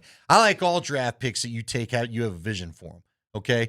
If your vision is to move them around, like you said, maybe you're not doing it all preseason. Let's see what you've got as far as just being a nickel corner. But I think ultimately he did it in college, so I think they're counting on his mental capacity to do it up here. So we'll see. By the way, Johnny Jazz Cabbage keeps asking, should they trade Jaquan McMillan? Like, to me, I bet you if you traded him, you'd be lucky to get a fourth. You likely get a fifth. This is the time of year where teams covet their high picks like, gold and bonds and I all just that. don't see any value in that. Like, No, even if you might as well just keep him here and have a really good secondary. And I'm sure you can get some good special team snaps out of him. You know what I mean? It's not like he'll be totally useless on the roster. And like you mentioned, the Cincinnati game last year, when Riley Moss went down, one of the things you were really concerned about was cornerback depth. Why wouldn't you just keep your depth? Well, and I would also just simply say this. Every rookie, I've told this story before, Sean Springs was a Hall of Fame type corner. Really good. Guess what? His rookie year, John Elway and Ed McCaffrey absolutely abused him when Seattle was in the division, and they had to face him twice. First time was in Seattle. John Elway and Ed McCaffrey didn't leave him alone all day. There's going to be growing pains for Jahdae Barron. It's what rookies go through, and you know what you got in Jaquan McMillan. High five.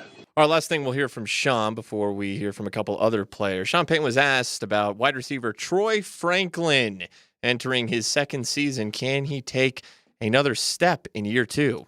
We just started. So, but do I think he has a chance to? I felt like we began to see that towards the latter part of last season. So I'm looking forward to seeing him. He's had a real good offseason.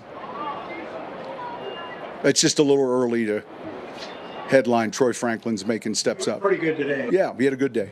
All right. Here's what I think is interesting with Sean, because Mims has got a little of this going on too. Sean definitely has a type, he loves the big receivers. He loves how physical guys can be. Those are his guys. And I feel like guys like Mims and Franklin have to earn it a little more from the coach. Now, everything he said there in that answer is completely fair. Yeah. We've not put the pads on. They're not really stabbing him in the chest and making getting off the line hard. Like Jeff said, I like some of the drills we saw today, but Jeff said those wouldn't be completions in the regular season because guys be getting physical. You wouldn't be running clean through the secondary. But that being said, it's a little bit disingenuous of an answer. I understand why Sean's saying it. You don't want to set expectations that the kid then doesn't meet, and then he's got to answer questions, right? But we didn't get to see him in practice last year. So we only got to see the limited snaps that he played. You saw him in practice all year last year. Then you saw him in OTAs. Then you saw him in mini camps. Now you're seeing him in training camps. That's all we're asking. Do you feel like he's taking steps forward? Well, but Sean does not want feel goods. No, I get it. Hey, listen, I'm just saying the question is legitimate. You're being disingenuous when you're answering it that way. If you don't want to answer it, fine. But I'm just saying it's a legitimate question to ask. Well, there's a legitimate question. I think you gave you a legitimate answer, though, saying it's a little early. Here's the thing. And he's not a podcaster. He's the coach. Here's the thing. And he doesn't want. He's not gonna crown everybody. We're not asking him to crown him. We're just asking what you've seen. Do you think he's got another step? You said he looked a little better towards the end of last year. I'll say this. This is he why caught the touchdown against your Bills, That's and true. It fired Jim Nantz up. The Broncos. And then it was done.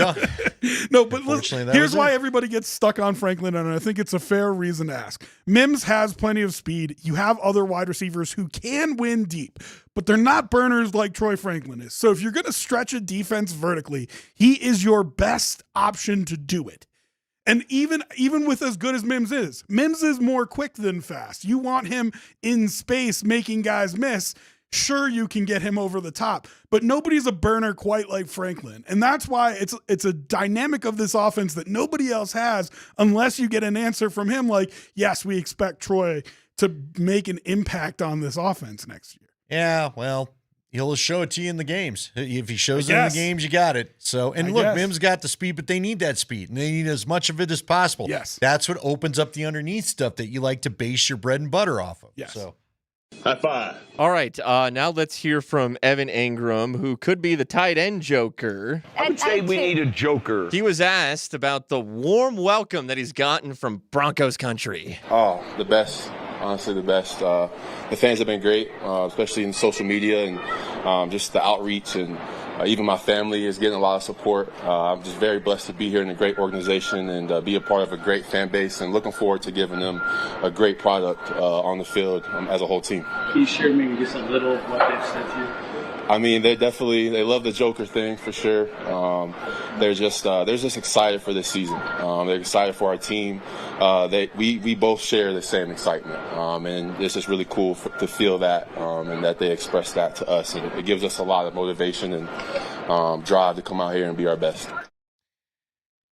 Yeah, you know what I think is funny is you like the Shawn Payton Joker. I like our other guy. I like George Payton's Joker. Trying to find a goddamn Joker. Because I like how annoyed he is by it. He's sick of hearing about the Joker. And you know what? Watching it, I still don't know if they have a Joker. If we're being honest about this. You know what? Ingram adds another element of an actual pass-catching tight end that's going to be a problem for defenses to cover. But to me, the Joker is an extremely special, unique player, and I just don't know if the guy is on the roster. We'll see. I hope so. It's so hard to find. Like, Well, it really is. To find a guy that's that dynamic. Because to me, weapon. a Joker's Christian McCaffrey. Not Sure. everybody gets a Christian McCaffrey. Right. They don't fall off trees. Every team We'd all doesn't love have them. one. Right. Would you say they're more jokery? They're trending in a better Joker direction? Well, but on see, the to scale me, of Ingram Joker? just isn't that. Ingram's your pass catching. Ingram's your modern okay. tight end. They have a higher percentage of Jokers. He's more jokery than a Troutman. Still an imperfect Joker, though. The guy that I think could be the Joker is possibly RJ Harvey if he truly proves to be a problem running the football and a problem receiving out of the backfield, and a guy you could motion to be a receiver out of the backfield and provide some of that. And what did I just describe? The skill set of Christian McCaffrey. So that's why the true Joker label for me, it's in my back pocket. I'm not even thinking about pulling it out right now. But that's what I was going to say. So how many of those, because even Saquon, like, he's dangerous in a lot of ways. I don't know that he's quite a Joker, though. Right. Because it's unique. Derrick Henry definitely is not. So if we're going down the list of like people who are actual, like, does James Cook qualify for you? I don't know. How well does he catch the football? See, again, when I throw to you a Christian McCaffrey, Christian has receiver-like hands. Well, that's what I'm saying. He makes catches that some receivers wouldn't. You're talking about a handful of guys in the league, especially if you won't give it special I to thought James the position Cook. was. Maybe I'm misunderstanding. Well, so if RJ Harvey gets there, I mean, what a win. pickup. Yeah, what a win late in the second round But I for think that front whether office. they have one or not, I think this offense still can be really good. And I think they it don't can- have to have it. They're just the next level if they do. And they have better weapons this year than they did last year. Yes, You they have hope more that problems translates. for you to find answers for than they did a year ago, period. Yeah. High five. And finally, outside linebacker Jonathan Cooper talking today. He was asked, how much fun is it to watch some other young outside linebackers, edge rushers like Jonah Ellis and the rookie fourth-round pick Q Robinson? How much fun is it to watch them compete in this OLB room? Oh man, it's awesome. Q's coming on for sure. Definitely a big talent for us. I think it's going to be just a great addition to the team. Jonah is coming along for sure. He's battling back from that injury, but he's doing really well. And then Dondre Tillman, man, he's out there hooping every single day. If you really just sit back and watch him, he's really crafting and really working. So I couldn't be more proud and happy for my unit and stuff like that. And we're really just getting started, everybody's working, everybody's feeling good, but we know we have a lot of work to be done. We know we haven't really proven what we want to yet, and earn our respect. I love and stuff like that. Listen, you know what? He's not just talking. I was watching Q Robinson today because he's wearing a proper number 51.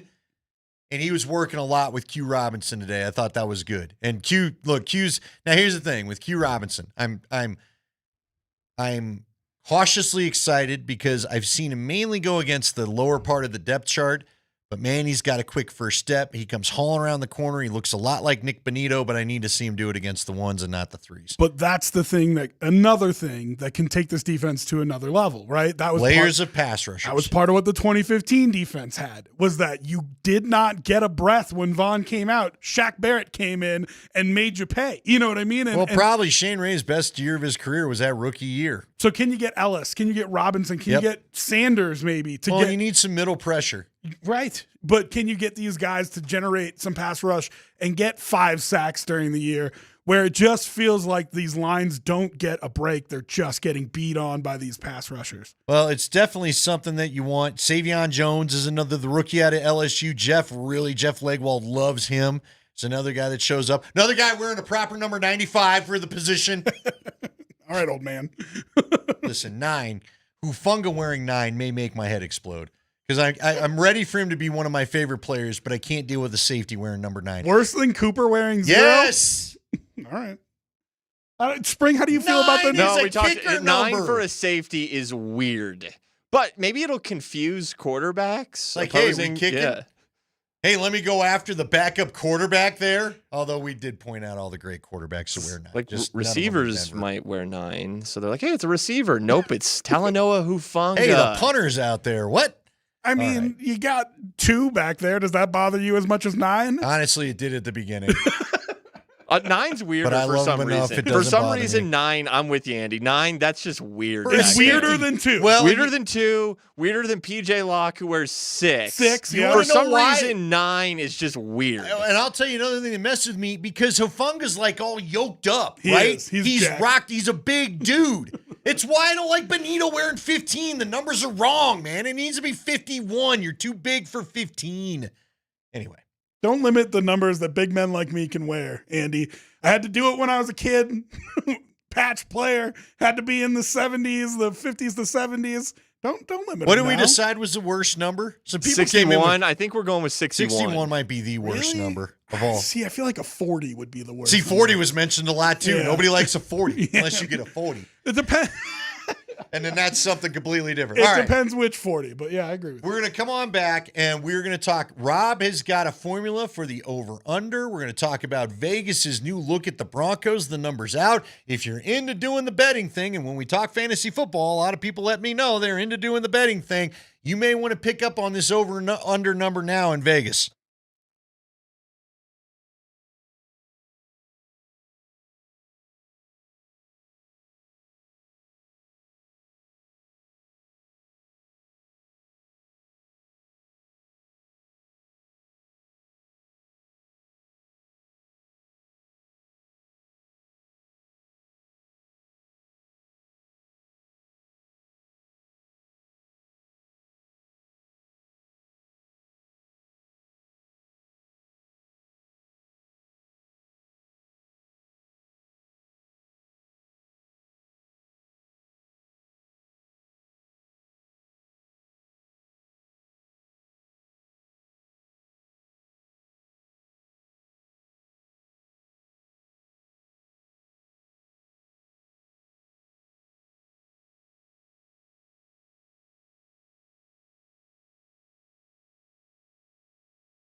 It is a Scott Friday. Rob Trujillo's in. Mark Springer's along with us, and we finally get the band back together coming up on Monday as Nate Kreckman will be back from his vacation. And we will be joining you talking about all things Broncos and a Bronco practice that actually features pads and the whole thing. So very excited. Happy the football's back. Seeing football all over the TVs always gets me a little bit fired up. And this is the time of year where not only do you start to get ready for some fantasy drafts, as you guys fairly pointed out, maybe a little bit early for fantasy draft stuff. I like to wait till late August to make sure nobody gets hurt and all that kind of stuff. However, a lot of people taking a look at those lines that you could have and maybe some, if you're into the gambling, what you want to put your futures bets down on right now. And Rob told me today you got a few picked out. Let's start with the over-under because I told you, man, you were telling me about some of these, you look for good value in a bet, and you like to throw down a couple of bucks there. You're not Captain High Roller. No. But for me, I remember last year, I was thinking to myself, man, we're in Vegas. 5.5 was the number for the Broncos. Shawn Payton, what was it, Spring? Wasn't like he rarely loses less than, he always wins about 8 games or 9 games or something, right? Over 500. Yeah. So I almost took that. It was not. Yeah. Well, that's what I ended up betting last year. Is well, Broncos the over Vegas 8.5. people laughed at me when I asked. Well. Literally, bookmakers are like, "Oh, both the Buffs and Broncos stink. What are you thinking?" Both, and I think the Buffs are 4.5, Broncos are 5.5. Both made Vegas pay. And I bet overs on both of them, and not overs on the win total, but overs on a pumped up win total, and made money on both. All right. So my question to you is, it's quite a different number this year, isn't it? It's a little harder to make money off the Broncos. It is. We can start with that one because you and Spring were talking about it earlier in the week. And I had talked about it with Raj on the midday show too. I really like 11.5. And I know, you guys went through the schedule and Spring, you even picked them for 12 wins, I think, right? Correct. Yeah. So the over 11.5 is plus 280. So I'm not interested in minus 110. That's what it is for them to win over 9.5 games if they get 10 wins. But for 12 wins, you get all that extra juice. I mean, I love that. So I put my bet in on that one, which isn't a huge juiced up plus, but in my eyes, especially with their schedule, is totally possible. If you can get through the first 6 weeks at something like 4-2, I think you have a real good look at 12 wins. And that's not to say that I think the Broncos are a 12-win team. I'm not necessarily even predicting that. I'm just saying I think it's possible, and it's worth for me. I don't make big bets, so it's worth for me throwing $5 on it and saying, hey, yeah, I think they're going to win 12 games. And actually win something. And I went through and I did that with a bunch of different teams this year. I'll run them down if you want me to and kind of make a case for why I think it's a good bet. Let's go to the Giants. You find the Giants interesting? Yeah, they're the first one that I liked the bet. It was plus 475. Again, these are not predictions, guys. So don't text in and be like, you're an idiot. These are not predictions. They're things that I could see happening. Giants are plus 475 to win over 8.5 games. I could see them winning 9 games this year. You're making a face. Well, they've got a tough schedule. That's why. They the do have a division tough is chief schedule, among it. But their defensive line, well, I should say their pass rush is crazy. Dexter Lawrence, Abdul Carter, Brian Burns. They could get after some guys with that. You got Russell Wilson, who can give you a solid workman's-like effort at quarterback. Can you get for enough a few from him? games? And if you don't, you have Jackson Dart, which might amp up that team a little bit if he gets inserted into the lineup. Okay, like real Malik quick, Neighbors. why does nobody ever talk about Jameis Winston? They don't have to go to Jackson Dart as the next option. Even if they go to Jameis Winston, he can win you 9 games. Well, both Russ and Jameis could combine for 9 wins. That's They're both what I'm good saying. for about 6 games a year. It's not impossible. It's not impossible. And at plus 475, I like the value on that bet. So that was the first one that I pulled up and was willing to spend money on. Here's the next one. And this is going to make you laugh. New Orleans under 1.5. Ooh, the goose egg possibly. It's one win. 1 in 16. It's plus 1,300. But who's their quarterback?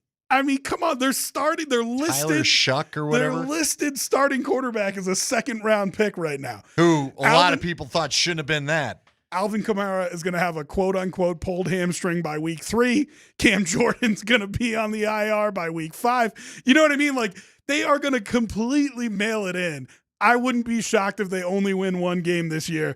At plus 1,300, there's plenty of value there for me to throw $5 on it and see what I can make there. Okay, let's pause it for a second. Yeah. Because you said something interesting there. If the Saints are as bad as we think, now this is a tough scenario. I do think what you're going to say is absolutely right.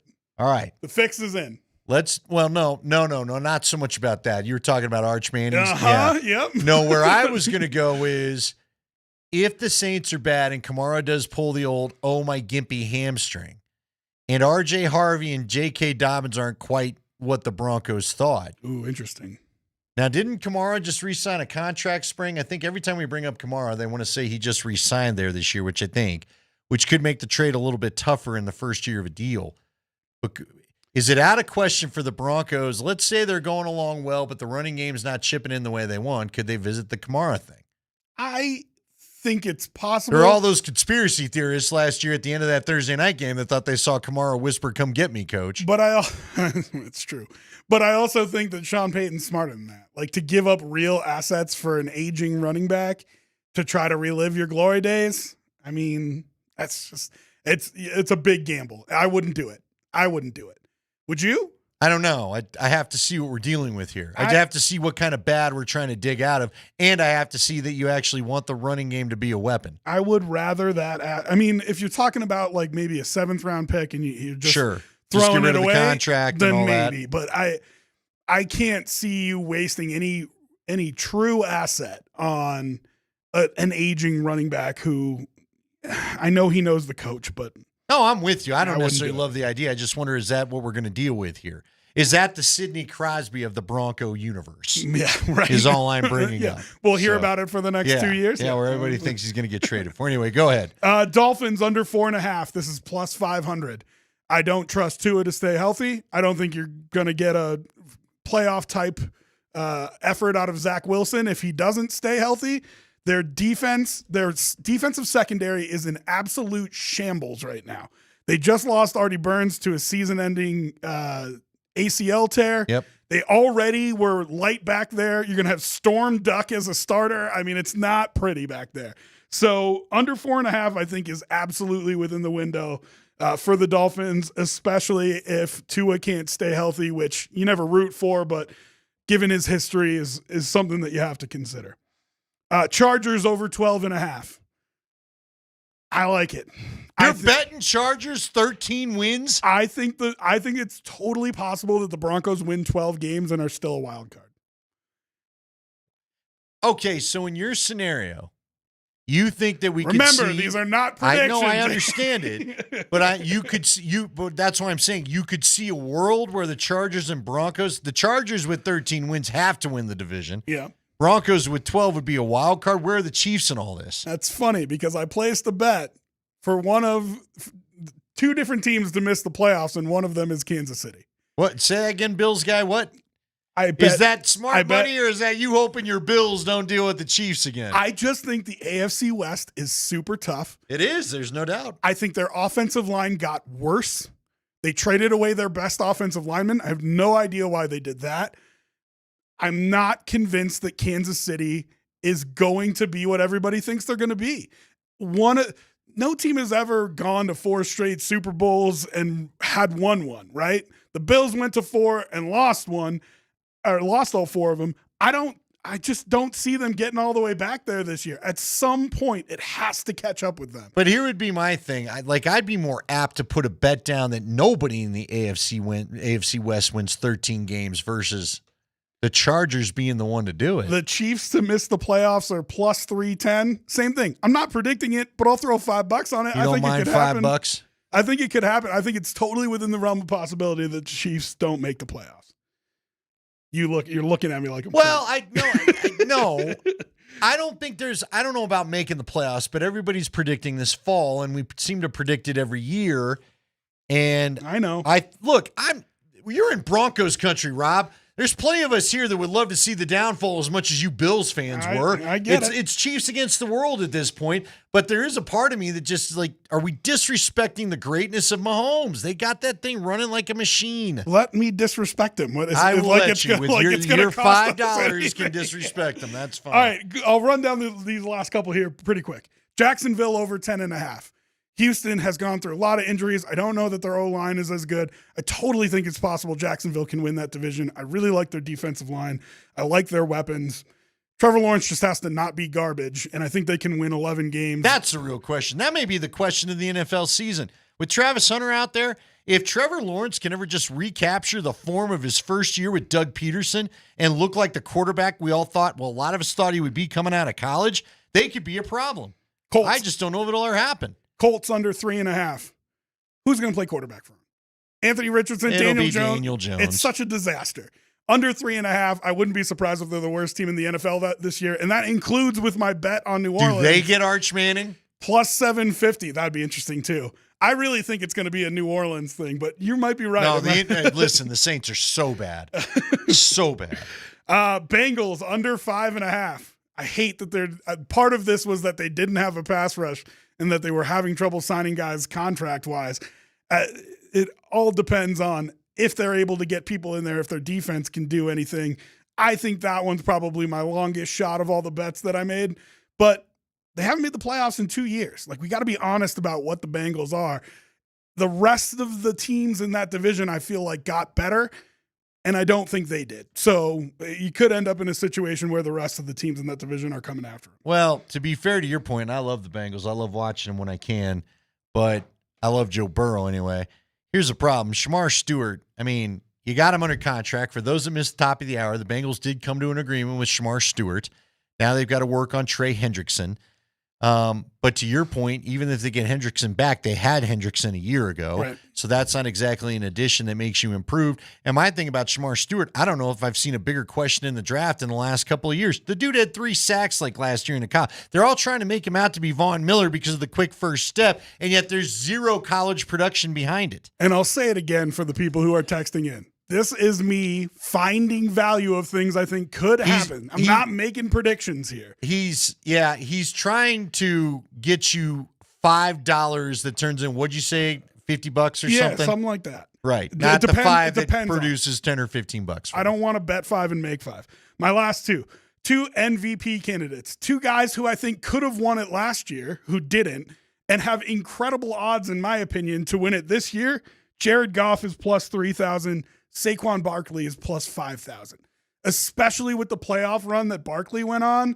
I think MVP is like a 2-year award. You have to have 2 really good years back to back. The first year they say, oh, this guy deserved it. Why didn't he get it? Blah, blah, blah. Yes, Joe Burrow had that year last year too. He's only plus 600. There's not enough value there for me. Jared Goff, Saquon Barkley, you get big numbers on them. If you want to throw a couple bucks down, I think they have chances to win MVPs, and you have a chance to make a little bit of money on that. Look, I don't mind those. You know, I told a couple people in Vegas I would throw money down on Pat Surtain for Defensive Player of the Year. People laughed at me. I said, if he gets a few picks, it's going to change things. What ended up happening? You could have made money on that thing last year. Yes, you could have. So, but again, you're right. I just looked at the text line. There are a lot of people that think you are. Some people want you to get a sobriety test before you go get in your car right Guys, now. I'm just trying to find value. That's all. The long shot bets that make sense. That's all you were putting out there. Yeah. Now, he might drop $50 worth of $5 bills on him, but hey, let him do what he wants. He's a grown man. I only have to hit on. He's a grown man. I only have to hit on 1 or 2, and I made all my money back. Yeah, well, there you go. There it is. All right. He's Rob Trigili. I'm Andy Lindahl. Mark Springer along. We wrap this sucker up next.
We're wrapping up this week. Next week, full week of training camp. Pads on Monday.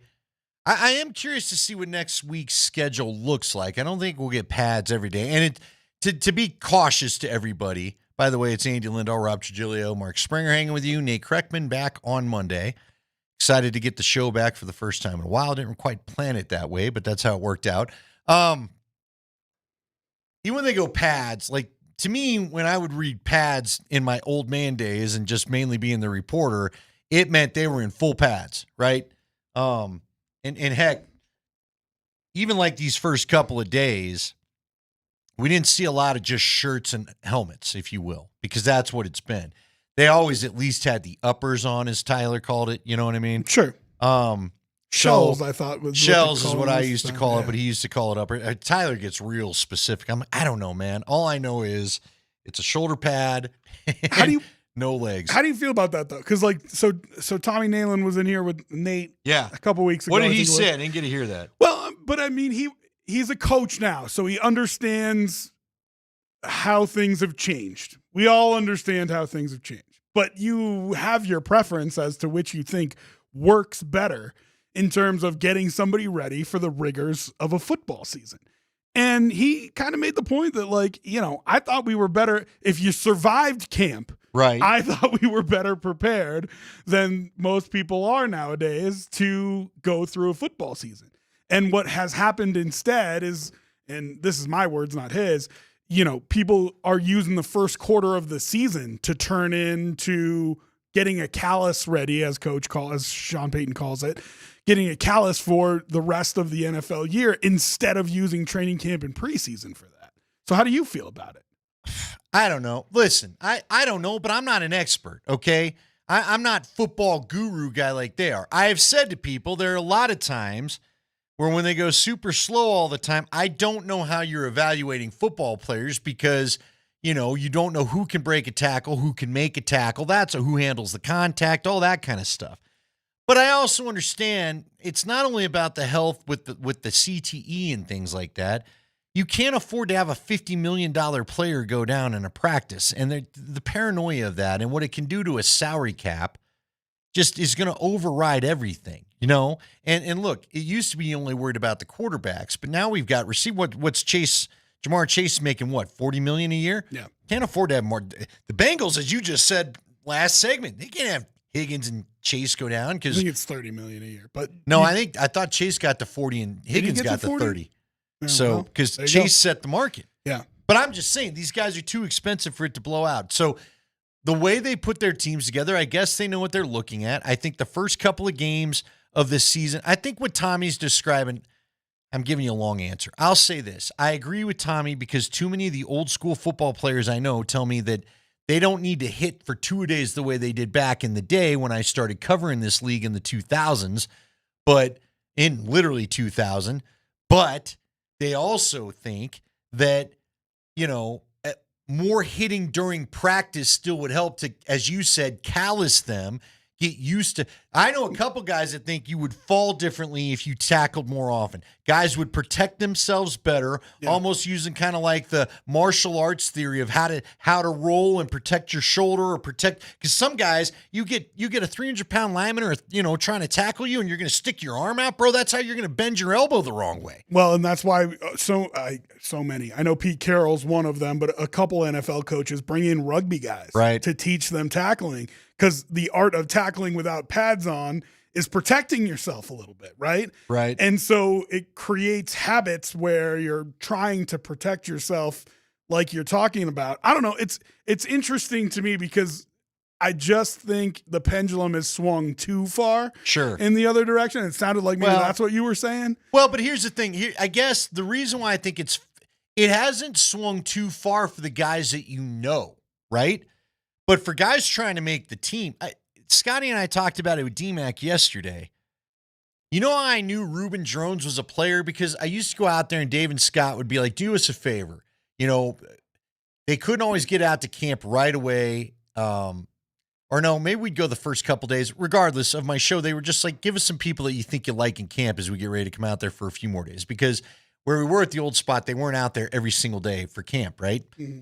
And so I got to know Reuben Drones. It's one of the first guys I ever identified for them, and I identified him because Reuben, as a running back, would run through some tackles. Now, in the way they do it now, the thud up or whatever, his runs would have stopped at 2 yards, but when you saw him in live action, he's shedding a tackler. He's taking on a guy, dropping his shoulder. Linebackers aren't bringing him down so easy. And all of a sudden, this guy we'd never heard of out of Oregon is making the team. And at one point, I think even started a few games. He was a contributor for a number of years. I don't know how you identify that guy with the way you do it right now. Well, and unless he does it in a preseason game. I think anybody who's played at any level knows there are guys who are just better practice guys. And there are guys that are better game guys. And it doesn't mean that they're not trying hard in the game or trying hard in practice. It's just some people have that knack to elevate when it comes to live or game time, intensity. And you don't get to see that as much nowadays, I think TD is another one of those guys too. Remember, and what was funny is TD wasn't even having great practices. TD blew a guy up on the special teams, as it's famously told, and then he starts getting some more reps as a running back. He's a game guy, though. Yep. You know what I mean?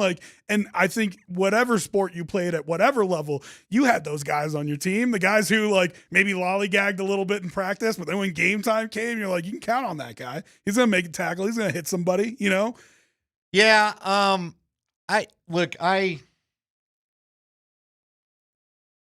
I don't know, Rob. I don't know what to tell you. These guys are smart guys. They put their team together. Again, for the Broncos, they kind of know who their team is, Well, a couple receivers popped for me today, and but I'm not telling you to take either guy over what I know they have. And the other funny thing about it is, here's the other cautionary tale I'll tell everybody. I feel like there's always a dude that's the first 2 weeks of camp and then into the first preseason game stud, and then somehow just fades and is a non-factor by the time we get to cut down day. Well, I will say this. I do think there's value in the mental work, which you were, I don't want to say poo-pooing, but you were just kind of I don't know what the value is there. I think there is value in the mental work because, like you said, the fact that they can come back this year with the same quarterback, the same play caller, 86% of their roster coming back, you get to start further ahead. And that helps. And it does. Especially when you have as much limited time as you do in the NFL nowadays with the CBA and everything. It helps to not have to be going over stuff twice and 3 times. You put it in once and you feel like you can go into pads on Monday because you don't need to do another install. You're good. No, I'm with you, but I'd like to see someone show me I'm a break a tackle guy, because frankly, that's what I think this offense needs. And maybe it'll prove to be Evan Ingram, and maybe it'll prove to be Pat Bryant, and maybe it'll prove to be even more Devon Vele. But I would like to see this team add a weapon at any of the positions that matter, and maybe it's RJ Harvey. But I'd like to see a guy where if I miss the tackle, I'm stressed out because you're going to the house. Well, but is Mims not that for you? Is McLaughlin not that for you? No, McLaughlin's too easy to tackle. Now, Mims I like a lot, but I don't see Mims get the kind of – I hope Mims' route tree gets expanded this year. They do it in a different way. I get it. They do it by making you miss, but it's the same concept. Well, but see, I think Mims is a better receiver than sometimes he's used as, okay? To me, he's not the whatever the hybrid running back thing was last year, or throw it to him deep. The guy, I've seen the guy make plenty of contested catches in practice. I have. And he's got the punt returner skills to run with the ball once he's done. He can work in a tunnel. He can work in tight spaces. He's used to that as a punt returner. Just for whatever reason, like we had with Shawn Payton in his I'm not crowning Troy Franklin stuff yet,